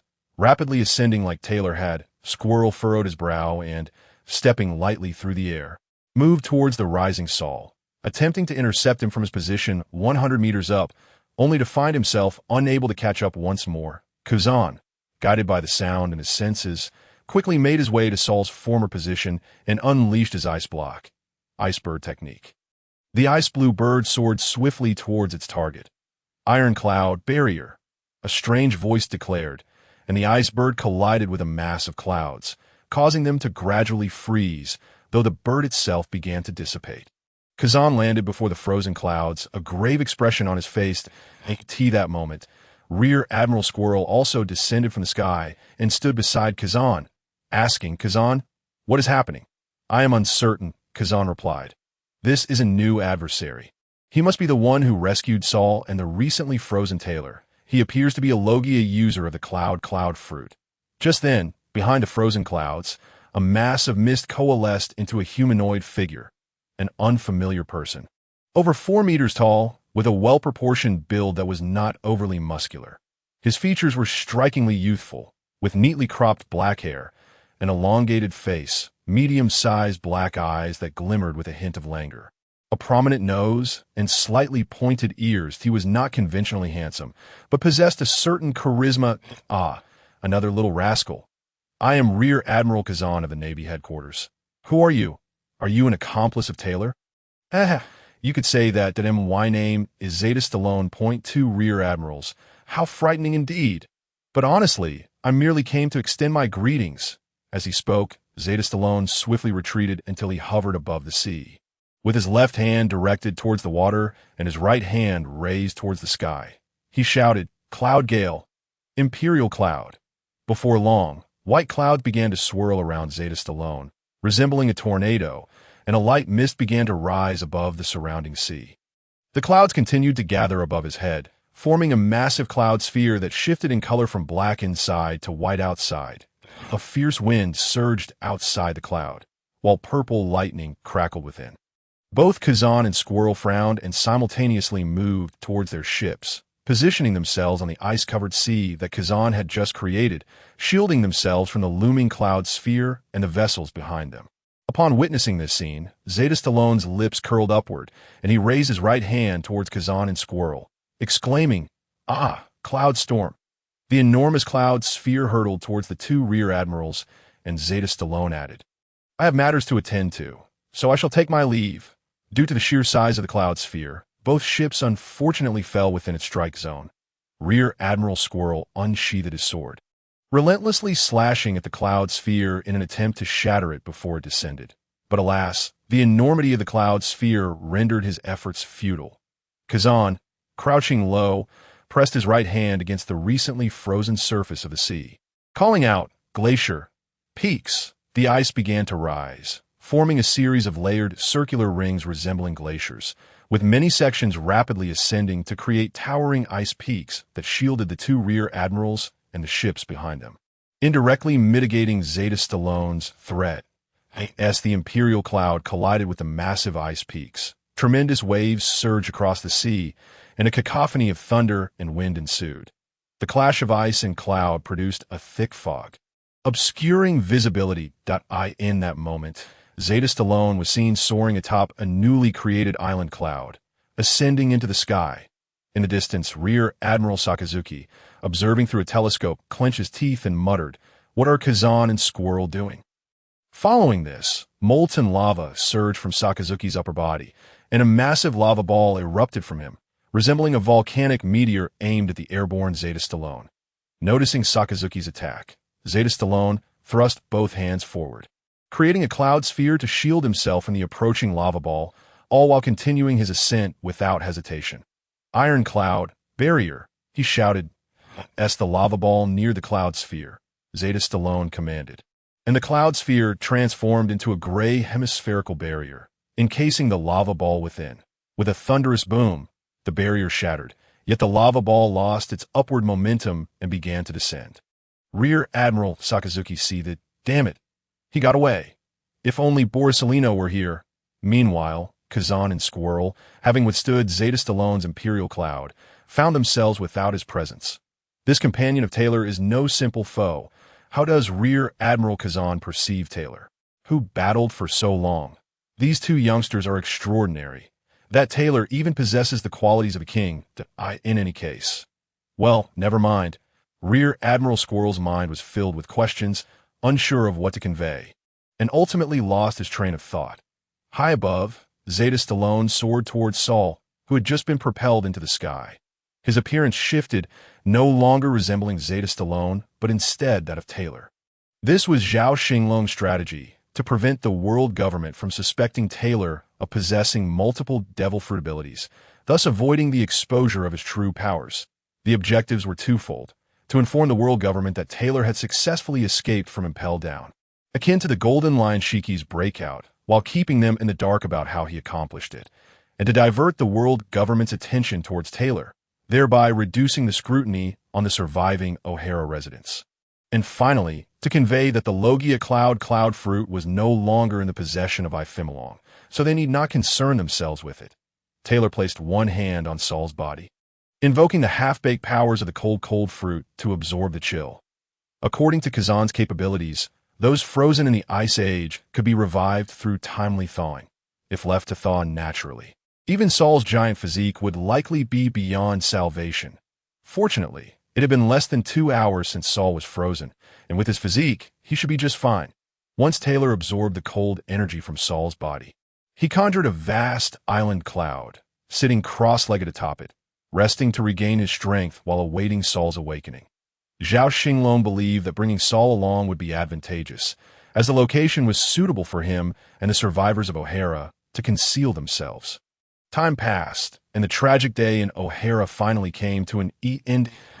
T2:18 a.m. on April 2, 1500, Saul, who had remained unconscious for several hours after thawing, finally awoke, transitioning from a kneeling position to lying flat.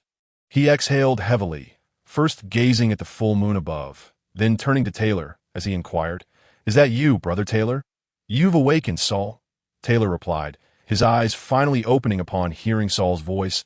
He had been anxiously awaiting Saul's revival, and thankfully it hadn't taken long. "Did you save me, Brother Taylor?" Saul questioned. "Sort of," Taylor replied.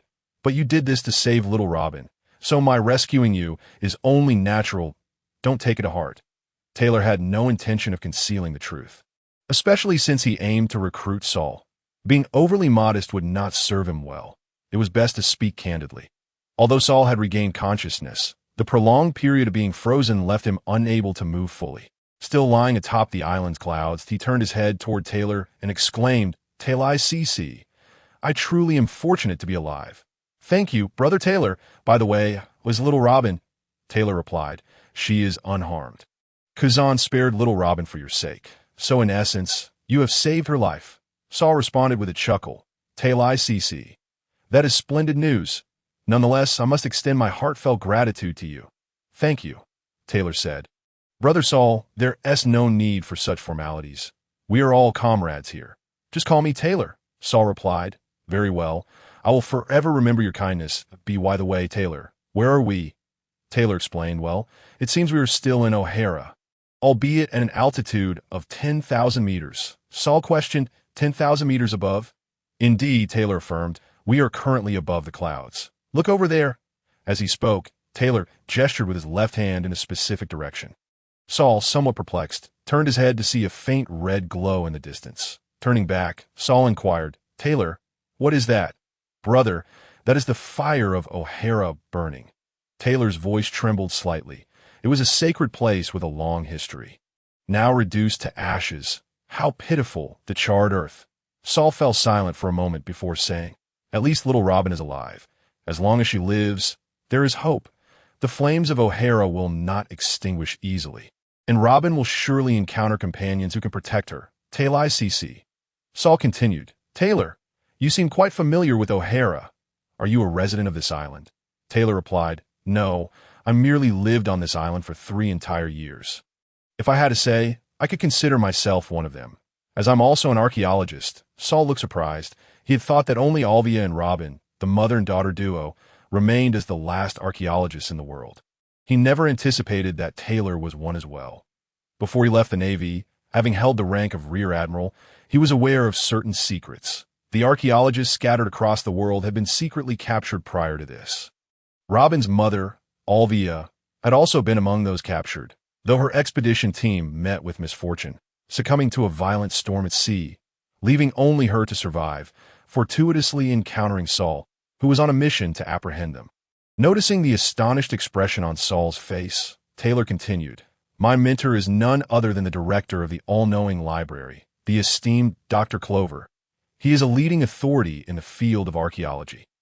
As one of his students, I am actually a junior to Sister Alvia, which makes little Robin my niece in a sense. However, due to my youth and the fact that I cared for Robin from the time she was half a year old until she was 3.5, we share a more sibling-like bond. Saul exclaimed, no wonder. It is indeed fortunate that Robin has you as an older brother, in addition to her mother. Taylor CC. Taylor asked, Brother Saul, what are your plans moving forward? At this point, Taylor had yet to disclose the fact that Dr. Clover and the other scholars were still alive, not out of distrust towards Saul, but rather uncertainty regarding his intentions if Saul harbored different plans. He did not want to drag him into the quagmire of O'Hara. Saul mused, plans? I initially intended to head to the giant tribe in the West Sea, but with the recent events in O'Hara, the world government will surely not let me off easily. Betraying the Navy is already a grave sin in their eyes, especially since I was involved in the O'Hara incident. Nevertheless, I have no regrets. I do not recognize the Navy's so-called justice. Taylor concurred. You're absolutely right, brother.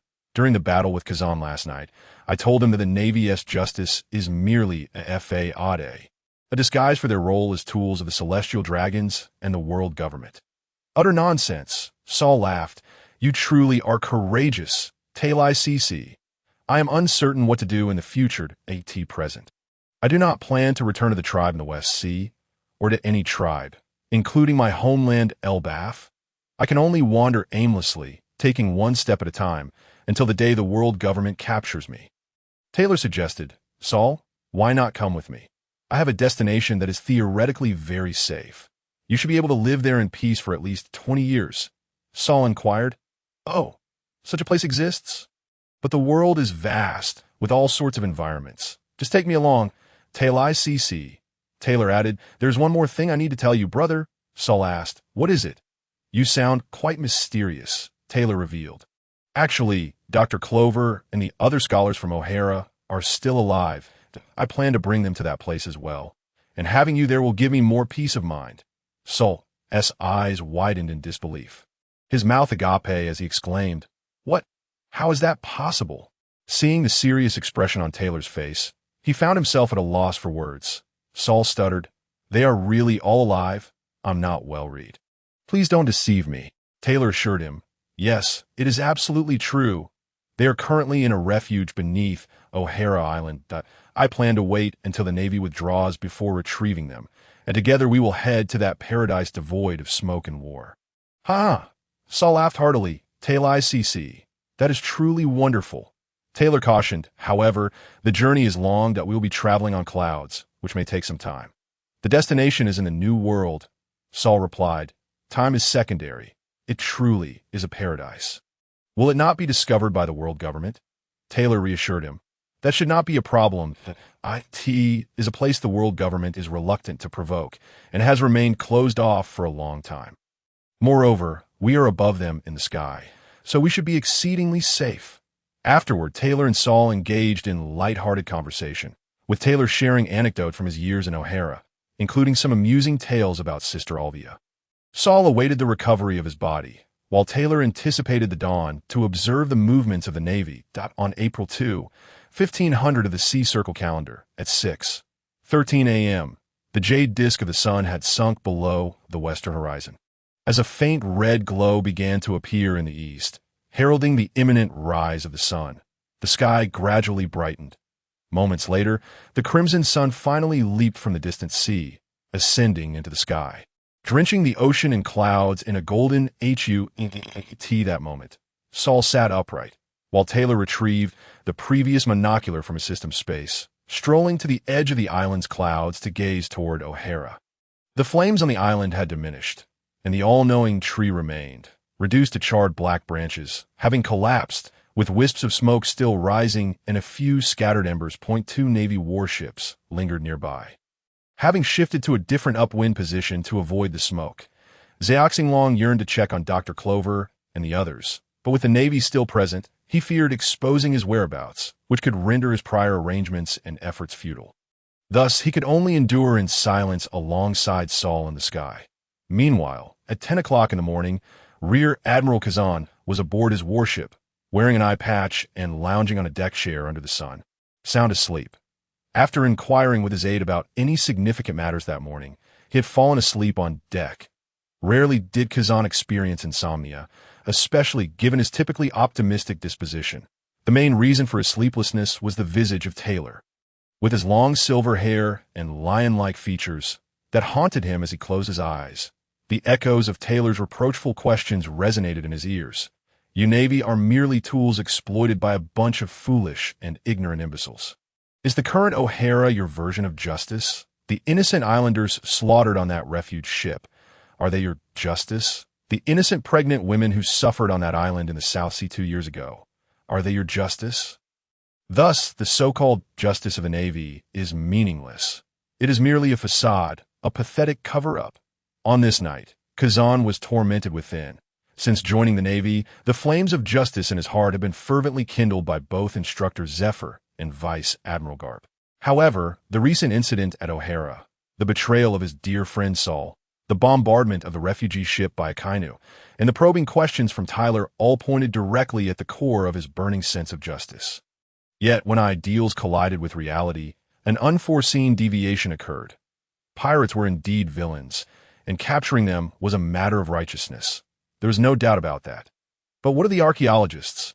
Were the innocent civilians of O'Hara also to be deemed as villains?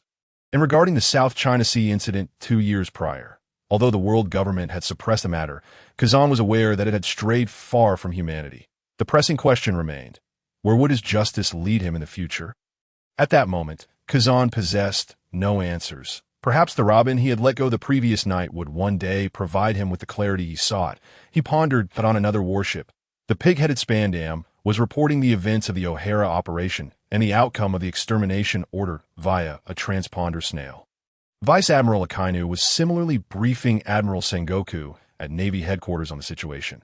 The following day, at noon on April 3 RD, the fires on O'Hara Island had finally been largely extinguished, with only a few wisps of smoke rising from the charred trunks of the Tree of Knowledge. After waiting 2 days, the Navy returned to the island to patrol and check for any survivors. Amidst the scorched earth, the sailors discovered the pond before the Tree of Knowledge, devoid of survivors, but littered with a pool of books and documents. Unbeknownst to the sailors, This was but a mere fraction, only 10, of what had been present in the original narrative, in the original tale. Nearly half a pool of books had been cast into the water. The various patrols found nothing else of significance and returned to their ships to report to Rear Admiral Mongoose about their findings in O'Hara, which were subsequently relayed to Admiral Sengoku at T3. 17 p.m., high above the clouds, Tyler observed the two warships departing in the distance through a telescope, letting out a sigh of relief. After nearly 10 days since the prison break from Impel Down on March 26th, Tyler had scarcely rested, engaging directly with Kazan in a sparring match that revealed the gap between his own strength and that of Kazan, who had yet to reach the pinnacle of world-class power.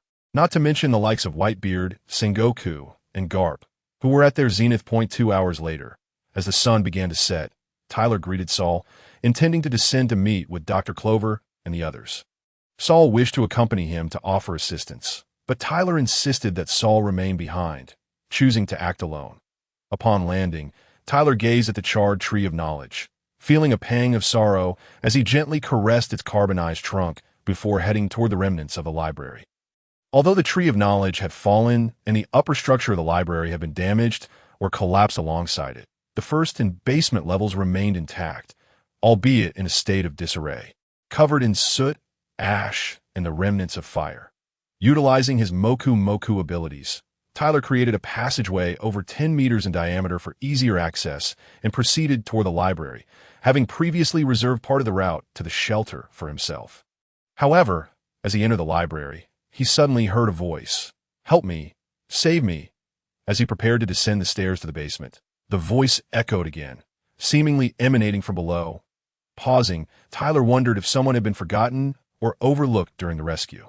Activating his Moku headgear, he descended the stairs, moving deeper into the basement. The basement, located at the roots of the Tree of Knowledge, had not escaped the ravages of the fire. It resembled a charred husk. Due to ventilation and oxygen issues, it was not as thoroughly consumed as the upper trunk, but it had accumulated a considerable amount of toxic smoke. Thankfully, Tyler wore his headgear. Otherwise, he would have been overwhelmed by the fumes. "Help me! Save me!" The plea resonated once more. Following the voice, Tyler approached the side of a root wall, which had become carbonized, yet the sound seemed to emanate from within. He extended his hands, transforming them into blades, and plunged his arms deep into the root wall. Crouching to apply force as he pried apart the segment of the wall that his astonishment, he uncovered a passageway, creating a Moku barrier behind him to prevent excess toxic smoke from entering. He pushed further into the root wall. Inside, the darkness enveloped him. Visibility was minimal. Even with his awakened fur tribe bloodline granting him night vision, he struggled to see. Ahead, a faint glimmer of light beckoned him. He moved toward it. "Help me! Save me!" The voice echoed again, this time from the direction of the light. As he approached, he discovered a bend in the passage. Cautiously navigating the roots, Tyler turned right into a relatively spacious hemispherical chamber, approximately 200 to 300 square meters in size, at the center of which stood a 3 to 4 meter long core of the tree, emitting a dim, pale green glow. "Help me! Save me!" Tyler heard the voice for the fourth time, and its source was the very tree core. This revelation astonished Zhao Xinglong. Though he had heard tales of ancient trees possessing spirits in his past life, he had never witnessed such a phenomenon. This was his first encounter with such a sight, and astonishment was only natural. But why could Tyler hear the voice of the ancient tree? Zhao Xinglong found this puzzling, for Tyler's current observation haki had not reached the level of perceiving the whispers of all things. He could only hear the voice of the tree core. Yet, could a tree core even produce sound? This seemed implausible. How could he communicate with the tree core? At that moment, Zhao Xinglong was at a loss, especially with the pressing need to retrieve Dr. Clover and the others, who must have been anxiously awaiting their return for 2 days. Just as Zhao Xinglong pondered his next move, the system's voice chimed in. "Congratulations. Host, you have successfully completed the task of protecting O'Hara. Basic requirements completion status. 1. Properly protect Dr. Clover. Completed. 2. Protect at least 70 other scholars on O'Hara. Actual completion. 100. Exceeding expectations. 3. Protect at least 60 documents. Actual completion. 95. Exceeding expectations. 4. Retrieve the historical poneglyph from the Tree of Knowledge. Completed. Additional achievements will be calculated after the host leaves O'Hara. The overall settlement will be postponed until all host completions are accounted for. By the way, system, may I inquire about the tree core before me? What is its nature? Please hold on, host. The system requires scanning. Thus, Tyler stood before the tree core, awaiting the system's results. Approximately a minute later, the system responded, Host, this is the spirit core of the Tree of Knowledge. Spirit core? Yes, host, this is the core of the tree that has developed sentience. Sentience, how intriguing. Although Tyler no longer possessed the Dragon Spirit Pearl or the Soul Fruit, his years spent alongside the Dragon Pearl, coupled with his previous experiences with the Soul Fruit, led Zhao Xinglong to feel an uncanny familiarity with the tree core. He was astonished to discover it had indeed gained sentience. After all, having endured over 5,000 years of storms, the emergence of sentience was not entirely unfathomable. After all, even ships could develop spirits, albeit rarely, and in a much shorter time frame. System, I can hear the voice of the tree core. It is calling for help. Can you hear it? Apologies, host. Apart from the bound host, the system typically cannot perceive such non-physical sounds. It can only sense waves of spiritual energy, which may indeed be the core's plea for aid. I see. How can we save it? Host, scanning reveals that alongside the spiritual energy, the core possesses formidable life, force, and vitality. However, in the current environment, it is likely to wither away within a decade. From a system's understanding, removing the core and replanting it should suffice. Additionally, there are other cores nearby with significant life, force, and vitality, albeit lacking sentience, which can also be taken for planting. That is excellent news. However, there is little space left in the system space, and living beings cannot be stored there. Host, you need not worry. Simply wrap the core in a membrane and place it in the system space. It can remain there for a month or two without issue. The core is akin to a seed. Understood. With that, Tyler extracted a spear from the system space, separating the spirit core and the other designated tree cores from the roots. He wrapped them in the membrane, tidied up the system space to create some room, and carefully placed all 6 cores inside. He then gently caressed the inner wall of the root, whispering softly, Perhaps one day we will return here, to your homeland. Afterward, Taylor retraced his steps and swiftly found the back door he had left behind. Following the membrane conduit, he descended and returned to the sanctuary. Young Taylor, you have finally returned. It is such a relief to see you safe. Dr. Clover and everyone have been terribly worried these past few days, exclaimed Scholar Zadi, who was the first to spot Taylor in the dim glow of the sanctuary, his voice brimming with joy. Upon hearing Zadi's call, the others, led by Dr. Clover, gathered around. Young Taylor, what has become of O'Hara and little Robin? Dr. Clover inquired eagerly. Master, little Robin is unharmed. Someone helped her escape. Rest assured, she will be fine. Taylor reassured. That is good to hear. It is evident that O'Hara has been lost. Even without your words, we could surmise as much that we are aware of the devastating power of the world government's extermination decree. It is a pity to lose the all-knowing tree that has accompanied us for so many years. Yet, the islanders being taken away can be seen as a small mercy amidst the calamity. Taylor paused for a moment before speaking again. Teachers and friends, there are several matters I must address. First, little Robin has her own path. You need not worry, for there shall come a day when you will reunite. Second, Robin's mother, Sister Alvia, is still alive. However, she is likely trapped in Mariewa. Perhaps there will be a turn of events within the next decade, so you need not fret. At least her life is not in jeopardy. Third, O'Hara has been reduced to ashes. You should be prepared for this, so I shall not elaborate further. Fourth, the evacuation vessels of O'Hara's islanders were bombarded by the Navy's warships. None survived. The crowd gasped. What? Bombarded? Indeed. What I mean to convey is that you are among the last remaining members of the O'Hara clan, aside from Sister Alvia and little Robin. Therefore, I implore you all to cherish your lives. Otherwise, we need not even discuss the extinguishing of O'Hara's flame, for the clan itself could be obliterated. Dr. Clover replied, We understand, young Taylor. We shall follow the plan we previously agreed upon, to recuperate for 2 or 3 decades and then rebuild a sanctuary for scholars. You need not worry. Master, that is not my intention. I merely wish to convey that without life, there is no hope. You aspire to uncover the history of the blank century. I do not oppose this. However, if you lose your lives, who will unravel the mysteries of that historical enigma? Therefore, your lives are the prerequisite and foundation for your pursuit of history. Shortly, I will elevate the sanctuary to the surface. Please take your seats.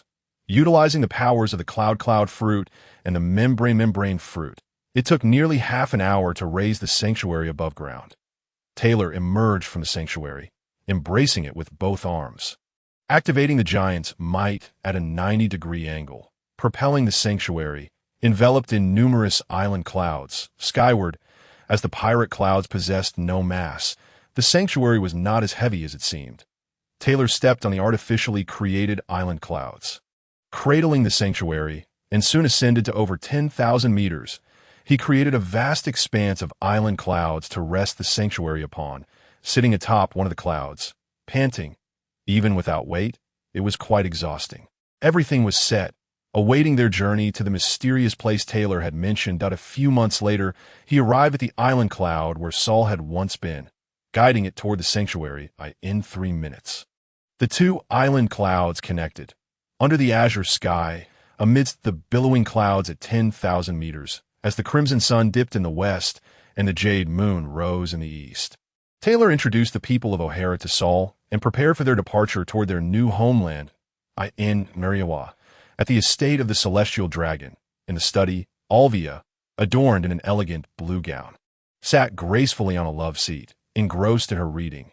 The gown accentuated her long legs, and the fitted bodice highlighted her perfect curves. Coupled with her mature beauty and flowing silver hair, she appeared more like a mistress than a captive slave. During these days, Alvia and Ephemeron had gotten along harmoniously. Ephemeron did not possess the temperament typical of the other celestial dragons. Instead, he resembled a cultured gentleman, which surprised Alvia but also confirmed Taylor's words. He was indeed a decent person. At that moment, Ephemeron, just finished exercising and freshening up, entered wearing casual home attire. Upon seeing such a stunning figure, he was momentarily taken aback before shaking his head with a slight smile, dismissing his thoughts. Ephemeron, the Navy has unleashed the extermination decree upon O'Hara. It is now reduced to ashes, he informed Alvia. Alvia remained silent, her body trembling slightly. She was already aware of the extermination decree, as Saul had informed her during their escape. Yet, upon hearing the news, she could not contain her emotions. Tears streamed down her face. With tear-filled eyes, Alvia looked up at Ephemeron and asked, "And Robin, what has become of her? Which would you prefer to hear? The official report or my intel?" Alvia's eyes filled with confusion as she asked, "What is the difference? If it is reported in the newspapers, it may differ from the official information. Is your intel different from the official one?" "Yes, it is somewhat different, mainly because Taylor went to O'Hara, hence the intel varies," Ephemeron replied, taking a few steps to sit on a single sofa. T. Taylor, wasn't he impelled down? I saw him there 2 weeks ago. Has he been released? Alvia's eyes once again reflected puzzlement and astonishment. But no, he escaped. However, the world government has just confirmed a jailbreak, and a bounty will soon be issued, along with a bounty for Saul. Ephemeron stated nonchalantly, "Saul, it is my fault he is in this predicament. If not for me, he would not have betrayed the Navy," Alvia lamented, tears streaming down her cheeks as she bowed her head, sobbing softly. "There is some good news, however. A bounty for Robin will also be forthcoming." "Robin? How could this be? She is just a child. That is quite normal, according to the official intel concerning those from O'Hara. Aside from you, only 3 remain: Taylor, Saul, and Robin.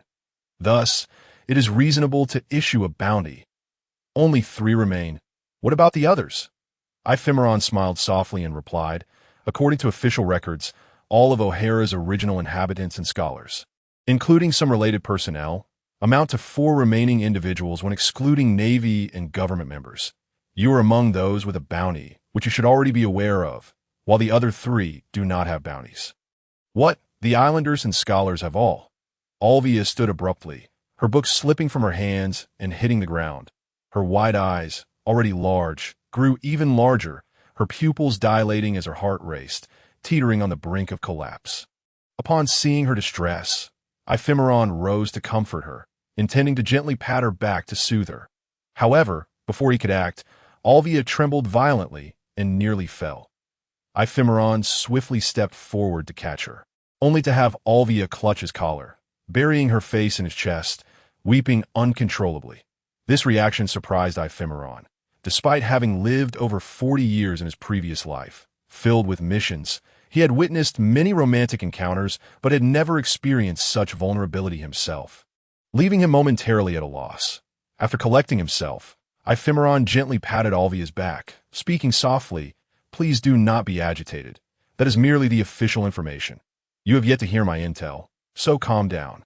Alvia, still leaning against Ephemeron's chest, trembled slightly, raising her gaze to his face, as if to convey, "I read extensively. Do not deceive me. Please sit down and allow me to explain," he urged. Alvia returned to the sofa, while Ephemeron moved toward the study's floor-to-ceiling window, gazing at the almost full silver moon in the sky. The official intel is not inaccurate for them. However, it is merely the outcome we wish the world government to see.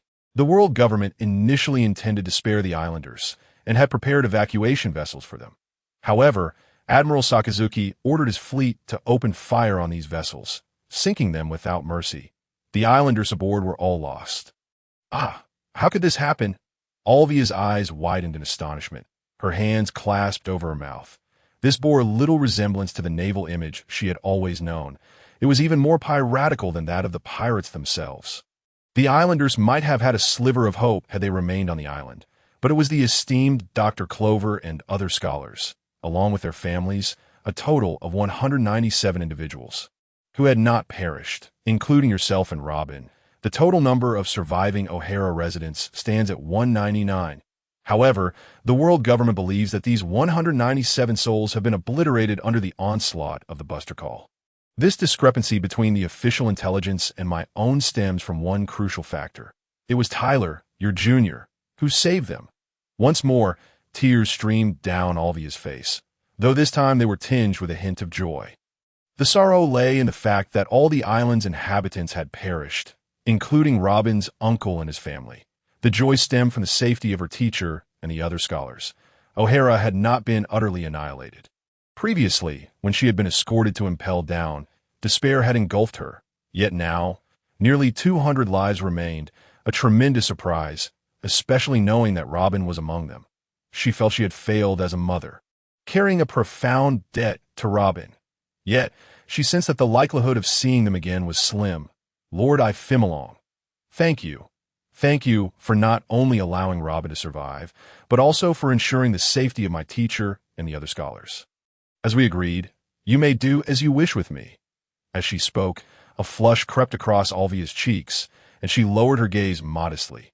Witnessing this scene, Zhao Xinglong felt somewhat overwhelmed, silently praying, "Oh God, please save me. Little Robin, I truly do not wish to be your father. Just teach me ancient script properly, all right? That was our initial agreement." With that, Ephemeron paced towards the door, unable to bear the tension any longer. Just as he opened the door to leave, Alvia's voice pierced the air.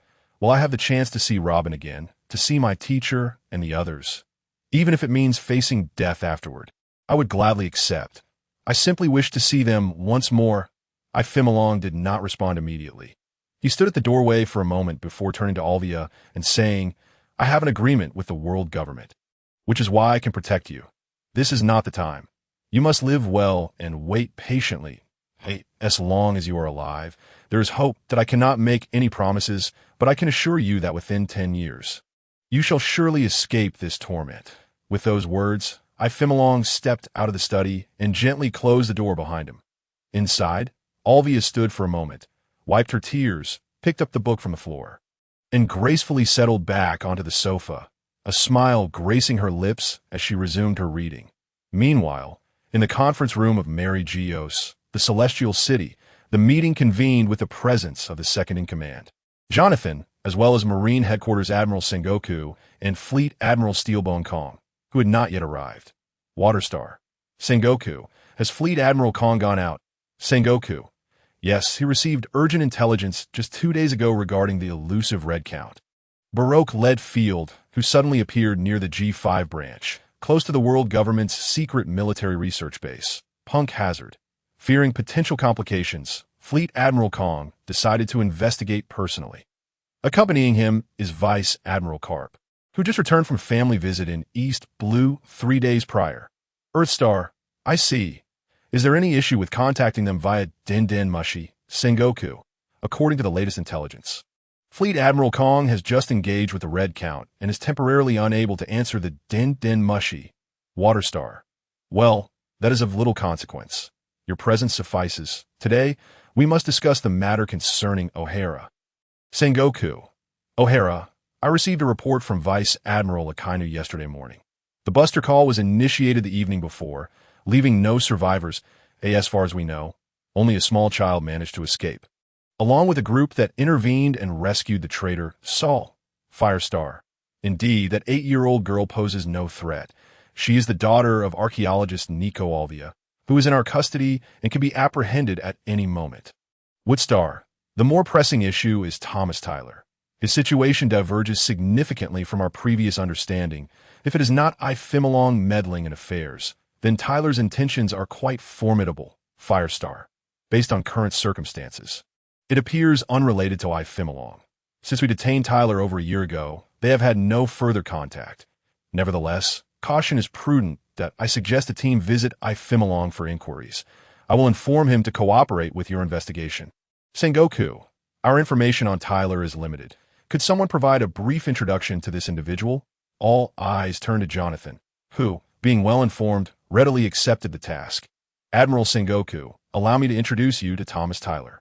Initially, we only knew of his devil fruit ability and his proficiency with a spear, along with his awakened giant lineage. This was our prior conclusion.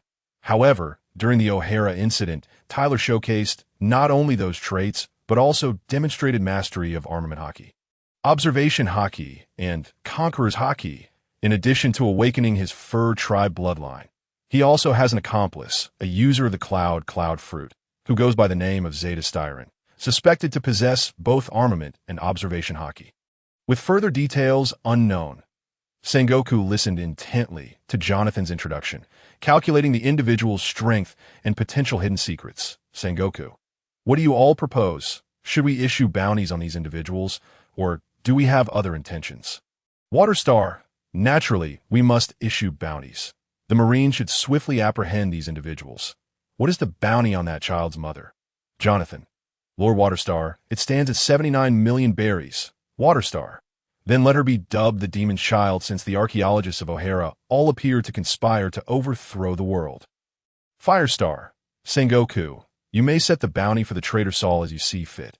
Furthermore, due to his involvement in the O'Hara incident, I believe we should increase the bounty by an additional 100 million berries. Sengoku, understood. I shall establish a bounty promptly. Woodstar, Tyler's bounty should be unique, given his demonstration of dual bloodline awakening, which holds significant research value that I suggest a high bounty, but he must be captured alive. We cannot afford to let him die. As for his accomplice, Styron, a standard bounty will suffice. Earthstar, the O'Hara incident cannot be concealed for long. It is imperative we demonstrate our might to the world. Jonathan, ensure the news is managed with care. You should know how to phrase it. Let it be published in 3 days, at which point all related bounties should be finalized. Firestar, regarding the bounty, I recommend setting Zeta Styron's at a minimum of 300 million, considering he is a user of hockey and has battled against Vice Admirals Kazan and Morley, despite the difficulty in assessment. He must not be underestimated. Jonathan, you are to send a team to Ifimilong's residence tomorrow, not only to follow up on inquiries, but also to ascertain the whereabouts of the cloud fruit, which we provided him 4 years ago. Jonathan, understood. Lord Firestar. Firestar glanced to the other stars before continuing. What is your opinion on Thomas Tyler's bounty? Waterstar, I believe it should be slightly higher than Styron's, as his devil fruit does not reach the level of a natural type fruit. Earthstar, that is not appropriate. Vice Admiral Kazan's strength within the Marines is formidable. Perhaps Admiral Sengoku may provide insight on this matter. Sengoku, Kazan, Akainu, and Paisalino are the hope of the Marines, and their strength is undeniable. Based on my estimation, alongside Fleet Admiral Kong, Admiral Zifa, and Vice Admiral Karp, these three have nearly reached the level of admirals, standing just a hair's breadth away, surpassing the status of admiral candidates. Earthstar. If that is the case, Tyler's combat capability warrants reevaluation. He did not fall short in his confrontation with Kazan. And ultimately being frozen appears more a ruse to deceive the Marines than a true defeat, creating opportunities for his comrades. His performance suggests he has reached the level of an admiral candidate. And considering the Fur Tribe's transformation into a moon lion, even without transformation, he should possess the strength of a Marine vice admiral, given his escape from prison and involvement in the O'Hara incident. We must add at least an additional 200 million to his bounty. Mu Laoxing. The matter of the jailbreak need not be mentioned, for few are aware of Taylor's prior imprisonment and impel down. Let us refrain from tarnishing our reputation further. Considering his inherent capabilities, I believe a bounty of between 600 million to 800 million is appropriate for Taylor, to Laoxing. Then it shall be 600 to 800 million for Taylor. 300 to 500 million for Stallone, 79 million for Robin, and Solo can set his own. This matter will be entrusted to the warring states to resolve within 2 days. Hua Laoxing. I second that. Shui Laoxing. I second that. Mu Laoxing. I second that. Jean Laoxing remained silent throughout the discussion, rising to utter a brief, "Let it be so," before departing the conference room with his sword, the first-generation Ghost Che. On April 4, 1500 in the era of the sea, after rising and having breakfast, Xinglong was in his study with Alvia, delving into ancient scripts. After all, Taylor had only spent 3 years in O'Hara, leaving him with a noticeable gap compared to the archaeological prodigy, Alvia. Besides paper and writing instruments, the table was cluttered with some rubbings that Taylor had brought back, including a fragment of the historical text from the Tree of Knowledge. Knock, knock, knock. The door to the study was rapped upon. Xinglong glanced at Alvia and said, "Let us take a break." He turned and called out, "Come in." The old steward, Shisi Field, entered, bowing slightly as he addressed Xinglong. "Sir, Commander Jonathan from the P0 has arrived, claiming to be sent by the stars to consult with you on certain matters." Zhao Xinglong had anticipated such a scenario, which was why he had previously endeavored to clarify the relationship between Xinglong and Taylor, to mitigate any adverse implications for Xinglong. However, he had not expected that someone would still come, especially Jonathan, with whom he had some prior tensions. This was indeed intriguing. Xinglong pondered for a moment and instructed the old steward Field, "Please take a few officers to the parlor. I will join you shortly." "Very well, my lord. I shall take my leave." The steward bowed and exited the study, closing the door behind him. Xinglong began to pace the study, contemplating the intentions of the stars and whether any oversights had occurred. After some reflection, he concluded there was nothing particularly noteworthy to be concerned about. Having settled his thoughts, Xinglong examined his attire. A deep blue casual suit. He preferred this relaxed style at home over the ostentatious outfits worn by celestial dragons, resembling space suits, favoring casual wear instead of a tea that moment. Alvia, who had been seated nearby, approached to adjust Xinglong's collar. This caused Zhao Xinglong some discomfort as he thought, "What is going on here?" However, Xinglong remained compliant, smiling gently at Alvia once she finished, saying, "Thank you. Please continue with what you enjoy. I shall meet our guest." Additionally, Xinglong whispered a few words to Alvia, his breath causing her cheeks to flush. He then turned and exited the study, leisurely making his way to the parlor. 2 minutes later, Xinglong entered the parlor and observed a burly man seated on the guest sofa. His physique reminiscent of a more robust version of the future Blackbeard's crew member, Burgess. With rugged features, a hawkish nose, and wide lips, he was clad in a white suit and a matching trench coat, exuding a subtle air of intimidation. This, however, did not faze Zhao Xinglong. Behind him stood a man and a woman. Based on their relation, the burly man must be the Commander Jonathan, who had previously exchanged barbs with him over Alvia. Upon seeing Xinglong enter, Jonathan rose and greeted him. Xinglong, "Esteemed sir, I come at the behest of the stars to inquire about certain matters. I mean no offense, and hope for your understanding." At that moment, the old steward Field, who was also present in the parlor, introduced Jonathan to Xinglong. Xinglong nodded and replied, "Commander Jonathan, no need for formality. Please have a seat." Xinglong responded with a polite smile, keen to observe Jonathan's reaction. However, Jonathan quickly waved his hand, stating, "I Fimmelong, in your presence, I am no commander. Just call me Jonathan or Green." I Fimmelong regarded Jonathan with a sense of caution, thinking, "This man is a cunning fox. I must tread carefully." He should appear a bit more arrogant, less composed, and strive to expose any perceived weaknesses or flaws. This would be the best strategy. Thus, I Fimmelong turned his attention to the two individuals behind Jonathan. The man wore a mask and stood nearly as tall as the 2.2-meter-tall I Fimmelong, dressed in a white suit without a cape, his identity unknown.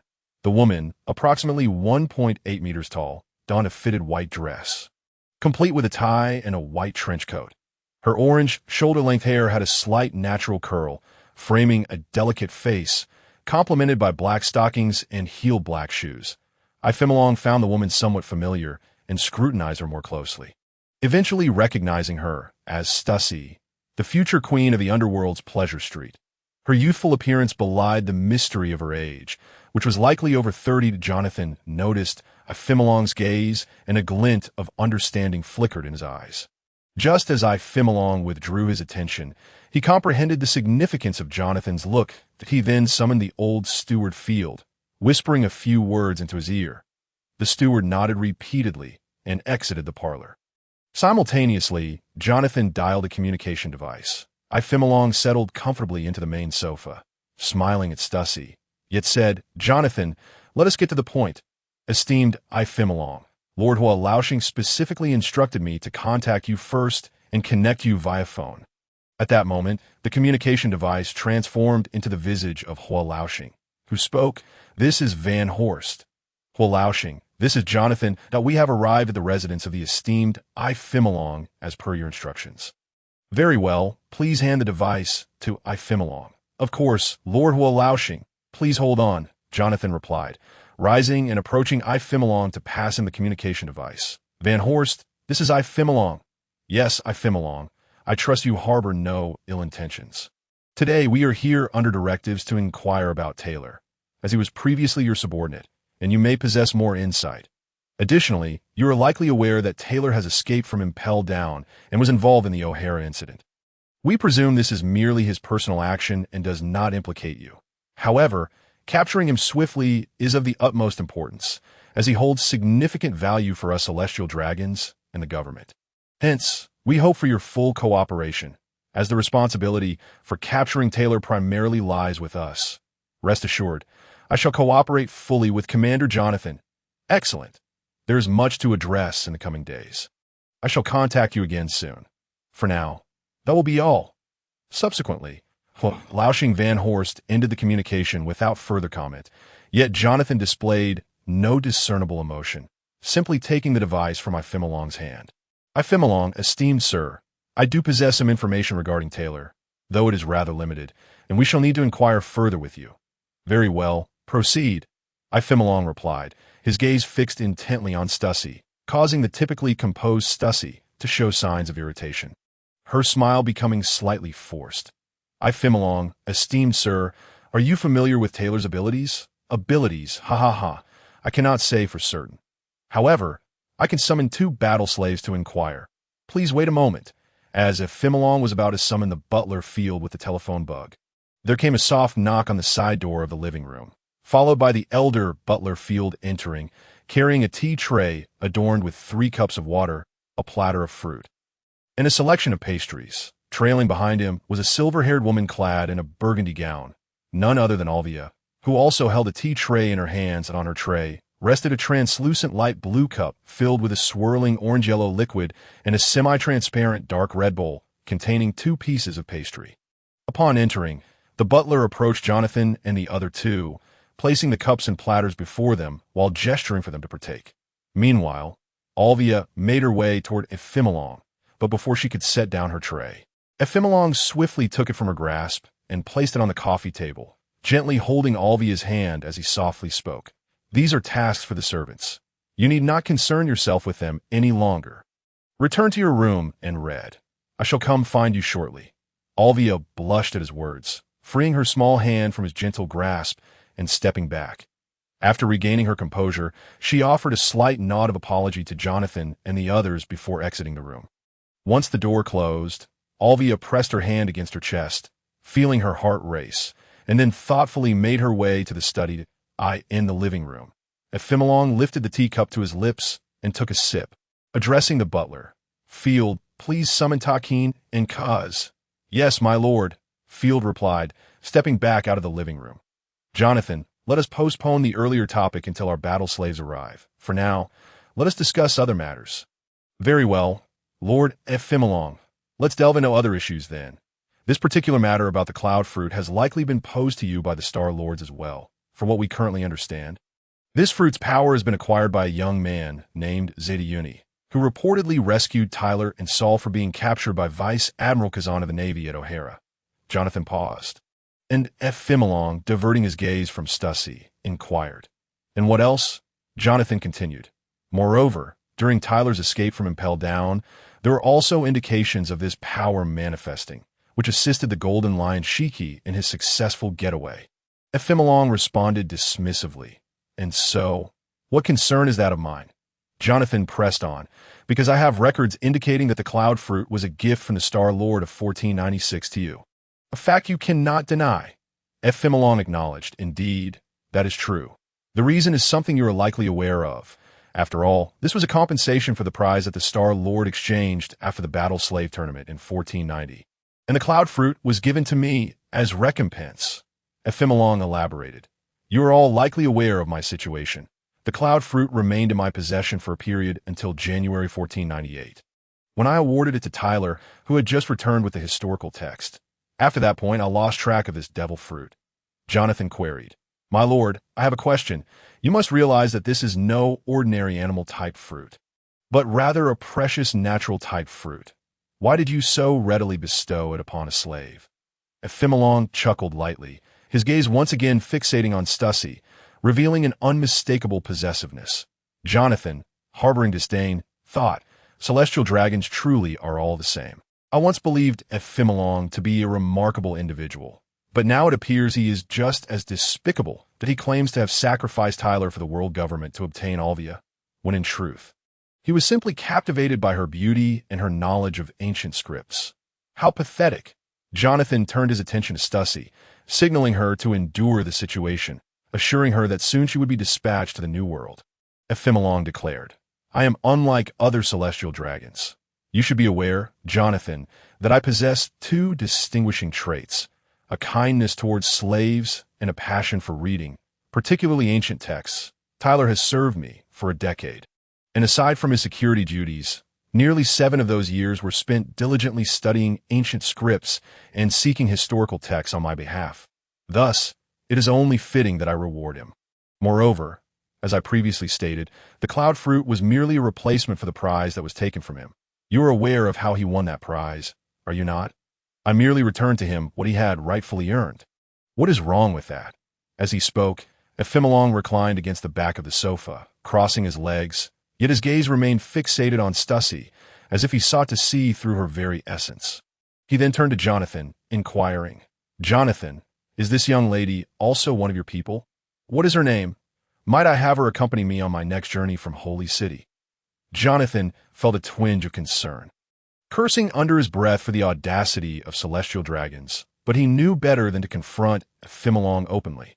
After a moment's reflection, he replied, "My lord, her name is Stussy, and she is indeed one of us. However, she has only recently transitioned from a secretarial role and may not possess the skills necessary for your security detail." Ephimelong responded, "Jonathan, from now on, whenever I travel, ensure you add another person to the security detail and include Stussy. Be flexible. After all, you are here to serve us celestial dragons. Do not forget that." "Of course, my lord," Jonathan replied, thinking, "Stussy, do not blame your brother Jonathan for being ruthless. Upon returning, I shall assign you to a task in the underground world of the New World, so that this lecherous Ephimelong will no longer bother you." "Yes, that is the plan," Jonathan continued. "My lord, let us proceed. We still have 2 questions. First, why do you so freely allow Tyler to undertake tasks without any concerns? Are you not afraid he might flee?" "Of course. This is your prerogative, and it appears that Tyler's actions have thus far met your needs. Ephimelong regarded him for a moment, surprised they had broached such a delicate subject, then inquired, "And what is the other question? I shall address them both shortly." At that precise moment, a series of footfalls echoed from the main entrance of the living room. Ephimelong surmised that the elder butler, Sisfield, had arrived with Takin and Cuz, and said, "Stussy, I would appreciate your assistance in opening the main door. My battle slaves have likely arrived, and they can address your first question." As he spoke, his gaze toward Stussy was almost affectionate, and though she suppressed her discomfort, she stepped forward to open the main door, just as Field led Takin and Cuz to the threshold, preparing to knock. The three entered, offering their greetings to Ephimelong before positioning themselves beside him. Ephimelong nodded and remarked, "Jonathan, where were we?" "Ah, yes. What was your other question?" Jonathan replied, "My lord, we are aware that your father once possessed an extraordinary devil fruit, a soul-type superhuman fruit. Might I inquire whether this fruit still exists?" Zhao Xinglong felt a tightening in his chest, realizing the depth of their intelligence. Such a secret a matter was known to them. However, Ephimelong maintained an air of contemplation, feigning reminiscence, while actually considering his response. He turned to Takin and Cuz, subtly signaling them with his eyes, then addressed the group. "Takin, Cuz, these officers have inquiries concerning Tyler's abilities. Please assist them." "Yes, Lord Ephimelong," both Takin and Cuz responded. Ephimelong then directed his attention back to Jonathan, saying, "Jonathan, feel free to pose your questions." His gaze, however, once again drifted to the captivating Stussy, unabashedly revealing his possessive and lascivious interest in her. At this moment, Zhao Xinglong was pondering Jonathan's recent inquiry. An unsuitable response could easily expose him and render his previous efforts futile. Jonathan, on the other hand, seemed oblivious to Ephimelong's demeanor, merely glancing at the two individuals beside him while meticulously assessing their capabilities. Cuz appeared somewhat leaner and shorter, yet his piercing tiger-like eyes were striking. Despite his less than handsome features marred by a prominent scar that traversed his face, the stitching clearly visible, he emanated a chilling aura that was somewhat oppressive, suggesting a strength akin to that of a rear admiral in the Navy. While this was hardly significant to Jonathan, who possessed the potential of an admiral, it still marked the apex of power among the Dragon People's slaves. Conversely, the 6-meter-tall giant beside him boasted a physique that could rival Jonathan's own. This provoked a furrow of concern on Jonathan's brow, as he sensed a hint of threat emanating from this robust man. The disparity in their strengths was likely not vast, probably equivalent to that of a vice admiral in the Navy. This was indeed alarming. These two slaves were undoubtedly the most formidable among the Dragon People subordinates. It seemed that Ephimelong was not to be underestimated. Was his current demeanor a reflection of his true nature, or was he merely attempting to deceive me? Perhaps he intended to convey a message on behalf of the esteemed Xing lords. Or could it be a combination of both? Such thoughts led Jonathan to believe that Ephimelong was indeed a remarkable figure, likely held in high regard by the Xing lords, that he could not help but think. Casting a sidelong glance at Ephimelong, who was still leering at Stussy, Jonathan steadied his emotions and inquired, "Takin, Cuz, I am aware of your commendable skills, having spent some years with Taylor. How would you assess his strength?" Takin and Cuz exchanged glances, and Cuz replied, "In this matter, Takin likely holds more authority to speak. My disparity with Taylor is considerable, so I shall defer to Takin." Ephimelong had just exchanged a knowing glance with Cuz, indicating that Takin should take the lead. Cuz, having been with Ephimelong for a decade, understood immediately. Within Ephimelong's estate, all slaves, servants, and maidens knew that aside from the elderly butler, Zisfield, the three individuals Ephimelong trusted most were Taylor, Takin, and Cuz. With the potential addition of Alvia in the future at this juncture, Takin seized the opportunity to speak, stating, "Honorable officers, I am perhaps the most knowledgeable about Taylor's capabilities within Ephimelong's estate." Takin refrained from immediately discussing Taylor's strength, having noted Ephimelong's earlier cue to speak truthfully and at length to buy some time. After a brief pause, he continued, "Officer, would you prefer a detailed account or a more general overview?" Jonathan quickly considered this. A general overview seemed like an attempt to gloss over the matter. "No, The information on Taylor was already scarce, and a more thorough account was essential. With this thought, Jonathan smiled and replied, "A detailed account would be preferable." "Very well, officer. I met Taylor during the gladiatorial tournament a decade ago, where we faced each other in the semifinals that I secured third place, while Taylor emerged as the champion. However, I believe our match was truly the final of that tournament. I was undoubtedly the second-best competitor." His tone suggested lingering resentment over his third-place finish, and Jonathan couldn't help but feel a few lines of annoyance forming on his forehead, thinking, I wanted to hear about Taylor's strength. "Not your self-aggrandizement," Takin continued. "At that time, my strength was quite comparable to Taylor's. The outcome hinged entirely on luck and performance under pressure.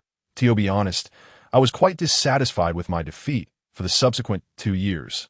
Takin and Taylor trained together almost daily. Having heard that Ifimolong valued talent, Takin even sought out the world government to acquire the training methods for the Navy's 6 styles, aiming to expedite their training progress. Takin kept pace with Taylor, and their skills developed rapidly amidst their relentless training. How I miss those times." Jonathan found Takin's ramblings increasingly unbearable and interjected, "So, Takin, are you implying that your strength is on par with Taylor's?" Takin replied, "Officer, you may have misunderstood. I meant that back in 1494 it was approximately so. However, in 1492, Taylor was dispatched by Ifimolong to undertake a mission, and by the time of the gladiatorial tournament in 1494, our gap had widened considerably. Yet, at that time, the difference was not insurmountable. I was already resigned to defeat, feeling the disparity in strength, which left me quite disheartened that I trained diligently, more so than anyone else." But Takin's voice grew fraught with emotion, nearly bringing him to tears. Jonathan, utterly exasperated by this character, recognized that in Ifimolong's estate he could not resort to violence against Takin, as that would jeopardize Ifimolong's mission. Thus, Jonathan chose to play the role of a patient listener, reassured that Ifimolong was in no rush, and his primary goal today was simply to fulfill the task at hand. Subsequently, I last encountered Taylor in September of 1495. Though he did not stay long that we engaged in a spar, but I sensed that he held back, not exerting his full strength. Even so, I was unable to best him, which left me momentarily disoriented. Thankfully, Lord Ifimolong helped me regain my confidence. As he spoke, Takin took a couple of steps back and bowed deeply to Ifimolong. However, Ifimolong's focus remained fixed on Stussy, showing no reaction, and Takin, accustomed to this, returned to his original position, continuing. In early 1498, Taylor returned once more, bringing back numerous imprints. The Lord was quite pleased and even rewarded him with a devil fruit. However, I believe this would not significantly enhance his strength, as he, like me, was an ancient-type devil fruit user. Perhaps this time I would have a chance. Yet once again, I found myself with no opportunity. Despite mastering hockey a few years prior, I was still unable to overcome Taylor, who evidently held back his strength. Unlike before, I had no way of knowing just how much he restrained himself. "By the way, officer, can you discern my current level of strength?" In a living room of Ifimolong's estate, the trio led by Jonathan was inquiring about Taylor's combat prowess from the battle slave Takin. Takin asked, "By the way, officer, are you able to assess my current level of strength?" Jonathan, somewhat perplexed, replied, "Are you unaware of your own capabilities?" "It's not that I'm entirely oblivious. Rather, I haven't engaged in combat with anyone else, and thus cannot gauge my standing." "I see. I also haven't sparred with you all directly, so I cannot provide an entirely accurate assessment.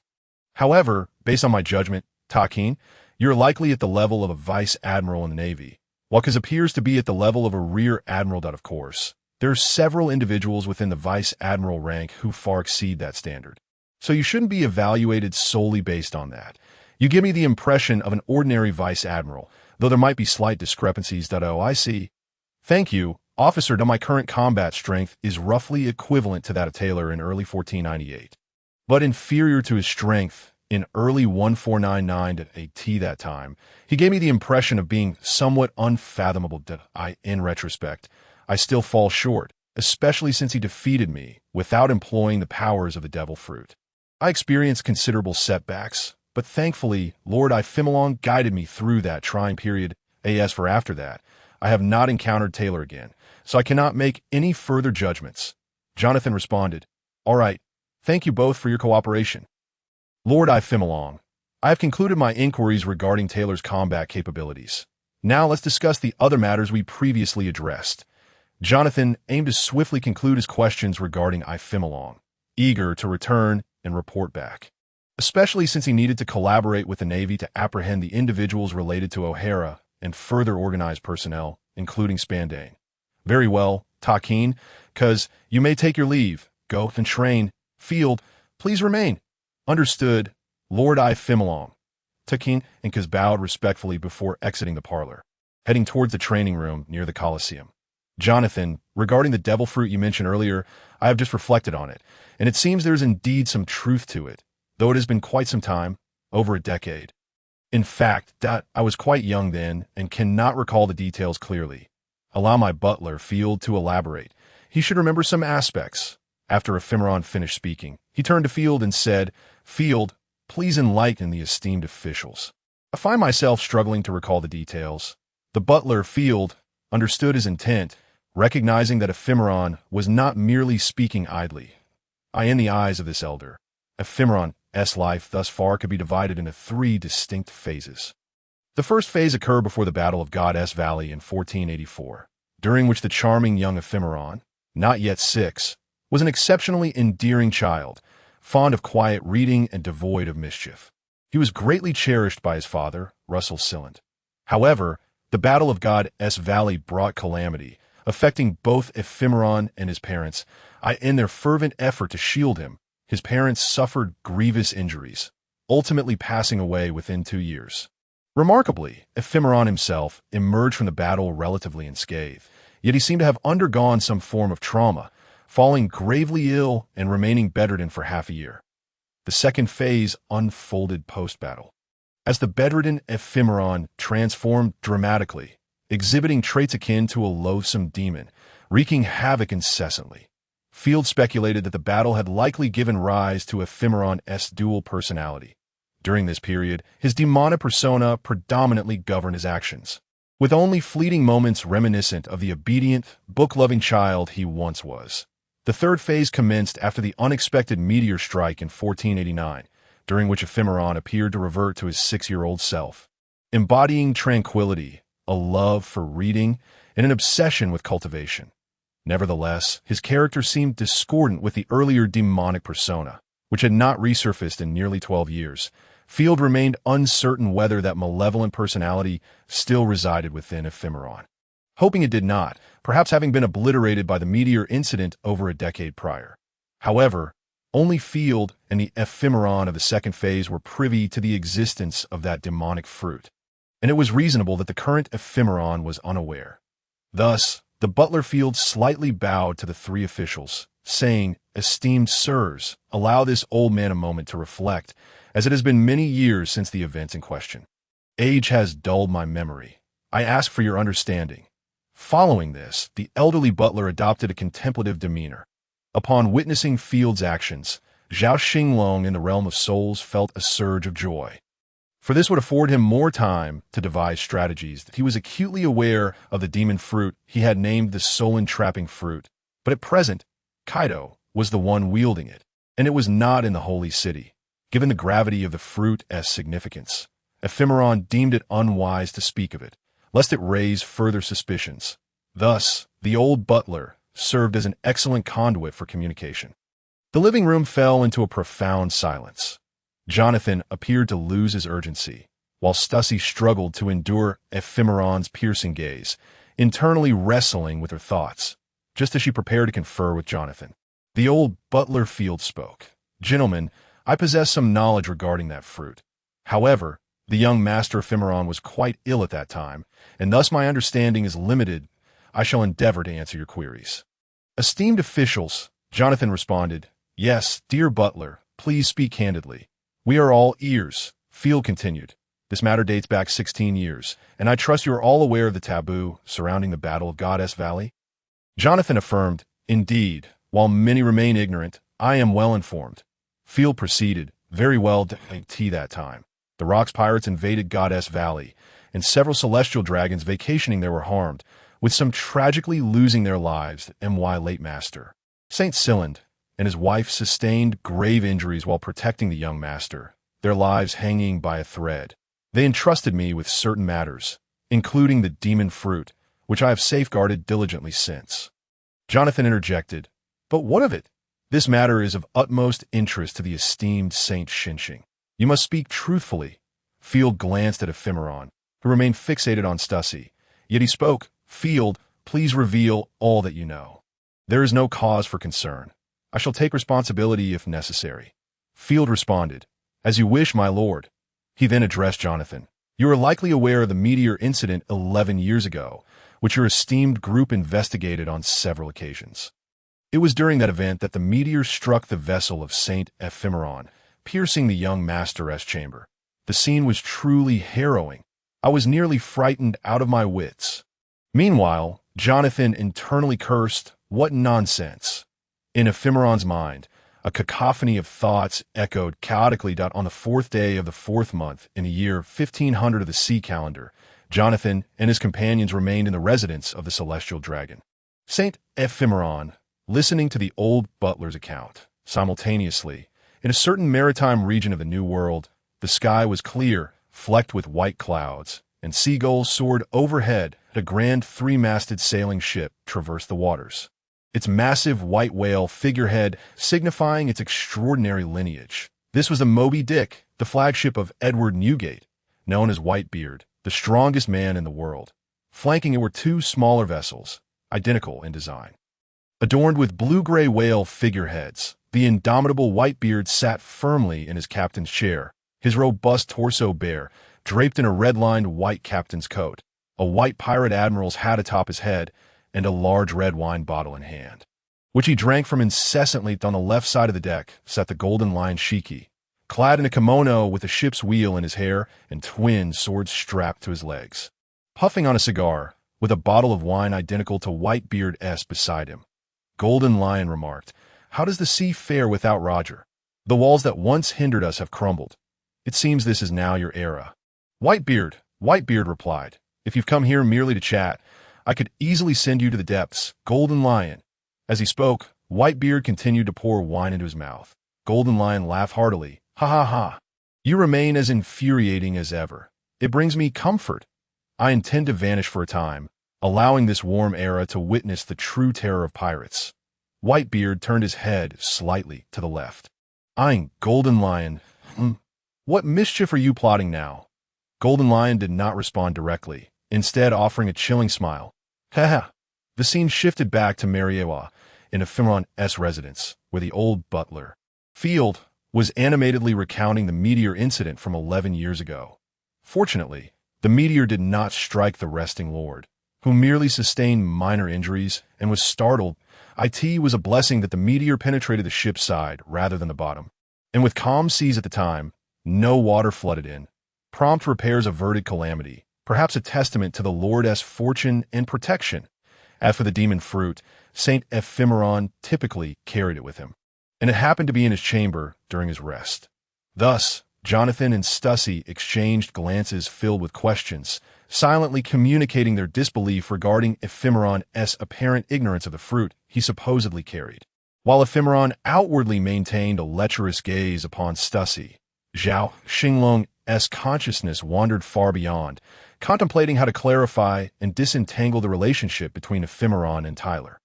Ideally, he sought to position them in opposition, making it easier for others to accept their lack of connection. "Gentlemen, I believe you may have misunderstood the Lord. He merely possesses a beautifully crafted box, a cherished heirloom from his parents, which has been instructed not to open until he reaches 18. Hence, he has always taken great care to carry it, yet remains unaware that it contains the demon fruit. So that is the case. What transpired thereafter? The box is typically placed atop the bookshelf in the bedroom. On that fateful day, a meteor struck, devastating the cabin bedroom and coincidentally hitting that very bookshelf. Ultimately, we discovered this box while repairing Horigoster, deep within the lowest level of the cabin. By then, the box was significantly damaged, with over half of it requiring complete reconstruction. Moreover, that accursed devil fruit had vanished without a trace. Nevertheless, the master was quite pleased, After its restoration, the box was placed in the study, although the old steward conducted an investigation into the matter later on. The leads were simply too scant, yielding no progress whatsoever. Since that day, even after the master turned 18, the old steward never mentioned the devil fruit to him, leaving the master completely oblivious to its existence. In truth, Xinglong was aware of this matter in his childhood, and the old steward field account was a narrative crafted years ago following a discussion between Xinglong and Field. This narrative became the consensus for the family and the government alike, allowing Xinglong to trust Field to relay this information. Upon hearing this, Jonathan furrowed his brow slightly, contemplating whether to probe further into its veracity or merely report it, as thoughts raced through his mind. He formed a plan, recognizing the importance of this matter as emphasized by Xing, suggesting there might be hidden truths beneath the surface. Additionally, the timing of the fruit's disappearance was indeed suspicious. Mr. Field, he inquired. From what we understand, was Taylor also aboard Xinglong's ship during the incident and affected by the explosion? Indeed, sir, replied the old steward. Taylor was confined in the cage at the bottom of the cabin, perilously close to the meteor's impact zone. Curiously, the slaves surrounding Taylor either perished immediately or in the days that followed, yet he emerged relatively unscathed, though he did sustain some injuries. Oh, is that so? Did you not find it peculiar at the time? Jonathan's eyes brightened. This was information absent from previous records. The old steward had indeed inquired about the master's intentions, and the master had sought further clarification regarding Taylor's background. Ultimately, it was revealed that Taylor was a failed experiment, possibly due to the awakening of certain hereditary factors within him, likely of giant lineage, as he had grown at a remarkable rate since that incident, now towering over others. Given these circumstances, Taylor's survival was not unexpected, and thus, they chose not to dwell on the matter further. Jonathan pondered whether the fruit, if lost in the cabin's depths, could have been consumed by a slave who subsequently fled, perhaps even taking control of one or more slaves in the process. Steward, do you happen to know the name or abilities of that fruit? Sir, I have indeed heard the old master mention its name. It should be called the control fruit, but the specific effects were never disclosed, so we remain in the dark. Indeed, that is the name that I, too, am unaware of its exact properties, as it is a fruit not documented in any compendium. Xinglong, who had been observing Stussy, felt a surge of understanding. No wonder it was absent from the devil fruit encyclopedia. Thank you very much for your cooperation, Mr. Field. Jonathan expressed his gratitude politely and turned to Xinglong, cheerfully remarking, Lord Xinglong, we have but one final question that we appreciate your time, and it would be beneficial for us to receive your response so we may report back. Would that be agreeable? Zhao Xinglong wished to express a sentiment of exasperation to Jonathan. However, prolonging the situation was not prudent. Even if a more eloquent response came to mind later, it was unlikely to surpass the current inquiry. With this in mind, Xinglong cleared his throat, preparing to speak. In the holy land of Mariehua, at Xinglong's residence, on the afternoon of April 4, 1500, upon hearing Jonathan's words, Xinglong ceased his scrutiny of Stussy and straightened his posture, leaning slightly forward, arms resting on the sofa's armrests. Gazing at Jonathan with a touch of gravity, after clearing his throat, he began, You inquire why I confidently allowed Taylor to act independently. The answer is rather simple. It is the trust that exists between us. As for whether I harbored any concerns, I must admit that my initial decision to let him go was accompanied by apprehension and reservations, for one can know a person as face but not their heart. Indeed, you articulate this well, my lord. It is a most astute summary. Jonathan praised Xinglong, internally acknowledging the profundity of his insight. This celestial dragon was indeed unlike the others he had encountered, possessing wisdom and depth. Xinglong chuckled modestly, acknowledging the compliment, then shifted back to the matter at hand. To allow Taylor to venture out alone was a spontaneous decision on my part. My lord, do elaborate, Jonathan prodded. That requires a bit of elaboration. Xinglong replied. Glancing out the window at the midday sun, he signaled to his steward, Field, please prepare some refreshments for the three of them. I shall forego any myself, as I will dine later. Also, let Olivia know that if she grows hungry, she need not wait for me. Yes, my lord, Field acknowledged before excusing himself, As Jonathan and Stussy exchanged bewildered glances, Ifimolong continued. It is already noon, and I recognize that you are all burdened with affairs of state. Thus, I shall not detain you for a meal. A few refreshments will suffice while I explain. That truly is a bother, my lord. You need not push back your lunch for us. We can eat later. Jonathan insisted. Enough, I have made my decision, Ifimolong firmly stated. Now, to recount the events of 1492, first in May, I undertook a task in the West Sea to collect the heavenly gold upon my return to the Holy Land. I received an invitation from King Shundaluka of the Elusia Kingdom. Given the global situation, I embarked on a visit in late August to 3 kingdoms, including Elusia, as you are aware. Thank you, my lord. Everything you just recounted is meticulously documented. Jonathan replied with gratitude. Let me share what you do not know. Ifimolong continued. I am unlike most celestial dragons. I cherish tranquility, revel in reading, particularly ancient texts. Over time, I also took to physical training. Some, I may seem somewhat unconventional, but is this not the essence of a celestial dragon's freedom? If one cannot embrace freedom, what right do they have to call themselves divine? What say you, Jonathan? Your words resonate profoundly, my lord. I find myself humbled by this realization. It's become apparent that your physique is remarkably well-proportioned and robust. Jonathan, having seen Ifimolong, had sensed something amiss but could not pinpoint it until now. With Ifimolong's reflection, he finally recognized and acknowledged the latter's impressive physique. After all, Ifimolong had trained for a decade, and even a pig would boast a solid 8-pack after such dedication. Comparing Ifimolong to other celestial dragons, who often resembled barrels, it was evident that only Xing and Ifimolong possessed such athletic builds, while the others were far less impressive. Ifimolong acknowledged Jonathan's remark, yet chose not to linger on the topic.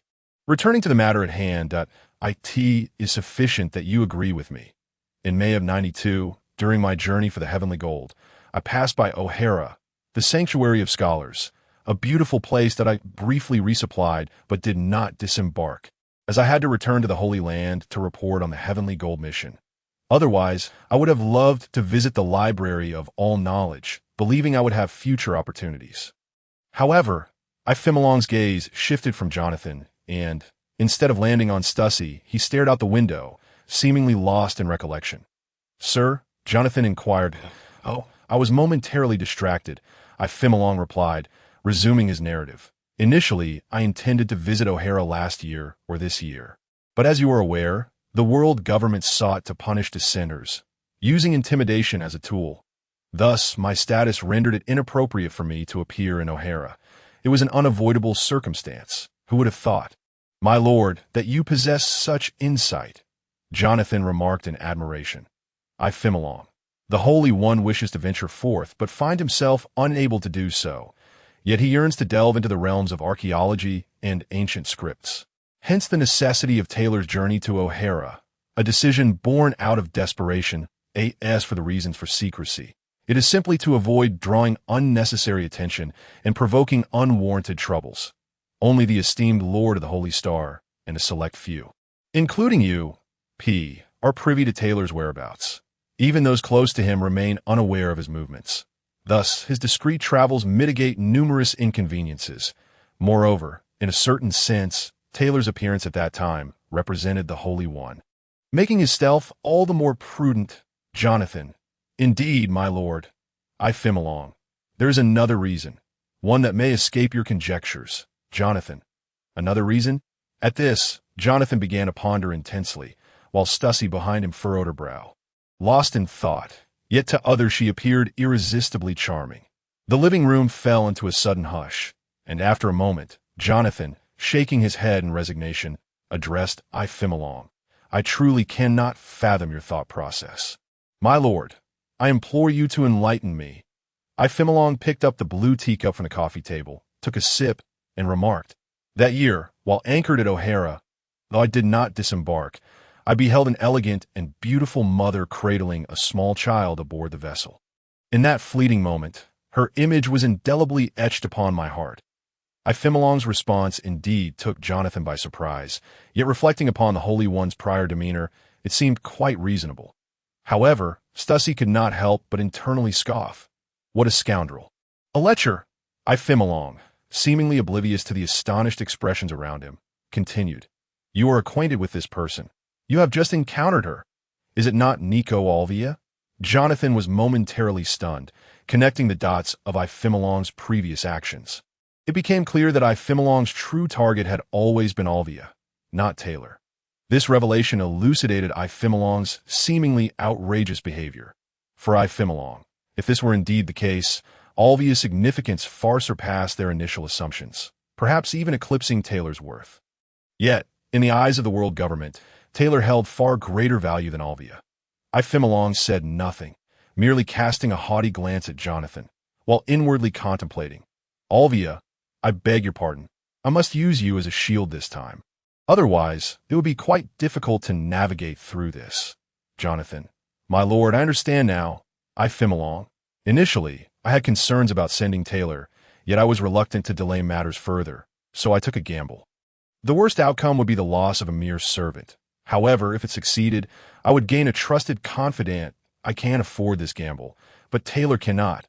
As he spoke, a slight smile graced I Fimmelong's lips, revealing a hint of amusement that on the afternoon of April 4, 1500 in the sea circle calendar, at approximately 1 o'clock, in the windless zone near the West Sea of the New World, a colossal, dense cloud drifted through the sky, measuring roughly 500 meters in length and 100 meters in width, with an irregular shape. However, from 10,000 meters below, it appeared as nondescript as a half-extended finger seen from a mere meter away. Positioned slightly above the center of the cloud was a semi-transparent, streamlined, spindle-shaped cabin measuring 200 meters long and 40 meters in diameter, transformed from O'Hara's sanctuary. With walls approximately 1 meter thick, it effectively insulated against the bright arcs of lightning that occasionally flickered through the cloud. The interior was dimly lit, yet the unimpeded sunlight from 10,000 meters above still filtered through the walls, casting a soft glow. Little Taylor, we have been traveling for nearly a day. How much farther to our destination? The slightly aged voice belonged to Dr. Clover, the head of the all-knowing library. In response, Taylor smiled at his mentor and replied, Professor, you are rather impatient. We still require some time, as we have only just crossed the windless zone into the New World. While the altitude does not significantly affect us, the weather here is notoriously unpredictable. So please be patient. We shall arrive in a few days. Exciting. We shall soon reach a secluded haven. I truly look forward to it. Taylor gestured an okay sign to Saul, reassuring him, and then prepared to communicate with the system to check on the rewards for this mission. The system had only just settled the task for Zhao Xinglong that morning. But at that time, Taylor had been preoccupied with controlling the cloud to transport the sanctuary across the windless zone, while I Fimmelong was attending to Jonathan's visit, leaving him no opportunity to focus on it. Now that they had crossed the windless zone, he could utilize some wind power, eliminating the need for constant control over the cloud, by merely adjusting their position through the soul connection with Kaido. He could navigate accordingly. If the wind was favorable, he would adjust the course. If it was against them, he would ascend to a higher altitude to escape the turbulence and await a change in wind direction. There was no rush. As long as they arrived safely, that was sufficient, Taylor silently thought. System, please provide me with the evaluation and rewards for this mission, as I have the time now. Ding. Understood, host. Congratulations on successfully completing the protection of O'Hara mission. The basic completion status is as follows. 1. Properly safeguarded Dr. Clover. Completed.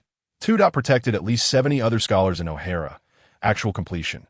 100. Exceeding expectations. 3. Protected at least 60 literary materials. Actual completion. 95.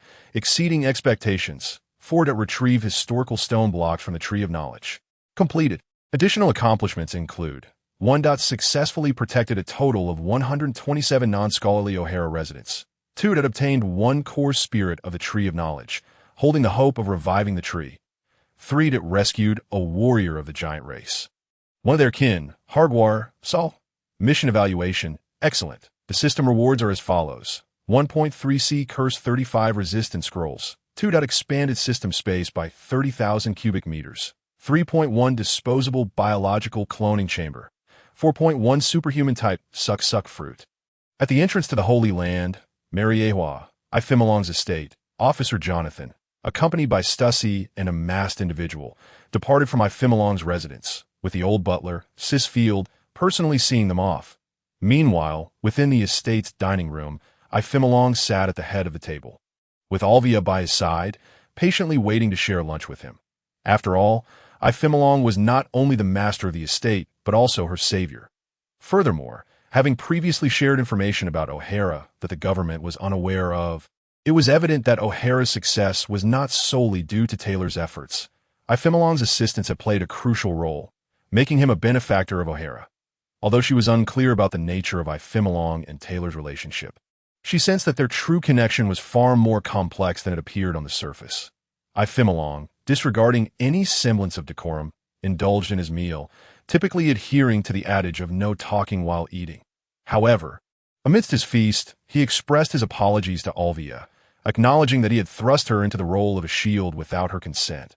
This weighed heavily on Zhao Xinglong, who had traversed from the 21st century.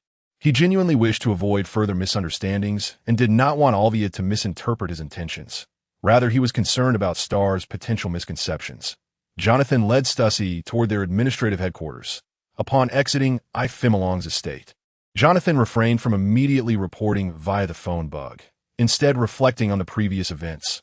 Approximately 30 minutes prior, in the living room of Ifimolong's estate, Ifimolong presented a rationale they had never considered before for sending Taylor to investigate Alvia's situation and study ancient scripts and archaeology.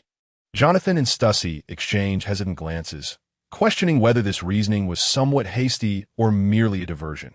Yet, recalling Ifimolong's interactions with Alvia and his intense gaze directed at Stussy, they began to entertain the possibility that the explanation might indeed hold merit. However, would this rationale be acceptable to the higher-ups?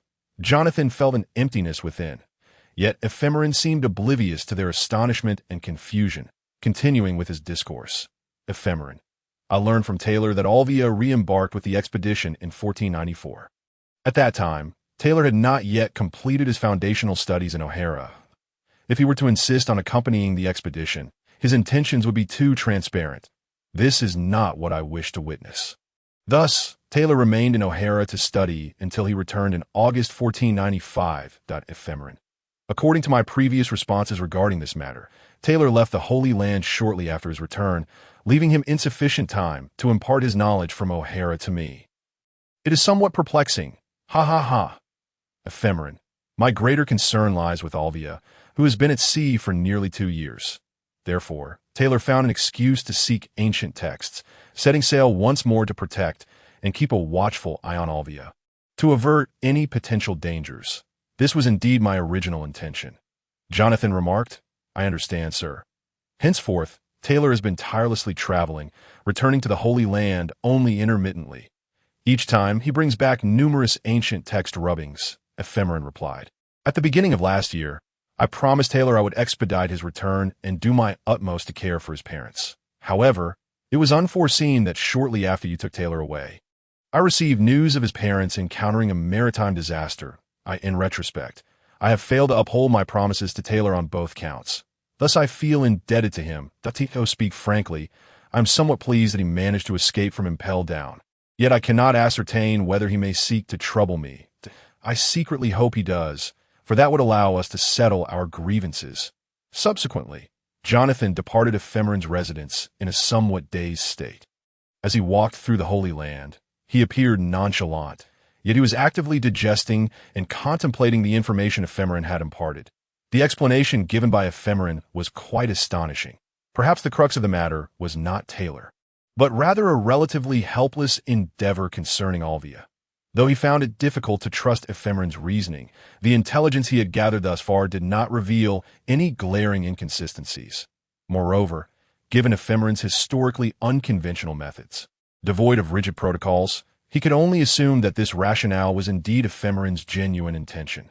Taylor seemed to be merely a recognized and cherished instrument of Ephemeron, possibly harboring secrets unbeknownst even to him. Suddenly, Jonathan conceived an alternate hypothesis, considering the unexpected loss of the control fruit. In light of this, he resolved to personally report the matter to the higher-ups, for his thoughts remained speculative, lacking concrete evidence. At the Marine headquarters in Marineford, in the office of the Admiral, Admiral Sengoku was temporarily occupying the vacant position of Fleet Admiral, attending to various documents and matters concerning the Navy. This was due to Fleet Admiral Sengoku having engaged in a prolonged battle with the Red Count Bartholomew, which had persisted without indication of cessation. If the narrative followed the original author's design, it was anticipated that the confrontation would extend over 10 days and nights before yielding any resolution, ultimately leading to Fleet Admiral Sengoku's defeat, while the Red Count would not gain significant advantage, eventually being apprehended by Garp and sent to Impel Down's Level 6. It would not be until 2 decades later that Monkey D. Luffy and Blackbeard would invade and wreak havoc upon Impel Down, allowing the former Red Count to see the light of day once more. This moment, the ringing of the din mushi interrupted Sengoku's thoughts as he processed the documents on his desk. He set the papers aside and answered the call. This is Admiral Sengoku, temporarily substituting for Fleet Admiral Sengoku. Admiral Sengoku, this is the Navy Intelligence Office that we have just received reports from the front lines. Over an hour ago, the escaped prisoner Golden Lion Shiki met with Whitebeard in his territory. The content of their conversation remains unknown. Shiki, that scoundrel, must be plotting something. Ensure we keep a close watch on both Whitebeard and Golden Lion. Understood, Admiral. On the morning of April 6, 1500 in the sea calendar, Ephemeron was enjoying breakfast at his residence, reading a copy of the World Economic Journal. The lead headline that day was astonishingly about the O'Hara incident. Yet the title proclaimed the destruction of the Devil's Land. O'Hara archaeologists attempt to overthrow the world government. Upon seeing this headline, Jonathan realized it was a collaboration between the world government and the World Economic Journal.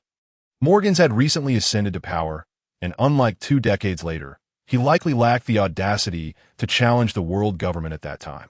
The back of the front page featured bounty notices for 4 individuals related to O'Hara: Nico Robin, the Demon Child, capture alive, bounty, 79 million berries, former Marine Vice Admiral Jagwal Saul, capture alive, bounty, 317 million berries, Zeta Uni, capture alive, bounty, 482 million berries, Thomas Taylor, capture alive, bounty, 713 million berries. Upon seeing these bounties, Ephemeron initially frowned, then chuckled lightly that Robin's bounty mirrored that in the original tale, undoubtedly influenced by Alvia's own bounty. However, for an 8-year-old girl, it was indeed exceedingly high, particularly as she was the only known member of the O'Hara tribe, not under government control. Saul's bounty seemed somewhat inflated relative to his capabilities, yet given his giant heritage and former rank as a Marine Vice Admiral, alongside his involvement in the O'Hara incident, a bounty exceeding 300 million was entirely justifiable. Zeta Uni, referring to Taylor, had a bounty nearing 500 million, which was not insignificant, though it seemed reasonable for a user of both forms of hockey. Yet, no one was privy to this information. Only Saul and the surviving members of O'Hara might deduce Taylor's abilities, but those who intended to live in seclusion would never expose this secret to the world. Taylor's bounty might have been slightly elevated, but it was not outrageous, especially considering he had previously utilized the powers of the clone fruit to mimic Kaido's appearance and had managed to defeat the relatively inexperienced Moria using tactics and sheer effort. As Jonathan pondered Moria, who had a bounty of 320 million berries, he concluded that Taylor's accomplishments, including his escape from Impel Down and inherent value, justified a bounty exceeding 700 million, noticing Ephemeron's expression. Alvia, who was breakfasting alongside him, inquired, "What troubles you? Is there significant news?"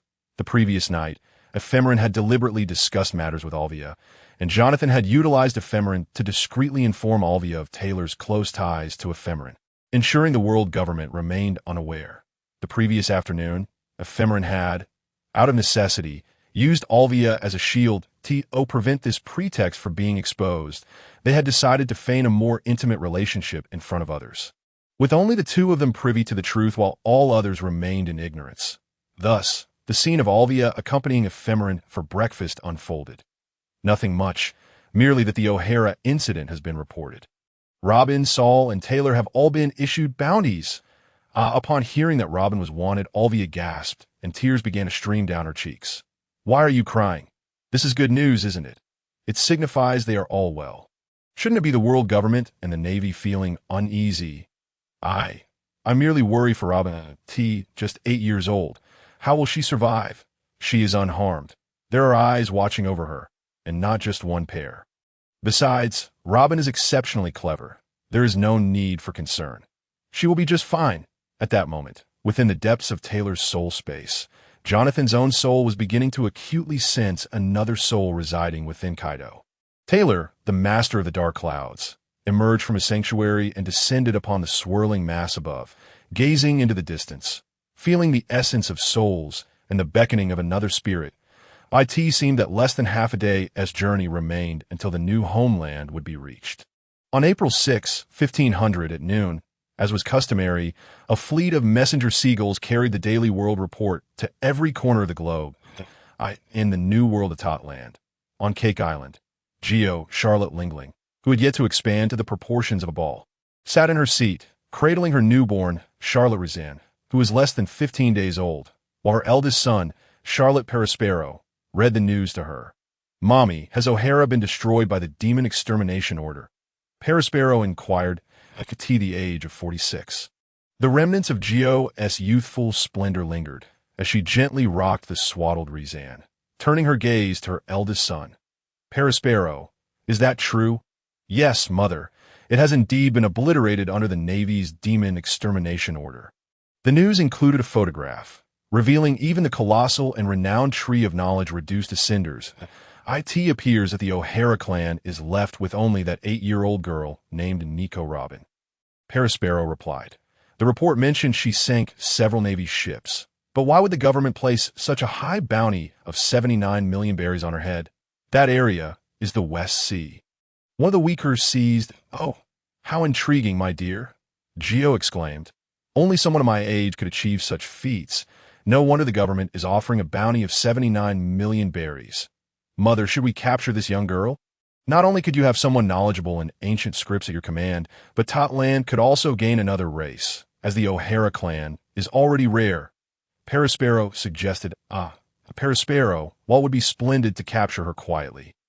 The world government placing a 79 million berries bounty on an 8-year-old girl, especially in the West Sea rather than the Grand Line, indicates their grave concern.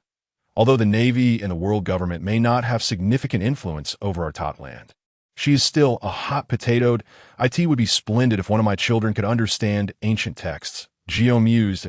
In another part of the New World, a gloomy sky drizzled lightly, yet the stalwart Whitebeard remained seated upon his grand throne, unaffected by the rain, which merely danced away upon contact with his formidable presence. Enveloped in a gentle mist, he clutched a large jug of sake, continuously pouring it into his mouth.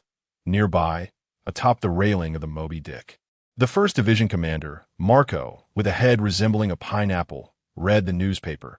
Upon encountering the headline, he furrowed his brow and called out to Whitebeard, "Father, Karalala, Marco, have you found something amusing in the news?"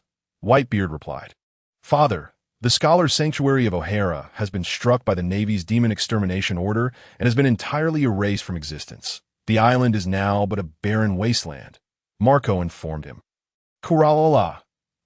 The government, as customary style. Marco, I recall we encountered an O'Hara expedition team some years ago." "Indeed, that is correct, father. It was Nico Alvia's expedition team." Marco affirmed. Kuralala. "Has there been any news of her?" "Marco, could she have perished alongside O'Hara?" "Father, that was the expedition team led by the silver-haired beauty, right? That was not your first encounter with her, was it?" Marco inquired. "Kuralala. I actually met her long before I met you all. However, my memory is hazy. It was only when Alvia mentioned the Rocks pirates that I recalled. She was just a 12 or 13-year-old girl then, embarking on Rock's ship with her slightly older sister, claiming to seek the ancient historical texts." Whitebeard reminisced. "Oh, I see. Father, that would make her an old acquaintance." Marco remarked. "Kuralala. Indeed, it seems so." As Marco perused a newspaper, he remarked to Whitebeard, "Father, there is no news of her. However, an 8-year-old girl is being hunted, and she bears a striking resemblance to Sister Alvia. Her name is Nico Robin, which likely indicates she is Alvia's daughter. I recall Sister mentioning she left her 2-year-old daughter to set sail. Calculating, she should be 8 by now. Across various cities and villages in the West Sea, The news spread, inciting similar reactions. 79 million berries? An 8-year-old child has such a high bounty. People buzzed with speculation. I've heard she is the spawn of the demons of O'Hara who sought to annihilate the world. That O'Hara? The details are unclear, but I hear she sank 6 Navy warships and oh wonder the bounty is so exorbitant. I've heard the government and Navy headquarters are mobilizing to capture her. Her ideology is aligned with those scholars who were executed. We cannot allow her to roam free. Time swiftly passed, and 6 days later, on April 12, 1500 at noon, near the G5 Marine base in the latter half of the Grand Line, on an unnamed island, 2 figures clashed, producing resounding thuds. Once a verdant paradise, the island was now unrecognizable, with several warships lurking in the distance, covertly encircling the land. On one ship, a Navy general, clad in a justice cloak and dressed in a black suit, with a dog-headed hat, stood on the deck observing the 2 figures on the island, a hefty bag of sanbei in hand, munching continuously. Approaching him, the aide asked, "Vice Admiral Karp, Fleet Admiral has been battling for nearly 10 days and nights. At over 80 years of age, he may." The aide's implication was clear. In this protracted conflict, the older Fleet Admiral Sengoku was at a disadvantage against the formidable riot field. Bogart, the Admiral is indeed extraordinarily powerful, beyond what the world can comprehend. However, your concern is warranted. Riot field's strength has surpassed our expectations. Vice Admiral, please remain vigilant. Once a victor emerges, you must immediately intervene to stop riot field while I assist the Admiral. Yes, there is no other option. The Fleet Admiral does not permit third parties to interrupt his battles, so we shall observe quietly. Karp replied, cheerfully crunching another piece of sunbae on the afternoon of April 12th. 1500, Taylor, having reached Wano's Shimamura, remained industriously engaged, constructing a grander sky island. His cloud fruit abilities greatly facilitated this endeavor, and tirelessly, he had already created nearly 10 square kilometers of island clouds, sufficient for the current needs. Next was the issue of laying out the land upon the island clouds. Regrettably, the system space only allowed for 36,000 cubic meters, which could merely furnish a plot of land measuring 100 by 100 by 6 meters. Even with such inadequate thickness, acquiring 1 square kilometer of land would require 100 such efforts, let alone achieving a depth of 10 meters over 3 square kilometers. Thus, Taylor resolved to embark alone this afternoon to Kaido's Sky Island. Not far from here, the distance akin to that from Shimamura to Flower Capital. With his strength, the journey would take merely a few hours. After informing Teacher Clover and the others, Taylor set off toward the small sky island he had constructed 2 years prior, which lacked soil and measured less than 1 square kilometer. This evening approached on April 12, in a village within the West Sea, at a dairy farm. A kindly old lady spoke to Robin. "Thank you so much for always helping me." "Not at all. I must thank you for taking me in," Robin replied. "However, before dinner today, there's a guest who wishes to meet you," the old lady announced. Behind the elderly lady stood several agents clad in black suits, wielding firearms as they rushed towards Robin, firing incessantly. Robin's eyes widened, pupils constricting, as she embarked on yet another flight from danger. Don't let her escape. She's merely a child. I deserve my payment. I was the one who tipped you off. On the 12th of April in the year 1500 of the Hyuan calendar, at dusk, Taylor, with a graceful stride akin to that of a cloud, arrived after 2 hours at the small, floating island where Kaido lay in slumber, as he quickly reached the pit at the center of the island, peering down to witness Kaido's still sleeping form. Suddenly, Kaido's eyes flew open, locking on at Taylor. As Taylor leaped into the pit, Zhao Xinglong, the orchestrator of these events, understood that Kaido's awakening was merely a flicker of consciousness from Zhao Xinglong's own soul residing within Kaido's spiritual realm. Under the current circumstances, Zhao Xinglong could only ensure that his soul suppression phase proceeded without a hitch. The primary reason for this was that the bulk of Zhao Xinglong's energy and awareness was dedicated to restraining Kaido's remaining self-aware soul. Aside from Zhao Xinglong's own soul, there existed Taylor's original soul and another of Kaido's, thus creating a 3-to-1 scenario. Moreover, with the assistance of the soul-hosting fruit, the process of soul suppression had only reached a relatively stable completion in its initial phase after 4.5 years. The subsequent 2 years demanded unwavering control over Kaido's residual consciousness without any lapses, lest all efforts be rendered futile. Caution was paramount. Zhao Xinglong had led Taylor here both to assess the condition of this most formidable host and to temporarily borrow the dragon spirit pearl for the purpose of transporting stones and soil from some desolate and tempestuous islands away from Wano, to aid in the construction of the floating island. When the dragon spirit pearl had been reassembled, it possessed a spherical storage space with a diameter of approximately 100 meters, offering around 500,000 cubic meters of capacity. Following a year of nurturing within Kaido, when Taylor departed, the storage space had expanded to a diameter of 150 meters, now encompassing over 1.76 million cubic meters. After a year apart, Zhao Xinglong's soul once again communicated with the dragon spirit pearl residing within Kaido.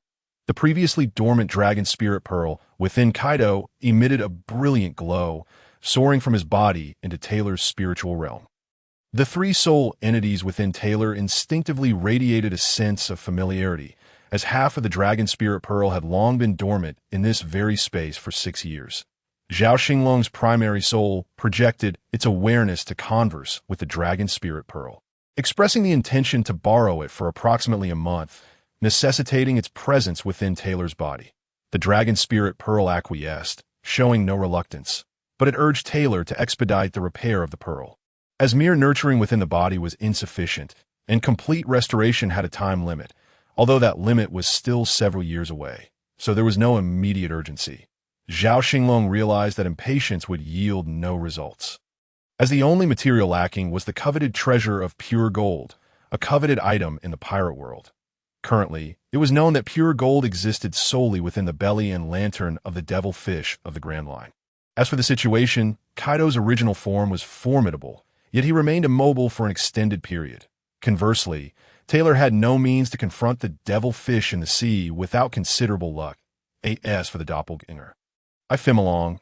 He was even weaker in comparison, and pure gold was not available even in the black market. Untimely's celestial dragon identity bore little significance in this matter. In light of this, it seemed prudent to wait and reassess.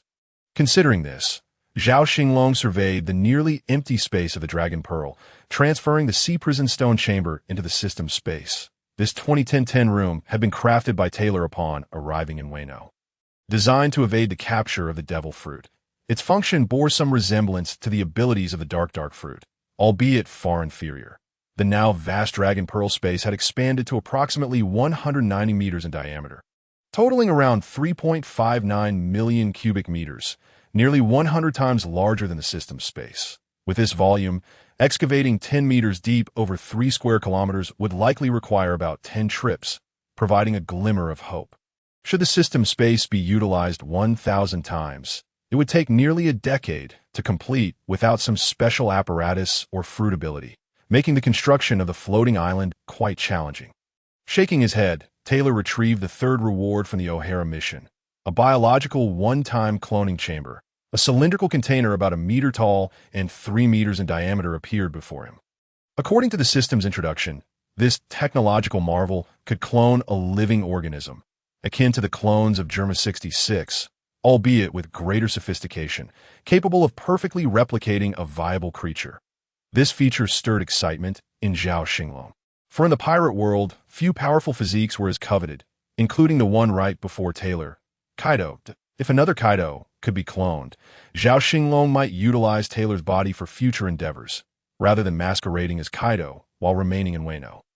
High above the flower capital in Wano, on a modest floating island, Taylor sought assistance from the system, as Zhao Xinglong himself was unable to extract the viable materials for cloning, such as hair or blood, from Kaido's seemingly immortal body. Host, the system would like to remind you that Kaido possesses 2 incomplete sets of bloodline factors, the Zoan bloodline factor and the Fishman bloodline factor. This situation has been previously communicated to you. Currently, Kaido's bloodline factors are not suited for cloning, and the cloning chamber is likely unable to replicate. Let us give it a try anyway. System. If it fails, we can explore other methods, holding a slender metallic tube, akin to a child's pinky containing blood, hair, and skin samples. Taylor placed it into the left circular receptacle of the cloning chamber. However, After 15 seconds, just as the system had predicted, the chamber emitted a mechanical voice. Detection in progress. Please wait. Detection in progress. Please wait. After half a minute of repetitive announcements, the cloning chamber relayed another message. Bloodline factors incomplete. Bloodline factors too unique. Unable to clone. Unable to clone. Bloodline factors incomplete. Bloodline factors too unique. Unable to clone. Unable to clone. Though Zhao Xinglong had been mentally prepared for this outcome thanks to the system's warning, he still felt a twinge of disappointment upon receiving confirmation. After all, this was the most formidable physique in the world of One Piece. Taylor plopped down onto the somewhat buoyant island cloud, resting his chin on one hand, pondering whose body would be suitable for cloning. After much contemplation, he realized that aside from Kaido, other top-tier physiques belonged to world-class powerhouses. Leaving aside the possibility of acquiring the necessary materials, even if obtained, they might not be usable. The cloning chamber's earlier indications had already highlighted not just the incompleteness of the bloodline factors, but also their uniqueness. Kaido's primary bloodline factor could be viewed as a dual helix set, which likely contributed to its extraordinary nature. However, if it were not unique, Kaido would not possess such terrifying strength. Following this logic, the bloodline factors within Zhou's body would also likely belong to the unique category, and Whitebeard might similarly yield a warning of their uniqueness. Yet, these were merely Zhao Xinglong's musings, as acquiring blood or other materials from individuals like Zhou or Whitebeard was nearly impossible, rendering them mere thoughts. Zhao Xinglong reassessed his current situation. The pressing need was to fill the void left by Kaido. Given Kaido's circumstances, there should still be nearly a decade of deficiency if he could clone another Kaido. Naturally, that void would be filled. However, the recent unyielding notification from the cloning chamber declared this method unfeasible, necessitating alternative solutions. Taylor could utilize the mimicry fruit to compensate for Kaido's absence, but this created a new deficiency for Taylor. Thus, it would also be prudent to consider compensating for Taylor's deficiencies, which could resolve the current issues. Taylor's body, with its 3 sets of bloodline factors, had been under government scrutiny, making his cloning a viable option. Utilizing a clone Taylor to navigate the world would also mitigate the risks to his primary soul, making it a sound alternative. Without further hesitation, Taylor employed a new metallic tube to collect his blood, hair, and skin samples, placing the tube into the left circular receptacle of the cloning chamber once more. The cloning chamber sprang to life again, echoing the earlier message. Detection in progress. Please wait. Detection in progress. Please wait. A suitable blueprint for cloning has been detected. To proceed with the cloning. Please select yes to confirm. Select no to cancel and exit. Subsequently, a holographic image emerged from the center of the cloning pod's lower section, displaying 2 ellipsoids, one green and the other red. Taylor reached out and touched the green ellipsoid, causing the holographic image to vanish. Confirmation received. Cloning is in progress, with an estimated completion time of 3 months. Should consciousness implantation fail, the clone will develop self-awareness in 4 months. Please keep this in mind. The cloning pod then transformed into a silver egg, falling silent. Taylor exhaled, glanced at the slumbering Kaido and the silver cloning pod, and departed from the small island to pursue his grand construction project on a dilapidated island not far from the G5 branch in the New World. The battle between Admiral Steelbone Kong and the Red Count. Redfield had reached its climax. Both were panting heavily, standing 30 meters apart, gazing intently at one another, preparing for their final strikes. In an instant, as if sharing a silent understanding, they charged at each other with a resounding crash. Admiral Kong was propelled backward by a blow from Redfield, clouds of dust swirling around them. Simultaneously, Redfield was struck by a punch from Kong, causing him to kneel on the ground that a gentle breeze swept through, enveloping the scene in an eerie silence. From afar, observing the battle, Carp set down the sunbei in his hand and shouted, "Bogart, move!" With that, Carp shot forward like a cannonball, while his aide, Bogart, silently followed in his wake. In no time, they arrived at the ravaged island. Carp headed directly towards Redfield, while Bogart rushed to Admiral Kong. However, before Carp could reach Redfield, the latter had already collapsed face down on the ground, unconscious. After assessing Redfield, Carp determined that he was merely exhausted and unconscious, so he retrieved a pair of sea-stone handcuffs to restrain him. Carp then turned his attention to Admiral Kong, where Bogart had already cleared the debris and was examining the Admiral's condition. Redfield's final strike had inflicted significant internal injuries on Admiral Kong, leaving him severely wounded. Bogart looked at Carp and said, "Admiral Kong is injured and requires medical attention, that I will take him back to the warship." With that, Bogart lifted the Admiral and hurried towards the ship, while Carp glanced down at the red count. Sighing, he truly is a pirate who can stand shoulder to shoulder with Roger, Whitebeard, and Shiki by sheer force of will. It seems he does not require medical personnel for treatment. His injuries are not severe, merely fatigue. The Admiral has ultimately grown old and lacks the vigor of his youth. With that, he hoisted Redfield onto his shoulder and returned to the warship.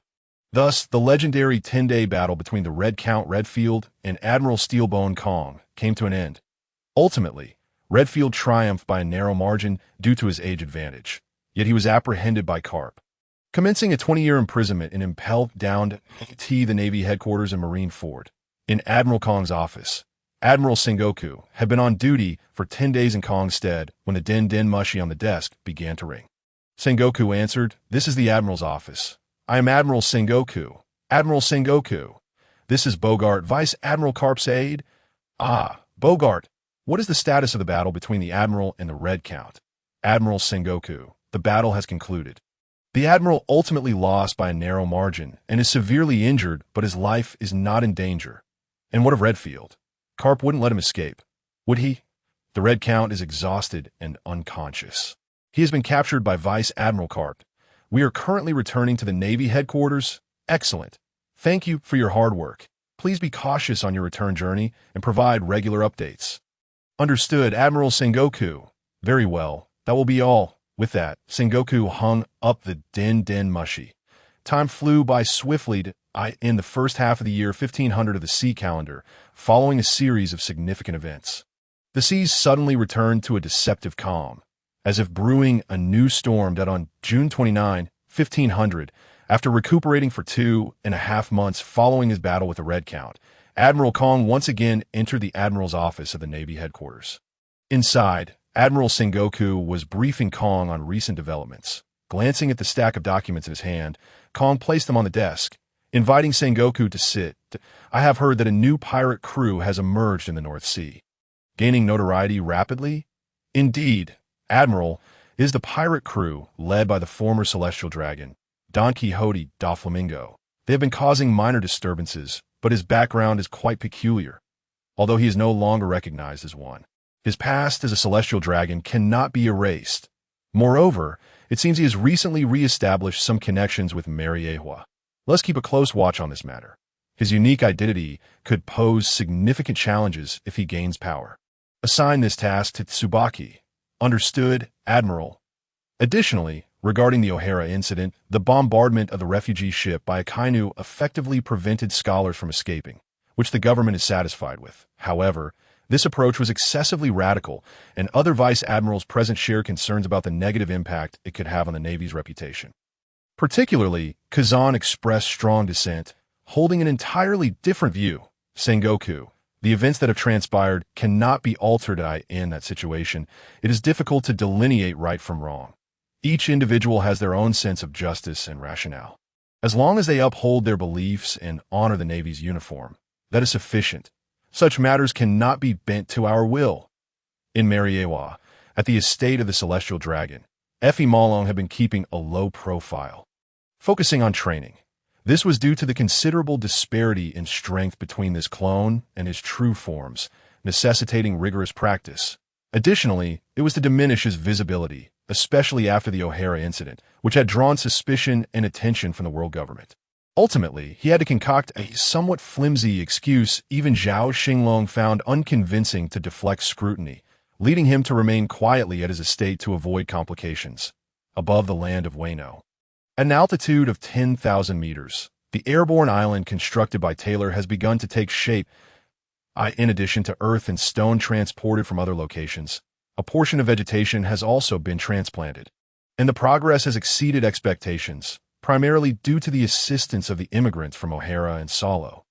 Thus, Taylor has primarily assumed the role of a transport worker, while the majority of the construction tasks have been accomplished by others. Observing the gradually forming airborne island, adorned with lush greenery and vibrant blossoms, Taylor once again utilized the abilities of the cloud fruit to create a circular sea of clouds encircling the island. He also caught some small fish and shrimp from the sea to release into this new habitat that a significant portion of land on the island has been reserved for food cultivation to achieve self-sufficiency.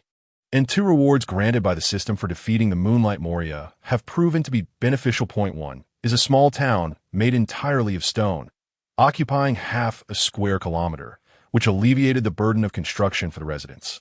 The other is a large freshwater generation system capable of producing freshwater by absorbing rain clouds or scattered clouds in the sky, which can be installed within the town to resolve the issues of drinking water and crop irrigation. Once all these arrangements were made, Taylor finally sat upon a large stone, gazing at the nascent airborne town, a feeling of belonging swelling within him as he considered it his homeland. After discussions with Professor Clover and the others, the town was named New O'Hara, marking it as the new home for all the survivors of O'Hara. Taylor also planted 2 cores of the tree of all knowledge in 2 green spaces within New O'Hara, hoping that one day these cores would grow into 2 new trees of all knowledge, and it would suffice if they reached a height of around 100 meters, rather than the towering heights of the past.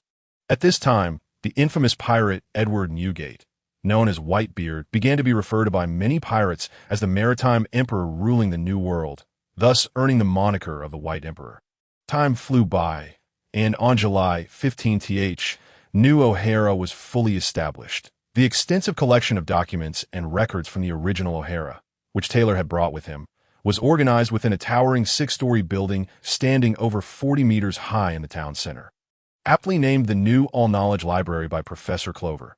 Within the town, Taylor also constructed a spacious dwelling specifically for Solo, considering the significant difference in size between Solo and the others. Even the tall Taylor was only half Solo's height. Here, Solo and the people of O'Hara would spend over 20 years in seclusion, and when they finally re-emerged into the world, it would be during the time when Luffy made his final push toward the throne of the Pirate King, an unfolding tale to be told later. On this day, Taylor departed from New O'Hara early in the morning, heading towards the airborne island above Flower City. For the sake of safety, Zhao Xinglong planned to wait until he fully controlled Kaido before relocating this airborne island. So for now, it would remain as is. Today, he intended to check on the status of the cloning chamber.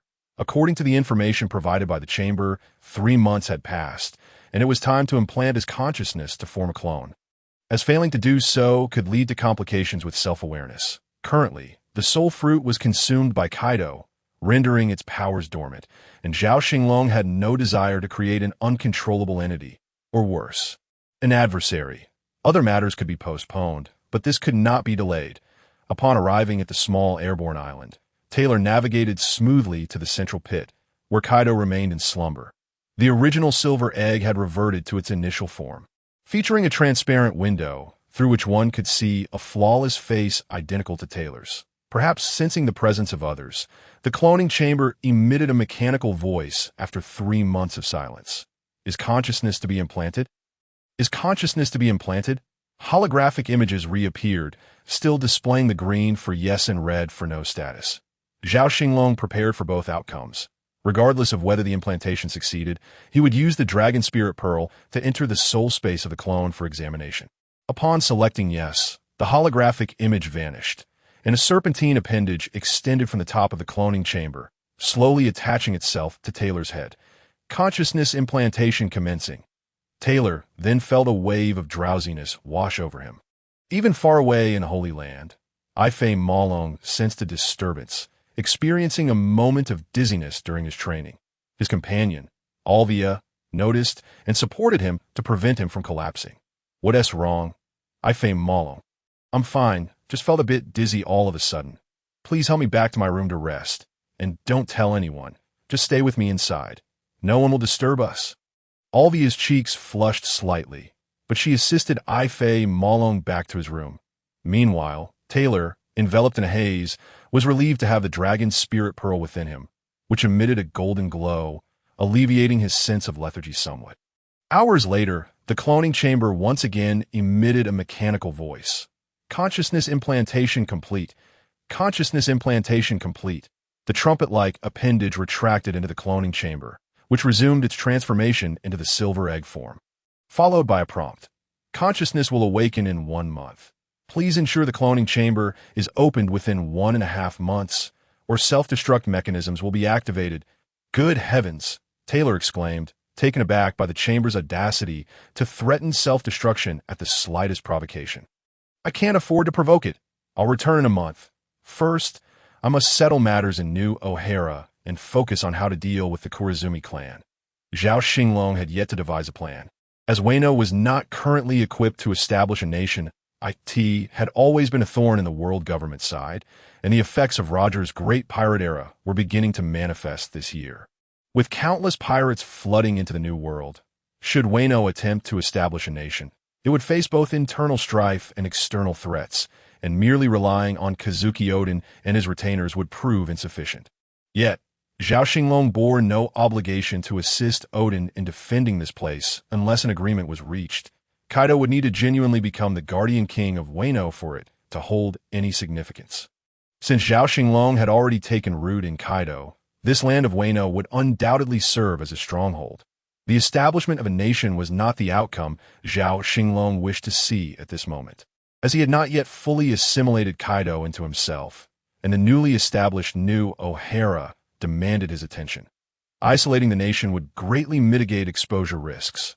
Moreover, Kaido had not yet reached an invincible state, necessitating the need for isolation. However, as depicted in the original narrative, it was unnecessary to turn the once idyllic Wano into a chaotic mess. The reasoning was simple. Who would wish for their home to be filthy and disordered? This matter required further contemplation. Additionally, Zhao Xinglong found himself in a dilemma regarding Momonosuke. If viewed purely as a pirate, one could dismiss the notion of becoming the pirate king. However, the question remained, should he truly end the life of a child who had committed no wrongdoing? Zhao Xinglong felt a headache coming on and decided to set aside these thoughts for now.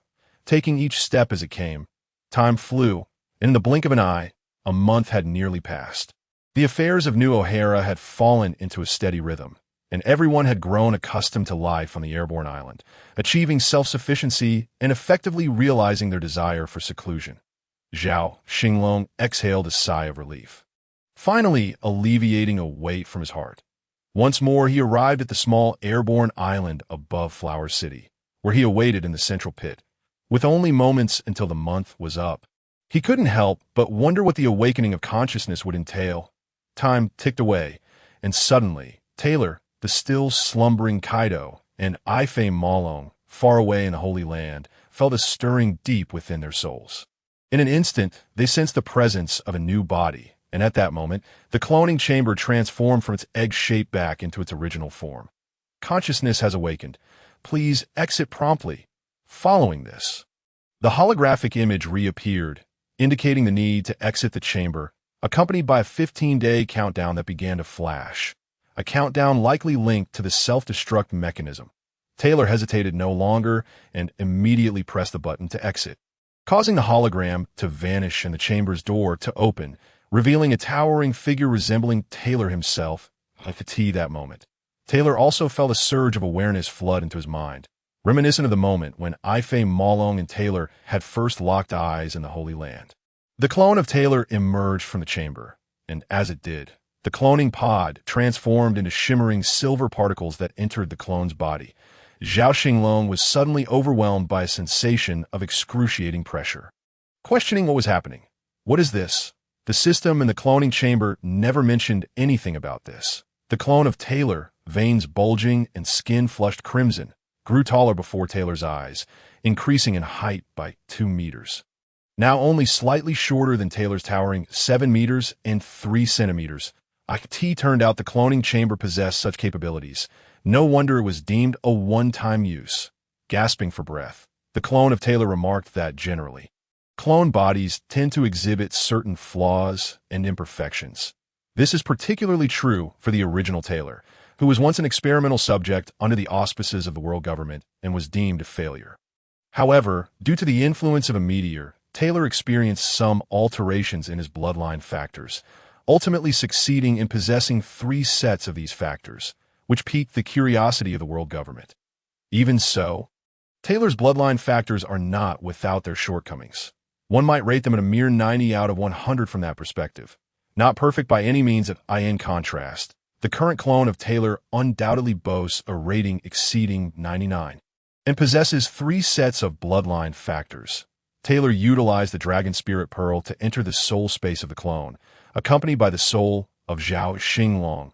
To his astonishment, he discovered an independent soul entity of 3 lives, each set of bloodline factors manifesting alongside a soul entity.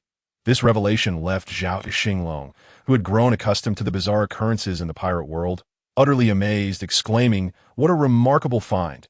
Yet this also presented Zhao Xinglong with an alternative choice, though he had yet to formulate a concrete plan. Nevertheless, the adjustment of the fruit's abilities needed consideration, which was the only aspect requiring thoughtful deliberation on a small island in the New World. A man clad in a black coat with fur was seated upon a large rock, a cigar clenched between his teeth, his hair slicked back, a fresh horizontal scar marred his face, while his left arm remained empty, its forearm wrapped in white bandages. This was none other than Crocodile, one of the future warlords of the Sea. 2 days prior, he had challenged Whitebeard, only to suffer a devastating defeat that nearly cost him his life. Had it not been for his father's last-minute leniency, Crocodile might have emerged from that encounter with more than just a severed left hand and a scar across his visage. As one of the few formidable silver-tier contenders in the New World, this was the first time Crocodile doubted his own strength. His impressive physical prowess and the powers of his Logia fruit were unable to shake the dominion of the New World's overlords. For the first time, he felt that only the legendary ancient weapons could stand against such monsters, a realization that led him down a path devoid of hope. That on the 2nd of September, in the 1500th year of the Sea Circle era, Ifimilong, who had remained sequestered in his home for nearly 6 months, received a summons from Xing, the reasons for which remained unclear. This coincided with the impending convening of the Celestial Dragon Assembly. Ifimilong once again entered Pangu City. Although he possessed a residence within Pangu City, Ifimilong felt far more at ease in his estate in the Holy Land. Thus, he had refrained from residing in Pangu City, despite the existence of others like him among the Celestial Dragons. After all, aside from Xing, there was also the enigmatic presence of Im-sama looming above them. Ifimilong felt a certain aversion toward this mysterious celestial dragon, stemming from the unease of having forcibly usurped a body. Who could tell if him could discern the true nature of his existence? Much like Big Mom's daughter, Charlotte Br.L.E. and the Princess of Dressrosa. Violet, who possessed the ability to read the secrets of the heart. This made Zhao Xinglong exceedingly cautious, eager to avoid unnecessary complications. Until he had fully matured, survival was the only viable strategy. With curiosity, Ifimilong stepped into the meeting room of Xing, finding that all were already present, awaiting his arrival. This left him somewhat astonished, pondering what matter could necessitate the simultaneous presence of so many high-ranking individuals for someone of his stature. "Good morning, esteemed lords.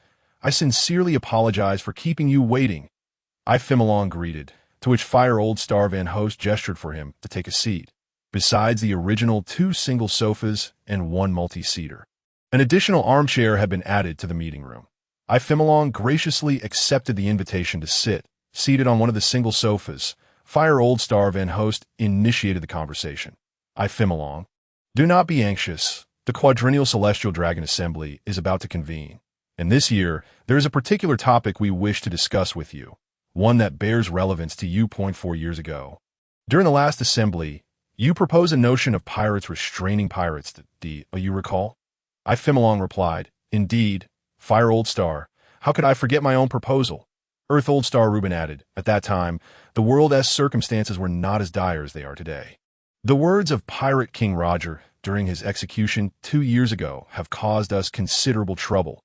It is undeniable that we did not foresee the current situation. We have summoned you today, primarily, to inquire about your perspective." Water Old Star Gonsi interjected, "We are eager to discover if you have developed a more detailed strategy. After all, for years ago, You merely presented an idea without any concrete methods or guidelines. Ifimolong smiled, finally easing the tension within him, and stated, Lords, as a member of the Celestial Dragon Assembly, it is only natural for me to alleviate the concerns of the government. However, you must understand that I have scarcely left the Holy Land in the past 2 years. So my knowledge is primarily derived from the world news and certain rumors. Consequently, my grasp of the broader situation is somewhat limited. That I do have some ideas for a strategy, but they must be aligned with practical circumstances to hold any significance. At this point, what Old Star Lucas asked Ifimolong, what specifics do you wish to know? Ifimolong responded, I seek to understand the current state of affairs upon the seas, so that I may formulate appropriate countermeasures. What Old Star Lucas elaborated, the situation at sea has become exceedingly grim. A plethora of pirates has emerged in the New World, with new stars rising continuously. Figures such as Moonlight Moria, who fell to Kaido last January, and Crocodile, who recently suffered defeat at the hands of Whitebeard, along with the formidable swordsman Mihawk, are all impressively young and powerful newcomers. Ifimolong nodded. The influx of new talent aligns closely with what I described 4 years ago. Fire Old Star, Van Host continued. In the past 2 years, the number of pirates across the 4 seas has markedly increased, flooding into the Grand Line. Renowned pirates such as Whitebeard Newgate, Kaido of the Beasts, and Big Mom Charlotte Linlin have solidified their dominion in the New World. Whitebeard has even earned the title of the Sea Emperor, and if the current momentum continues, it is conceivable that within a decade, we will see the emergence of 3 or 4 emperors in the New World. Such forces will undoubtedly pose a considerable headache for our world government. Ifimolong agreed. Indeed, however, the New World is plagued by treacherous weather and is relatively barren. It would not be prudent to engage in a direct confrontation with those formidable pirates. Earth Old Star Reuben remarked. Ifimolong, your insight is astute. It is not that we cannot win, but rather that such a confrontation would be exceedingly unwise. The pirates entering the New World are all of considerable strength, and those like Moria and Crocodile who have retreated after defeat are merely the exceptions. Most are absorbed into the ranks of the great pirates. And if this trend continues, their power will inevitably grow to a point where we can no longer exert control. Earth Old Star Reuben paused momentarily before continuing. Moreover, the Navy's top-tier combat strength is clearly insufficient. The only true powers among them are Admiral Sengoku, Fleet Admiral Akainu, and Marine Hero Vice Admiral Garp, alongside Admiral Zephyr. However, Fleet Admiral Akainu recently suffered injuries in a battle against the Red Count, and Admiral Zephyr has not engaged in anti-pirate operations for a decade. Meanwhile, Admiral Sengoku frequently substitutes for the Fleet Admiral at headquarters. Currently, the Navy can only rely on Marine Hero Vice Admiral Garp for day-to-day operations, leaving them in a precarious situation. Although in recent years, the 4 notorious figures known as Sakazuki, Borsellino, Drago, and Kazan have gradually matured, they still lack the capability to tackle the challenges posed by Whitebeard and Big Mom. Kaido's seemingly immortal physique would also prove to be a tremendous challenge for them. While the legendary pirate Red Count has been imprisoned and impelled down following his battle with Akainu, it is worth noting that another legendary figure, the Golden Lion Shiki, has managed to escape. In this transitional period, can your proposal effectively curb the development of New World pirates while simultaneously restraining them? Ifimolong understood that the current realities were not concealed from him, so he feigned contemplation, pondering for a moment before responding. If the pirates in the New World are particularly troublesome, we should control them at the source. Water Old Star Gonsi inquired, what method of control do you propose? Ifimolong smiled. We shall employ even more formidable pirates to exert control. The current era of great pirates, in essence, is a consequence of Roger's actions, which have led pirates from the 4 seas to seldom linger in their respective territories before flooding into the Grand Line. Starting from the Upside Down Mountain, there are only 7 routes leading to the Sabeti archipelago. If even 6 or 7 of these routes are guarded by formidable pirates, the number of pirates who can reach the New World would significantly diminish. Waterstar Gonsha remarked, the logic is sound. But which pirate would willingly serve the government? They are not fools. Ifimolong smiled and replied, Lord Waterstar, you are indeed correct that no one is a fool, yet no one would turn away from profit either. If we were to cancel the bounties on their pirate crews, grant them the right to plunder legally, and release their captured crew members. Do you not think some pirates might align themselves with the government for the sake of wealth or camaraderie? Furthermore, the government would conduct assessments, ensuring that the numbers remain manageable. 7 would suffice, aligning perfectly with the 7 routes. Individuals who have survived clashes with the great pirates of the New World, such as Whitebeard, Big Mom, and Kaido, would make excellent candidates. The figures previously mentioned by Lord Woodstar, such as Moonlight Moria, Sand Crocodile, and Hawkeye's Mihawk, are indeed worthy selections. You may observe and even tentatively reach out. After all, this is a matter that requires mutual consent. Ultimately, while these pirates might feign compliance, they would certainly assist the government in dealing with lesser pirates, thus conserving naval strength. Moreover, it is crucial that they remain on standby for government conscription. This is non-negotiable, for otherwise, the government could revoke their privileges at any moment. As for the name, let us call them the 7 Warlords of the Sea. This creates a natural opposition to the Emperors of the Sea in the New World. Firestar Van Horst mused, the 7 Warlords of the Sea? That sounds quite appealing. Ifimilong, please draft a proposal regarding the 7 Warlords of the Sea. We shall review and approve it at next month's Celestial Dragon meeting for swift implementation. What does everyone think? Agreed. In the blink of an eye, 1,500 years have passed, and it is now January 1501 in the Sea Circle calendar. 2 months prior, under the persuasion of the gathered members. The new Celestial Dragon Assembly approved Ifimilong's proposal for the 7 Warlords of the Sea. The framework largely remained Ifimilong's original design, with some details refined.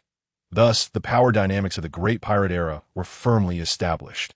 The world government acted swiftly. The first target was the Great Pirate Sand Crocodile, who had recently withdrawn from the New World, shortly after the proposal for the 7 Warlords was ratified. Agents were dispatched to make contact, and an agreement was promptly reached, resulting in the birth of the first warlord of the SEAT. This time, Sand Crocodile's bounty remained at an initial 81 million berries. Originally, following his battle with Whitebeard, it should have risen to over 350 million. However, Ifimilong had previously contemplated the proposal, temporarily suppressing the increase in his bounty.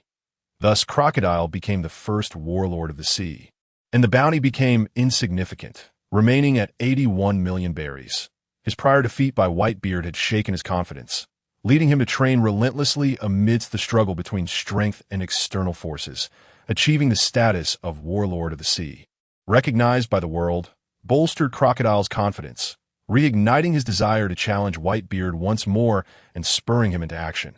Meanwhile, the world government had its eyes on another individual, Moonlight Moria, who had gone silent since his defeat by Kaido in Wano country 2 years prior. Escaping alone while stealing the body of the swordsman Ryuma and the famed sword Shusui. Only Zhao Xinglong was aware that Moria was currently developing his shadow fruit abilities within the Devil's Triangle of the Grand Line, planning to steal more powerful corpses. Ifimilong, having been praised for the previous proposal regarding the warlords, declined the accolades as he lacked nothing at this moment. However, the situation with Clone Tyler was complicated. Possessing 3 soul bodies and 3 sets of bloodline factors meant he could hold 3 devil fruits. Thus, Tyler had genuine needs, yet Ifimilong could no longer be entangled with Tyler, lest all previous efforts be in vain. Zhao Xinglong had made adjustments to the fruits. He bestowed upon Clone Tyler the Paramecia Mimic Fruit, the natural Moonlight Fruit, and the Paramecia Restoration Fruit obtained during a novice draw from the system. This perfect clone, enhanced by the Restoration Fruit, boasted a physique approaching that of Kaido. Additionally, 2 scrolls of Ocean Curse resistance were provided for his use, allowing him to remain in Wano for training and preparation for the impending upheaval expected in over a year. Tyler, on the other hand, continued to consume the Zoan Titan Bull Python Fruit, the Paramecia Suck Fruit, and the Natural Cloud Fruit, ultimately deciding to carry the latter with him. The fruit deemed a mere trinket, the Disappear Fruit, was left within the Dragon Spirit Pearl for Kaido's body. On January 22, 1501, having organized all matters in Wano, Tyler finally bid farewell to everyone after an 8-month interval, preparing to set sail once more to explore the world. Within the system space, he possessed 2 single-masted boats crafted by Ifimilong in the Holy Land, a modest vessel measuring just over 30 meters, akin to the sunshine of 1,000 miles, which is 39 meters long, and another even simpler craft of less than 20 meters. For Tyler, this was akin to an ordinary person piloting a small boat. The advantage was that it could be operated solo.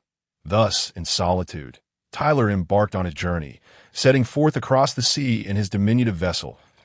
In less than 3 days, Tyler navigated the tranquil waters. A stark contrast to the tumultuous weather typically found in the New World, leading Zhao Xinglong to ponder whether he possessed the aura of a protagonist, as his fortune seemed remarkably favorable. However, Tyler found himself lost. Through the resonance of his soul, he discerned he was near the windless zone approaching the North Sea, which left him somewhat bemused. He had originally intended to visit Water City to see if he could construct a larger 3-masted ship and recruit companions for his travels. Instead, fate brought him to the brink of the windless zone. He decided to return to the North Sea for a visit. Tyler hailed from the North Sea, a fact Zhao Xinglong was aware of. Yet his childhood memories were too faint to serve as any meaningful reference. Moreover, Tyler's biological parents had tragically perished at sea 2 years prior, leaving him with little attachment to that region. Zhao Xinglong recalled the moment in Impel Down when he received news from Ifimilong regarding Tyler's parents' demise. The momentary tremor felt within the two souls of Tyler's body and Kaido's was a visceral reaction. Even in the absence of consciousness, it was a natural instinct, not merely a reflection of Zhao Xinglong's thoughts. In the distance, two colossal sea kings emerged from the depths, and through his observation hockey, Tyler realized they had detected him. Without hesitation, he activated the abilities of the cloud fruit, summoning a white cloud to carry him, retracting his boat into the system space, and soared into the sky. Crossing the windless zone was perilous. Flying over it was the safer option. At this point, the New World was in a state of extreme chaos. The measures of the 7 warlords had just begun to take effect, with only Sand Crocodile responding to join their ranks. Currently, he was preoccupied with seeking vengeance against Whitebeard, leaving the seas in tumult that a wave of silver metal contenders surrendered, perished, or retreated, while new contenders rushed in.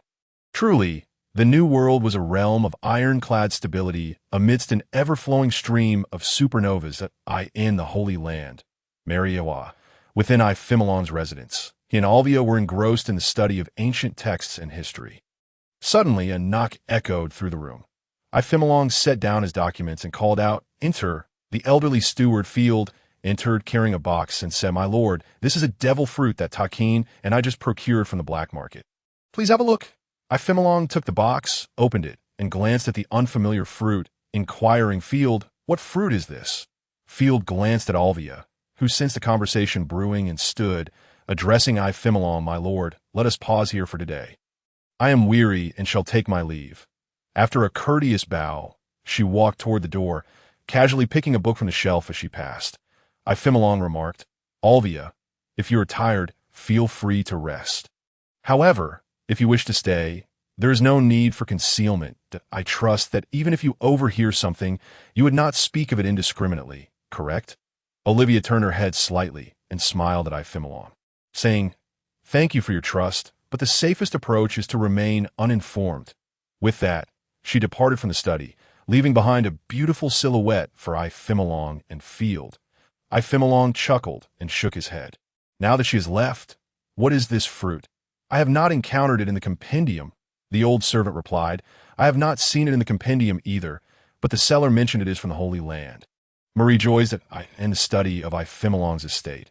Ifimilong was examining a wooden box, while the old butler Field remarked, "The seller claimed it is the superhuman-type mercury fruit. So, this fruit exists as well. Quite intriguing. You and Takin have done well this time. Is there anything you desire?" "My lord, I lack for nothing. I merely wish to return to the East China Sea and visit our old home."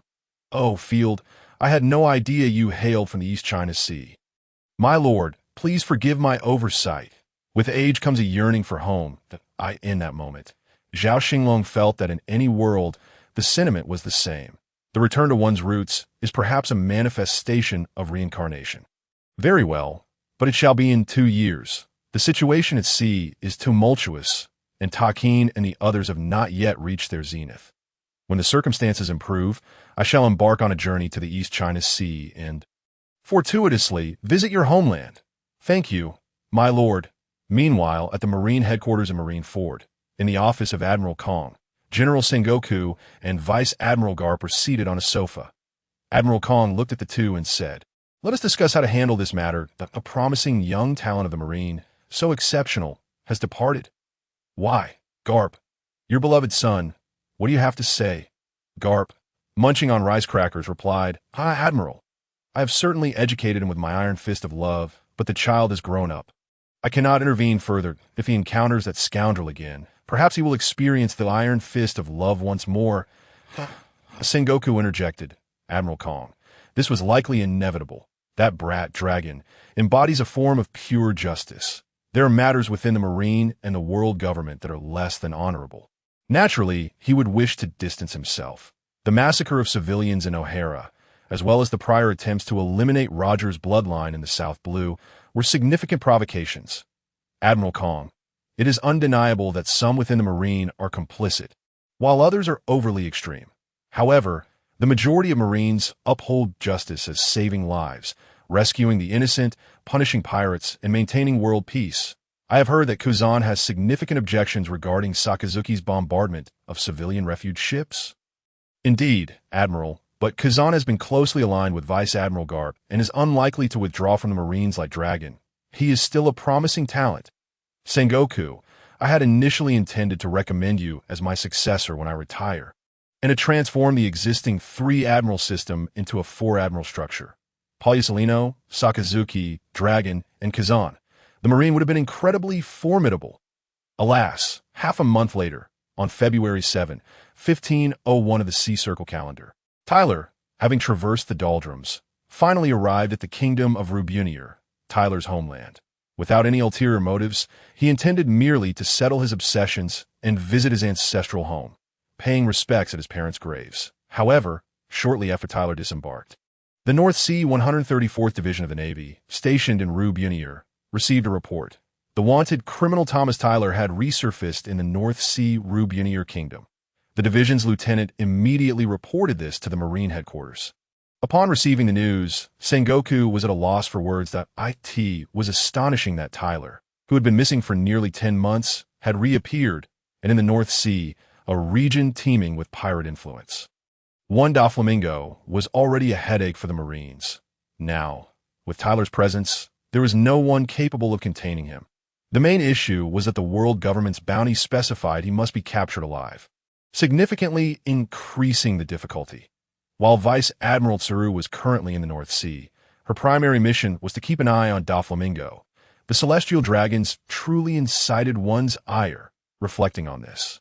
And considering the current strength of the Marine forces, Sengoku opted to issue a command for continued surveillance of Tyler and nothing more, additionally notifying Vice Admiral Tsuru to remain vigilant, since, according to intelligence, Tyler operated alone, posing a lesser threat than Doflamingo and his crew. Indeed, Tyler honored Sengoku's wishes by causing no disturbances or panic in the kingdom of Rubunier. He lingered for a few days, visited his childhood home, paid homage to his parents, and then vanished without a trace. Sengoku breathed a sigh of relief upon receiving the report from the division. This time, Tyler did not attempt to cross the doldrums again, but instead headed towards Reverse Mountain.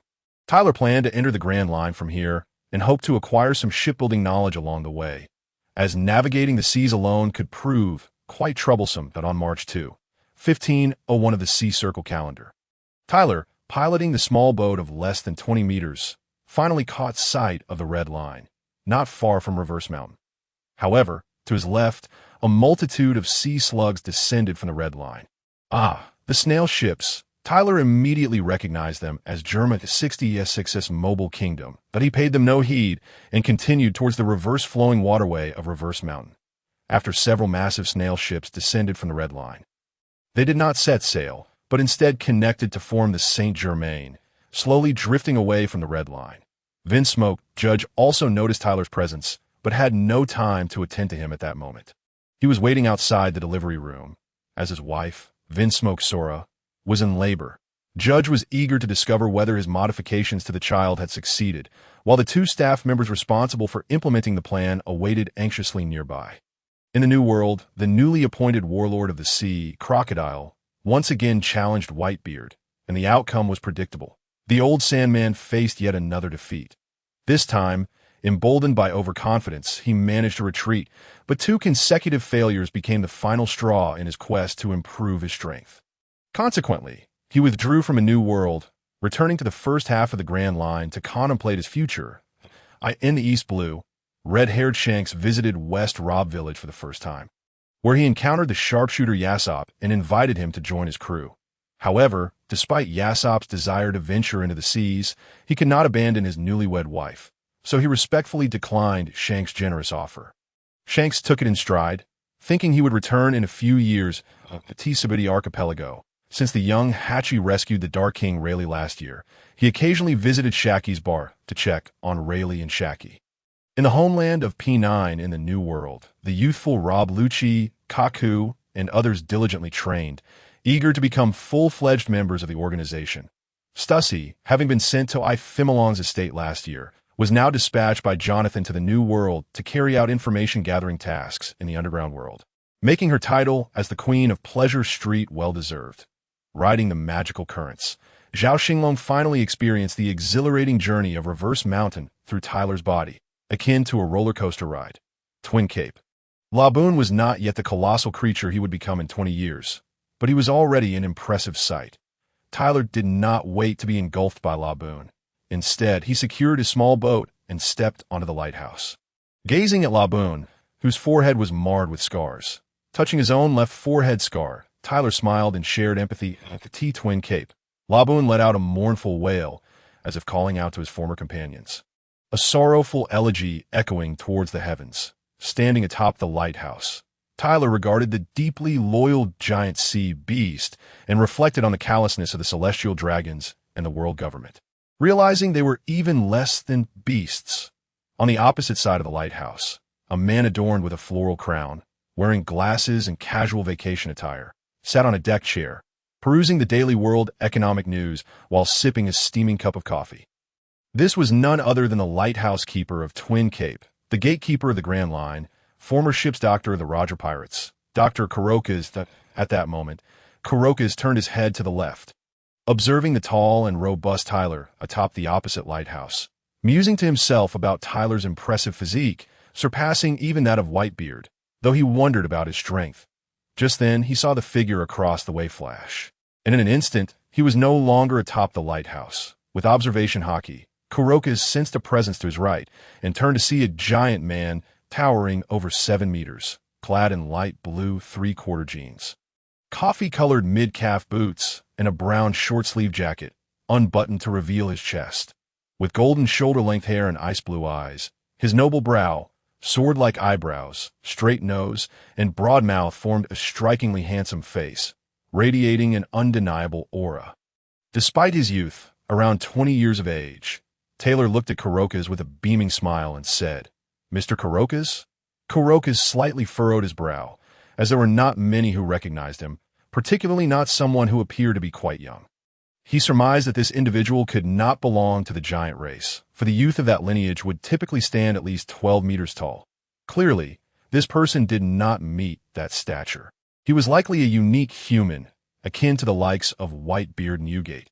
However, despite Kuroka's extensive experience, he was not a seer and had no inkling of Taylor's past, having undergone a forced lineage factor implantation experiment by the world government, thus possessing and activating the giant lineage factor, resulting in his current height.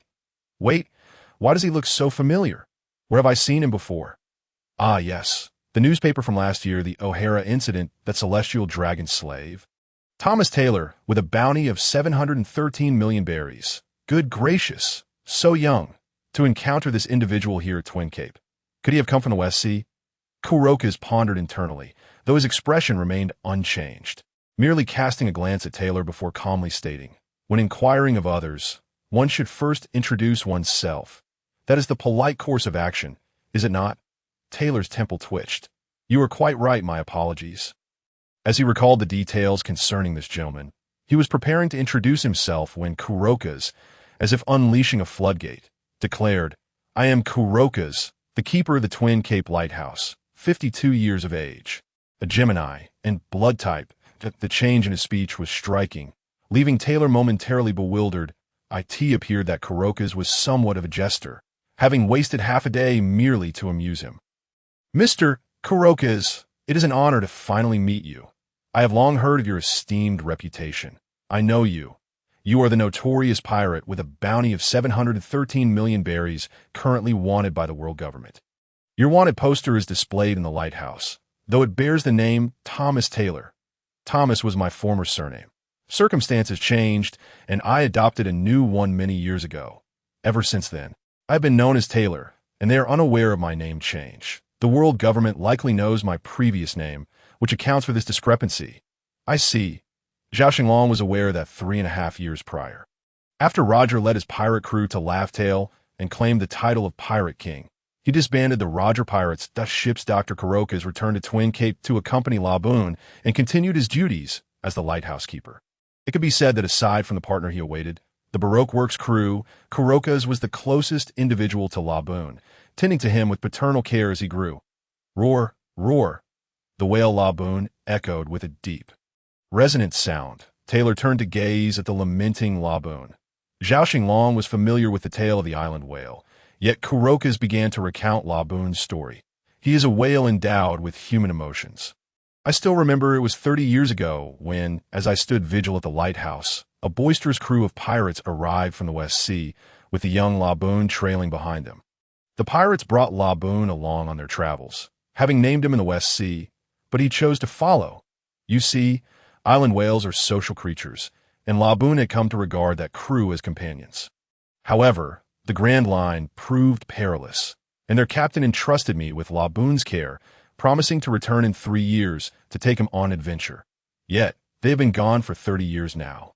With no sign of their return 7 years ago, I ventured out for a special reason and sought news of that crew, but there has been no word since they left Water 7. I fear they may never return. So 3.5 years ago, I returned here and informed Laboon that his companions might have met with misfortune or returned to the West Sea. They are unlikely to come back. Since that day, Laboon has been ramming against the Red Line, as if determined to break through and return to the West Sea. The scars on his head are the result of his relentless attempts. Laboon is truly unfortunate. Taylor sighed, contemplating whether he should make a pact with Laboon before Luffy arrived. However, he quickly dismissed the thought, realizing that Luffy would ultimately fulfill that role, and he need not usurp another's glory. "Mr. Kuroka's, it is a delight to meet you and Laboon, especially you, the legendary ship's doctor of Pirate King Roger. How do you know this? Mr. Kuroka's, I harbor no ill intentions. Those 3.5 years were spent serving as Roger's ship's doctor. Ha. As a celestial dragon slave, I have access to information that is often difficult to acquire. I am a favored slave, so I am privy to some knowledge that is not commonly known. Ha. Fear not.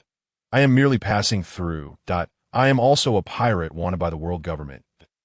My aspiration is simply to traverse the Grand Line and experience the grand journeys undertaken by those legendary pirates. Much like Roger, while I hold little interest in the title of Pirate King, that does not diminish my yearning for freedom. Moreover, it is only fitting that I live up to the bounty of a great pirate. Is it not? Ha.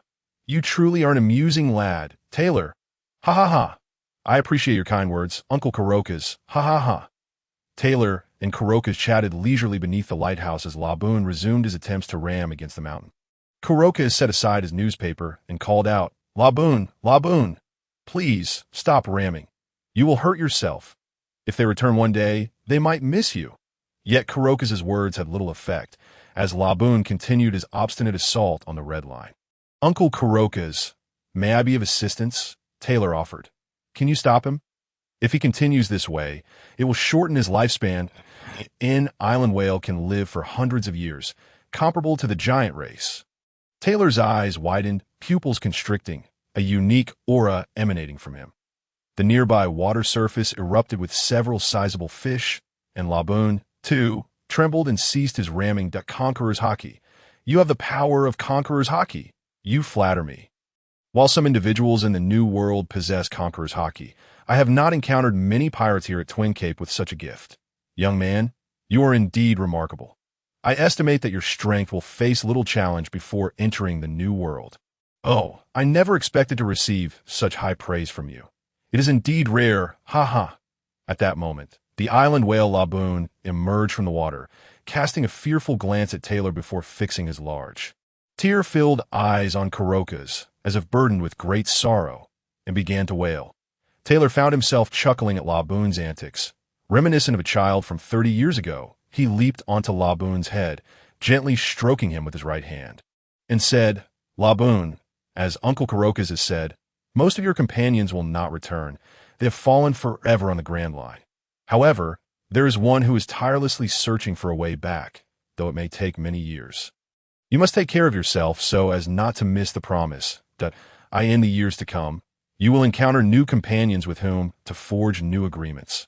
Alternatively, you may consider me a new companion, and we can promise to look after ourselves, not inflict further harm upon your body. I will return one day. Believe me, the one you are waiting for will surely come back." In Labu's eyes shimmered tears. Though Tyler was uncertain whether they were a result of the intimidating conqueror Taki he had previously employed or if Labu was genuinely moved by his recent words, Tyler gently patted Labu's head once more, exclaiming with laughter, "You must behave." Watching Tyler's affectionate gesture, Kalokas reminisced about the Roger Pirates, who were far from mere ruthless villains. Rather, they were a band of adventurers yearning for the freedom of the open sea.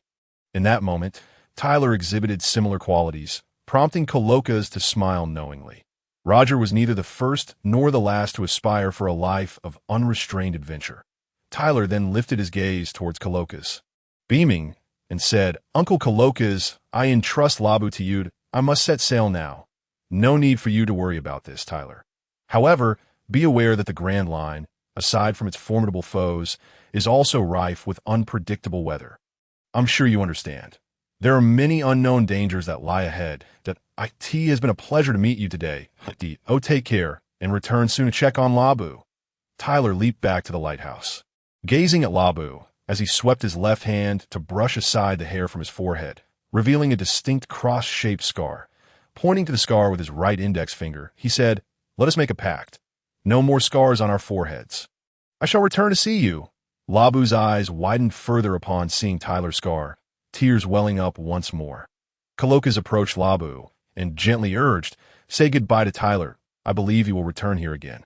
"Labu!" Tyler waved farewell to both Labu and Kalokas before soaring into the sky with a graceful moonwalk. I almost forgot to mention the log pose. Oh well, Tyler should know about it, right? Half a day later, as Tyler traversed the skies with his moonwalk, he felt as though something was amiss. Navigating the Grand Line requires a log pose, and he retrieved it from the system's space. It appeared he had not stored any magnetic force. The log pose was spinning incessantly. Although he possessed the permanent log poses for the Holy Land, Mariehua, and Sabeti Archipelago, they seemed too distant to reach directly. That it would be prudent to find an island first, store the log pose, and then sail according to the sequence that in Wano country. The clone of Tyler had gradually acclimated to its body, with the mimic fruit imitating the fish fruit, azure dragon form, and had once again advanced to an awakened state, acquiring a second mimicking position. The moonlight fruit and restoration fruit had also reached a level of mastery, though awakening remained a distant goal. Unlike the mimic fruit, which had previously achieved awakening, these fruits were much easier to awaken once again. Zhao Xinglong contemplated which fruit to use for this mimicking position, leaning towards a space-type paramecia devil fruit. However, the Dordor fruit had yet to be located, and Bruno would likely be training on the secret island of P9. The surgery fruit would only reveal its whereabouts after several years had passed.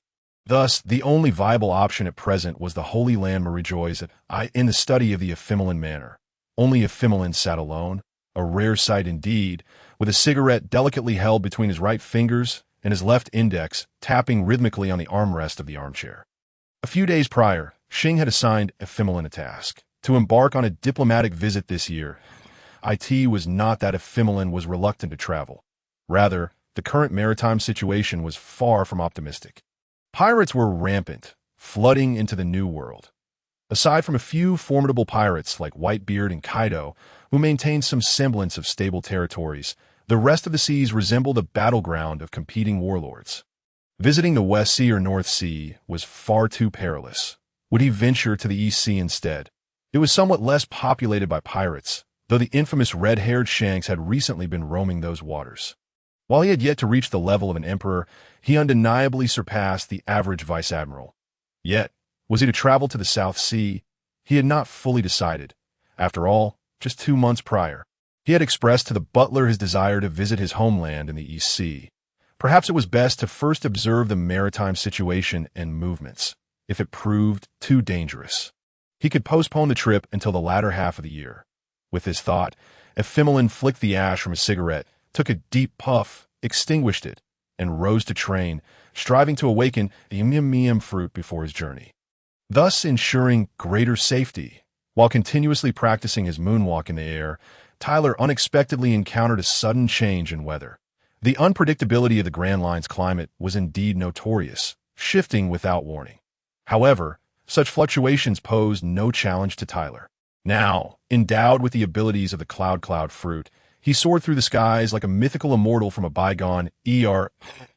In an instant, a pristine island cloud formed beneath his feet, ascending towards the increasingly darkened heavens.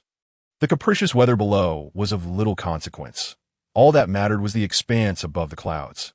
What baffled Zhao Xinglong most was the golden line Shiki. While seeking a sailor knowledgeable in weather patterns for a sea vessel made sense. It was utterly absurd for a flying pirate crew to insist upon one that ultimately it stemmed from the lingering repercussions of the Battle of in the world of One Piece. No matter how strange the weather, it remained a matter beneath the clouds. Above them, as long as oxygen supply and warmth were ensured, all was well. The abilities of the Golden Line's paramecia float fruit far surpassed those of the natural cloud fruit or other paramecia fruits in this regard. Now, Tyler sat cross-legged atop a vast, white island cloud, resting as he observed the dense gathering of dark clouds below, steadily advancing towards a particular direction. Zhao Xinglong had come to terms with the situation. Wherever he drifted, he would go. Upon locating an island, he would store the magnetic force until the log pose was full, directing him towards the next island. After all, it was rather pointless for a teacher to soar above without purpose. Reflecting on the years gone by, excluding Kaido, Tyler's excursions had primarily involved the utilization of the Miam fruit, the azure dragon fruit, and the cloud fruit to soar through the skies, rather than engaging in actual maritime navigation. Although Ephemelin had traveled several times aboard the Horacostas, due to his status and persona, he could not relish the freedom of sailing on a ship. Now, with such an opportunity presented, Tyler intended to savor a true maritime journey, especially amidst the ever-changing weather, as battling the forces of nature held its own allure. However, for the time being, he would make do with a small boat until he reached Water 7, where he could construct 2 vessels, one for multiple passengers and another for solo navigation, utilizing his fruit abilities.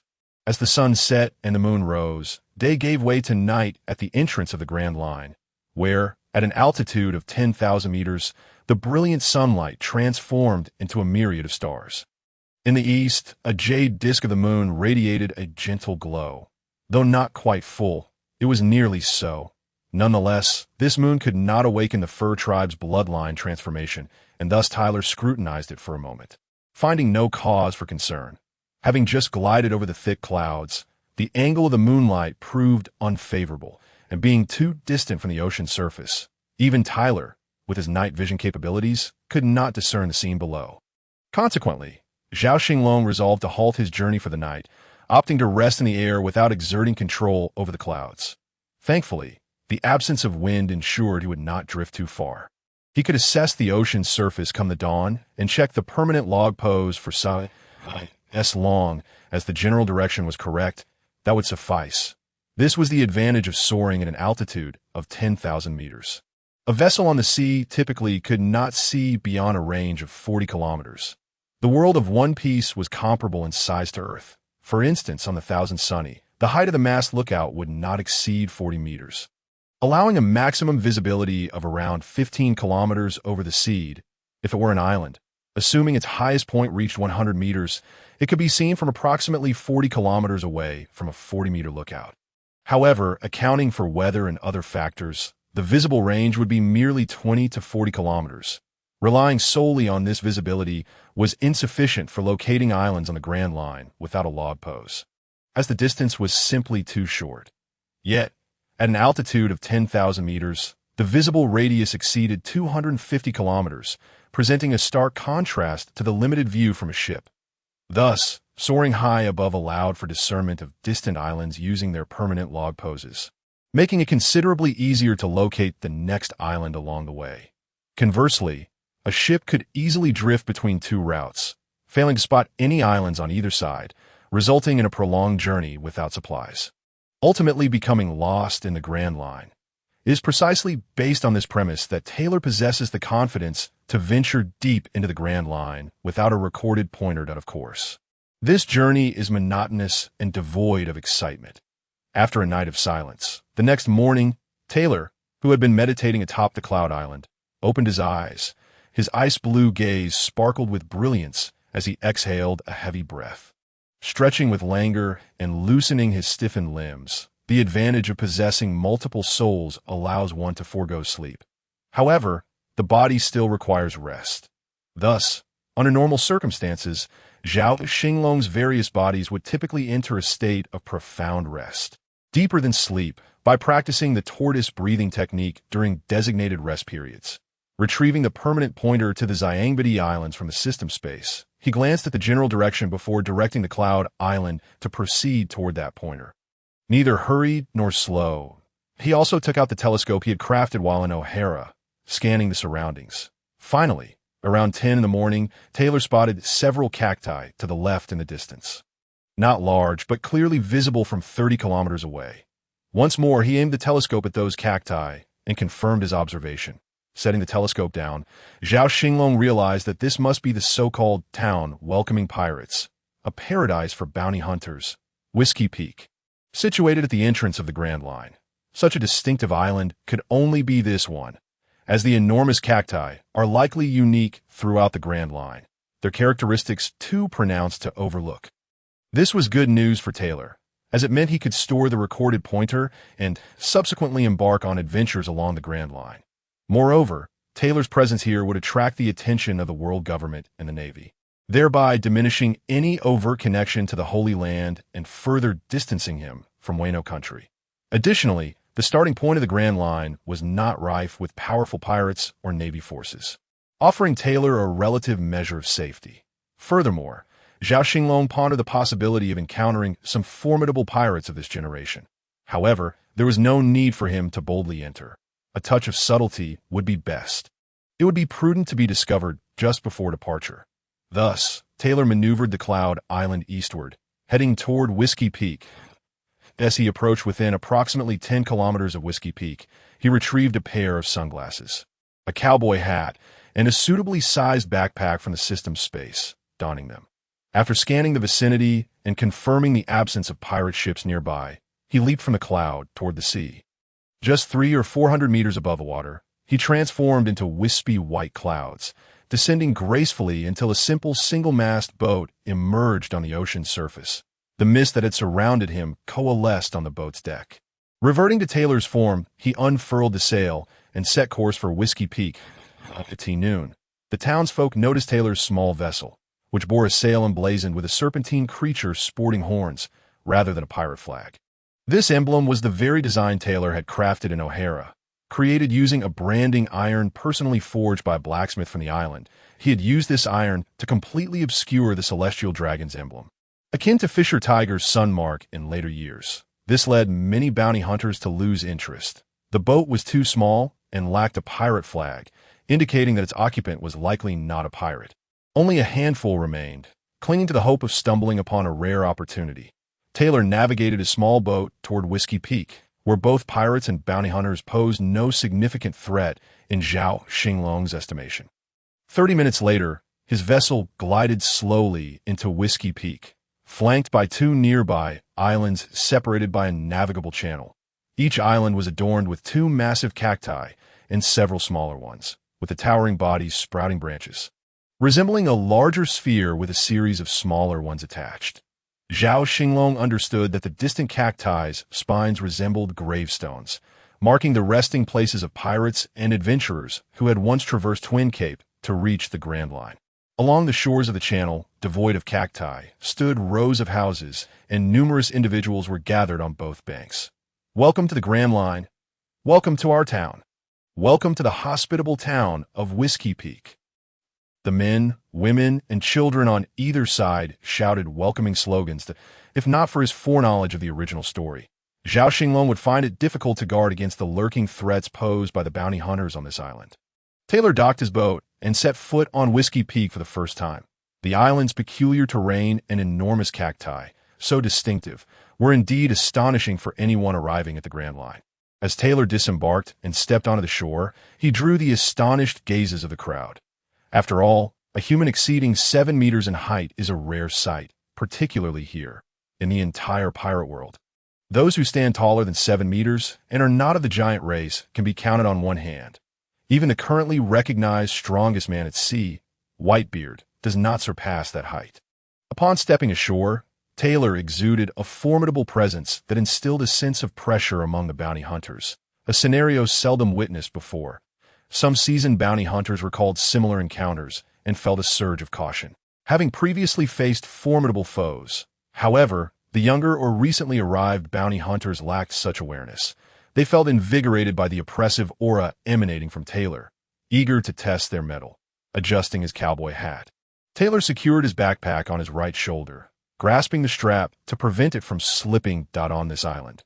Zhao Xinglong had no desire to showcase any fruit abilities. Firstly, the bounty hunters were not of the caliber that warranted such displays.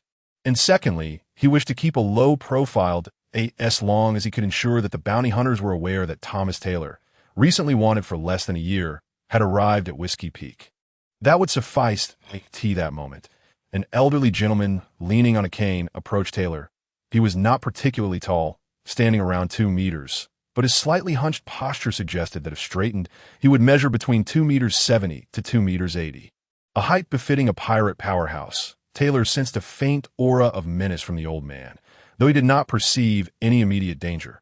The old man spoke. Welcome to the town of Whiskey Peak. Renowned for its music and wine. I am Sean Peter Sean, the town mayor. You may call me Sean. Though Taylor was unaware of this so-called mayor's background, he speculated whether he might be akin to the future encounters of Monkey D. Luffy's crew, where the mayor turned out to be the leader of the bounty hunters. This possibility loomed large, given the mayor's perceptible aura of malice and intent. Nevertheless, Taylor remained unconcerned. As he ventured forth, he would inevitably encounter various circumstances. Thus, he introduced himself to Mayor Sean. Greetings, Mayor Sean. My name is Zeta Taylor. Having recently arrived from the North Sea to the Grand Line, it is my first visit here, and I look forward to your kind hospitality. Taylor's words flowed with a polished fluency, leaving little room for criticism. Oh, a hero of the North Sea. We are the first stop on the Grand Line. Celebrated as the most hospitable town, it is our pride to host guests, and we have an abundance of fine wines that we take great pride in. Let us enjoy a feast together, accompanied by your adventurous tales. Thank you for your warm hospitality, Mayor Sean. By the way, may I inquire how long it takes to record the magnetic force of this island? Do not concern yourself too much with that. Simply indulge in the feast. After a lengthy voyage, it is essential to relax and unwind. By the time the banquet concludes and you have recuperated, the magnetic force should be fully recorded. Come now. Taylor, everyone, prepare for the banquet and extend a warm welcome to our new guest. Taylor paid little heed to these remarks. In the presence of absolute strength, other schemes held little significance, and Zhao Xinglong possessed that confidence. Within the tavern, jubilant melodies filled the air, accompanied by exquisite dishes and fragrant wines. Having drifted at sea for a considerable time, Taylor found himself quite tempted, and thus he savored the sumptuous offerings of meat, fish, and seafood. While engaging in hearty toasts with the others, he recounted some of his past archaeological adventures, weaving them into captivating tales that elicited waves of astonishment from the crowd. Even a beautiful maiden inquired, "Captain Taylor, Is the North Sea truly as perilous and wondrous as you describe? Taylor paid no mind, for he had previously perceived the surroundings with his observation hockey, realizing that the number of individuals present was insufficient to warrant any concealment. He chuckled, saying, "Haha, I am not referring to the North Sea. Those tales transpired in the latter half of the Grand Line. In the New World, huh? A new world? Indeed, the New World. Captain Taylor, did you not come from the North Sea?"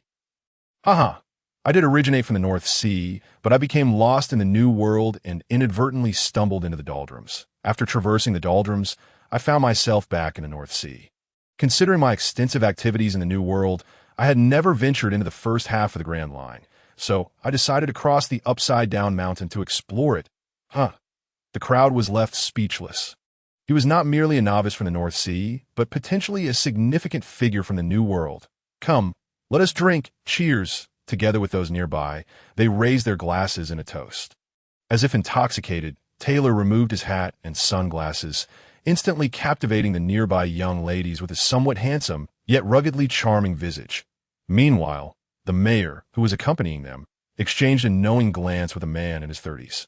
Prompting the latter to swiftly exit to another room, Taylor's observation hockey observed everything. He chose not to reveal his awareness, maintaining a cordial atmosphere. The man who had been sent away entered a windowless room, its walls plastered with wanted posters of pirates. Soon, he could not contain his astonishment as he exclaimed, 777,130,000 berries. In this dimly lit chamber, illuminated by a bright oil lamp, the walls were adorned with an array of pirate bounty posters, densely packed on 3 sides, from small-time rogues with bounties of a couple of million berries to notorious pirates worth 30 to 40 million berries. The assortment was vast. The fourth wall, however, showcased the posters of those with bounties exceeding 1 million berries, although their numbers were fewer yet significant. Posters of renowned and formidable pirate crews, such as the Roger Pirates, Whitebeard Pirates, Golden Lion Pirates, Big Mom Pirates, and Kaido Pirates, were prominently displayed at the top. A seasoned bounty hunter, the man was acutely aware of these super pirate crews. They were far beyond his reach. Glancing lower on the walls revealed posters of pirates with lesser bounties, while the central area featured the bounties of newly emerged pirates, with posters of Taylor, Robin, Uni, and Saul prominently displayed. Following the O'Hara incident last year, the world government had issued 4 bounty posters for these individuals, and aside from Saul, the other 3 were entirely unfamiliar to the man, having never crossed his path before. They were placed in the most conspicuous spot for easy memorization.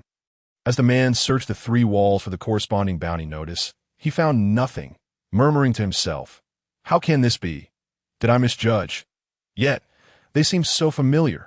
Where have I seen them before? Could it be that he is not just boasting but has genuinely roamed the New World?"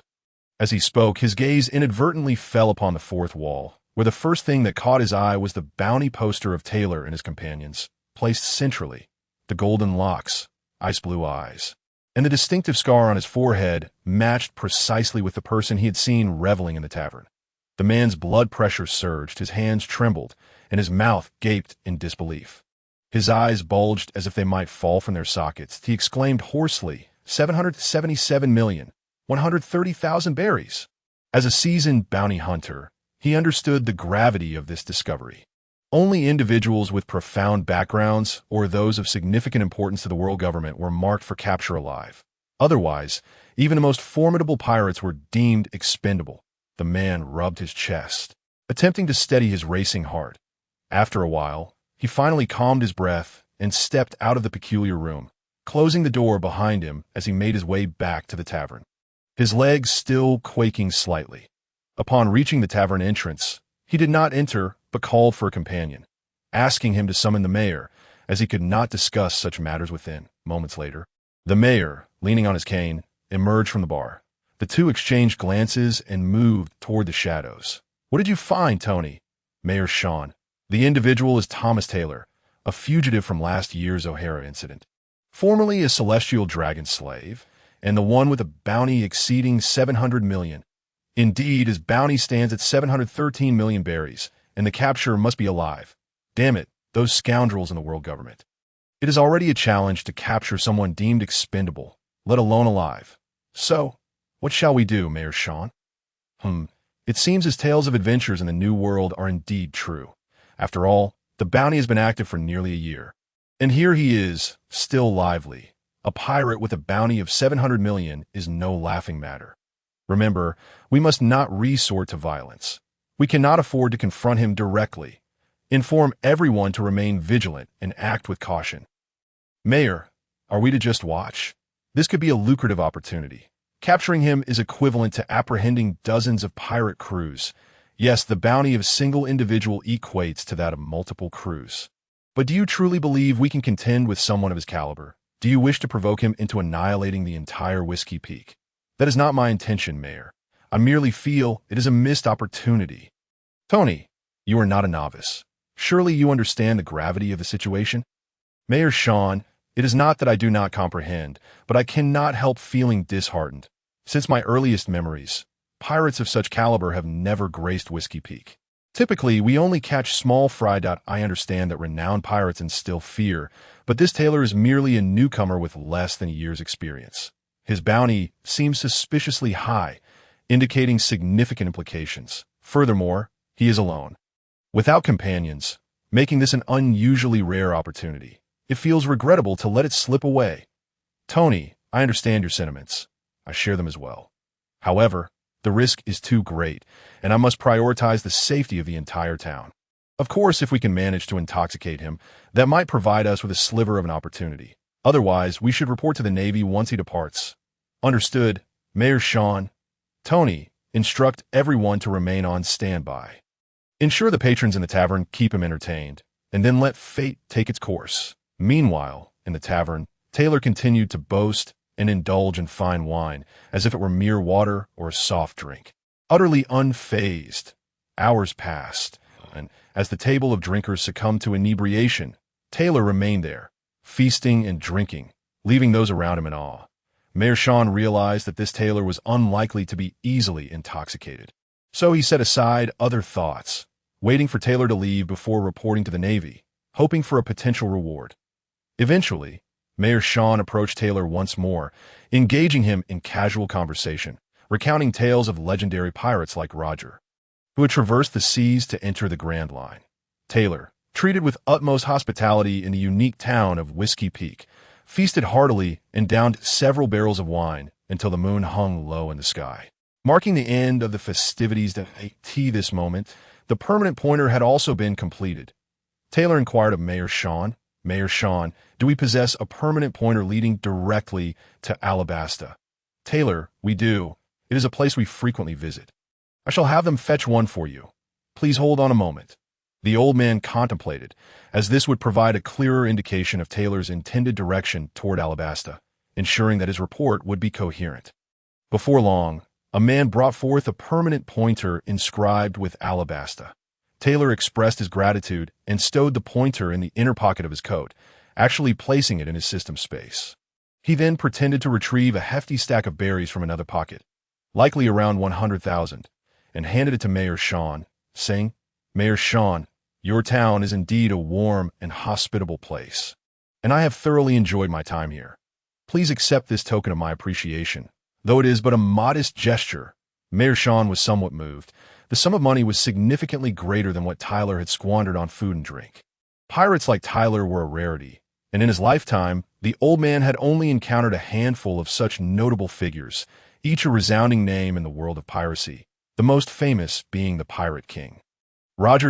In that moment, Sean even entertained the thought of not reporting Tyler's departure to the Navy as the sun rose. Its golden rays bathed the sea and the cacti at the port beside the central waterway of Whiskey Peak. Tyler, with a small bag slung over one shoulder, donned a cowboy hat, while his sunglasses rested in the pocket of his jacket. Just before boarding the ship, Tyler addressed Mayor Sean. Mayor Sean, I trust you have recognized my identity. I would greatly appreciate it if, upon my departure, you could inform the Navy of my arrival at Whiskey Peak. Thank you once again for your hospitality, as Tyler prepared to wave goodbye to the crowd.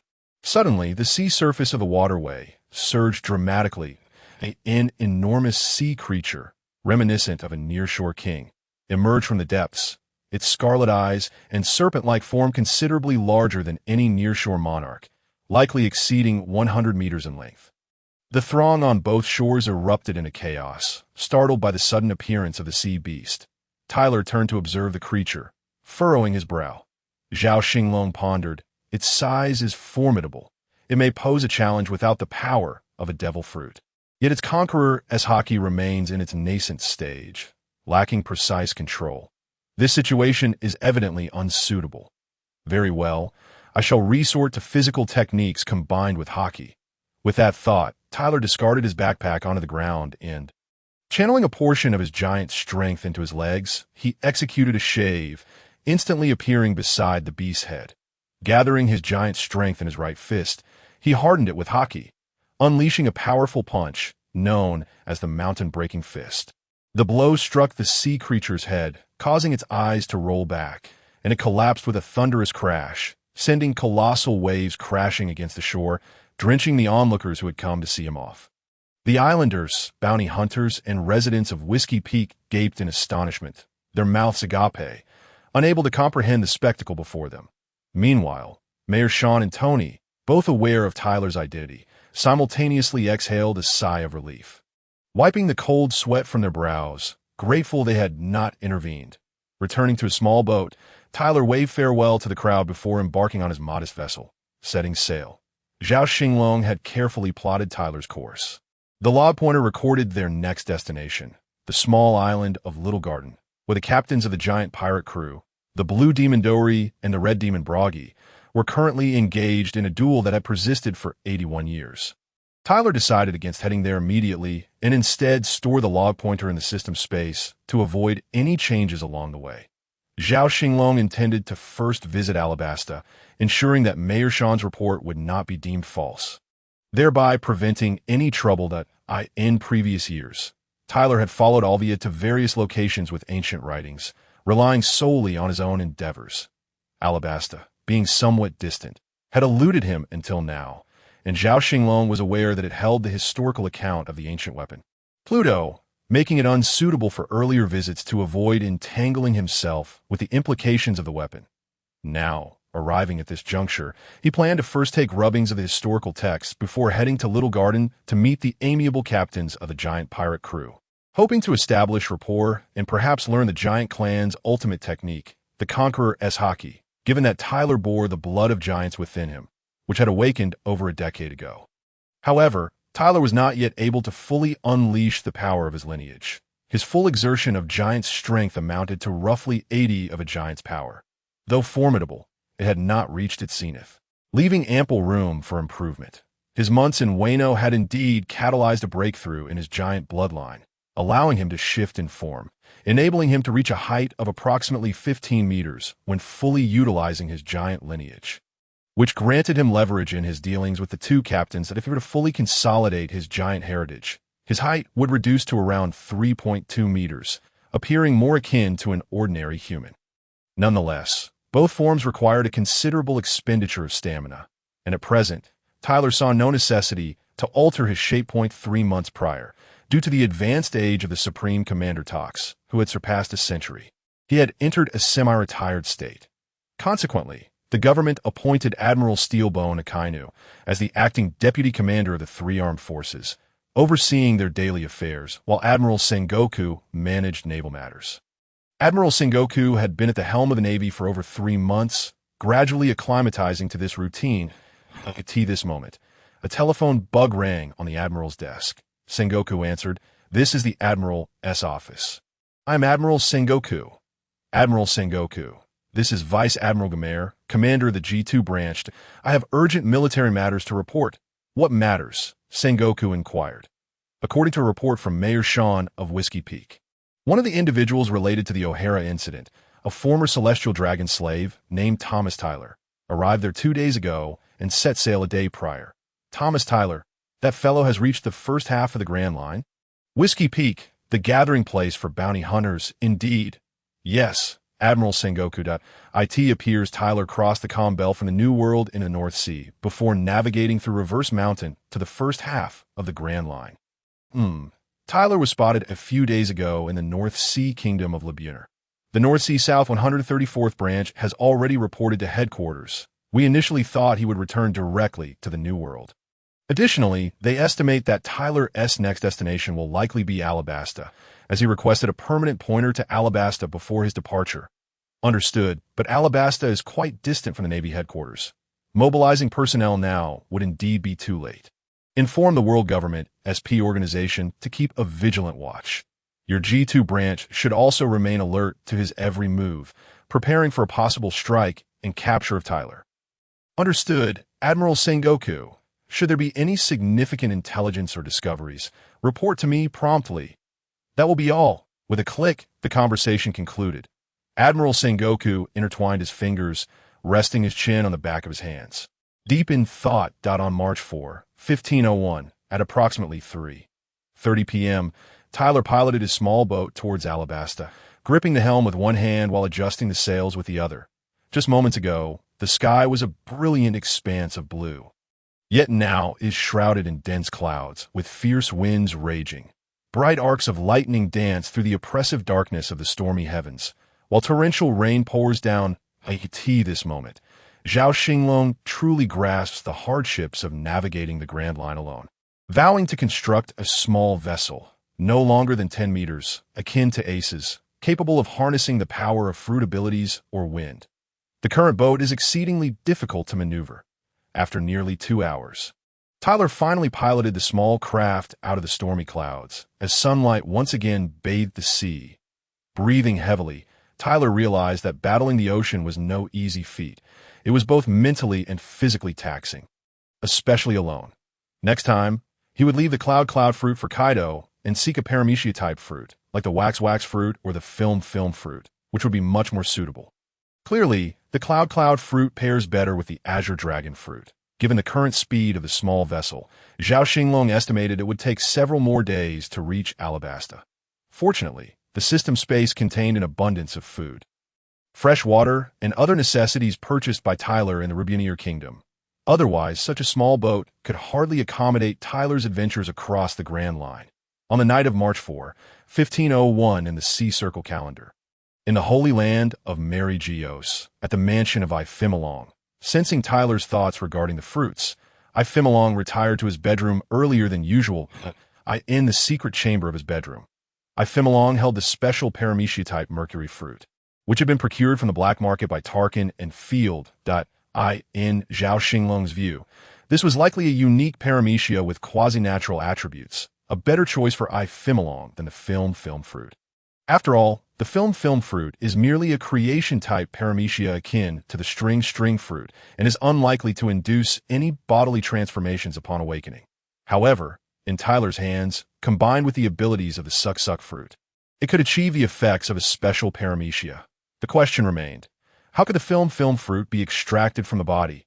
After securing the mercury fruit, Ifimilong stepped out of the secret chamber, restoring everything to normal. Zhao Xinglong had a clear plan in mind for the second half of the year in the EC. He would devise a specific strategy then. For now, it was best to navigate these months steadily. In the meeting room of Pengu City Star on the same night, as was customary, the golden old star sat by the window, gazing at the vast expanse of stars and a waxing moon. A faint mist enveloped Pengu City and the Holy Land, and under the moonlight, the entire sacred site appeared draped in a veil of lunar radiance, ethereal and dreamlike. Among the other four, aside from the water-old star, Gansi, who stood nearby, the remaining three sat on the sofa, their expressions solemn. The meeting room was unusually quiet, and the convening leader, water-old star Gansi, spoke first. This afternoon, Sengoku relayed news that Tyler has appeared once more. This time at the forefront of the Grand Line, at Whiskey Peak. The mayor there reported to the Navy's G2 division, and according to the information received, his next destination should be Alabasta. What are your thoughts? Earth Old Star Reuben. Alabasta? The Nefertari family? This is indeed a troublesome matter. Although they rejected migration to the Holy Land 800 years ago, they remain one of the descendants of the 20 kings. Water Old Star Gansi. To put it bluntly, they are traitors. Fire Old Star Van Holst. Perhaps hidden secrets lie there, would Old Star Lukaski. However, without the Master's directive, we cannot act rashly regarding Alabasta. Earth Old Star Reuben. The current state of the Navy has limited personnel available for deployment, and any movement would be too conspicuous, easily alarming the enemy. Moreover, could Tyler's appearance be premeditated? Given his strength, he could easily evade those second-rate bounty hunters at Whiskey Peak. Would Old Star Lucas ski? Are we perhaps overestimating Tyler? Water Old Star Gauncey. Personally, the attention our star is giving him seems disproportionate to his actual strength. Indeed, somewhat excessive. However, feedback indicates that Tyler may be the key to our Battle Giant project, hence we must take him seriously. Fire Old Star Van Holst. Tyler is no ordinary individual. Earning Ifimilong's trust is no simple feat. We have experienced the cunning and intelligence of that young man firsthand, so I shall refrain from elaborating. Water Old Star Gauncey. I propose that the P organization handle this matter, with P0 taking the lead and P9 providing support. Earth Old Star Reuben. Gauncey, what is the current situation at Guanhao Island? Are you aware? P9 has somewhat lost its reputation. That Spandane has some capabilities, but the overall and individual combat effectiveness of P9 is evidently lacking. It does not exhibit the characteristics expected of a P-class ace organization. Fire Old Star Van Holst. Currently, P9 is criticized for its declining overall strength. Replacing Spandane won't solve the issue overnight. Besides, are there suitable candidates available? Gauncey, Water Old Star Gauncey. You both are correct. P9 has indeed fallen short, akin to a general amongst the short. Changing leadership will not rectify P9's inherent weaknesses, so whether or not to replace Spandane is of little consequence. Let him remain for now. The new preparatory members on Guanhao Island are still training vigorously, with several promising candidates, including a certain Rob Lucci, who is sure to become a trump card. I am considering integrating these individuals directly into P9 after graduation, bypassing the usual P1-8 training process, as this current batch of P9 is simply unremarkable. Would Old Star Lucas ski? Then let us proceed as Gauncey suggests. After all, Tyler was originally a slave of the Celestial Dragons.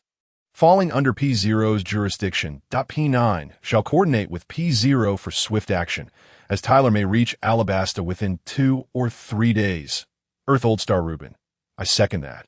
Additionally, I have an urgent topic to discuss later. For now, let us express our opinions on this matter. The remaining stars, including the Golden Old Star, unanimously supported the previous topic, approving the handling of Tyler. Subsequently, Earth Old Star Reuben stated, since we have reached a consensus, let us discuss the next topic. I am referring to the 7 warlords.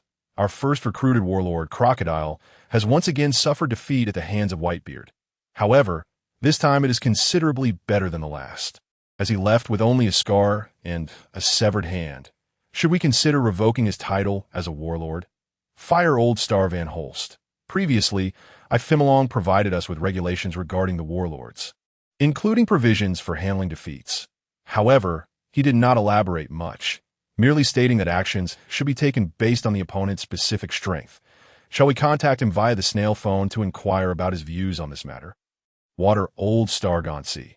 Van Holst, you are the most familiar with him, and since this idea originated from you, please reach out that we shall see what insights this extraordinary individual has to offer. Fire Old Star Van Holst did not object but glanced at the other 3, among whom the strongest, the bald Golden Old Star Fan Yinzhong, nodded in agreement. The other 2, Earth Old Star Reuben, voiced their support.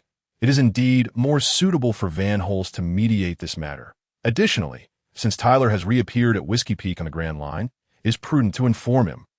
What Old Star Lukaski added, we might as well ask him for his opinion on Crocodile as well. On the night of March 4, 1501, at 10:27 p.m., Ifimilong sat alone in his study, not reading but enveloped in darkness, with no lights lit. Only a red light pulsed intermittently, as Ifimilong enjoyed a cigarette, relishing a moment of respite.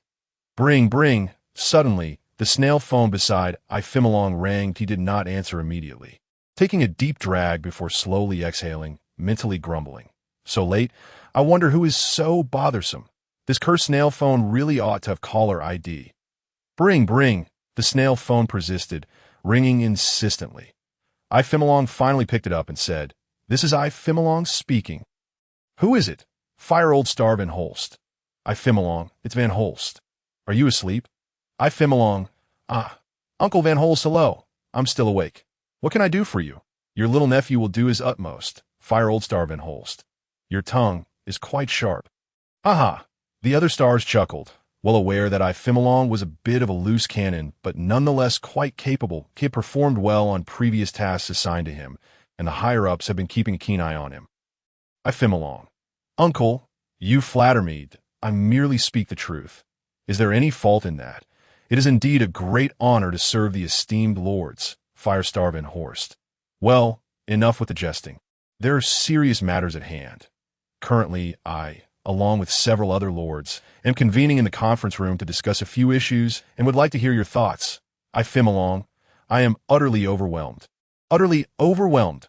Uncle Van Horst, to hear such word from you and the other lords truly humbles me. Firestar Van Horst. You rascal, speak plainly. We merely wish to inquire about the 7 warlords and the sand crocodile, as well as a topic we just discussed regarding Taylor. Ifimilong. Uncle, what do you mean by that? I do not deny that Taylor was once my closest companion, but that is a matter of the past. Now, we are at a point where our encounters may lead to a life-and-death situation. Firestar Van Horst. Ifimilong, do not misunderstand. I simply wish to inform you of the specifics that Taylor's next destination is likely Alabasta.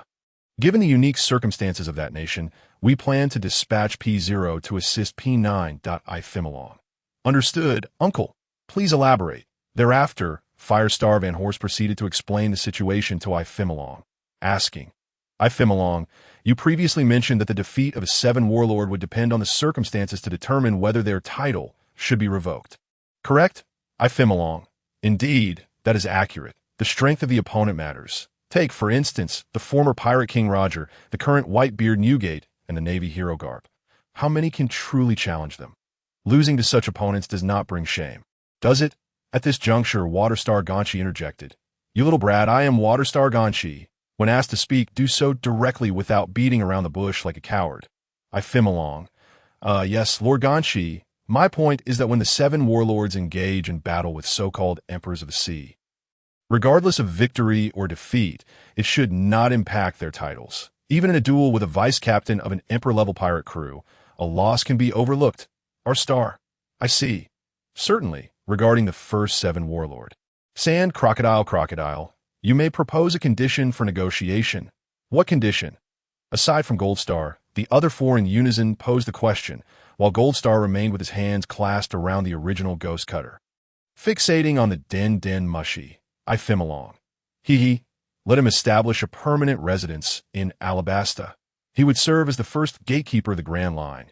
It is the land of sand, the most conducive environment for Crocodile to unleash his abilities, maximizing his potential and aligning with his preferences. Furthermore, you can directly inform him that Alabasta is one of the few nations under the world government that experiences minimal interference, making such conditions more agreeable for him. Otherwise, with Crocodile's unwillingness to yield, acceptance would be challenging. Additionally, is it not also the territory where you lords wish to intervene, yet find it inconvenient? After all, the Nefertari family is one of the 20 royal bloodlines. Hence, Ifimilong felt no need to elaborate further. The stars would surely comprehend that moment. Zhao Xinglong silently mused. Old Crocodile, my brother, this is as far as I can assist you. The rest is up to you. Meanwhile, on a deserted island in the first half of the Grand Line, a man draped in a black fur-lined cloak, sporting a slick-back hairstyle and blue hair, sat beside a campfire, puffing on a cigar. Achoo! Could it be that he has caught a chill? The weather in the Grand Line truly is dreadful. Ifimilong, we are well aware of your inquiries. I am Earthstar Reuben, and I have another question. If we capture Taylor, do you have any message you wish to convey to him? Earthstar Blue unexpectedly posed a question. Zhao Xinglong inwardly cursed this fellow's family, thinking, is he trying to trap me? After contemplating for a moment, Ifimilong's lips curled into a sly smile. If such a scenario arises, please convey the following message verbatim. Ifimilong, brother, I am truly sorry. I have failed to rescue you and have not properly cared for your parents. Your situation has already attracted the attention of the highest echelons of the world government, and I am powerless to protect you now, but if there are any unfinished matters, let them inform me, and I shall take care of it. The Den Mushy before our star vividly captured Ifimilong's tear-streaked visage, replicating his emotional expression with remarkable precision, leaving the stars momentarily stunned. Tears flowed, as if summoned. Earthstar Reuben, I Fimmelong. What do you mean by that? I Fimmelong. Lord Earthstar, it is quite literally what it conveys that my relationship with Taylor is profound. Even without my words, you would surely know that I'm a person who values loyalty. Taylor has fought alongside me, through thick and thin, for many years. 12 years ago, when I was 11 and he was 7, we met. The following year, during the Battle of the Slaves, Taylor fought valiantly to secure a championship for me, bringing me great honor. From that day forth, he's been like a brother to me. Earthstar Reuben, I Fimmelong. It seems your stance is quite problematic. I Fimmelong. Lord Earthstar, this is not a matter of stance, but of humanity. Just because I am affiliated with the world government does not mean I cease to be a person, just like those celestial dragons here, who have lost their humanity. Furthermore, just because you wish to use him for experimentation does not mean I will sever the brotherly bond between us. Absolutely not. Even if I am powerless at this moment, it does not mean I will turn a blind eye to his plight. Earthstar Reuben, I Fimmelong, this is quite dangerous. Do not forget you are also a celestial dragon. I Fimmelong, esteemed stars regarding him, due to our differing positions, I cannot and will not save him. However, I shall certainly take care of his unfinished matters, as it pertains to humanity, not position. Moreover, allow me to add, do not underestimate Taylor. Without the Navy's cooperation, it would be exceedingly difficult to capture him. Esteemed lords, the Den Mushy silently wept, and the stars fell into a moment of uncomfortable silence. Ultimately, it was Firestar Van Horst who broke the tension. I Fimmelong. We have noted your suggestions that if we capture Taylor, we shall certainly convey your message. That will be all for today. Click. Subsequently, Firestar hung up the Den Mushy in Mariewa, within the Panga City Star Conference Room. Firestar Van Horst remarked, Reuben, there was no need for such probing. Why bring it to light? Earthstar Reuben, better to expose it early than late. Laying it bare avoids future awkwardness. I genuinely fear he may stray. He is a promising talent. Water Stargonshi, on the other hand, clearly differentiates between public and private matters, yet such behavior can easily breed suspicion that if it were anyone else, they would likely face ruin. Would Star Lukaski. Perhaps he refrained from wearing masks because he knows we understand, opting to present his true self. This lad is quite intriguing. Ha. Goldstar Fanyonling. Such loyalty and righteousness are rare among the celestial dragons residing in Mariewa. Since this young man has chosen not to feign, let us not dwell on this matter any further. Consider it as if it never occurred. The suggestions he provided on other matters possess merit and insight. If there are no objections, let us proceed with I Fimmelong's recommendations and amend as necessary. It is a rare occasion for Goldstar to speak at length, and thus, the others, finding no significant dissent, largely acquiesced to honor Goldstar's perspective. Agreed. In Mariewa, within I Fimmelong's residence. After placing down the Den Mushy, I Fimmelong wiped away his tears, unable to hold back his sorrow. The telephone insects of this world are akin to video chat, capable of synchronously mimicking all facial movements and expressions, transmitting them seamlessly to the corresponding telephone insect on the other end. Zhao Xinglong initially believed that after I Fimmelong had cunningly utilized the feeble shield of Alvia last year to obscure matters, there would be an unspoken understanding between Xing and I Fimmelong, a silent acknowledgement of the truth. However, to his surprise, tonight, the unyielding two Laoshing shattered that unspoken agreement, openly addressing the issue. Zhao Xinglong contemplated that if Xing was determined to expose the matter, then so be it. Laying everything bare could only be beneficial, preventing any future awkwardness arising from ITAS for the troubles I Fimmelong might encounter. They would likely be negligible. Firstly, I Fimmelong is the current patriarch of the Russell family, a direct descendant of the 20th Queen and a formal member of the Heavenly Dragon Society. Unless irrefutable evidence of collusion is presented, no one can take action against I Fimmelong. Secondly, Xing would not act solely based on I Fimmelong's few utterances.